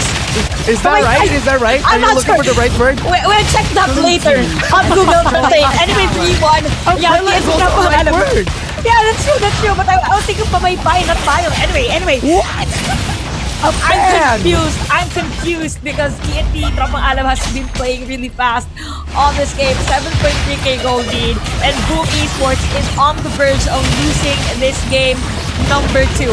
They can go for the lock here. True Thunder is going to use against Biggie. Onto the backs they go. Shadow Vanguard is here. But the bot lane is going to be the target here for the side of TNT. They're waiting for any movements from Boom. T3 is going to be down. Last time for Boom, this is going to be the fight that they're looking for. TNT doesn't want to make any mistakes this time around. They want to finish this as fast as they could. Tatsuri still has the board. Gonna hit 2 people on the backline. Impressive is in front. Just forcing people from Boom to use skills. And he is just like teasing them to go forward. Oh, wow. I think for Boom Esports, the very evident thing that is lacking right now on this team is the shredder. The damage shredding against TNT Tropang Alam. There's no burst, no anything, no kit against TNT Tropang Alam. Okay. Banimis on the truth. That is good. Right now, without the flash, they need to back away from this. They need to reset. They don't want a repeat of what happened last game. Okay, Boom Esports breathes another probably minute of the game, 2 minutes of the game, because TNT Tropang Alam wasn't able to finish the game. And I think for TNT at this point, they have the kit, yes. The differences of the hero composition is very evident on this game. We've mentioned for Boom Esports that there's not really that shred damage on the hero composition. So for Impressive, he just needs that unbridled outburst as much as possible. Probably set up against 2-3 players. Migi taking the damage from TNT, and they are taking, or they are using all the resources just to defend their crystal. Yeah, they're just trying to reset, making sure that Azar and Shy are in a good position before they try to engage. I think Boom is not giving them any of that positions. Right now, Tyrant is gonna be their focus. Once they get the Tyrant, then they can try again to go for that finish. Carl is gonna try and scout the area. We all know that Xiaoran is in front. Once they saw Xiaoran, it was a call to, they know that we're gonna try. Yeah, by the way, this is a low killing score for our game. And it makes me have this question. If this is a Flowborn marksman, who is gonna be the one to take down Azar in the middle of the team fight? Oh yeah, nobody. Yeah, so that's already one thing for Boom Esports, given also that there is no high ground tower available left for the team. So they are focusing on Bane, actually zoning out Bane. 1v1. 1v1 yeah, they've been actually. fighting this. They're gonna try this. I think they're gonna try for the fight. Boom Esports. Look at the arrow storm from Azar. The board is not gonna hit him. He survives again. Another minion wave flowing for all sides of the map for TNT Tropang Alab. This could be the final push for TNT. Boom Esports, they need to defend everything because Shaoran is on the side. Yeah, they might go for the last fight here onto the front line. Vanet is going to be going. They have to use their Unbridled Outburst right there on the member. Satsuri is half HP. Vanet is in front. They still have used the Truth Banter a while ago. They're going to back away. Azar has the back. And right now in front is going to be impressive down. That's going to be good. Miggy again just turning the tides around in this fight.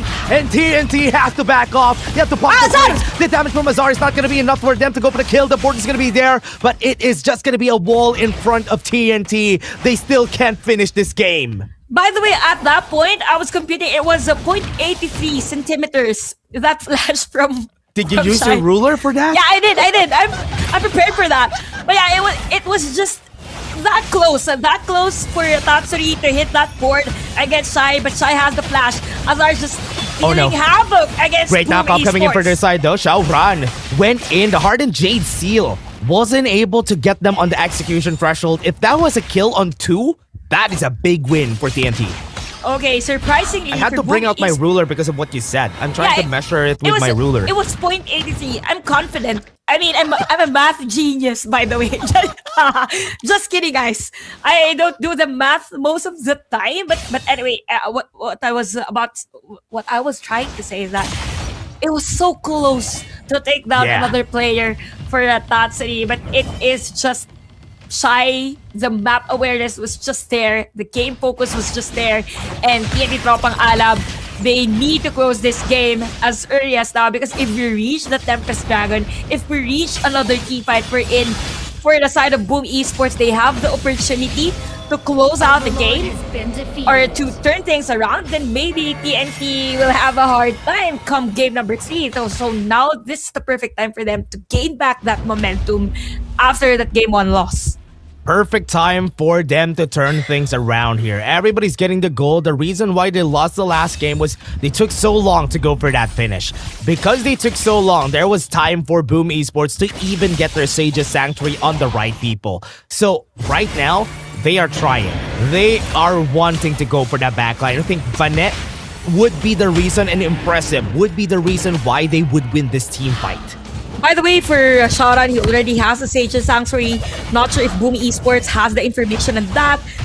They could force this Sage's Sanctuary to be procced, but at the same time, they really know when and who to focus on the next possible team fight. You have the big dragon flowing in at the on the middle back line lane. though, they're gonna go right there for Miggy. Miggy's gonna be down. That's a big win. They're all inside the board, but is it gonna matter? No, it's not gonna matter. The Raging Sea hits them all, and Unbridled Outburst is gonna keep them out the back. 4 members are still alive from the side of Boom Esports. They're still winning the team fight. What? Satsuri's gonna be the target. 2 people are down. Jory's Danny's making it. Azar in front. The knockup from Draw turns things around, and it's still a 4-for-1. It's still not over.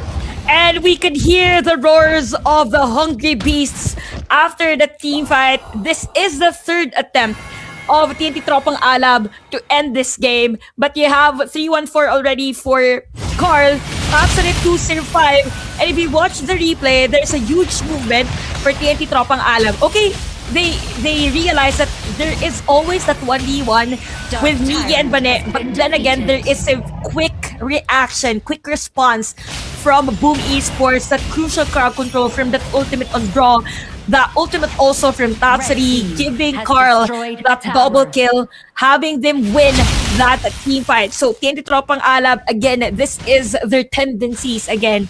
They are tending to somehow rushing to end things as early as now, and this is what happened on game number 1. They rushed to end things quickly. So at this point, Boom Esports, they are on the offensive stance. So TNT Tropang Alab, I'm not sure if Shai is gonna be able to survive this one out. Howl is gonna get popped. The Raging Sea has been used, and Boom Esports lost that Howl, so this could be an opportunity to go for that team fight here. But TNT, or rather Boom, has the Tyrant on their side though. I'm not sure anymore if this is the same TNT that I saw yesterday, and if this is the same Boom that I saw yesterday, because Boom Esports is playing really well. And for TNT, I think they're really forcing everything at this point. So they need to reset. They need to regroup as early as now because it's already dash 19 minutes of the game, and it's 19 minutes. It means that we are seeing the Tempest Dragon for this matchup. Yeah, we have seen the Tempest right now, everybody. We are gonna start the fight. Boom Esports got knocked up onto the back line. There you go, Banet! On the back line gets a great truth against the members of Boom Esports. Xiaoran wants to go for the finish. That's gonna be the Hardened Jade Seal. Tatsuri was able to survive for just a bit there. The timing was just right. The fight is not yet over. Impressive is in front. Card with the Sage of Sanctuary is gonna be dead. And onto the back they go. Tatsuri, Danny has the Sage of Sanctuary, but he is also gonna fall. Boom Esports are losing their steam, and they lose all their members. What a great startup from Banet, but Mickey is still trying his best to hold on. Carl is trying to go back, but right now Banet is gonna finish the job right there where he started. Banet, the star of the show, punches his way to victory here for TNT. After very long game, ending at 21 minutes. TNT Tropang Alab taking back the control, even though Boom Esports was able to force or stretch the game. It's all about taking control. It's all about the confidence as well that you will be able to end that game.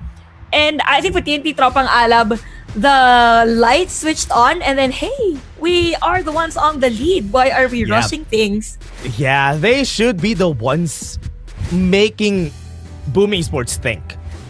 One good thing about what I see there for Boom Esports is that they're trying to force TNT. They have wave clear. We can wave clear this. So if you don't force a fight on us, you are not gonna win the game. Yeah. The only time that they needed to fight there for TNT was if Boom Esports tried to contest for objectives. But Boom is smart enough to not contest for objectives, which is why TNT is thinking, should we end this game? If we go to the Tempest Dragon, it might be a hard game. So that's why there's this thoughts on TNT's head that makes them rush things. They don't need to have those thoughts. Yeah, to be fair, I was actually surprised that after those 3 attempts from TNT Tropang Alab, Boom Esports was able to defend their crystal. Kudos, of course, to Tatsuri. But for TNT Tropang Alab, given also that they were able to regroup after those 3 attempts, I mean, they just needed to focus on that crystal. They just needed that one set of play from Impressive. By the way, Impressive is at 7 assists on this game. What? Wait. Given that it was 20 minutes, here's one thing. It is accepted that for this Flowborn to have high damage dealt, but to have this high damage dealt against 50%? Boom Esports, I think it was more than 50%. Crazy. Probably 58, probably 59, somewhere around those numbers because I'm a math genius. Yes, anyway, you are. Yes, just looking Claim at it, Queen. Yup. Thank you so much. Yeah, it was 8-9. TNT Tropang Alab. If you look at the graph, it was around almost 19 minutes of the game. It was prior to Tempest that Boom actually won the team fight. It's just that it will come to a certain point that even though you're good at stretching the game, if you don't have any available high ground power, and then it is already the Tempest Dragon, it will be hard for you to win with a comeback. And then now looking at the overall statistics of our junglers, in terms of invasion rate, definitely it is expected from a fade. And Sharon did a great job to be that stable on the latter portions of the game. Boom Esports, I think they struggled a bit on that Tempest Dragon formation. They kind of forced a team fight against TNT Tropang Alab, but Tatsuri was the initial target during that team fight. The passive was procced. He was struggling whether or not he will go back for a regen or be just there at the backline and deal damage against TNT Tropang Alab. And the guy, I mean, I will contest. I will contest if Azar isn't the MVP for this game number 2. Yeah, we should tell the director. Why is Azar not the MVP director? I think there is a problem. We have it. We need to talk. We need to talk. Manager because that is what I'm looking at here, Chantal. Because I'll be honest with you, 250k damage That is triple S in my Wait, book. That's how many damage dealt for every minute of the game, right? Yeah. How many minutes was that? 21 minutes? 21 if minutes. You imagine that he was dealing like 30. Is that right? Wait, is my math? Not sure. At this point, I now question if I'm a math genius. 12.5k damage per minute. If that's what you're Thank you, my asking for. co-math genius. My co-math genius. Anyway, I our have the anyway, our TNT MVP of the game is none other than Asar on a Flowborn. At this point, it is a testament already that aside from the Tirenji, aside from the Marco Polo, Azar could be the best Flowborn marksman player in the league. And this is the greatest shift for It starts at 7 minutes. 17 minutes, the highlights. The 17. Yeah, thank you so much. Because, you know what? For TNT Tropa Alam, they realize, okay, Miggy has been forcing Bane to back away whenever we try to go for a push on the other lanes. But then again, Boom Esports, because of the crowd control and Tatsuri's Swirl is by board, the sustain also from Carl, and even the crowd control also from a draw. It just means that for Boom Esports, they have the KTS, but came 20 minutes, came the Tempest Dragon. It all started with that unbridled outburst from Impressive. Tatsuri was low on life. At this point, the passive isn't there anymore. So he was like, wait, I don't have the passive. Should I go and help my teammates? Or should I go and go back to the crystal na my region to have me regenerated? So, TNT Tropang Alam, they just won the position game. They just won the team fights. And Boom Esports struggled on how to take that Tempest Dragon. But GG's. TNT and Boom Esports, it's as if I'm watching, it's as if I'm casting a Grand Finals game. Yeah, it still leaves a lot to be desired, right? You can see on the side of TNT, there is relief in their faces because it was a hard game. It was them, supposedly, by 13 minutes, the game should have been over. But it has been stretched until the 22-minute mark. And crazy enough, Boom is still able to hold on during those times. Yeah, interestingly, if you have that long of a game, it will sometimes take a mental toll on you.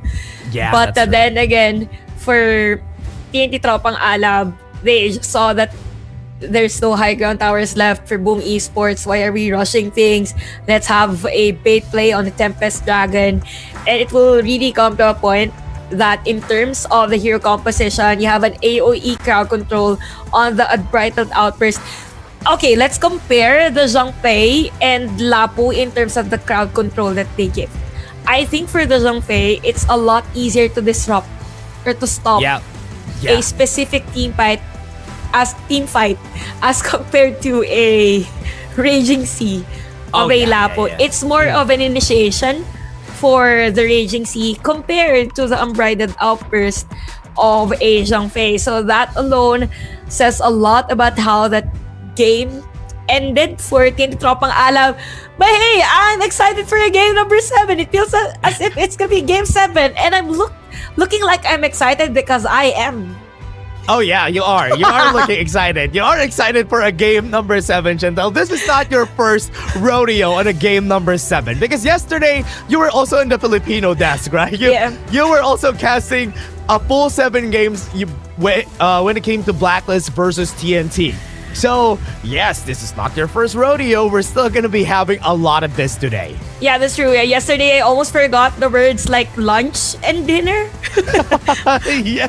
But because we didn't really have that much time to eat. But, I mean, with these games or with you're the going team... to forget dinner today.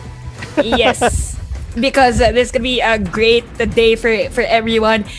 Again, for those new to the stream, we're saying goodbye to a specific team, and that specific team will be coming from this match number 2. And whoever wins this game will have a slot on our KWC, right? Yeah. So everything is at stake. Both teams have everything to gain and everything to lose on this match.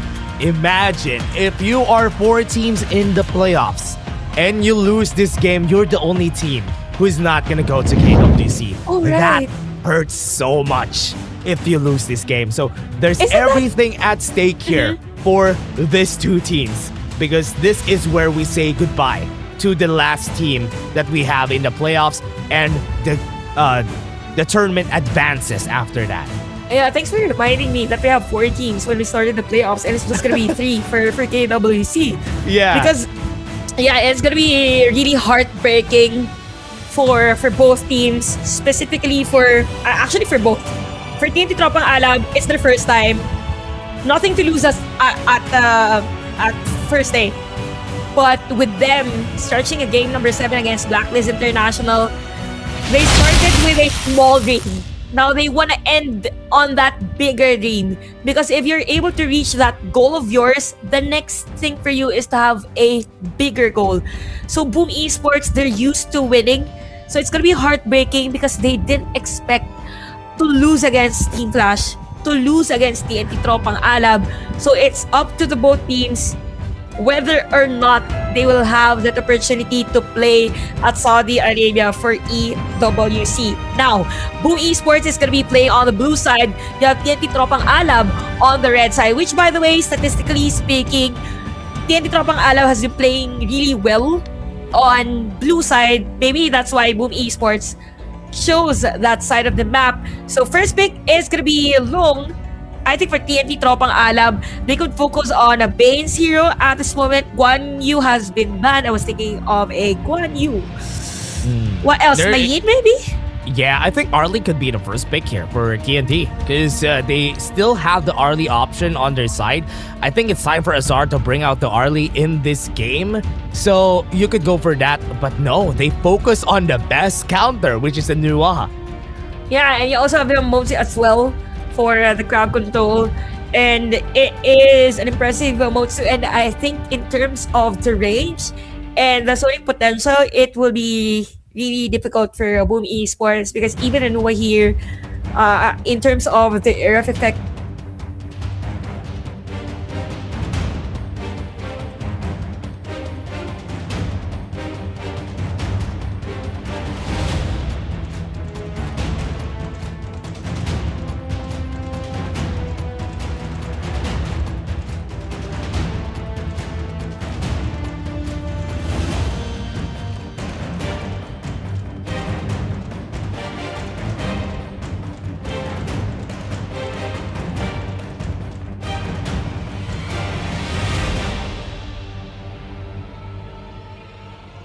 This is the time here that we're seeing right now for the side of TNT that they are gonna go for the next thing here. And for now, we are just looking for this next one in this game. The Jing has been picked up here by Shy, Lianpo, and Lu Bang on the side of Boom Esports. I think this is gonna be a Lamb ban, right? yeah, that's true.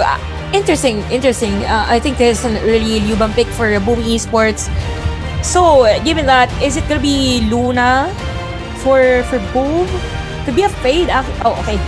Fade has been banned. Okay, Luna banned for TNT Tropang Alab, because as much as possible, you wanna pair up Liu Bang on heroes that are mostly on the assassin side. Now, TNT Tropang Alab for farm laners. Okay, farm lane. Laurel Princess is still available. Direnji is still available. And even Marco Polo is still available. I'm kind of looking at what angle they're going for here for TNT. I think they had the right idea that Boom Esports is gonna go for either a Luna or a Fade. That's why they're banning the Futsu and the Ata on their team side. So Lamb will be the only option here for Carl, I think.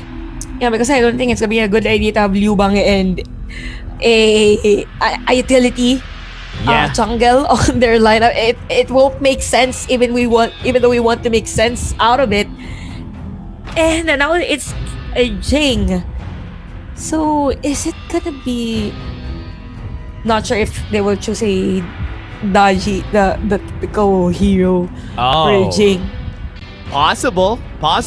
Against What the if a Arlie is Zia? also good.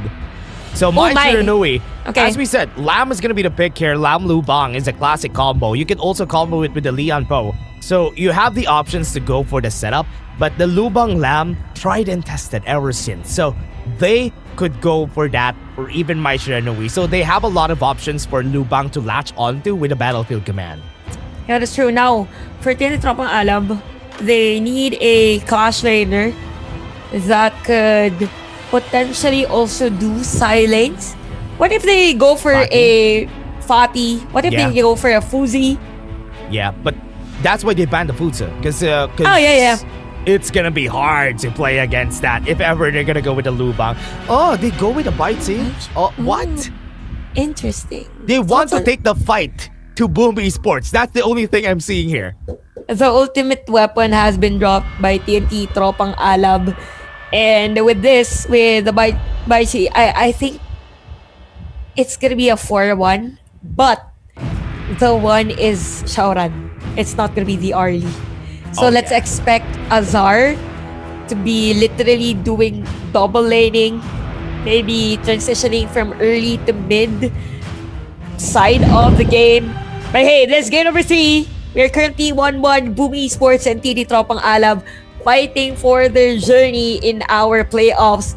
This is the lower bracket and we say goodbye to one team after this game. So for those who weren't able to watch the game earlier, Team Flash went straight to the grand finals after defeating our defending champions, Blacklist International. Yeah, what a nice way to see it go. For their side, a new king on the throne for now in the grand finals, waiting for everybody. But right now, let's focus on this game. Game number 3, everybody. This is still Boom versus TNT. We have a 1-1 here, everybody, so no advantages on both sides. Good thing that for Coach XS, they actually shifted for a hero that could potentially zone out Shai, because the Shai has been consistently stable at the backside of the formation of TNT Tropang Alab. So if there is an external force from a Boom side, then it's going to be a lot easier for them to have Shai in an unfamiliar position. But yeah, a lot of folks coming in at the middle lane, so it's going to be up to Tatsuri whether or not impressive and Shai's rotation is going to be effective for Azar. Okay, Azar, the great RD player that he is, reacts also on the aggressiveness of Tatsuri. Yeah, are they gonna go in? Are they gonna go through? Is the question, because we have seen some aggression in both the mid lane and the bot lane so far, and we are liking it that they are trying to give a bout against each other, because this is the time in where you can punish the Nua this early, because she doesn't really deal a lot of damage at this stage of the game. And that's a good thing also, since we adapt or use the TVP, because every game is a reset. Okay, emergence for Shai. Okay. And here is the creation, but it's just to zone out the players of Boom Esports at the bottom lane. So this is relatively a slow start for both teams, as expected from a G and even a Lamb. A fast rotation for Bane at the middle lane. So right now for Boom Esports and TNT, it's as if they're just waiting for the Dragons to be available on this game. So let's expect the first skirmish to be around 4 minutes, 5 minutes of the game. Yeah, 2 minutes in the game and we are still not seeing fights all over. But looking at the map and also Carl and Xiaoran, I want to see what they are in already when it comes to the gold. Because so far they have been given a lot of gold here in the mid lane and they want to get ahead with the levels. Yeah, that's true. Oh, okay, yeah, bottom lane. Very early. First blood comes in for Tatsuri. Emergence is going to be there. He's going to pop it for sure, but he just wants to clear this wave on the bot lane. Okay, there you go. There's a casualty on the TNT side, but then again, they were able to defend the tower at the bottom lane. So that surprise plays for Boom Esports will be that kill steal. Dayway's is going to get used though. The pullback is going to be there. Draw is going to be their first target. The flash is still available, but Xiaoran was just focused on clearing the wave here. Okay, so TNT Tropang Alam is not forcing any team fights still against Boom Esports. So I think this is the first time that Boom Esports has the lead in the early game for the entirety of this match. So things are looking good so far for the team, but for TNT Tropang Alab, it is again Azar on the RD, and we know him as a great player on this hero. Maybe as to why for TNT side, they are literally defending that area for RD, but looking at the goal chart, you have Carl leading that department. Next is Xiaoran and Bane. Oh no, Danny. Yeah, Carl has been getting more gold, so this is good. Level 8 on Carl before the first objective. That just means that he has been getting even the mid lane here. So that is good. Getting that advantage early on is something that you kind of want to have, because if you have that advantage before the objective, I think you also have the advantage on that team fight. Yeah, and also it just means that there will be a lot of space also for Danny to actually farm, because he isn't to react in other areas of the map. And now that it is 4 minutes, okay, Boom Esports is really fast on positioning themselves. It is a solo Tyrant take for Carl on this game. It's as if they don't want any team fight. They don't want any reaction for TNT. Let's have them off guard for majority of the objectives. Surprisingly though, even Boom Esports is able to... Wait. Yeah, that's going to be a knock-up again. Impressive. It's going to be the first. That was him just trusting his gut that somebody's it's there. Instinct, pure instinct. It's just pure instinct for Tatsuri. I know that someone is gonna be here. I know that I can deal damage against the player. So at TNT Tropang Alab, again, they're being pushed back at the bottom lane. Even some of the players are forced to react for TNT at the top lane. So right now, we're just waiting for that trade for TNT Tropang Alab. And just by looking at things, even though it might seem that Boom Esports is winning the farm lane, there is not much that of a lead for Danny in the gold department because of, again, the rotation and the support coming in from Shy and Impressive on Azar's lane. Yeah, I think Azar's Arlie is still something that everybody should be afraid of. His Arlie is something that we've seen from yesterday that almost turned the tides against Blacklist International and also the Flowborn Marksman especially. But whenever he gets a hold of these playmakers on his hands, he just goes crazy at the right moments. Yeah, that's true. I still can't forget that Golden Kite kill for Azar yesterday in the middle of a team fight. But anyway, speaking of Battlefield top Command gonna lane, get used. What a fast one though. Miggy with the combo on Tatsuri, it has been working. And just when we said that Azar is a great player on the Arlie, Boom Esports said, okay, let's not give Azar, not today, because we want to win this game. And forcing out the team fight here at the blue side. Able to get out though, draw. Gonna go and try. No HP on this guy, but the mirror domain wasn't in the right placement. Emergence is gonna get used by Shy here, but are they gonna go for the finish on draw? No. The stars aligned and draw actually survived that. You know what, at this point, I think for TNT Tropang Alam, they want to react on how Boom Esports is playing around the map, but they don't have enough kit on that. I mean, it's up against a Liu Bang. Oh, wait. Battlefield Command is going to get used. They're going to go for Shaoran. He was still able to get away. And no follow-up. Still going to use the Annihilation to get some damage in, but Boom are just going to go. It's okay. Nice attempt. Yeah, at this point, the dominant ruler, the Liu Bang pick for Boom Esports has been proven effective. Now, for TNT Tropang Alab, turn things around as much as possible. They don't want to really react on those plays, but rather have that mirror play on the sides. They have the kit on Sauron's hero. But until when? Maybe around 12 minutes of the game. If ever there is enough damage already for Sauron, but Sauron is sitting at 4.8k. It's almost 1,000 lead. I guess, wait. Must be the win right there. Gonna go for the knockup. That's gonna be Miggy dead. Wasn't able to use the Battlefield Command. The Tremor Smash is gonna be there. Draw has to use the Runzi. But as I said, Tatsuri has been waiting here since a while ago. It's just unsuccessful on that kill attempt. Yeah, it is just Boom Esports reacting really well around the map. Same goes for TNT Tropang Alab. Although, again, for TNT Tropang Alab, they are a bit struggling on trading on the macro aspect of things, as to why Boom Esports is on the lead on this game. So, Draw has been consistent on giving almost no information for TNT Tropang Alab, but giving more information for his teammates. So, the Tier 1 towers of Boom Esports is still complete on this game, but the resource taking of TNT Tropang Alab is also consistent. So it will depend on the next Dragon Take for both teams, and it's 8 minutes, 900 gold lead for Boom Esports. Yeah, Draw still is just trying to forge the path here for the team on the Spectral Brush on the bot lane. Bot lane is pushing everyone, so this could be a good, easy take for Carl because they already have the area secured, so TNT is not going to contest that.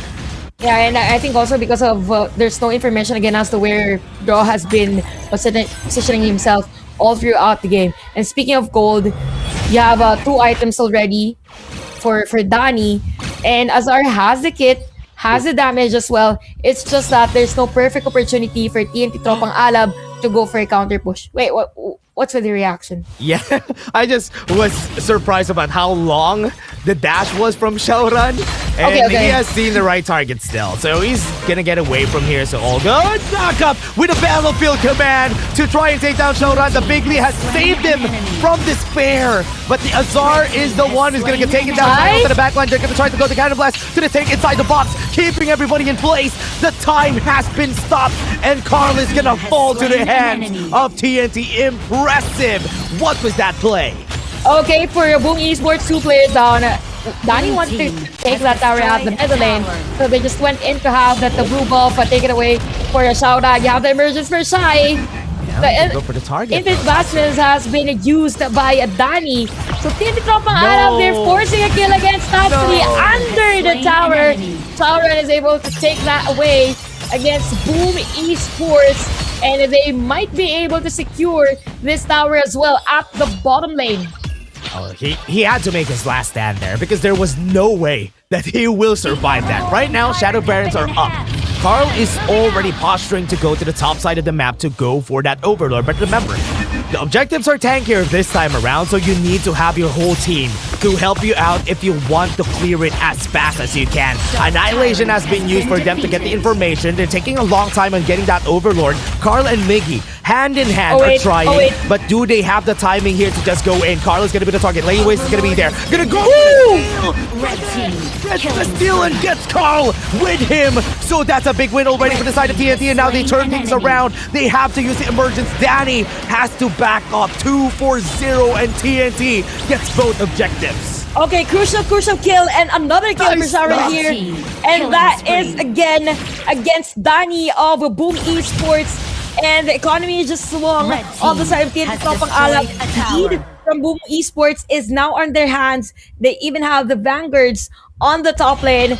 And Bane, wow, we really have to commend that steal. Really have to commend that kill as well against Carl. And because of that, Boom Esports, they are the ones to defend their high ground towers. And you have Yubang on the side lanes. But there you go. TNT Tropang Alab wants to force that Knockup's thing. gonna be using the battlefield command. The combo's gonna be there, and Azar is gonna be dead. Mission complete for them. They might be able to turn the fight around here. Carlos gonna be dead again. Bane is just looking at him every fight, which is why he was able to survive for so long. Nobody's gonna take him down. He's getting tanky. Onto the backline. Xiaoran is here. The shotgun is back, and he was able to burst down the right person. Carl, Miggy are down, and now they are marching towards the victory here. The finish for the side of TNT. Will they be able to do so? This Vanguard is down, and they can't finish it for now. Okay, so since you have the minion waves for the side of Boom Esports, they live another day. They were able to defend their crystal. But wow, TNT Tropang Alab, the goal lead now is at 5k. They just needed 2 team fights against the Boom Esports. Damage taken for draw.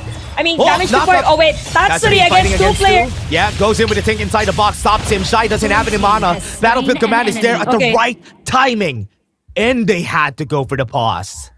Okay, so this is the moment where we can do inhale and exhale. It's gonna be a breather for everyone here. But man, it's surprisingly for your TNT Tropang Alab, because there is not really much of a disruption on the jungle pathing of Xiaoran. It just means that in terms of the damage department, in terms of the items that Xiaoran has, then there is that resource take against Boom Esports. So Boom Esports, they are a bit struggling because for TNT Tropang Alab, you have a very sustainable hero on Vanessa Hero. Remember that take on the Overlord in front of Carl and the rest of the players of Boom Esports. It all started with the Tyrant take, went straight for the Overlord steal, and then won the team fight. Yeah.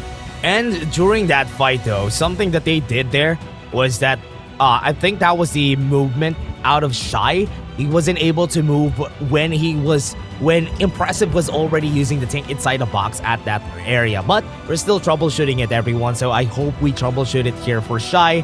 So we will have the resume on this game here. Yeah, and since you've mentioned about that, is it a potential rewind maybe? Because we have that... Maybe. Maybe because it's gonna. It was a crucial kill for Boom Esports for Tatsuri, and with Shy being taken down, then it means the potential emergence can be used because you can have this combo emergence, and then you will have Shaoran with the fast reaction against Boom Esports. So we will see, guys, because we have at least 2 rewinds during the regular season, and 3 seconds, even 5 seconds of a rewind is already a huge thing in high stakes kind of games. Yeah, we want to see if this would work out for them, because the question is, if they lose that team fight that happened a while ago, will it be the reason why it will be hard for them to come back from this? But so far, from what we have been seeing, we are still waiting for now on what's gonna happen. I think it's a rewind, Chantel. I think it's a rewind because for those who don't know, guys, we hear someone that you can't hear. The angelic voice. The angelic voice. Hearing right and there. we were said that this might be a break, so maybe it's gonna be a rewind. It's something that our league operations should discuss. So there you go. There you go. It's gonna be a time machine for Team Tropang Alam, because if anything, you want the players to be available because it's a Liubang. They can force a team fight. The battlefield command could be anywhere depending on the available targets for Boom Esports. Yeah, and from the combos that we've seen from them, it has always been the Liubang with the Mai.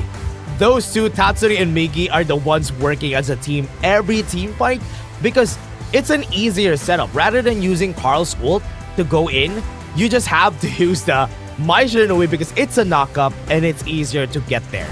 Yeah, just when we thought that it's gonna be Liubang Liam,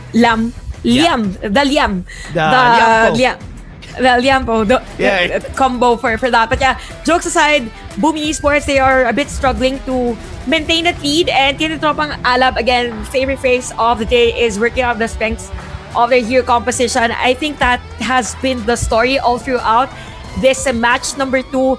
And wow, if ever, or whoever wins this game number 3, whoever wins this game number 3, I think they can have that 4-1 based on the statistics for both teams. Yeah, based on what happened last time, I think there's a possibility. I believe you. I think it is going to be a 4-1, whoever wins this starting from here. But I'm kind of leaning towards, if TNT wins this 4-1, they're the ones who's going to dominate it. Because the problem from the past 2 games from them is finishing the game. Now, they have the lead again. So, the question is, will they finish it this time? Yeah, maybe here's the period for TA Tropang Alam, because I think for Boom Esports, it's the first time they had the lead early game. Yeah. So it's easier to lose a game wherein you wanna do a comeback than lose a game from a huge lead. So it will affect the players mentally for Boom Esports, because them forcing to stretch a game, forcing to extend the game is already one thing. How much more if they lose that supposedly lead that you have? It's always so close. For them, and there is the pressure that, hey, Blacklist International is at the lower bracket. We also are at the lower bracket. We almost cannot have that slot for KWC. Yeah, will they be able to get there? The pressure is getting to these players for sure. So that's why every movement is calculated. A while ago, we had some options here. Time machines have happened. At least now it's because of that startup from Tatsuri, right? Tatsuri started it up. But again, everybody, before we head into the game, we're just gonna let the players settle in. Then once we go back, we go straight to the game. See you guys in a bit.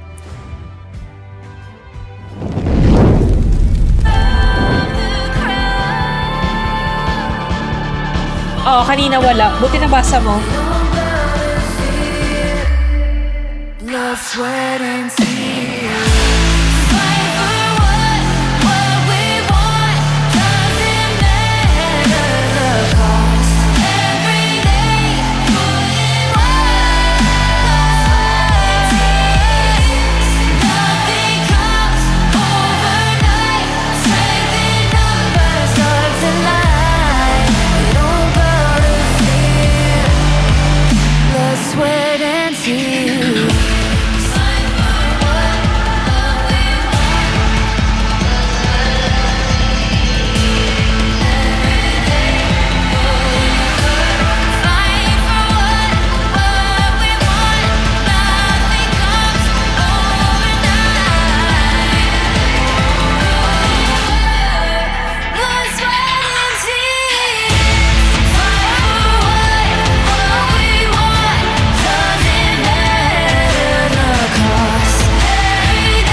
feel it deep flowing through my blood. Rising up to become someone, and taking it all on my own. What a sweet victory. And taking all of my control, awaken something deep in me. Like flames, feel it burning inside. Take a hold of pursuit of the prize. I've been told ain't no way to survive, keeping all of this fire that's locked up inside. When this is the time, enter the ring. All those mental chemicals doing they thing. I got flashes of battles inside of my dreams. I was made for this moment. At least now it seems like it's time to come face to face with your fear. Been battling reasons for all of the years, and I learned how to fight them with style and grace no one's ever encountered. You say it's amazing, I'ma come out swinging when they open the gate. Go ahead, call passion, I'm calling it rage. I'm taking what's mine like I already own it. Watch but don't blink, going here to the moment. The sky rained down. Here's to the madness that's all around.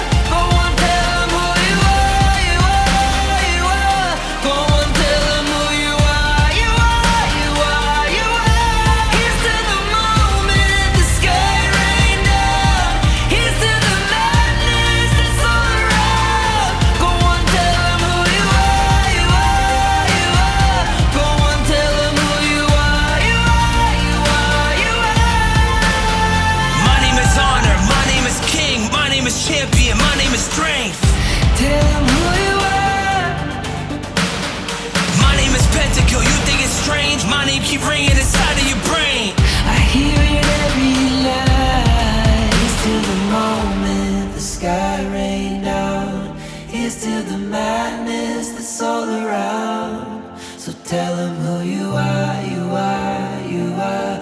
Go on, tell them who you are, you are, you are. Here's to the moment the sky rained down. Here's to the madness that's all around. Go on, tell them who you are, you are, you are. Go on, tell them who you are, you are, you are, you are. Here's to the moment the sky rained down. Here's to the madness that's all around. Go on, tell them who you are, you are, you are. Go on, tell them who you are, you are, you are. Go on, tell them who you are, you are, you are.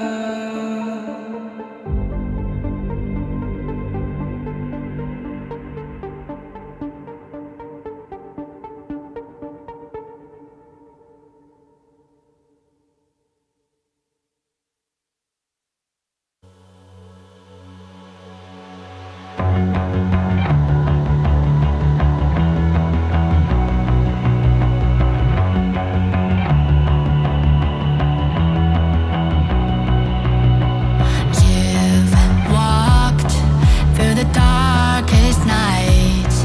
You've heard the crowd, felt the blinding light. You were standing there when your heart comes alive. It's a dream of a hat, and it never dies. Right here, right now, give it all, get it out. Never a surrender. I fight and never fail. I am a contender. A challenge I can feel. The smallest lies become the brightest enemies relentlessly. And even if you fall, you gave it everything to be a king.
find my way, find my way.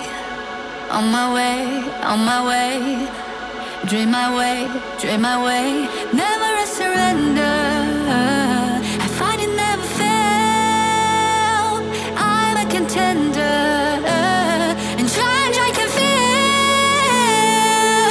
The smallest lies become the brightest enemies. Grenadity. And even if you fall, you gave it everything to be a king.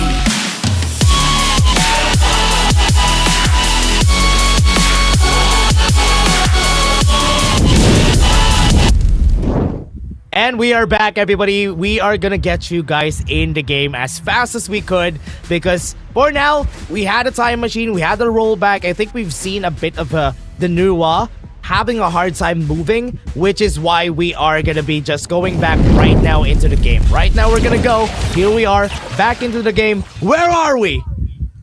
Oh, wait. Was there really a time machine? Because I was sure that before we left, it was around 12 minutes and 12 seconds of the game. But anyway, okay.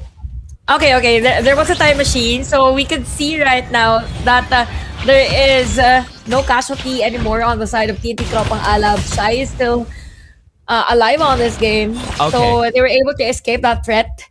Even for top 3, even though there were 2 players, it was actually Bane and Azar for the backup on the side of TNT Tropang Alab.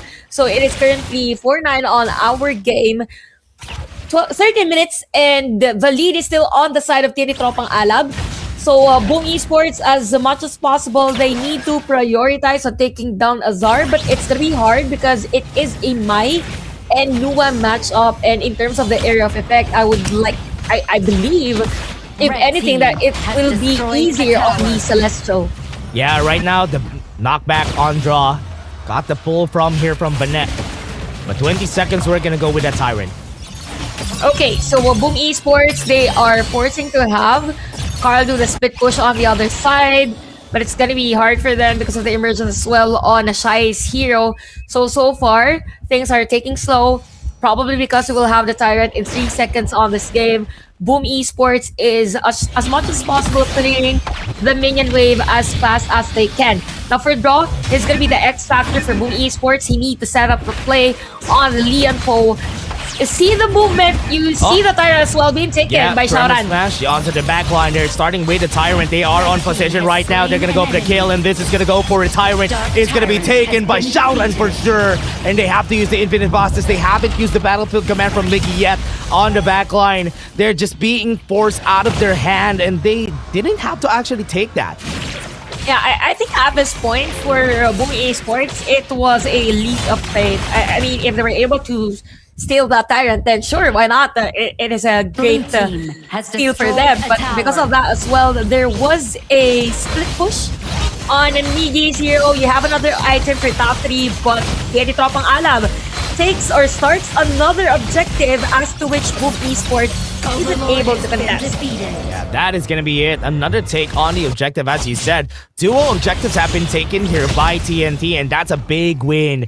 And Boom Esports, are they going to take that sitting down right here in this game? Because Vanet is kind of looking for any options, because with the composition that Boom Esports drafted, it's going to be hard to kill Vanet.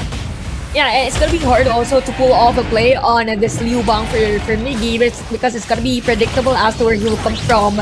Because the players of Boom Esports is going to be pushed back on their base. Now, TNT Tropang Alab with dragons that they have, the pressure on all the lanes are available. So, Draw is here up front. It's kind of hard for Draw to soak in all the damage. Yeah, okay. They tried to go for the knockup, though. That's going to be a kill on Tatsuri. Azar was able to take him down onto the backline. They go, think inside the box, was able to drop 2. And the Tremor Smash wasn't able to hit anybody. The Carl onto the backline, just going, trying to delay the Shadow Vanguard as much as he can, because there's already 2 casualties on the other team. And Shaoran, Carl, gonna try to run, gonna try to bait them out, get the attention so that they won't be able to go for that easy push.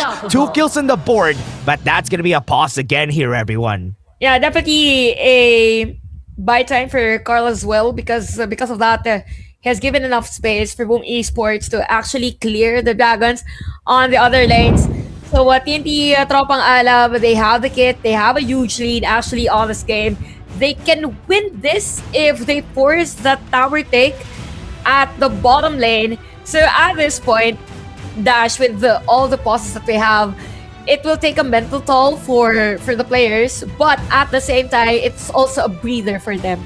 Yeah, a breather for now for the players because I think we still have another one here on the side of TNT trying to fix.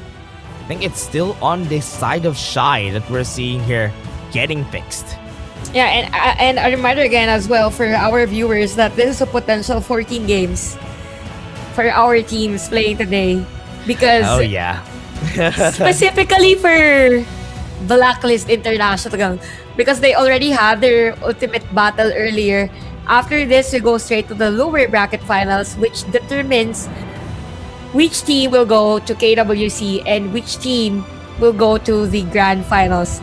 And in all honesty, I didn't expect that we won't be seeing straight Boom Esports and Blacklist International in the grand finals, but rather a team who just had their first time in the playoffs. Could be the same story actually for the TNT Tropang Ala because they've been playing really consistently this playoffs, and again, them being able to pull off or them being confident on pulling off unorthodox heroes on other lanes, it means even before play-ins, they've prepared their cards. Yeah, I feel like TNT Tropang Alab just did their assignment. They did their assignment against the strongest teams that we have here in the region. So Philippine Kings League, they know what's up. The jig is up, I think, is what we want to say here for their side because it's all working towards the teams that are here, that are the contenders, the challengers, because both of these teams, Boom and Blacklist, are defenders. So what's scarier is somebody who has nothing to lose. TNT and Team Flash, because they are contenders as they call themselves. Yeah, that's true. And now that we're talking about them being contenders on this league, I think if anything, it is a good idea for most of our teams, for Team Flash and even for Team Tropang Alab. They both have their own imports in the league. And for Filipinos, normally we tend to question having imports in the team because we have this tendencies, the Pinoy pride, right? Yeah. But with this, it means that the level of competition just elevates for Philippine Kings League, and in a short period of time, it just means that these teams can really progress, given so that it is the EW season. So we might get that better placement in international tournaments, and we're just forcing everyone, and not forcing, it just means that everyone needs to step up in the upcoming tournaments that we have. Yeah, and as we've seen, almost everybody has been stepping up. If one team evolves, everybody does. Yep. So that is one thing that we needed to do. Because if this became a repeat of the last season, for example, full season, we were wanting to have somebody new. Variety, as we said, on who is going to be winning next. So it's important for the league to have different champions or different challengers, or at least contesting the spot that Blacklist and Boom have been making for the past 2 seasons. So I love that. I love that these teams are doing that currently and pushing the league further to excellency, if you may, for the whole league. Yeah, we're actually transcending into a different level of HOK, and it's the same concept of having imports as well for sports events. Way back, best example would be the current scene of Philippine volleyball. Way back, we have imports for professional leagues, and having imports just means that everyone is stepping up. They need to be on the same level as these imports. We adjust our playstyle, and it's the same thing with esports because we get that information for the other teams as to why it's also a good thing that we have import coaches all throughout this spring season. So anyway, given that, again, for TNT Tropang Alab and Boom Esports, with all that has happened during the playoffs, it's already a statement that for the next succeeding tournaments for the Philippines region, it just means that everyone is on their A game. And nobody's safe, and everyone is expected to perform. Yep, even our predictions, right? During the whole regular Sorry. season, it is a really good time that we're seeing during the regular season that we are making mistakes on the predictions because we don't really know who's gonna win. And that's beautiful. At least we're seeing a lot of the teams stepping up. Teams that aren't expected to win are winning. And right now, TNT against Boom Esports are pushing them to the limits. Yeah, it's true. And best example would be this both team. Oh, wait, top lane. Danny almost low. For the team, good thing they were able to survive, but they got the kill on Carl a while ago though, and they still have to Sage Sanctuary. Gonna get the blue buff, get away, and all goods for them because it was a 1-for-1 because Bane also died a while ago. By the way, Shaoran is currently sitting at the 504 on this Jing. And look at impressive dash, 1010. That's a total of 11 out of 12 kills of TNT Tropang Alab. So that's what percentage in terms of the team fight participation, 90 plus for impressive. So I think for Boom Esports, again, they're struggling on the initiation. Draw hasn't been that effective all throughout this game number 3, and it feels as if there is a disconnect on the communication of Boom Esports. So anyway, TNT Tropang Alab is forcing a team fight. They're forcing a push at the bottom lane. For the ways though, they have the thing inside the box. Miggy wasn't able to move, and the perfect target to go for, so he wouldn't be able to get the battlefield command. But in front, staying alive for so long, but Asari is going to be fighting against Carl. Are they going to survive? Carl is making sure that everybody's on their toes. On the back of Shaoran with the spike mail. They have the Sage Sanctuary right there, emerges onto the backline. They use the Destiny. They stay alive again. And this might be the turnaround that they're looking for time and time again for this squad. Shy is going to be next on the chopping block. They can go for the tyrant here for the side of TNT, and they back off for now. Okay, great call for the side of Boom Esports. Carl just went straight against the players of TNT, and it feels as if for TNT, there was also a great support coming in from Impressive as to why Shy is still alive on this game. But because of that, Boom Esports has the space now to take and secure this Tyrant, and they even zoned out Impressive. And I think for TNT Tropang Alab, they need to end this game as early as now because we can see now this potential threat for Boom Esports. So this is what happened during that skirmish. There was a zone out, yes, from Bane, but he was able, but he was taken down by Boom Esports. Then comes Carl, deals damage against 3-4 players, even taking down Azar, by the way. And Shaoran was forced to use that mirror domain in front of 3 players of Boom Esports, and because of that, they were able to take him down. That's why he's not as well after the replay. Yeah, that's gonna be the rampage coming to their side. I think this is gonna be the turnaround that Boom is looking for. Ace has happened again, and they won another fight out of the start from Boom Esports. Okay, now's the perfect time for Boom Esports to take all the resources on this game, probably take down a tower. They can actually force a high ground tower destruction at the middle lane. Is this endable? Probably endable because the first player that will be alive for TNT Tropang Alab is gonna be Shy. Minion wave minion. Defense is gonna be that much available. And Boom Esports secures this win for our match 2. Great take for Boom Esports. One fight to rule them all. Look at the spies from the boys here from Boom Esports because they were losing the game again. And one comeback comes together again for the side of Boom Esports. You know what, at this point, I won't believe the goal lead anymore early game. I will just depend on which team will win that game because this is high level HOK that we're seeing.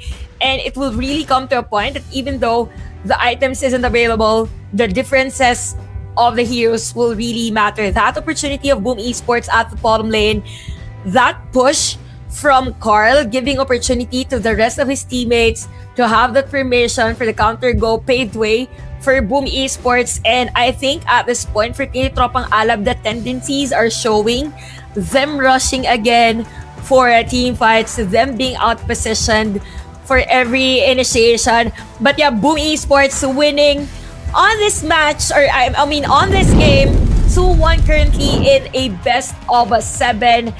My Shernui a bit struggled on the mid game. was very effective early game, but because of the clearing of minion wave that they have, they actually won that game. And just by looking at the overall statistics, you have 86% for Carl and it's even 72% for Tatsuri, even though they just focused on doing split pushes on the other areas of the map. Yeah, catching Azar was the goal every time, right? And you could see that on this game, Azar wasn't allowed to play. Even though TNT were winning the team fights a while ago, Boom Esports still finds a way to kill Azar at the right moments. And I think the last fight there, we're gonna be seeing in our highlights because of how it started. Because when we went back from that replay, we were already on a point in where it was a point of no return. TNT was already done.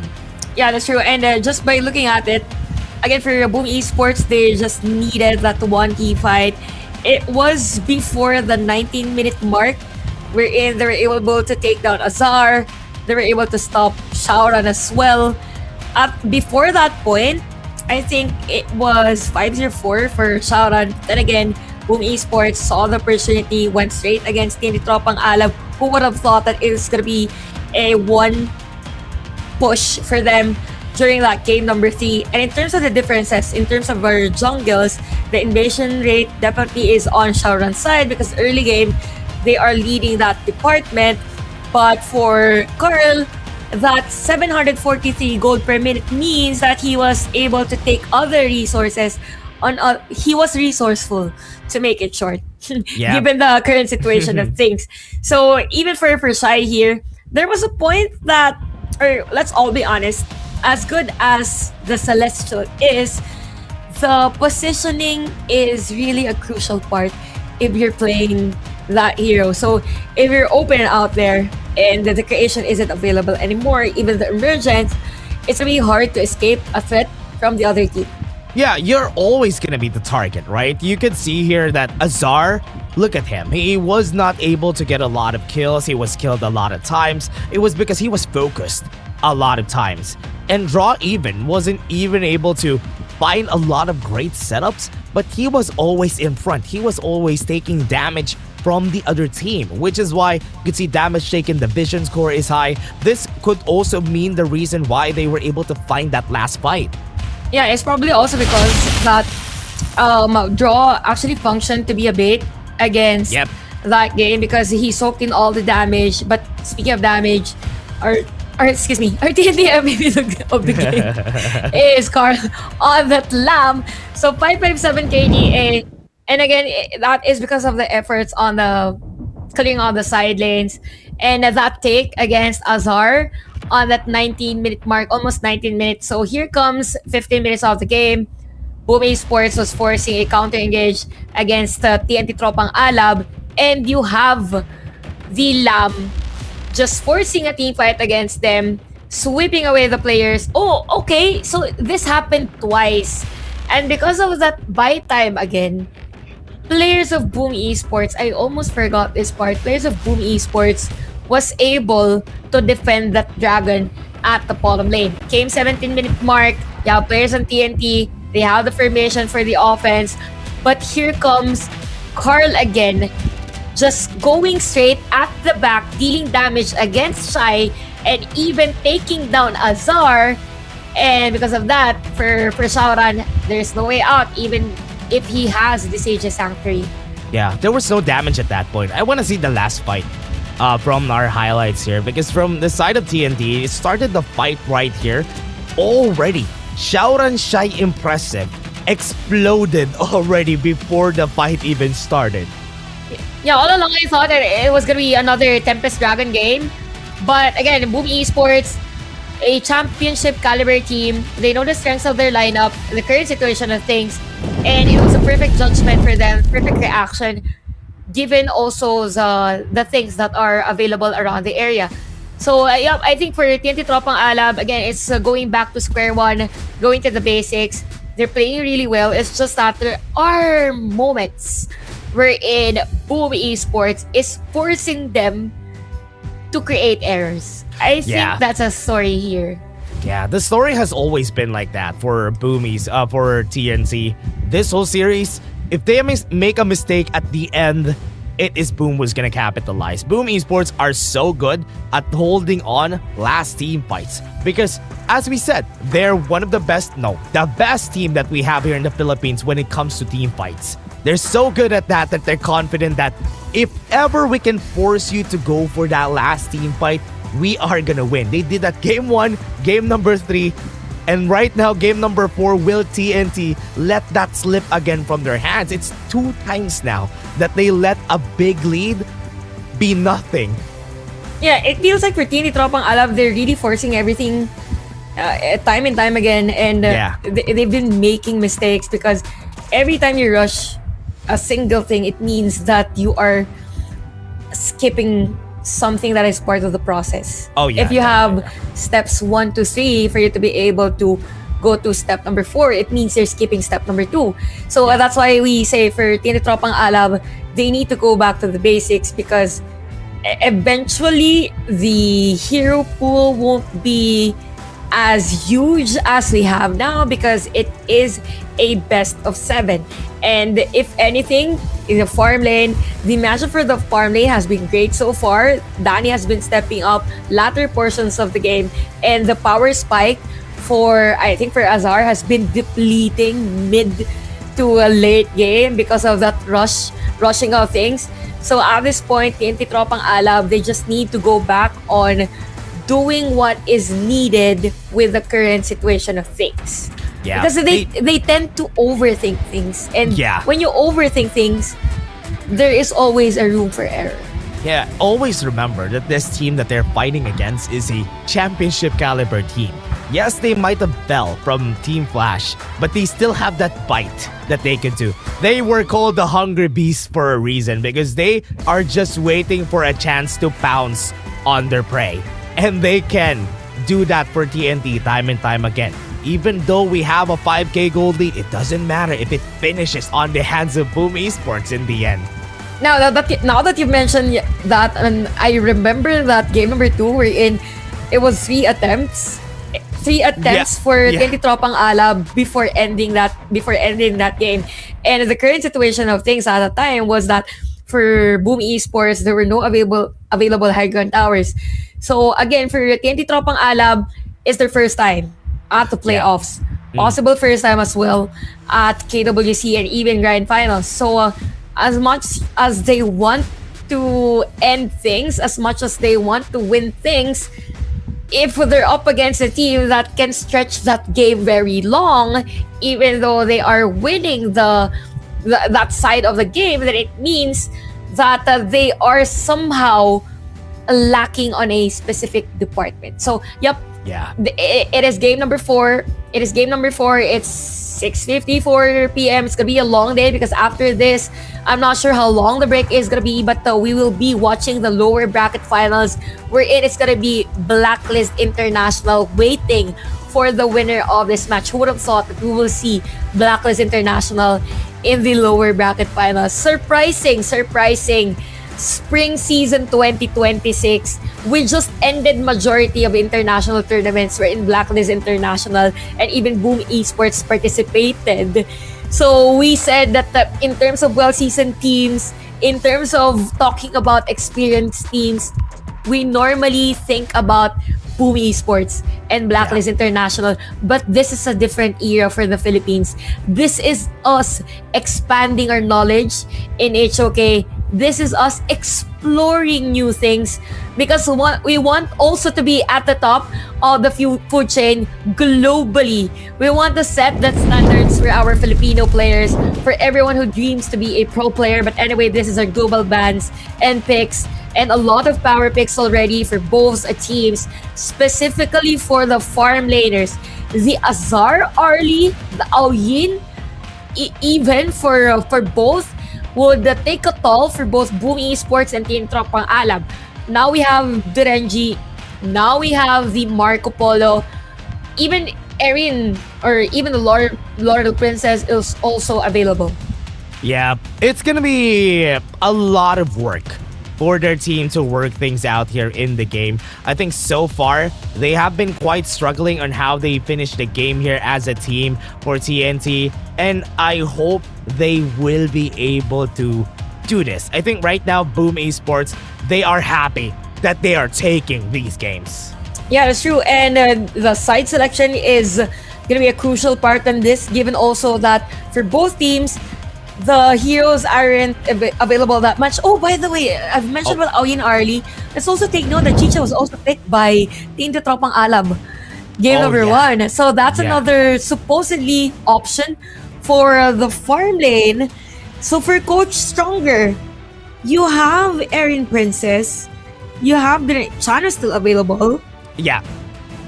There's a lot. I'm not sure though if Hui is gonna be taken by them. It's tough. Not sure. Probably no. Maybe if Manjin is casting. Yeah. I think with the options they have, they still have a lot. The Tiranjia, the Chano is still open. The Erin is still open. So those are the 3 that I'm looking for here for TNT in the last 3 games that they're gonna have before an ultimate battle comes in. So far with the advantage on Boom Esports, you said a while ago, Chantel, that it is gonna be a 4-1, whoever wins that. So are we confident? Are you gonna are you gonna tell me that this is gonna be a 4-1 starting today? I can't really say that it's gonna be a 4-1 because it wasn't really much of a convincing win for Boom Esports. It's a pseudo comeback. They were behind 5K on that previous game. But maybe if TNT Tropang Alab is mentally tired. I mean, they played 7 games yesterday. They were part of the closing hours of the mall. So even though they say that they came here prepared, but the question is, did it take an effect on them mentally? Because they had a few hours to prepare for this. For sure, even their call time today was earlier because the game number 1 was fast for Blackers International FLPH. So yeah, it was a long answer, but my answer is I don't think it's gonna be a 4-1. Okay. I think I agree with you in this exact moment because it is hard. It is hard even for the team itself. They are having a hard time finishing the games, and I feel like there is an option for them to still lose some of the games because the 3 games that we had, it is not convincing wins from Boom. Yeah, not convincing wins for TNT Tropang Alab. They're rushing everything. So it really depends on the teams on how they will collect their thoughts and put it into actions or how they will execute their hero composition. I really love how Boom Esports has been focusing on banning out this hero, Pei, who has the highest winning percentage for TNT Tropang Alab. A lot of respect on that. So we mentioned about the pack leader. Chana's gonna be the first pick here for TNT Tropang Alab. For Danny, still has a lot on his sleeves. Boom Esports though, they can focus on having the Guan Yu. Oh, Diadia Arlie. Oh, Byron. Byron. And I think the Pei is not going to be open anytime in this game.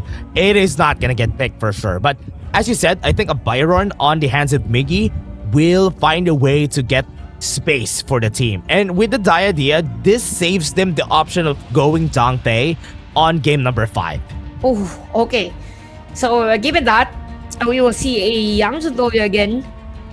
But this time around, for TNT Tropang Alab, you have the pack leader for their farm lane and the Agudo, the Wild Rider, for Boom Esports. So this is a great answer for Boom Esports because TNT went in for the utility. So they will answer back, and Guanyu has been banned.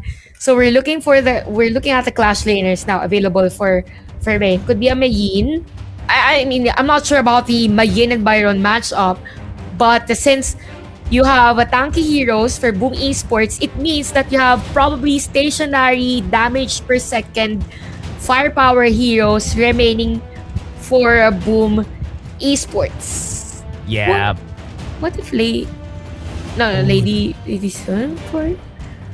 Yeah, I think for the side of Boom Esports, I kind of like this pick already. The Agudo against the Dolya Youngjan. You find a way to bully the Youngjan is gonna be the way for them to win this game number 3. With the bans that they have on the side of TNT, they still are respecting the fact that Ganonmo is in the table. But on the other end of things though, TNT still has the Garuda that they can combo with this Dolya Youngjan. And now that you've mentioned about Garuda, what if Boom Esports gets the Garuda against the Young John? So it's also an option for Boom Esports just for the AoE, but it's gonna be Flowborn this time around for the team. So I'm really liking the lineup also of Boom Esports. It's a mixture of both. You have damage per second, one that is stable on the farm lane, one that could be upfront and very sustainable on the clash lane as well. TNT Tropang Alab, you need that burst damager since these aren't squishy heroes for Boom Esports. Zia and Charlotte the Rose Spencer. Okay. They are going for that all in. I think they always pick up the Zia against the on game number 4 because they want to find a way to boost the jungler. So they are trying to give this an option. Are we gonna boost Youngjan? Are we gonna boost Chano? Is the question here. But the Flowborn Marksman still looks scary in this game. Yeah, I'm just not sure about this Z actually for TNT Tropang Alab because so far it is important. I mean, the early game is important, but the Zia isn't as effective in the early game. You will have to wait until level 16 until the Sanctify, and we've mentioned about Garuda. It's gonna be picked here for Boom Esports. Now begs the question: which hero composition is better early game? For now, based on what I'm seeing, it's gonna be Boom. The composition's early game is good. Yes, Garuda and Flowborn needs time, but Agudo and Byron as a duo is gonna bully the early game out of the TNT side. Yeah, I would like to. I would agree because this is an exemplary draft for Coach XS, given that even though TNT is winning the early game, they can't end the game. So what if this time around, Boom Esports wins the early game and don't give an opportunity for a late game against TNT Tropang Alab. Anyway, it's game number 4. Current score of this match is 2-1. Boom Esports leading that department. You have Garuda on Tatsuri's side. If I'm not mistaken, there were a lot of Garuda MVPs on Tatsuri's hands during the regular season. But the Zia, the Divine Enforcer, is an X factor. What if the game reaches a late game? What if a specific player is already sanctified and they reach that maximum level with this hero? Oh yeah, that is the scary part, Chantal. One thing that Boom Esports should always look at is mid-game.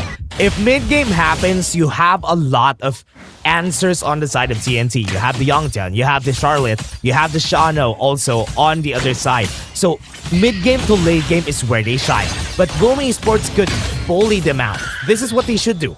Make Tatsuri rotate, help out in the early game, accelerate the farms of your heroes so that you could get to the mid-game as fast as you can and snowball the game out of control. Good point, because in terms of the clearing of minion wave, it will be a lot easier for Tatsuri compared to Shai.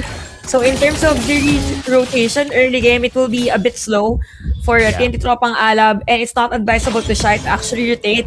And given also that it is Boom Esports that will dictate the early game, then there's huge windows of opportunity for them as well to go for a flank. Yeah, right now what they're gonna be doing here for Xiaoran is give him a lot of XP. Look at what they're doing. They're zoning out Xiaoran as much as they can so that he doesn't get the resource here, even using the Wings of Judgment here in the mid lane because they just don't want him to get the full brunt of that XP. And Carl is waiting for an invade. I think Gorge Mobilization is gonna get thrown here just for them to try and deny it. Yeah, because there are 4 available heroes as well for Boom Esports if ever they want to go for the invade, but good positioning as well for TNT Tropang Alab. And it feels as if this has been the slowest early game that we have. Given also that we have utility heroes as their junglers. But for Boom Esports, they are on the lead, 400. They're dictating majority of the early lanings. But surprisingly for Miggy, even though Byron is meant to be on the sustain side, because of that early pokes as well from Vayne, we can see him currently half of his life. Yeah, he is not in a healthy state right now. I think right now the healthy state is on the side right now of the Boom Esports side. It's still okay, 400 gold, but as we always say, the micro things is what we look at. Those small things will get bigger as time goes on. You know what? I think Boom Esports was able to stop the aggression from Impressive.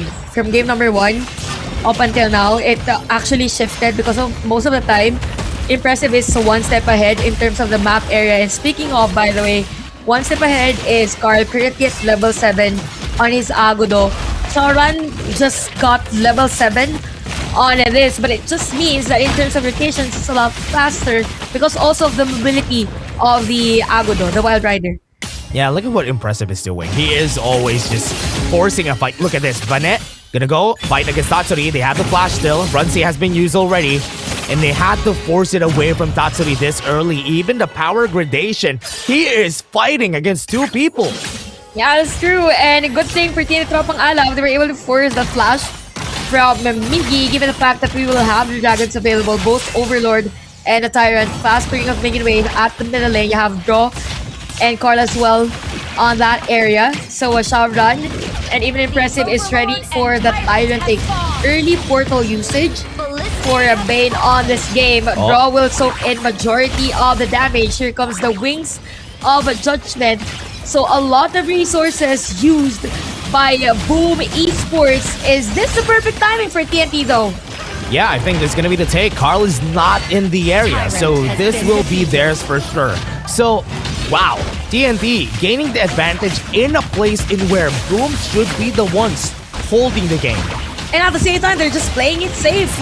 Little by little, forcing majority of their resources. We saw that flash from Dani at the bottom lane because of that potential threat from 3 players of TNT Tropang Alab. But even though Boom Esports wasn't able to secure the Tyrant, they are currently on the lead in terms of gold. You have the Venomous Staff already for Tatsuri, the Spark Force Dagger as well on this Flowborn. So they're just taking things slow. Okay.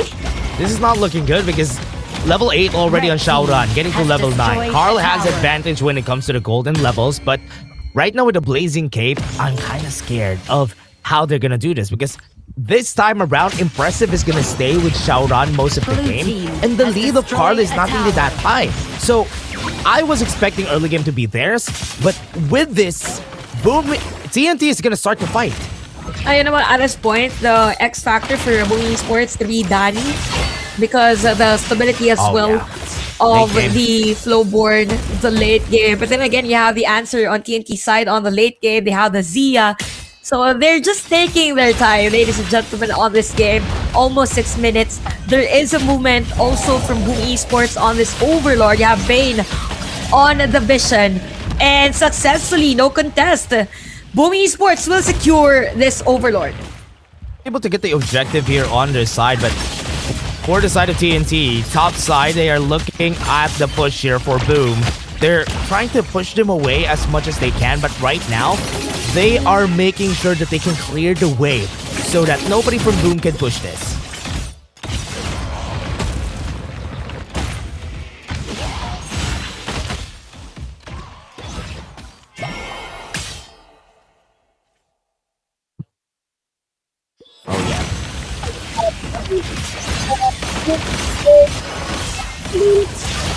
But there is a lot of space on the side lane. So I think they're forcing Boom a push at the bottom lane and zoning out the potential backup on TNT side. Wow, Danny gonna push. This is good. At least now they know what they need to do. Find kills, but Tatsuri super low though. Vanet, again, finding a kill out of their pocket.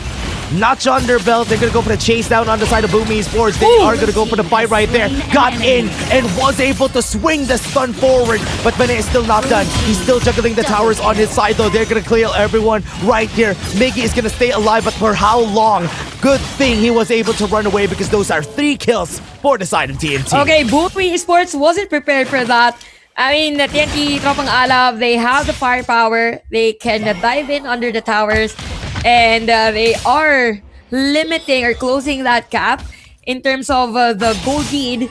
And just looking at the items, there is a minimal lead on Azar's side.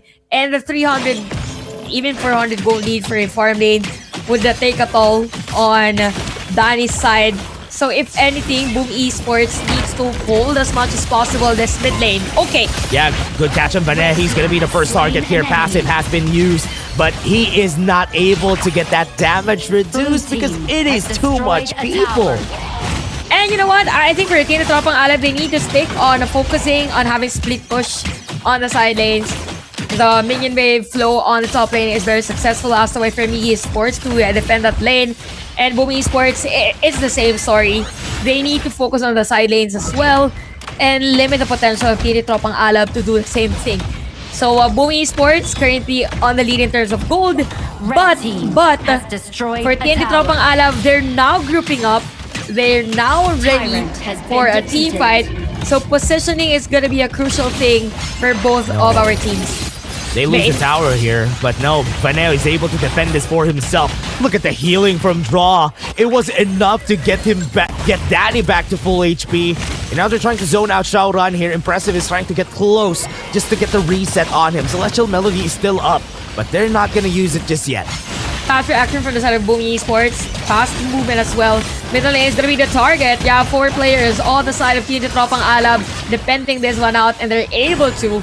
Again, we've mentioned about them defending the mid lane as early as possible, or if anything, they don't need to give up this mid lane. Almost close. Wow.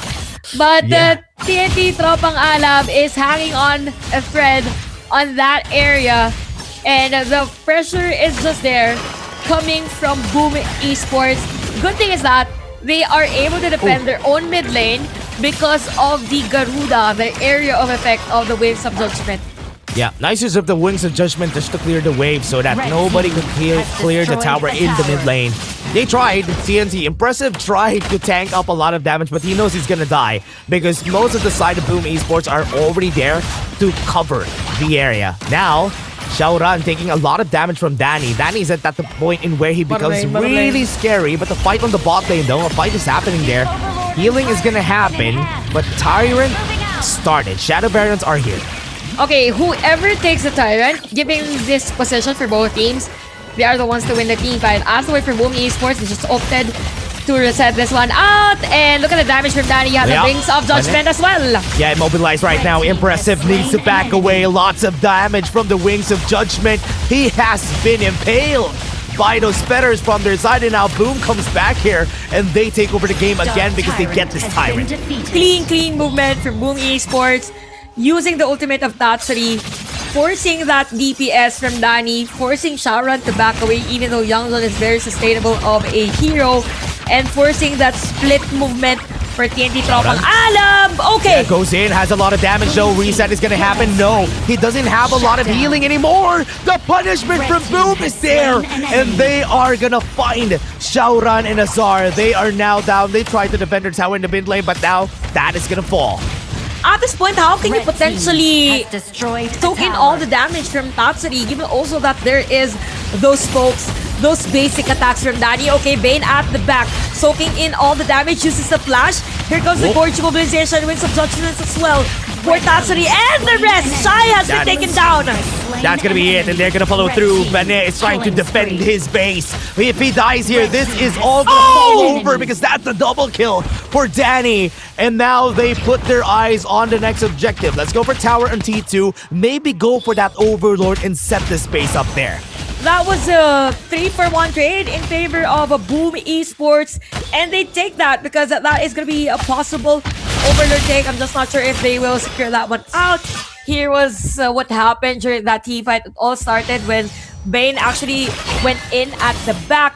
Look at that Wings of Judgment for Tatsuri. I thought Bane was a target, but then again, you have squishy heroes up front. You have Carl and even Danny dealing damage on that remaining player on that area, as to why Boom Esports is currently sitting at 4K gold lead on this game. Sharon is up there at the bush. I think Miggy, okay, he didn't continue checking that face. No. This is not good though. Wings of Judgment has been used already pretty early here for Tatsuri. Yeah, so they don't won't have the the minions information. judgment in a bit. So Force Field Suppression is going to get used. Carl was able to get that. He has a dash to get away from here. Miggy versus Azar fighting a 1v1. Just trying to be a distraction, but right now on the front, Showrun is trying to fight. Vanessa was able to get the knock up on Dani. That's big. And now Dani would fall in exchange for Vanessa's life. Showrun's going to be next. They still have Impressive in front, but they don't have the damage potential now. Wings of Judgment is going to get used. They have to back away from this. Azar going to try to fight back. Soaring Signal almost winning the battle out of that one shot. Okay, almost close for TNT Tropang Alaw. There's a potential damage coming in from this channel. It's just that for Boom Esports, they were able to secure the Overlord, so they can take down and capitalize on this, take down the high ground towers. But because of the minion wave clearing for TNT Tropang Alaw, it's gonna be hard for them. So it will come to a point we're in. Okay, by the way, the sanctification has been used for Azar. Shai is currently at level 16. And Azar is, Chai is at 17, Azar is at level 16. Just imagine the damage that this pack leader can give later on this game. So if you're Boom Esports, you want to speed things up as early as now, because later on, if Azar is a very confident player, the confidence later on will be on the roof. Yeah, Vanessa's getting scary. Also, he was the one who killed Danny. So, as the game goes on, it's gonna get scarier and scarier for Danny. But remember also, on the other side, they have a lot of range, which is why it's hard for TNT to just commit for the fight. Before they even get close, they're already half HP because of the Wings of Judgment, the Arrow Storm. Even Carl has long range. Now they're starting on the Tyrant. They're trying to zone out a lot of the members here. It's so hard for Xiaoran to even get close to the objective. Wings of Judgment is gonna get used. They have to back away. Arrow Storm from Danny is enough to even shred Xiaoran. Yeah, it's true. It's just a damage from Danny's hero, and I think for TNT Tropang Alaw, because of the linear skills that Boom Esports has, the only thing that they're doing is them trying to escape. And every time that they're trying to escape, Boom Esports is just using their skills against them. So now Boom Esports, 5.4k goal lead. Another team fight they might win. There's a change on the boots for Carl's hero, and this high ground tower could be taken down by Boom Esports anytime, because Wings of Judgment has been used again. And we have players of TNT Tropang Alaw trying to defend the majority of their high ground towers, but top lane, as we said, has been taken down by Boom Esports. They should be scared right now because Boom Esports are posturing to go for the finish. Miggy taking a lot of damage from Azar. They even popped the Sun Chaser just to use all of their resources out of the way. But right now, mid lane could be the next target. 45 seconds, we have the Overlord. 6k gold lead. For the first time in this series, we're seeing Boom getting the lead. Yeah, it is the first time that Boom Esports is this huge of a lead. Earlier, it was just 1k. I mean, it's just 1,000, and it could swing as early as possible with just team fight. So TNT Tropang Alaw, the struggle here is that they can't really force. And oh no. Just look at that. The Arrow Storm and the Wings of Judgment used simultaneously by Boom Esports. How can you possibly escape that? And how can you possibly penetrate that formation? That has been a struggle of TNT Tropang Alaw. And it is going to be Bane who is to stop that formation of Boom. Oh man, it's hard to even penetrate this defense that Boom has. They have so much artillery from the backline, and they're already starting on this objective though. Banet is in position. They're gonna go and try for the backline, but it is not enough damage. Xiaoran is just getting ignored by Boom Esports. Yeah, Xiaoran hasn't been that much effective on this game, even though he has 5 assists. The typical Thailand play isn't as efficient as we normally see on other tournaments. So Boom Esports will force another. Okay, Miggy with the flash. Xiaoran onto the backline though. He might be the first target here for the side of TNT. They're still not committing. Half HP already on Impressive and Shy. But Arrow Storm from far away. Look at what Danny's doing to the defenses of TNT. Because of that, they were pushed back. They were not able to defend bot lane. And it was a nice judgment from Boom Esports. They just took the attention, they diverted the attention of TNT Tropang Alab, have Carl go with a split push at the ball lane. Because of that, the only high ground tower standing for TNT Tropang Alab is the mid lane. You have the Dragons flowing. All waves are being pressured by Boom Esports. Another Wings of Judgment has been used just to zone out the players. And look at the damage against Shauran. Almost more than half of his life has been taken by that ultimate. Yeah. Might be the last fight here. Banet is gonna go in. They have the damage on their side though. Will this be enough? Miggy in front is a big wall that they have to take down, and they can't even do that. This is probably one of the cleanest games of Boom Esports so far in this match, and it's as if for TNT Tropang Alab, they are enclosed in this box wherein they can't really bring much that of their potential. I mean, Shai is at what 1-1-3 on this. It is already the late game. You have impressive mobilization. That's gonna be the knockup. He might be dead here. That's gonna be a good first one for their side. Pushes them away with the Wings of Judgment. And now Miggy's in front. Onto the backline. Banet goes. Power gradation is not gonna hit. But Danny, is he gonna survive? That's a good kill for Banet. But right now, they were able to get a 2-for-1 already. They're gonna go for the chase down. This hold is gonna be there. Azar's fighting against 3. Tatsuri is still hitting. Azar got knocked up. And the Wings of Judgment is gonna get used. 2 fronts on the fight. And we're seeing them a 1v1. They win and Azar also falls down. An ace and Boom Esports are gonna go and finish this game. 3-1 is where we're gonna go. The Hungry Beast, everybody has awoken and called the nurse because it's time. Match point for the Hungry Beasts on this lower bracket semifinals. And again, we've mentioned Boom Esports probably the cleanest game so far all throughout this match. The first time they had that huge of a lead on this game. Game number 3, it was around 1,000 goal lead. I mean, game number 2. But then again, they were able to take back the control. And this is the control that we've been talking about. For most cases, specifically for TNT Tropang Alab, they get the early game, but they're able to end the game. So again, it is a matter of emotional prowess or emotional stability. Emotional stability? That's huge. Yeah, you need that. Everybody needs emotional stability, everybody. Other than mental stability, you always have... that's true. That's because right. That's a life lesson, everybody, from elder sister Chantel. Yes, because this is a high-stakes game.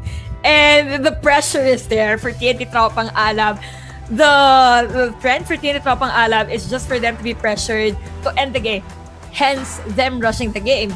Yeah. But for Boom Esports, despite winning from those comebacks, this time around, they win with a convincing one. So if you ask me again, if this is gonna be a 4-1, then my answer now is yes, based on this game. That is kind of cheating, though, because... I'm so indecisive, I'm sorry. Okay. But I'm okay with your answer, because I also believe that that's going to be the case. Because this game, the story of this game, it felt like TNT lost team. Game 1 to 3, they were full on effort. They were full on winning. This was what happened yesterday, Chantel. Yep. They got a 3-1. This time around, they didn't get the 3-1. They got a 3-1, they lost team, they lost the whole thing. Now, they lost team a bit too early. And Boom Esports are starting to awaken. And I don't normally see Shauran being shut down by a team, even though they are on the losing side. It's as if Shauran wasn't really able to play that much on this game number 4.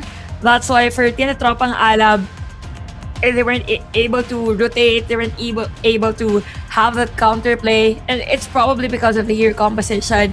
If you look at the hero composition of TNT Tropang Alab, there's not really much of a crowd control. It's just the second skill of the Zia, but it will come to a point, yes, it is the late game for the Zia. It is expected to be on the upper hand, but then again, Boom Esports has this huge lead, has this sustain as well, and even has that range to zone out the players of TNT Tropang Alab. Even before TNT Tropang Alab can advance, you both have the Arrow Storm and even that ultimate from the Garuda to zone out TNT Tropang Alab. Yeah, the goal was I like the idea of TNT's composition. The goal was to get close. And they can't. They can't get close.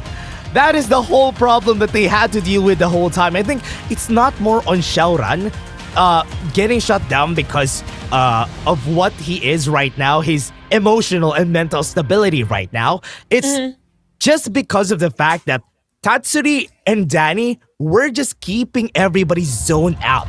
You can't get into this area because we have all our skills getting thrown at you, and they hurt at that point in the game. They can't even tank it. Even Xiaoran. If Xiaoran can't tank it, who can? Nobody on the side of TNT. Yeah, because I think at the final moments of the game, just Wings of Judgment alone had him at below half of his life. So, TNT Tropang Alab, there's no crowd control. The supposedly front runner of TNT Tropang Alab, which is Xiaoran, isn't able, just like what you've said, if isn't able to sustain that, then who will? So, they were morally shut down because supposedly the go signal for them to set up a play, to initiate, and go for the counter engage is having Xiaoran up front. To which we will commend Boom Esports because it was a great draft. You have Garuda and a Flowborn marksman up front, and it was as if they covered both left and right and key points of TNT Tropang Alab as to why every time, every moment that TNT wants to advance or to penetrate, there's no entry for them. There's no way for them to enter. I mean, I don't know if this is gonna be the Garuda or the Danny getting the MVP here because both of them did a good job at doing the damage. Look at Azar. Even though they lost, Azar was really doing good. He was doing so much damage against Miggy in front and even to Furball most of the time because Carl just throws Furball in front most of the fights. But it was a nice try from TNT this time.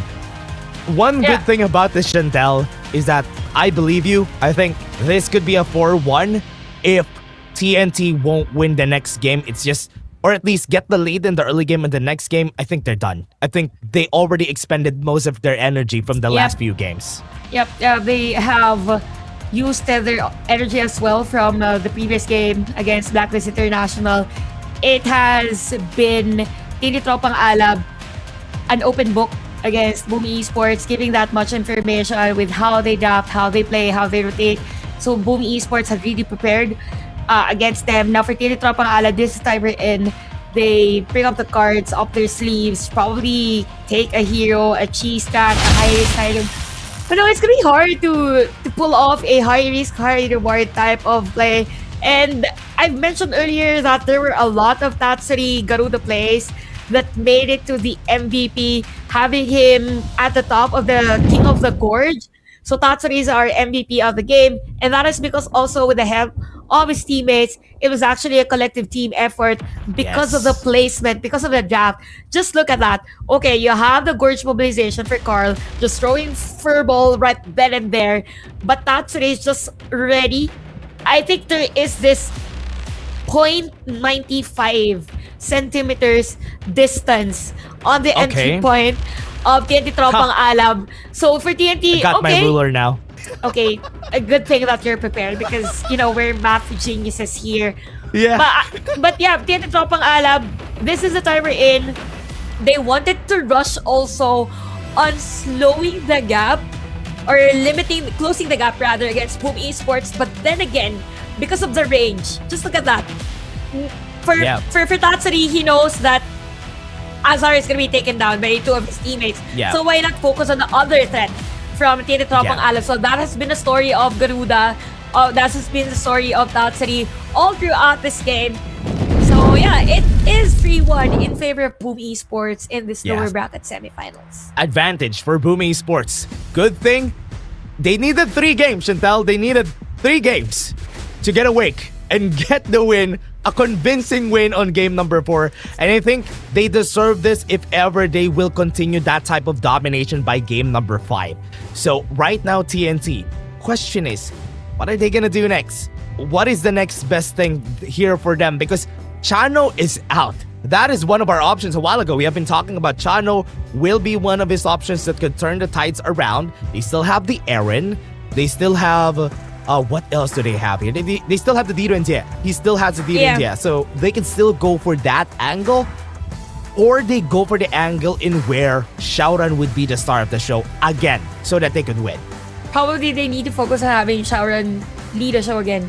They need Xiaoran to be the main star again, the main character of this game. Remind him that he is the import. We have this inside joke, by the way, for the Filipino broadcast that for our import players, specifically for FLPH, I think it's the same case for Xiaoran, that they woke up one day and they are reminded that, hey, I am playing at PKL and I am an import. I'm an import.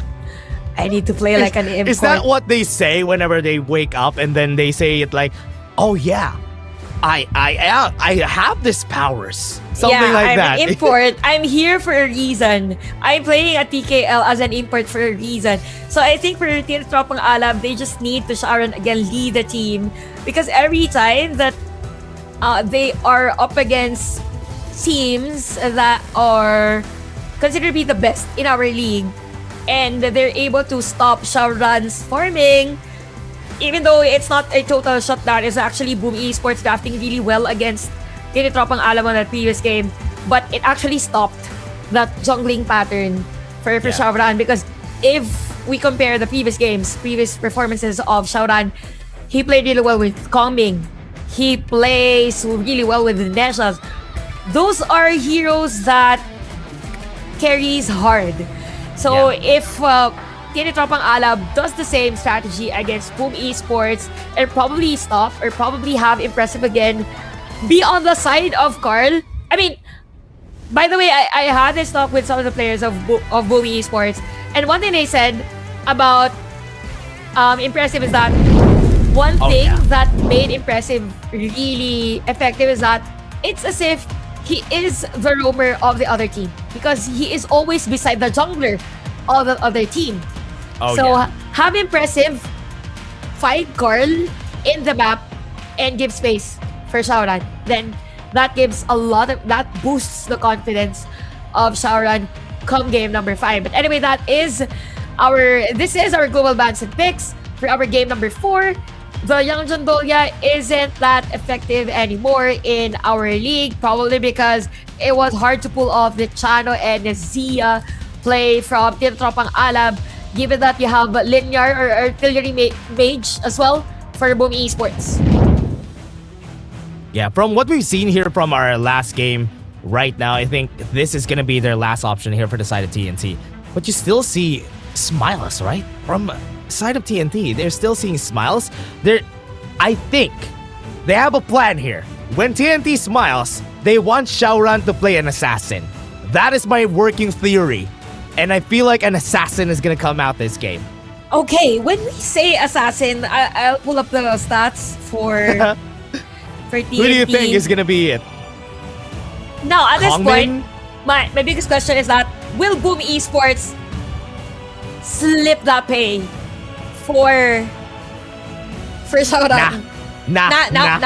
Not a chance. Or, you know what? It could be possible Kongming. because I know that Carl plays he's one of the best Ukyos we have here in the Philippines.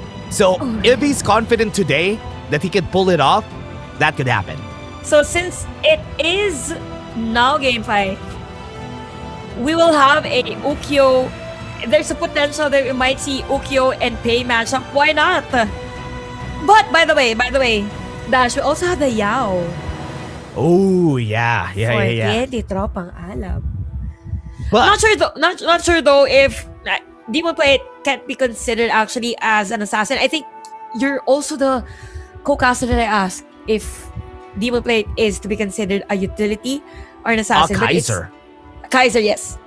Oh, I think he's more like Dun, like a utility. He doesn't really carry that much. I think that was also my answer. When we that's cast it also together. your answer. Oh, by the way, we have our supporters at the venue. So that is Miggy's son. Oh, look at Iblis. Iblis is there watching. Yeah, together with Iblis- Calm. Because they have the liberty to actually watch the games, because the next game that they will be playing will be the grand finals. Look at the Boom fans here. I kind of like that they have a lot of fan bases here in the team. A draw fan right there on the audience that we have. I really love the character, by the way, of our audiences, because for Blacklist International yesterday. How was yesterday? Yeah. Yesterday, Dash, it's the same. Everything is a team fight. Everybody was just screaming. Everyone was just screaming. I was just like, hey, what's happening? Is there something going on at the back? And then, no, they were just screaming their hearts out, supporting their favorite players. And that is what makes a pro player excited about everything, excited to win a game. But yeah, we'll come this next game. I think for Boom Esports, if they lose this, the morale will be low, and that's where TNT could actually get the game. Oh yeah, they might be able to snag the ultimate battle. They can still clutch this. If game number 5 goes to TNT, game number 6 is going to be theirs. And it definitely is going to be an ultimate battle. So they have to snag the momentum out of Boom Esports. Get that same flair they got from games 1 to 3. They had it. They had it games 1 to 3. They just have to follow through. Yeah, they just need to follow through as much as possible. Almost no errors in this, because I think, again, time and time again, I've been mentioning probably the cleanest games for Boom Esports. Now for Team Tropang Alab, it's one thing that they're all smashed on this game, specifically Shaoran and Sai. But I think regardless of what will happen on this game, for TNT Tropang Alab, it's their first time on the playoffs. During the regular season, during the previous season as well, it was just a dream for Coach Stronger. Him being able to shake things up against Blacklist International, being up against Boom Esports is already a statement for this season. But why not have a bigger dream? Because they can potentially win against Boom Esports, because they can potentially face up against Blacklist International again later. Big shout outs to our host right there that we're seeing in the screen. But right now, our players are getting ready for this next draft. With the smiles that we've seen a while ago, Chantel, it's highly possible that they are gonna go for a Hail Mary. They're gonna try. That is when they are the strongest, when they take the risk. So I think TNT should go. No. No. Yango Clash Lane! Yango Clash Lane, but let's make it happen. Just this one time. If it doesn't work out, then I'm sorry. If it works out, well, that's great. That's great. I think the one time, or maybe the 2 times that we've seen them before, was from 2 of them, right? I think Vanet and even Azar did it. They both picked it.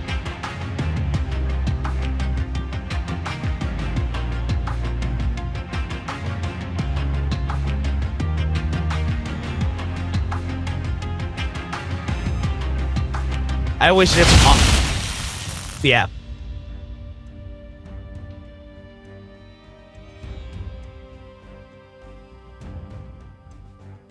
Oh yeah, and from what we're seeing right now, everybody, for the side of Boom Esports, they are kind of looking for this next spot right here. They are not, we were talking about it, Chantel, will they let the pay go? No, they're not gonna take the chance. We have the advantage here, we have match point today, let's end it today. Oh, and we are still having it for now. I think the problem is where we are having here. For Mayin, DeLuna is already down. We are waiting for them to go through, as the Arlie and the Mozi have been banned already on their other side, together with the Guangir on the side of TNT. But we are still waiting for them to get through here on their team picks. Game number 5, and we still have the Arlie and the Mozi for the side of Boom Esports. This is also one of Draw's favorite picks. So this might be their chance to turn things around, but I'm afraid of Vanessa's pick here, the Guanyer with the Xiao Chao. That's good counters against them. Yeah, definitely for Team Tropang Alab, they need that burst as much as possible. They need that layers of crowd control to potentially stop Boom Esports on penetrating their formation. So Boom Esports still consistent. As you've said, we won't be seeing every night Aspiration and Tigers on this game. But for Boom, they can... Oh, okay, White Anchor, the Ata. So this is actually nice because if anything, Xiao is a burst, yes. But an Ata isn't really a potential bursted hero. So you need a Shredder for the farm lane from TNT Tropang Alab to secure that kill against the Ata. Not unless the first item for Xiao is gonna be the Venomous Staff, but it is the advised item right now. So Erin could be an option for TNT Tropang Alab. Chicha is not available anymore. Thanks. They banned it out, and Musashi ban for Boom Esports. Okay, so at least they're taking out the options that could target the early in this game. I believe TNT could go for the Direndie for Azar. I think that's the only option they have here for them to shred the Ata, because if not, there's not really a lot of options for you to shred that Ata at this time. Maybe the Mangya is a possible option, but I am not confident on a Mangya against an Ata. Yeah, that's true. I mean, as much as possible, high DPS and the Mangya is as effective depending on the other heroes as well from his teammates. So Boom Esports, okay, they can secure the jungle already. Could be a U1 actually. Could be a U1. The emotes in U1. Oh! What? Wow! Okay, interesting. We haven't seen Joyu for so long, for a while now. And I forgot that we're talking about Tot City here for side of Boom Esports. And he can bring out picks like this. He brought this out last season. I think this season he hasn't brought it out yet. So last season he brought this out during fall. And he was successful when he did this. Now he brings out the Inferno, literally, against the Alab, the fire. Oh, yes. For TNT Tropang Alab. It's like fire fighting fire. I was saying it a while ago. Coming in. Oh, I mentioned about the Huyi. I said, let's go. Maybe if I was about to dap you up, but we are not close to each other. Just I was gonna give you a high five. Now it makes me question: was this Huyi pick for Boom for TNT Tropang Alab? Is it just because Boom Esports was able to force them or to limit their resources, limit their options on the farm lane? Because if you think about it, there was a Chicha on the other lane, Chicha on Bane's lane, game number 1. So that's -1 already on the options. But with the Huyi now, for TNT Tropang Alab, and you have the Imperial, you have the Joyu, for Boomies, ayan. There you go. There you go. The Ukyo. Yeah. For Carl. The Filipino slip up. Oh yeah. I thought you were gonna say the samurai right here from Boom Esports. He is one of the best Ukyos that we have here in the Philippines. So he is confident that he will be able to win even without countering the pay on their side. But the Kongming and the Huyi last picks from the side of TNT, this was what they were smiling about a while ago. They were thinking about these picks. They can pick the Direndie on this pick because of the Joyu, because it's gonna be hard for the Direndie to be in range. So this is the next best thing that they thought of, and I hope it works out. Now begs me the question. Okay, this is the hardest question of all time, and you're used to being asked this. What's your prediction? Hard questions. What's your prediction for this game number 1? As cliche as it sounds, what is your prediction? I am afraid of TNT's comp. I'll go with the stable one. I'll go with Boom. As much as I want TNT to win, I think with this lineup, there's a lot of things going on the composition of TNT. So I think Boom would win this. How about you? Yeah, it's actually the same with the Huyi. But the good thing is that for TNT Tropang Alab, they have Run in the Kongming, which is a hard carry type of hero.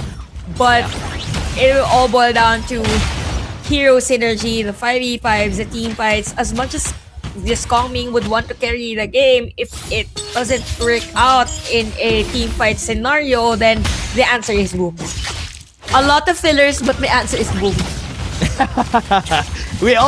we want to go with the boom answer here because it's the easier composition to work out with. Nice start from Draw, had to use the flash there, and they are trying their best to get this this bird on their side though. So they were able to get it on the side of TNT, so it all works out. Yeah, and if you look at the matchup with Arlie and Huyi, me and Danny and Azar, it's gonna be hard actually in terms of rage as well. For Azar, given also that you have the Cannon Blast, more on the linear skills for the side of Boom Esports, specifically at the 4 lane as to why they're starting to take damage on this tower. So, tinitropang Alab as much as possible if they wanna take control on this early game. Sai and Shaoran should be as effective as possible. Oh, flash in for Azar. That was pretty scary though. Good thing the Cannon Blast from Draw got the hit at the right moment. Okay, so TNT is being aggressive at the farm lane. Good thing that there was no follow-up from TNT at the Polymer, because if anything, you have 2 burst heroes, the Xiaosha and Kongming at that area. So it's just discipline that is working out for Team Tropang Alam, the Boom Esports. A lot of respect also on that area, and I'm just really looking forward how Tatsur will play in the middle of the team fight on this game. So in terms of the kits for our XP laners, the timing will be crucial because you both have crowd controls, but the displacement is the edge of Guan Yu. So if you are Miggy, you want to stop that path of Vayne as much as possible whenever there is going to be a heavy team fight. Yeah, I think the ghost ship is going to be crucial here. If Vaner will be able to pull everybody in from Boom, just drop the ghost ship so that he is not able to do so. And no follow-ups are going to come into the other side. But on Miggy's side, he also has a form of displacement, but only one got the hit though. That's going to be good. What a great burning sun arrow there on their side, but not enough to go for the fight. That's the power of the Joyu, because you don't want to step on that fire. Yeah, that's going to be hard for you. It's going to be hot as well. So for Boom Esports, great defense at the bottom lane. And at that time, there's no movement for Carl, so it means that they're confident that the 3 players out of the bottom lane would be able to defend that one out. And 3 minutes in our game, there's no casualty. Probably on the next couple of seconds, so we'll see a lot of folks from both, because in 20 seconds, we'll have the Tyrant Overlord available on this game. Kenny Tropang Alam! So close, but there is the Simmune for Miggy's White Anchor. That was close. That was far close because it came from afar, but so close for Miggy. Yeah, If you get what I he mean. already called it, I think, once they saw the Burning Sun arrow in the mid lane. He had to dodge it by himself. But right now, with the push, it's possible, but Vanet teleporting at the right time so that they can't get this Tyrant that easily. They're already going to be starting it. Nice pull from the side of Boom Esports to stop them from getting it easily. Miggy's already in the area. It's going to be a full 5v5. Impressive is in the air. A Cannon Blast hitting 3 people might be the reason why they're just gonna take this. And it's gonna be hard for Team Tropang Alam to actually contest this one out because they've given formation as well and positioning from Boom Esports. So Boom Esports just slow and steady to get the Tropang Alam. They're waiting for the perfect opportunity. In terms of gold, you have Carl at the top of the food chain. I mean, if anything, you need to get the resources. Anything, you'd take that just to get that lead in terms of gold. Boom Esports though, they are taking things slow, probably because they want to stop Shaoran in full 5v5 team fight. Carl has been consistent on the jungle area, and for Boom Esports also, they're focused at the bottom lane. It's the same story for TNT. It's the same story for Shaoran. Maybe we will see the first 7 minutes of the game, maybe 8 minutes of this game. But the stuns from the Yi would be a threat later on for Boom Esports. Just look at that damage from Shaoran's coming. Yeah, nice hit on that winning strategy though. Wow, that was pretty scary. Shaoran wants to go in for the finish here. If that hit, he could have been dead. That was so close. His Kongming has been so good at just putting pressure. That is going to be the target, though. He will be backing away. Azar inside the tower was able to back up. Draw is 1 HP, or rather, Impressive and Azar are 1 HP away from getting killed, but Draw didn't push his luck. Actually, that was a questionable move from Danny. I thought he was able to survive the threat of Team Tropang Alam. Flash! Because of That's gonna be the Flash. knockup. He might be dead here. Draw still has the power, but the winning strategy has been able to finish the job to finish them, and this is the scary part. Xiaoran is starting to get kills. And we've said that for Xiaoran, he can carry a game when he is using a Kong Ming. We've discussed about him using this type of heroes, and it's very efficient right now. It is evident on this game.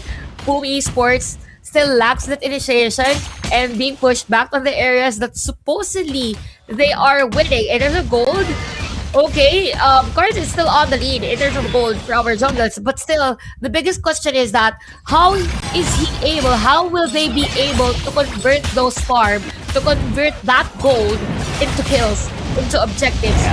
But right now, the movement still for Boom Esports is to somehow not give the opportunity for TNT Tropang Alam to initiate the team fight. And successfully, free tower at the bottom lane. So again, it's all about the macro aspect of things.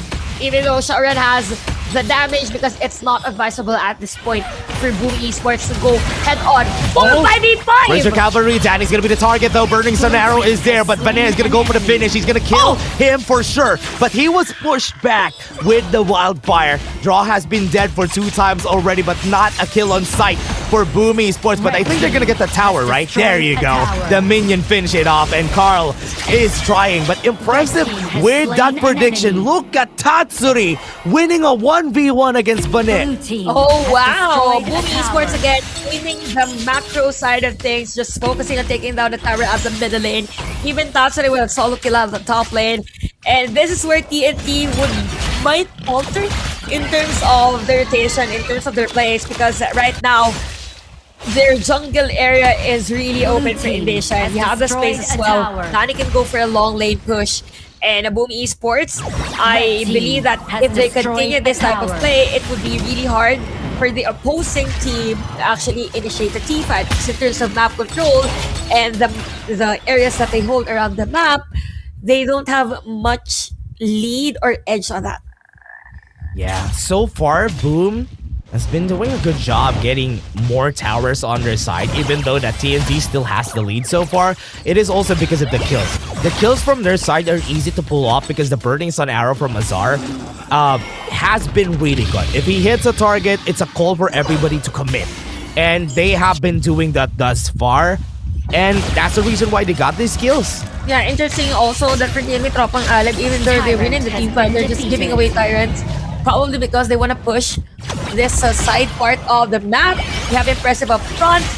Not enough damage yet for TNT Tropang Alam. Oh! Raging Sea is going to be used onto the back line though, but that was a bit too confident from them to go for that. They are not going to be able to hit that easily. And just look at Carl, just clearing the minion wave with the help of Nani. So it's as if Carl just woke up, hey, I'm just here to take the towers, just to clear the minion waves. And I just He was just pushing. Yeah, you do you. You do you, I do me. Yeah, you guys just go for the pushes, go for the fights. He can get away easily though, which is why he has the job of pushing, because nobody on the other team, maybe Vanet, will be able to chase him down, but the other members won't be able to chase him or lock him down easily. Yeah, that's true. And right now for Shai, it is actually Insatiable Dome and the Venomous Staff, so not much burst of a damage. I think this is to complement as well the burst damage that Coming already has. So Shai is functioning right now as a utility with the usage of the Honey Sweet Breeze and pushing back the players. Okay, they have the information against that card to be knockup's here gonna at be there. this They're area. gonna going for Carl. They have to back away though. They got the knockup. They got the stun with the Cannon Blast. They have to flash away. Shai doesn't have the ult anymore. But Miggy using the Ghost Ship so that Impressive doesn't have a way to go. He needs to use the flash. He's gonna be dead again. Draw is dead in the water again. Front to back is where we go, and the fight is now divided. From the other side, Vanet was able to get away. Still 4 members in line. Xiaoran could still go for a finish on the members here. He's currently looking for Danny, but right now, winning strategy is not gonna go for the finish. They got the stun on him, and Xiaoran needs to back off. The reset was there, and they need to respect it for now. Yeah, a lot of discipline coming from both teams. It's just not for Boom Esports. The minion wave at the top lane is actually leaning towards on that area. So TNT, the answer is why not take the Tyrant? Boom Esports, there is a mirror take. Oh, no. But there's gonna be an information for Bane here on the Guan Yu that Boom Carl is starting this Overlord. I'm just not sure. Oh, Burning Sun Arrow, that's gonna be big. He's gonna be dead here. Nice shot from Azar that shut them down, and maybe they would be able to take this. Danny at least was able to secure it even without the smite. Okay, because Sharon's smite is at cooldown as well at the time. So great confidence from Boom Esports. Probably because for TNT, they prioritize the Tyrant. TNT surprisingly is on the lead in terms of gold, but in terms of map control, definitely it is Boom side. So it is the macro play that has been working well for Boom Esports. Now, TNT Tropang Alab, again, not much enough damage for Shai, so it just means that they need Shauran to be available. They need those skills to land for them to win a team fight. But that arrow from Azar has been the heal so far for Boom Esports. So it might be the X factor on this game with the help also of that crowd control or setups from Impressive. So they will have the Vanguard at the bottom lane. I love this effect, by the way, which I think was implemented just today. Yes. Love it, director. Love it. Yeah, that's a 10. That's a 10.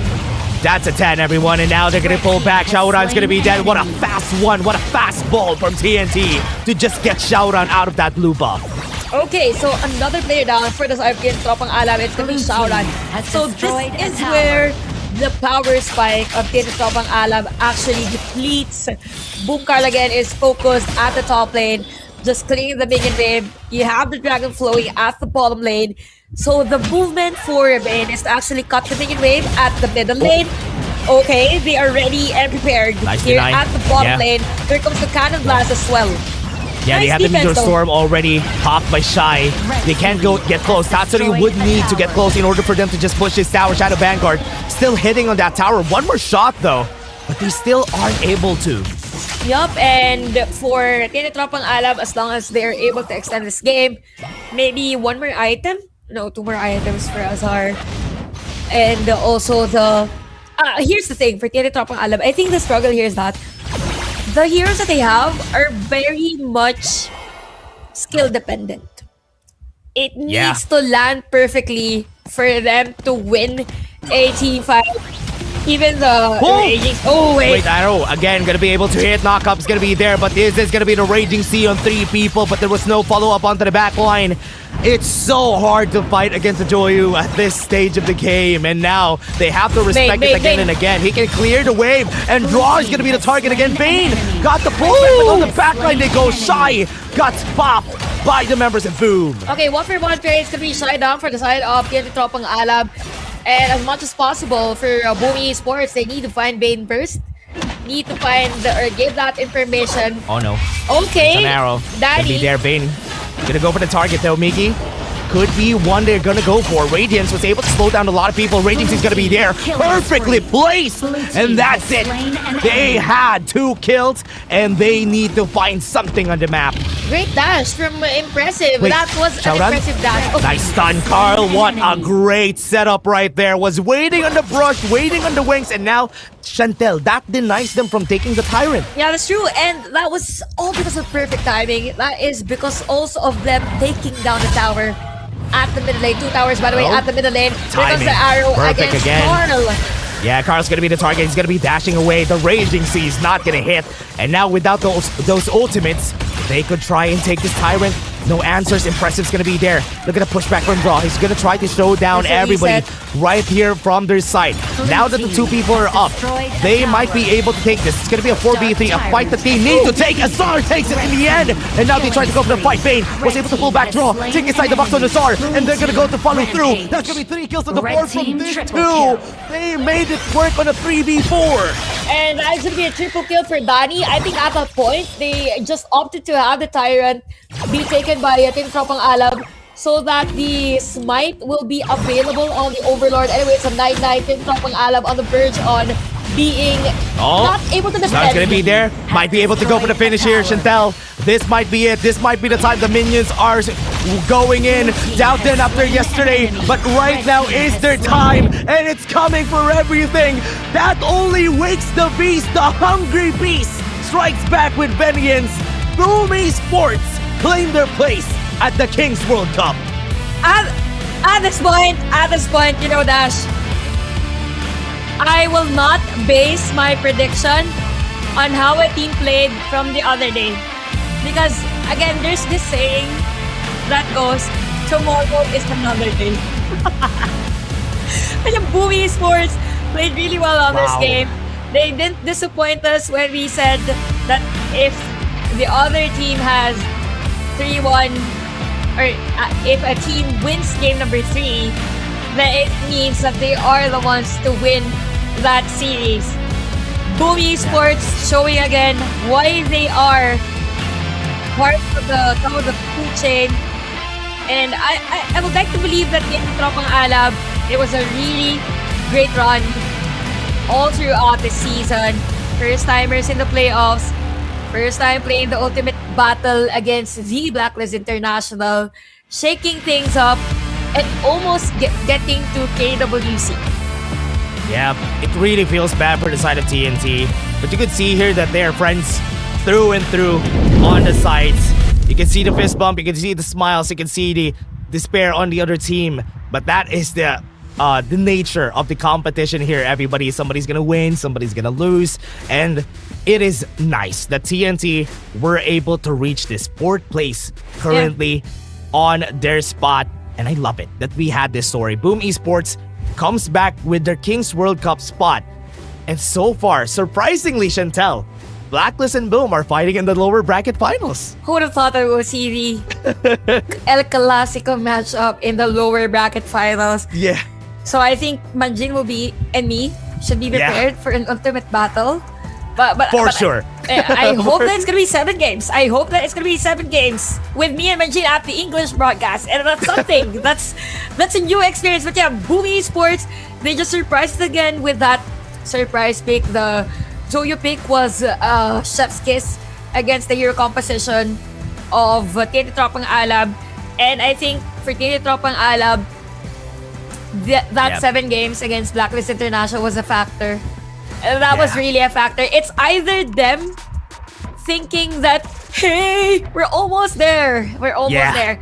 Because, I mean, the Blacklist International and Boom Esports classic matchup for Boom Esports, Blacklist has been a roadblock since every international tournament. And what's compelling for TNT Tropang Alab was they almost got that win. Against Blacklist International. So they could have been not over complacent, but maybe it got into their heads. And for Boom Esports, them watching that ultimate battle against Blacklist International, it's as if a wake-up call. That, hey, we shouldn't be watching this. We haven't stretched a game against Blacklist International as close as this with the TNT Tropang Alab. One thing that I want to say though is like it's a shame. What a shame. It's a sayang. That's the word I want to use here. It's so sayang, which is wasted opportunity. What a shame. It was a nice try from TNT.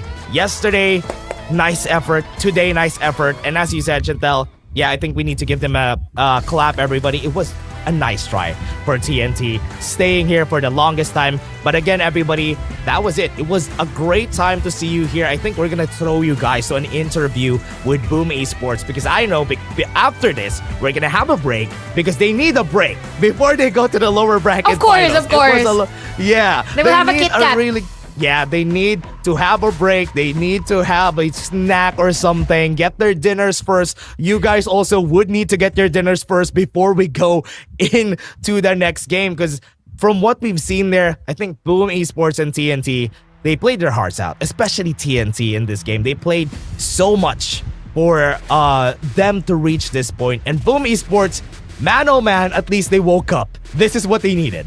Yeah, they needed. It makes me believe that for Boom Esports, they needed to lose that game against FLPH for them to have a standing ground on this tournament. That nobody's safe. That even though you're top of the food chain, anyone could be at the top. Anyone is fighting for their dreams. Anyone is doing their scream the same way as you do. But for TNT Tropang Alab, what a great run this season. What a great journey for our tropas, and I would love to see them play the next season or on our next tournaments. I would love to see them, how they will progress as a team.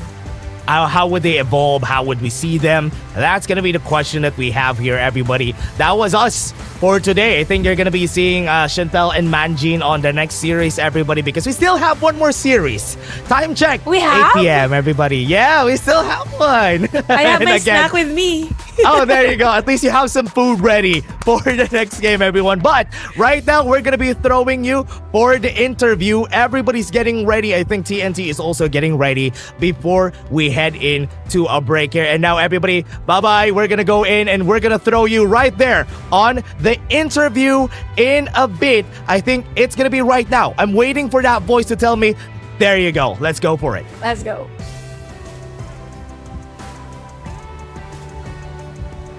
Later. There you go. Okay, there you go.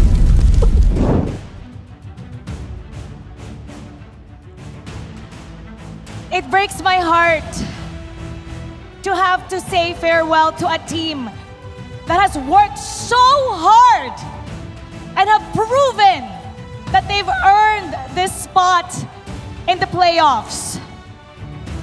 They started the first season winless, and they were able to make it to the playoffs this third season.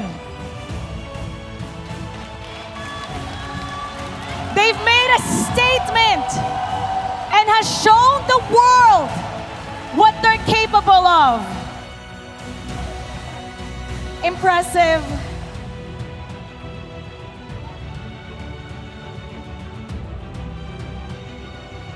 What's going through your mind right now? Kulang na naman. Lagi na lang kulang. Tawin na lang ulit. You know,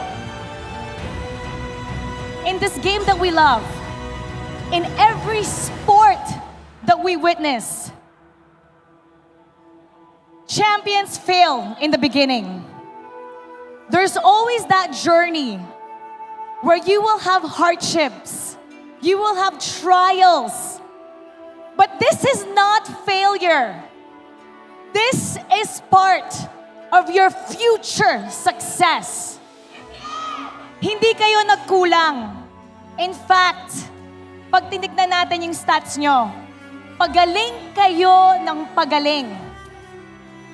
You faced the first champions in PKL, and you gave them a really hard time. Coach, what would you say to your team after this? Gusto kong maisip nila siguro after nito, itong emotion na nararamdaman nila ngayon. So, valid to eh. Pero kailangan nilang tignan sa part na unti-unti kami nag-improve eh. Kumbaga, the only time na matatalo lang kami kapag huminto kami. So I think okay lang yung nangyari ngayon. Hindi namin time ngayon, pero kung hihinto kami, doon kami matalo.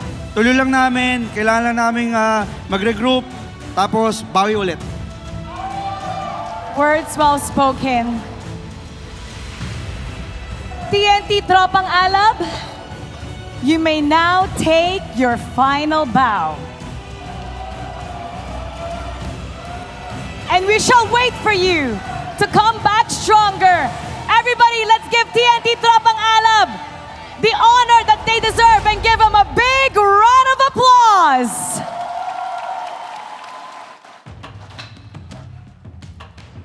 And now, the winner for this matchup, Boom Esports. Congratulations, Boom Esports. How difficult was this journey? Because you're the former champions, the first PKL champions, and it's the first time that you went down the lower bracket. Mickey, how did you guys reset from yesterday's shocking loss? Siguro kahapon masyado lang hindi namin na-meet yung expectation namin dahil ang daming naglo-look forward na manalo kami. Kaya ngayon nag-reset kami na parang kami yung underdog na makapasok lang kami WC, masaya na kami. Kaya feel ko sa laban namin sa Blacklist, wala na yung bigat or what. Parang kahit anong mangyari, pasok naman kami sa EWC. Yun yung aim namin. Congratulations! Carl, once again, you get to represent the country at EWC, KWC at the Esports World Cup in Riyadh. What does this mean for you? Siyempre, unang-una sa lahat, maraming salamat sa mga sumusuporta sa amin, especially sa mga families namin. And sobrang saya na makakabalik ulit kami ng Esports World Cup. Lalo na ngayon na parang yun lang yung ina-aim namin for now. So, tas nabigyan din namin si Dali ng international na tournament. Sobrang laking meaning nito sa amin. At ito, yung mga nangyari, yung challenges, at ngayon, you were able to rise from that. Paano nag-change the way you approach yung playoffs ngayon? Lalo na yung talo namin kahapon. So, nag-reflect talaga kami as a team. And binalik namin yung tiwala namin. Kasi parang hindi kami as a team kahapon eh. Kaya this time, sabi namin, wala na kami pake sa talo o panalo. Gagawin muna namin yung laro namin na as a team, maging as one. Kaya yun. Congratulations! And do you have any final words to everybody that's watching and also TNT who tried? But you know what? You came out the better team. Una muna sa TNT, grabe sobrang lakas nila. Actually, hindi namin, for me, hindi ko expect na magiging 4-1 yung standing. I'm expecting at least Game 7 kasi yung pinakita nila since kahapon, super lakas nilang team and given na kakabuo lang nila, props sa kanila talaga. And sa mga sumusuporta po sa amin, family and friends and sa lahat, maraming salamat po. Now up next, you get to have one more life. You get to fight for the trophy, going up against Blacklist International once again. It's gonna be like the grand finals. What would you like to say to Blacklist? Dito niya makikita yung totoong boom. Kasi nawala na yung bigat sa amin eh. Parang sapat na sa amin na nakapag-KWC kami. Para kasi yun, kita-kits kay Ibalize bukas. Kung babawi kami. Once again, congratulations. Everybody, when I say boom, you say esports. Boom! Boom! Congratulations! And we'll look forward to the fight in the next matchup. Don't go anywhere because up next, Boom Esports is going to be going up against the defending champion Blacklist International. It's going to be just like the grand finals. Sa pagbabalik ng ating PKL Spring Season 2026. Pagkakataon mo na.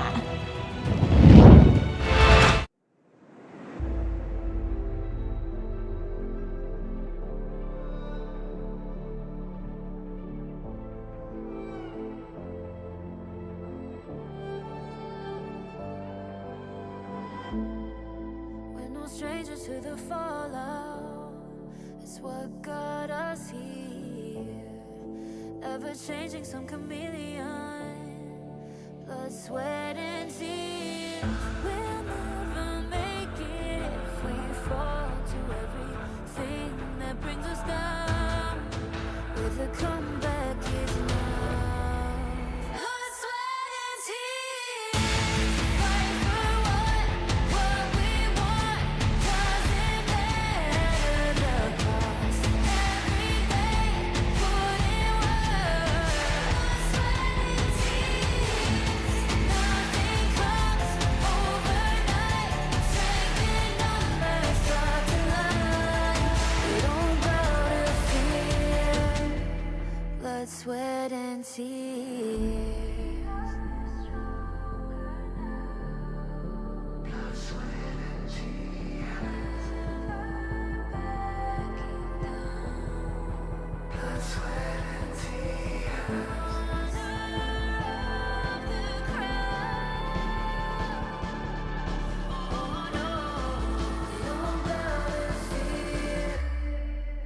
blood, sweat, and tears. Fight for what we want. Doesn't matter the cost. Every day, put in work. Nothing comes overnight. Strength in numbers starts to lie. We don't go to fear. Blood, sweat, and tears.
Sweat and tears.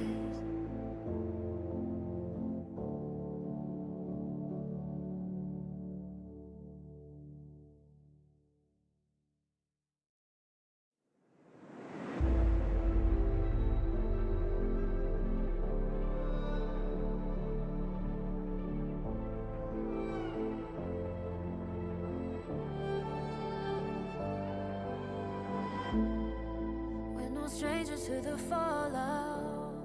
It's what got us here. Ever changing, some chameleon. Blood, sweat, and tears.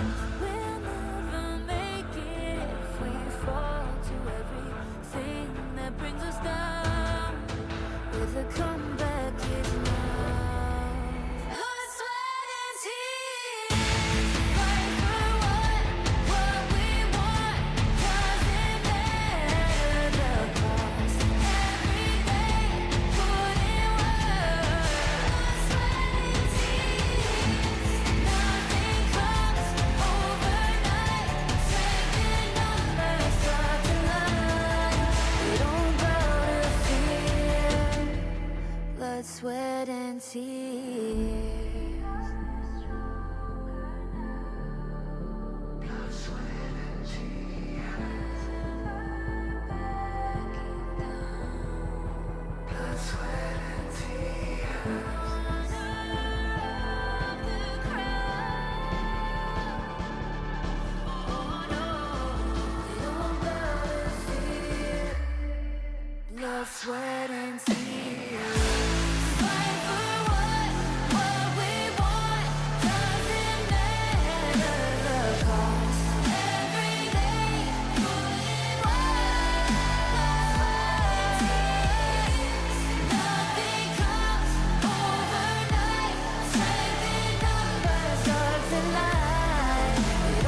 closer to the fallout. It's what got us here. Ever changing, some chameleon. Blood, sweat, and tears. We'll never make it if we fall to everything that brings us down. With a comeback is now. Blood, sweat, and tears. Fight for what we want.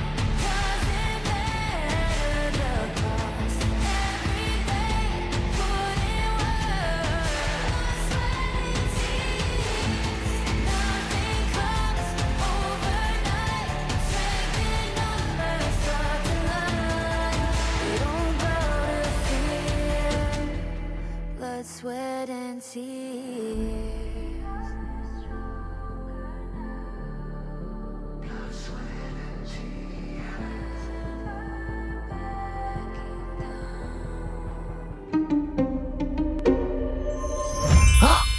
Ay, alam ko na to. Kotse, yung orange. Welcome to Honor of Kings. Dreaming of a car? Let's make that a reality with HOK Benefits. Just go to nearby HOK Benefits locations near you. Play HOK and complete daily objectives. Earn points and get a chance to win your own MG1 car. Tara, hok na at manalo. Get a chance to redeem other gifts too. Download HOK now to know more.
About my journey in the West. May the wind bring it to my home. Who says there are no roads to the West? My soft tunes will make the sand reveal its stories. Pentakill! Pentakill!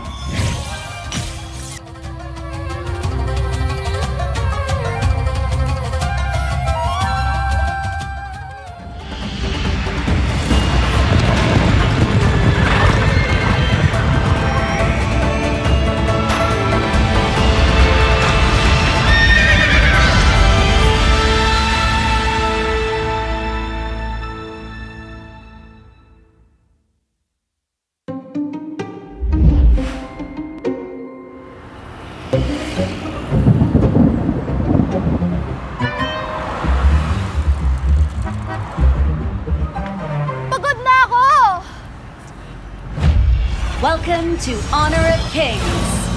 Hawk? Huwag kinabang ng commute. Change your life with HOK benefits. Just go to nearby HOK benefits locations near you. Play HOK and complete daily objectives. Earn points and get a chance to win your own MG1 car. Yes! Tara! Hawk na't manalo! Get a chance to redeem other gifts too, like token top-up pins, fast food vouchers, smartphones, and home appliances. Download HOK now to know more.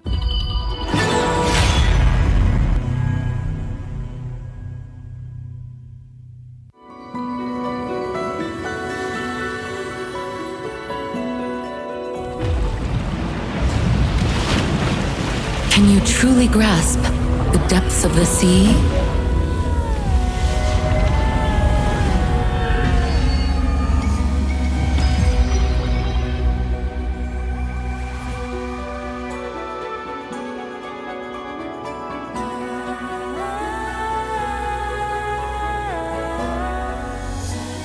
Tides rise and fall.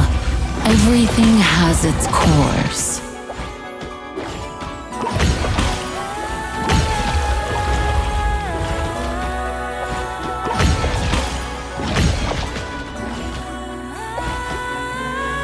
The ocean's throne knows but one ruler, me.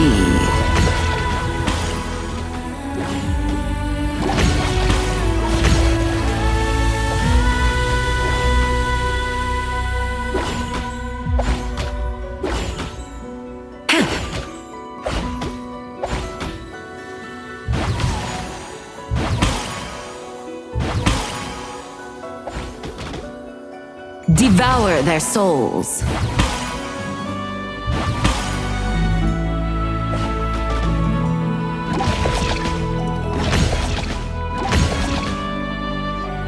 The prophecy echoes.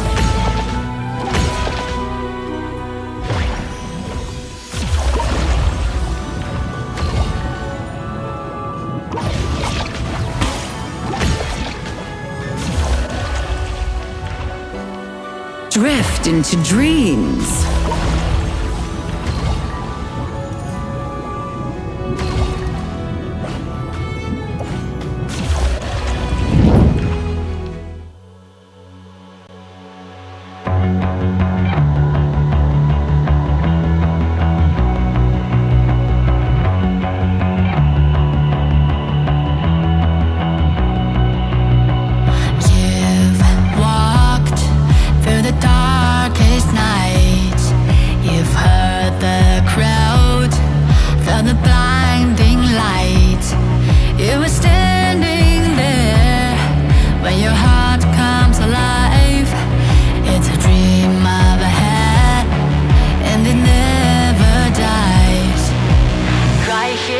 Right now, give it all, get it out. Never a surrender.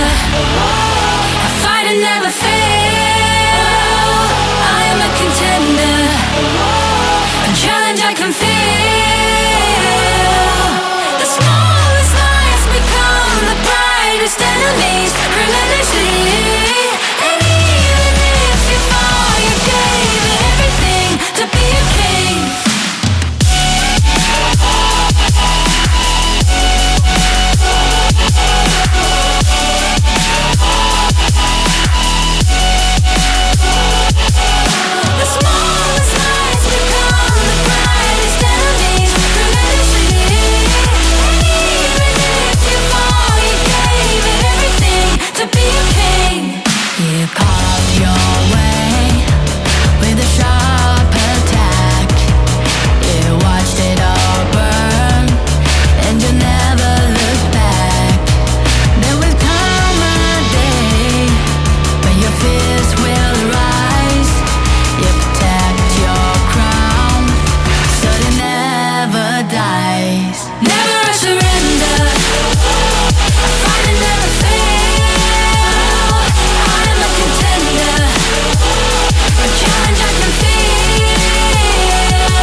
On my way, Find my way, find my way. On my way, on my way. Dream my way, dream my way. Never a surrender. I find it never fail. I'm a contender. And try can feel. The smallest lies become the brightest enemies. Grenadity. And even if you fall, you gave it everything to be a king.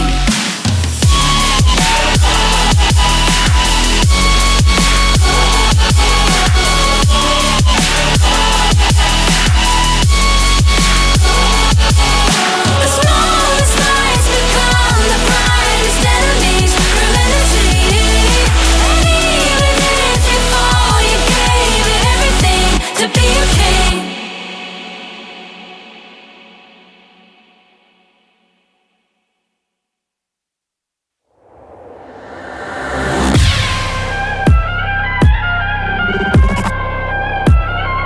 Turn it back.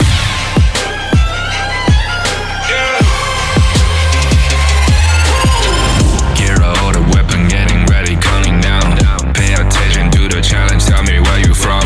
Gotta be tough, gotta be strong, gotta be savage like animal. Every time you tryna push me down. Look at me, I'll be lying down when I run around. And I'll make a sign, I will catch you. Watch out, it's better feel, got no mercy. Look at me, I'll be rising. Carry the season, you got a damn, gonna wibble. You never hesitate for another moment, but my bone is golden.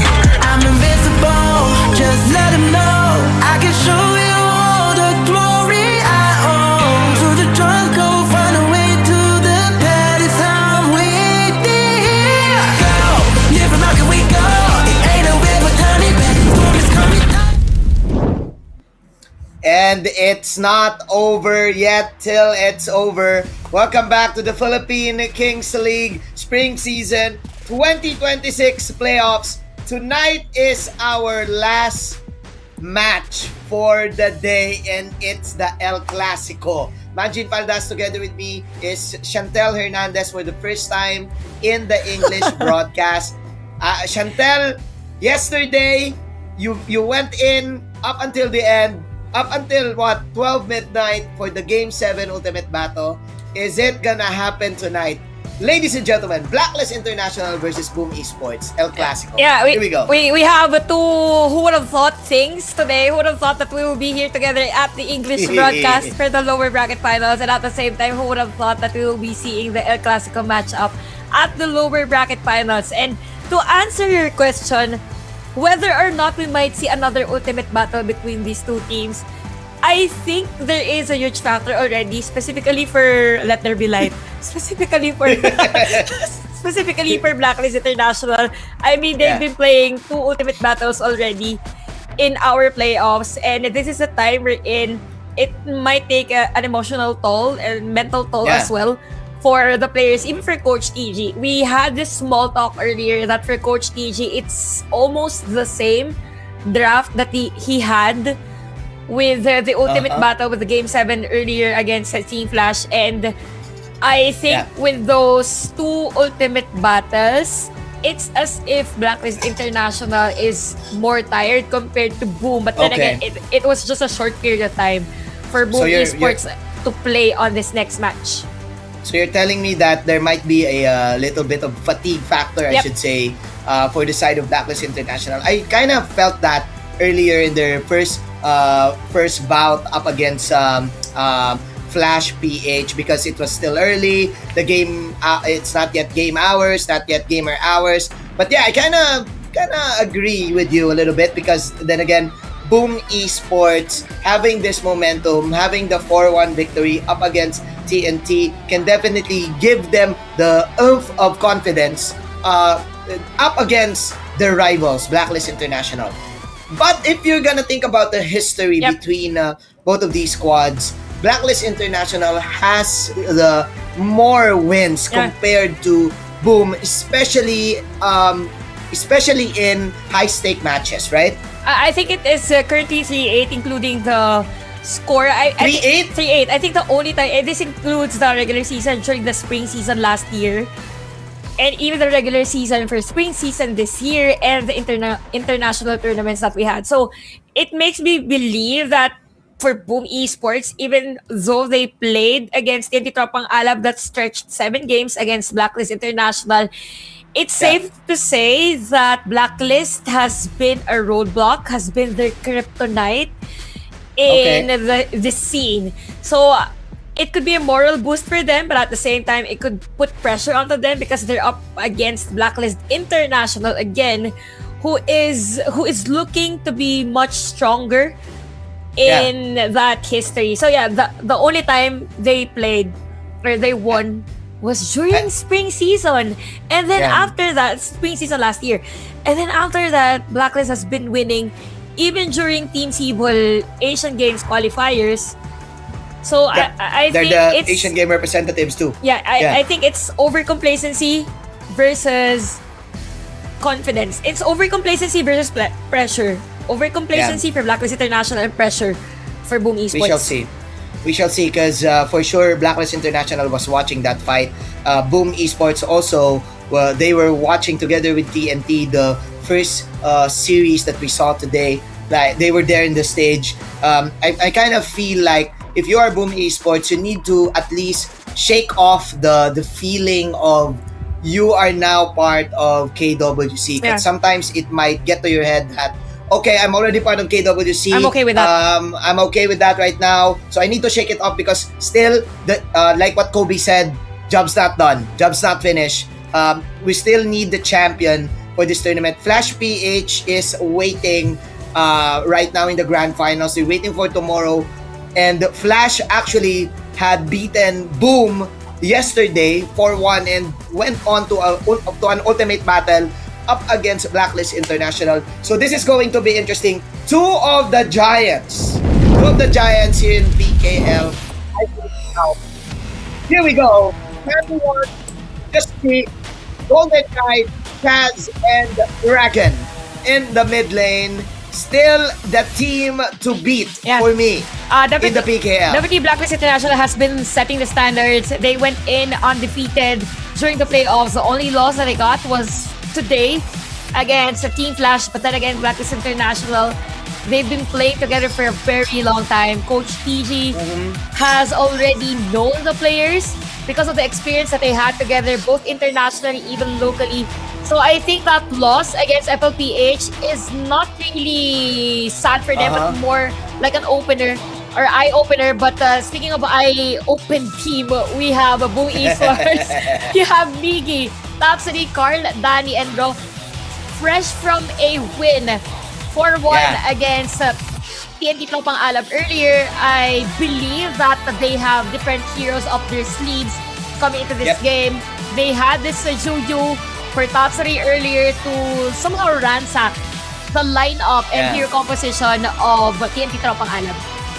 I kind of want to see those new picks in the pool, right? Because then again, these two have been battling it out since the beginning of time. Since the beginning of time in HOK. That was specifically August 2024. That was a different version of Boom. Carl was not part of Boom back then. He was part of the Execration clan. Miggy was the one of the OGs here, up against the 4 OGs also for Blacklist International. And outside of the game, these two teams, these players, they know each other pretty well, right? Like also with the other games that they play, like and with the rank games that they do, with the scrimmage that they do. Looking at the team head to head, it's quite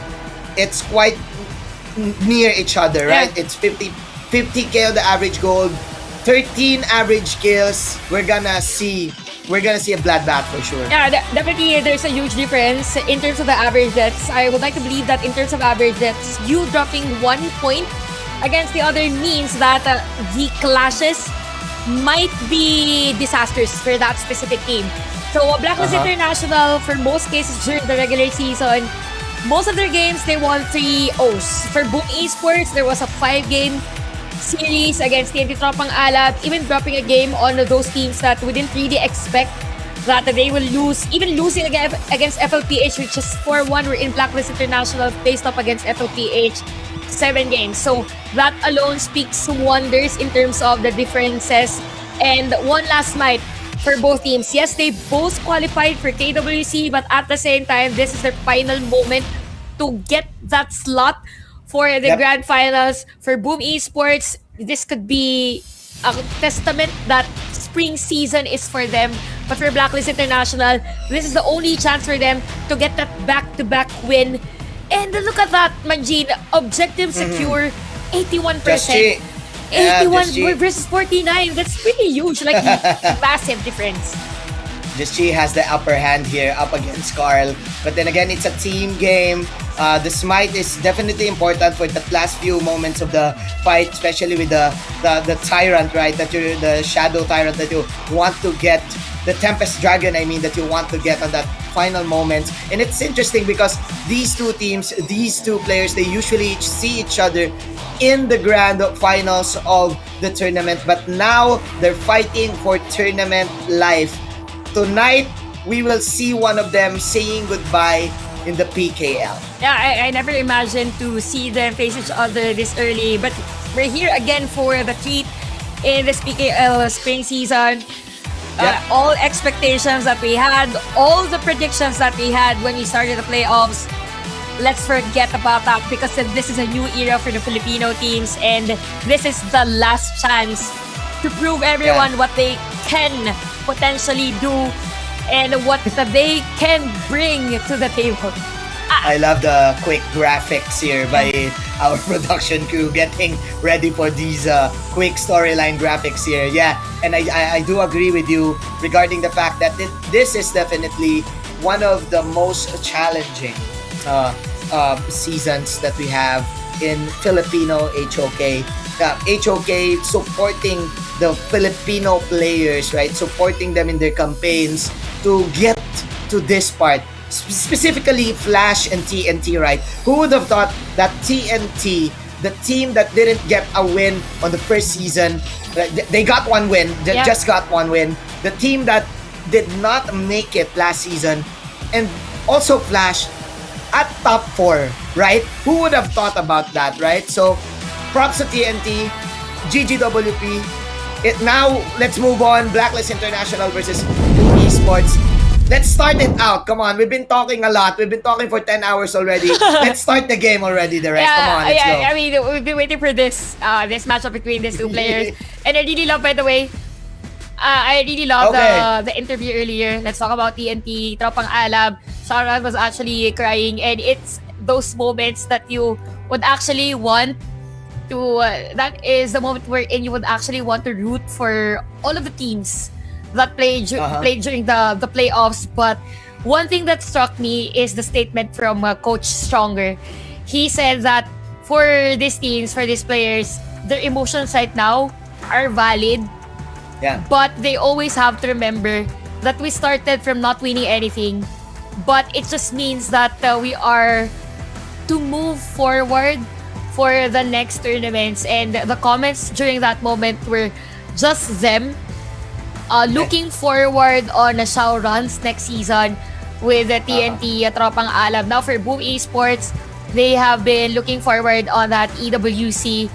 And it is a reminder also for the team that even though they qualified for EWC, you will always need another goal. So if you reached a specific goal, what's next? That's the purpose of a person. That's the purpose of everyone that's living. You dream of something. What's your next dream? So I think for Boom Esports and even for Blacklist International, that's gonna be the same. For Blacklist International, it is gonna be their statement that hey, we're still the kings of the Philippine Kings League. And it's already nighttime, right? It's already 8:45 in the evening in the Philippines. Usually mall hours, they close at 10 p.m. And we got the news that some of the malls actually decided to close earlier because of what's happening in the world right now. But then again, I got to say that we kind of expect this to go Game 7. But with the situation that happened because of like Blacklist International going to 2 ultimate battles, I kind of feel like tonight it's just gonna be 4-1. Yeah, same. Whoever wins this is gonna be 4-1. It's momentum versus rest, I should say. Yeah, definitely momentum versus rest. And I think in terms of momentum, I can't really say that it's actually Boom Esports on the momentum because they just played an intense game against the TNT Tropang Alab. So it will definitely depend on a game number 1. If anything, if you're for 4-1, probably we could see a 4-0 on this because these teams might rush things. I think that was the problem for TNT Tropang Alab from the previous games. They were on the lead majority of the games, but since they rushed everything, it came to a point that they cannot control things anymore. Yeah. Plus, also there's a fact that the games that they played are not easy games. It's not it was not the usual games that we see them dominate. It was not those games that can end at around 10 minutes or maybe around 12 minutes. These are the type of games that can go 50-50, right? Especially that, I think that last bout of Team Boom Esports up against CNT, the Hu Yi pick, the Solarus pick from Azar was really good, was really great, especially with the arrows I was watching earlier. So yeah, it is momentum, but then again, they're going up against their rival. So it's like, okay, I won. I'm so happy. I get to KWC. I get to represent the Philippines. But wait, okay, it's still not yet over. I need to put go to the drawing board, plan it out, and then hope for the best for my team. I'm really expecting both of the teams picking up S-tier heroes immediately because they usually do that. Especially for game number 1. They usually pick up Yuhuans, Ogran, Long, and Haya also is up for contention. And given those heroes that you mentioned, I think at this point, it's going to be a battle between Coach TG and XS. And I think for Coach TG's strength is that he knows his players really well. And there's this conversation that I had with some of the pro players that sometimes the struggle of having Chinese coaches or import coaches is that there's this tendency that they might think that it works well, the heroes that they will choose, but at the same time, it's not fitting to the typical Filipino gamer playstyle. The Brawl 5v5, something like that. So it's something that Coach XS might consider or needs to consider come this lower bracket finals. Now, since this is El Clasico, let's have our predictions for this game. So what's gonna be your prediction? Okay, I kind of feel like whoever gets game number 3 gets the series, because for a best of 7, usually for both of the teams, the game 1 and game 2 is just testing the waters, right? Because you're just warming up, you're just getting the gears going you're just warming up the tank, right? So yeah, I kind of feel like we're gonna go 1-1, and then after that, whoever wins game 3, it's going to be a sweep. Oh, so it's basically the same story as our previous series. Yeah. Because game 1, game 2, game 1, game 2, it was a 1-1 for both of them. So yeah, a high stakes game could potentially be the shorter ones. Because everyone is just putting all their efforts in one single game, and you losing that one single game that you placed everything could actually cause mental breakdown. Emotional breakdown. And it's quite hard for the teams, and I would definitely understand how the emotions that is pouring down, especially with TNT Tropang Alab, because in esports, the pro players, it's just a black and white situation, right? You either win or you either lose. So if you win, it's the emotions are high. If you lose, the emotions is just so down low. Anyways, both of the teams are still preparing. Boom Esports, they really need this little bit of a break, guys, so that they can get ready for the matchup. I hold your horses, because the Philippine Kings League Spring Season 2026 playoff will be coming back. We're just having a short break. Ready, counting down. Pay attention to the challenge. Tell me where you from. Gotta be tough, gotta be strong, gotta be self-reliant animal. Every time you tryna push me down. Look at me, I'll be lying down when I run. You don't make a sign, I will catch you. Watch out, it's better feel, got no mercy. Look at me, I'll be rising. Carry the season, you got a damn, gonna wibble. You never hesitate for another moment, but my bone is golden. I'm invincible, just let him know I can show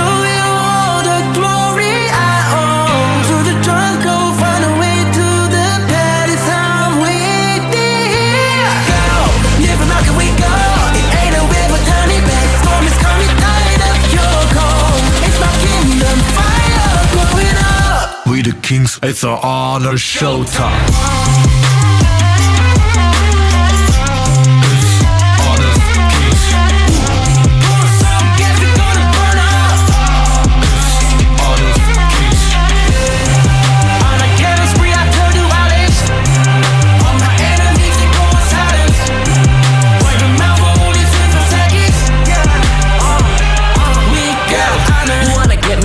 Kind of the one who made the rules. You have night to choose, only one way, got night to lose. I can see it, I gotta show that. We got no cry.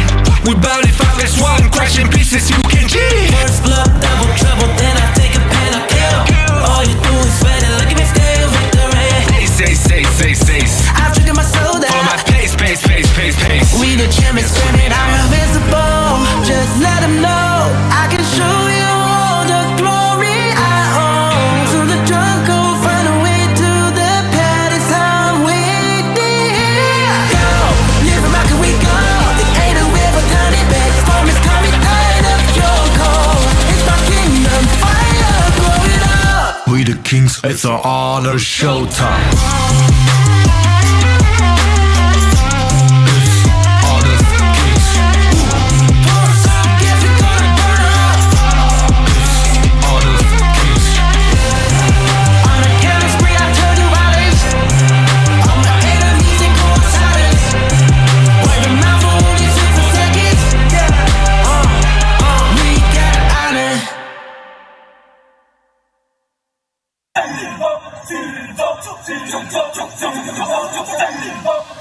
Kings Invitational Series, let's go. Bertahun-tahun ku ditempa, harap yang karang murka, enemy di setiap langkah, gantian datang mencoba. Panggil ku One Man Army, satu orang 1000 nyali, bel spirit dalam nadi, sini maju ku ladeni. Langkah sudah jauh, mereka pikirku mau mundur dan buang sau. Kehormatan yang utama di puncakku pertama, berdiri hantam balik semua yang halangi arah. Pikir-pikir lagi kalau kau mau halangi genderang perang sebab bunyi sini hadapi old school tank mentally. Dia takkan berhenti, bukan instan limitasi. Coba kau lihat sapu cara bermain agak lain dengan strategi yang saya desain. Aku lah mastermind di balik kekacauan. Satu punchline sapu ku mundur semua lawan. Insting tepukku deteksi ancaman, enemiku libas seperti Anoman. Show satu pukulan tangan kosong, musuh jatuh runtuh panggil aku Wukong. Masih strong di power, hantam lawan yang menghadap. Sapu cakar lebih tajam, lebih dari kokong pedang. Yang saya incar tuh rawana, bukan tata singgah sana. Maka wajar apabila dong bilang sambil jasana.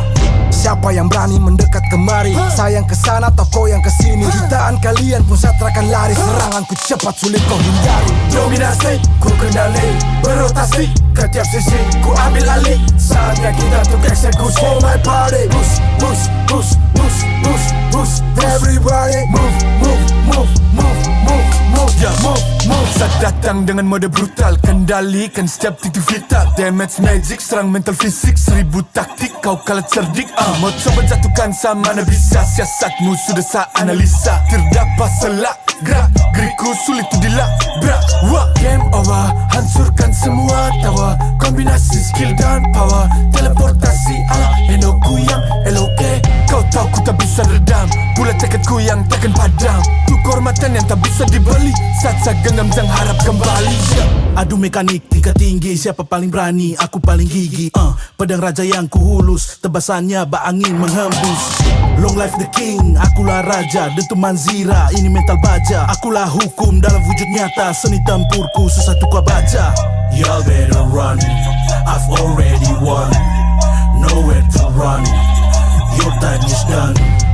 Tidak bisa kau atasi, berat untuk kau hadapi, kalah pedangku menari. Alright, ladies and gentlemen, you are now back and watching the PKL playoffs.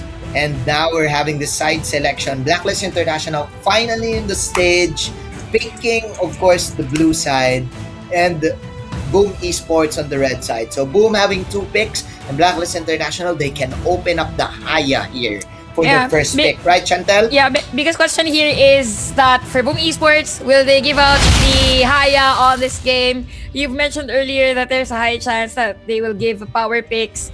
And at this point, for Boom Esports, they almost had no preparation coming into this game because they went straight from a game. But Blacklist International surprisingly gets the pay. I think this is the first time we've seen again pay as being prioritized or being opened in a match.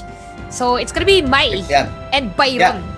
Because Just Chi loves the pay. This is one of his ace hero. This is his dark magician, I should say. And we've talked about the Haya. That's a Haya priority ban onto the side of Boom. They don't want to give it away. We've seen how Dragon was using that Haya early this morning on popping off with the Haya. Now Boom answers with the Maestro Inui and answers with the Byron. I like the steal coming in from Boom because Chami 1 can also get that Byron, and you don't want to have the Byron in combination with the pay as well, that you don't want to give it to Blacklist International. And again, there's the Beast and the Parasola, Arlie. So like what we've said, S tier picks immediately. Both of these teams cashing in all of these high tier picks. Yeah, head-on clash from our coaches. It's as if we are watching a draft for an ultimate battle because we don't normally see this together in a single draft. But again, we've mentioned about momentum. We've mentioned about pressure. Whoever wins game number 1, of course, gets that momentum, gets that adrenaline rush on the reins. Now, Boom Esports, we're still lacking or looking forward as to what hero will draw pick on this game. Could be a Lianpo. Actually, even a Lapu is open for this game number 1. Yeah, Lapu can definitely support out Boom Esports to match up with the Beast, the Zhang Fei. And also, okay, but there's the Mosey for the side of draw. So you kind of want to tend to get a kind of like a poke type of marksman here, or maybe a Chano is good up against the Arlie. Sometimes you use the Lady Sun together with the Mosey, I should say. But that's the Flowborn ban and the Chano ban actually. Yeah. Didn't get to see the Chano there, so I'm really interested what type of farm lane will Boom Esports use here. I'm just not quite sure if Boom Esports will risk on taking Chicha as early as now or have it game number 3 and such. It's gonna be White Anchor and U1 Tooncaster to complete the lineup of Blacklist International. So I'm really liking this. You have the pokes on U1 and even that ultimate as well to counter out the supposedly crowd controls from Boom Esports. Now, Boom, we mentioned about Lapu. I mean, no, we mentioned about heroes like Lady Sun, yes. or an Erin maybe for Boom Esports, because you kind of need a little bit of secondary poke right after the blast cannon from the Mosey, or maybe an escape type hero or a shredder. Derenji, I think, would be nice here. For Boom. Yeah, Derenji would be... Oh, okay, Chicha. They really risk on having this Chicha as early as now. So this is very costly, very expensive lineup for both teams. I can't really tell who's gonna win this game number 1 because for the jungles, both are direct counters to each other. Yeah. It will really depend whether or not the skills will land on the right targets. Yeah, both of the teams really spending out a lot of these high caliber picks here in the game, in the meta. Chicha also a different flavor when it came out. This is interesting though because I kind of feel that Blacklist International got the upper hand because of the Yuhuan and the last pick ata. The sustain from this team is good, and they got a little bit of time to rest. They got to study how Boom Esports is maneuvering towards the map. Plus, I want to talk about the addition of the 3 starter spritlings, right? The Runcy, the Bigly, and the Coolio is really good, especially with a Yuhuan type of composition, because you can just group up, pop the Runcy, and then you can maybe invade or just go for aggressive plays, right? Yeah. And the early sustain, still, even though this is on Dragon's hands, we still cannot negate the fact that there is a sustain on the U1. And adding to resort, I would like to believe that for Blacklist International, in terms of longer team fights, they have the kit again because of this ultimate. You have that ghost ship to really have a hard CC against Boom Esports, to which on the other side, the only hard crowd control that Boom Esports has is the think outside the box of the Motsu, and the area of effect of the Cannon Blast will really depend on the positioning of Blacklist International. So again, this is the lower bracket finals. So whoever wins this game will go straight to our grand finals to face Team Flash Philippines. The job's not done, ladies and gentlemen. No folks coming in from Boom Esports. It's a 3v3 situation in the mid lane. Whoever clears the mid first wins the game. But this is interesting. Golden Kite winning that early trade up against the Chi-Chang to Danny, popping the Frenzy. You really wanna don't go 1v1 against the early, especially with that Frenzy. Very low cooldown, you can spam it out. So good opportunity here for Golden Kite to take advantage of this lane. Yeah, definitely in terms of the early laning, it's gonna be a tall order for Danny here. So even on the Clash lane, so I really love that for both teams, they have this discipline, even forcing all the spells to be used already for majority of the players. And is this gonna be an early brawl fight for both? Because you have 4 players from Boom and also 4 players on the side of Black, but it's all about the discipline. It's all about not forcing on having unnecessary movements against each other. 4 heroes trying to create a little bit of ambush in the bottom side. But Blacklist International, they have their own spider senses, as Golden Kite will just back off and won't let Team Boom Esports take him down. So with that, we're gonna have a reset in terms of the lane, as Blacklist International will lead by 200. But okay, folks coming here in the mid lane. There is your ship. Ghost ship coming in. Counter go from Blacklist International. Stun from the Mozi from afar, but there's a counter. More full tempo from the Yuhu 1. And like what we've said, Blacklist International's sustain is way better in this game. Look at Golden Kite light step out.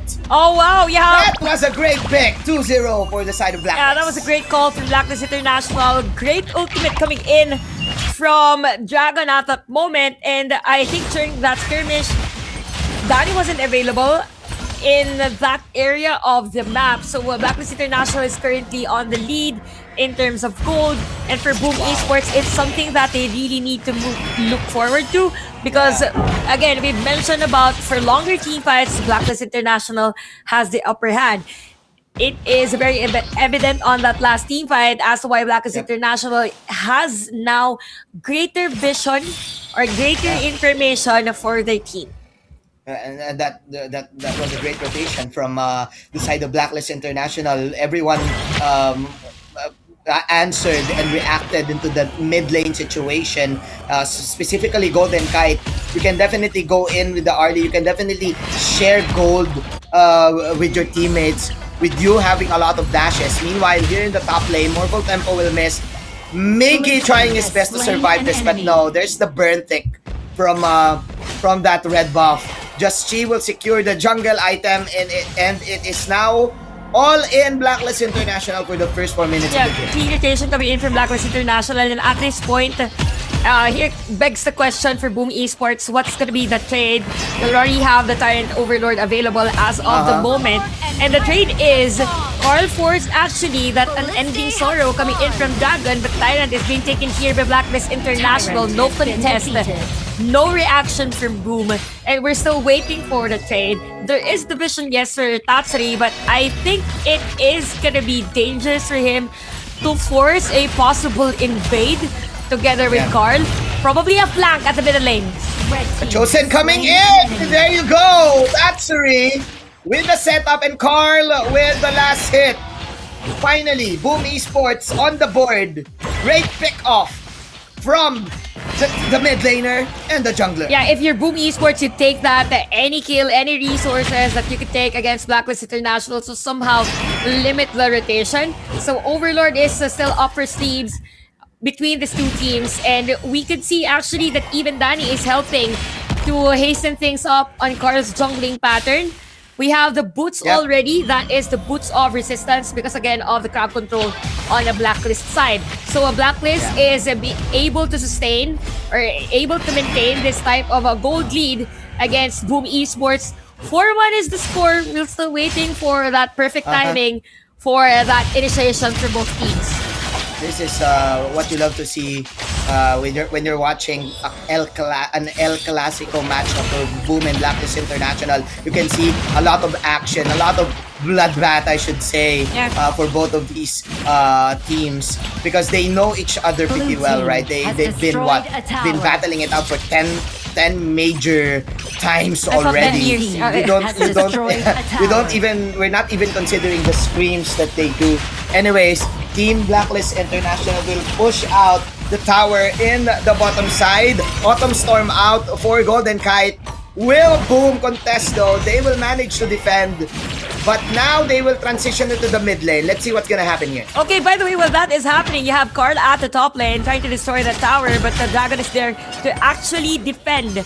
So Boom Esports is opting for the split pushes, while Blacklist International, they have the liberty to set up the plays, to group up, have Chaz do the unbridled outburst on this Junpei. So still, Blacklist International is on the lead. In terms of the gold, there's a huge difference for this Parasola and the Forge Maiden. So it will really affect later on the damage per second, given also that this is an Arlie versus Chicha. In terms of mobility and displacement, definitely Golden Kite has the lead on that department. I kind of get what you're saying here. Both of the squads is a heavy team composition, but in terms of split push, one of the main things that Blacklist International can do is just choose between the Arlie or maybe the Pei. But meanwhile, that is almost a dead Zhang Fei there from Chaz. There's a Boom Esports just poking him out. 2.4k for me is not that quite big in terms of a lead, especially if you're up against Boom Esports. So let's see, Carl trying to bait out the tempo. Still, look at Blacklist International. And Boom. Yeah, and all of their towers in the mid lane. Both of the towers are still at max health. Oh, okay. So that final minion hit was able to take down the tower at the bottom lane. And good call, Manjin, on that mid lane. As much as possible, you don't want to have that mid lane destroyed because it's an Ukyo and a Pei, and it's very crucial. But there's some movement at the top lane. You have the white anchor and a Just Chi being surrounded by the players of Boom Esports. Tatsuri knock-up, sneaky play, sneaky flank from Tatsuri, but nice dash from Bay. Meanwhile, that's the Overlord knocking him off. Meanwhile, Autumn Storm coming in from Golden Knight, but he's too near the vicinity as Danny will punish him as this Chicha will take him down. 2-for-2 situation. Just G will get the killing spree. What a team fight from both of the squads. Still though, Blacklist International gets the upper hand. Yeah, solid formation for Blacklist International with Boom Esports. Danny low life. It's gonna be a rampage for the Pei, for the jungler of Blacklist, and they're able to take down the tower as well at the middle lane. Blacklist International now is on a roll. Somebody has to stop this Pei. Somebody has to stop the jungler of Blacklist International. High bleed damage onto Just Chi, one of his favorite heroes to pick for game number 1.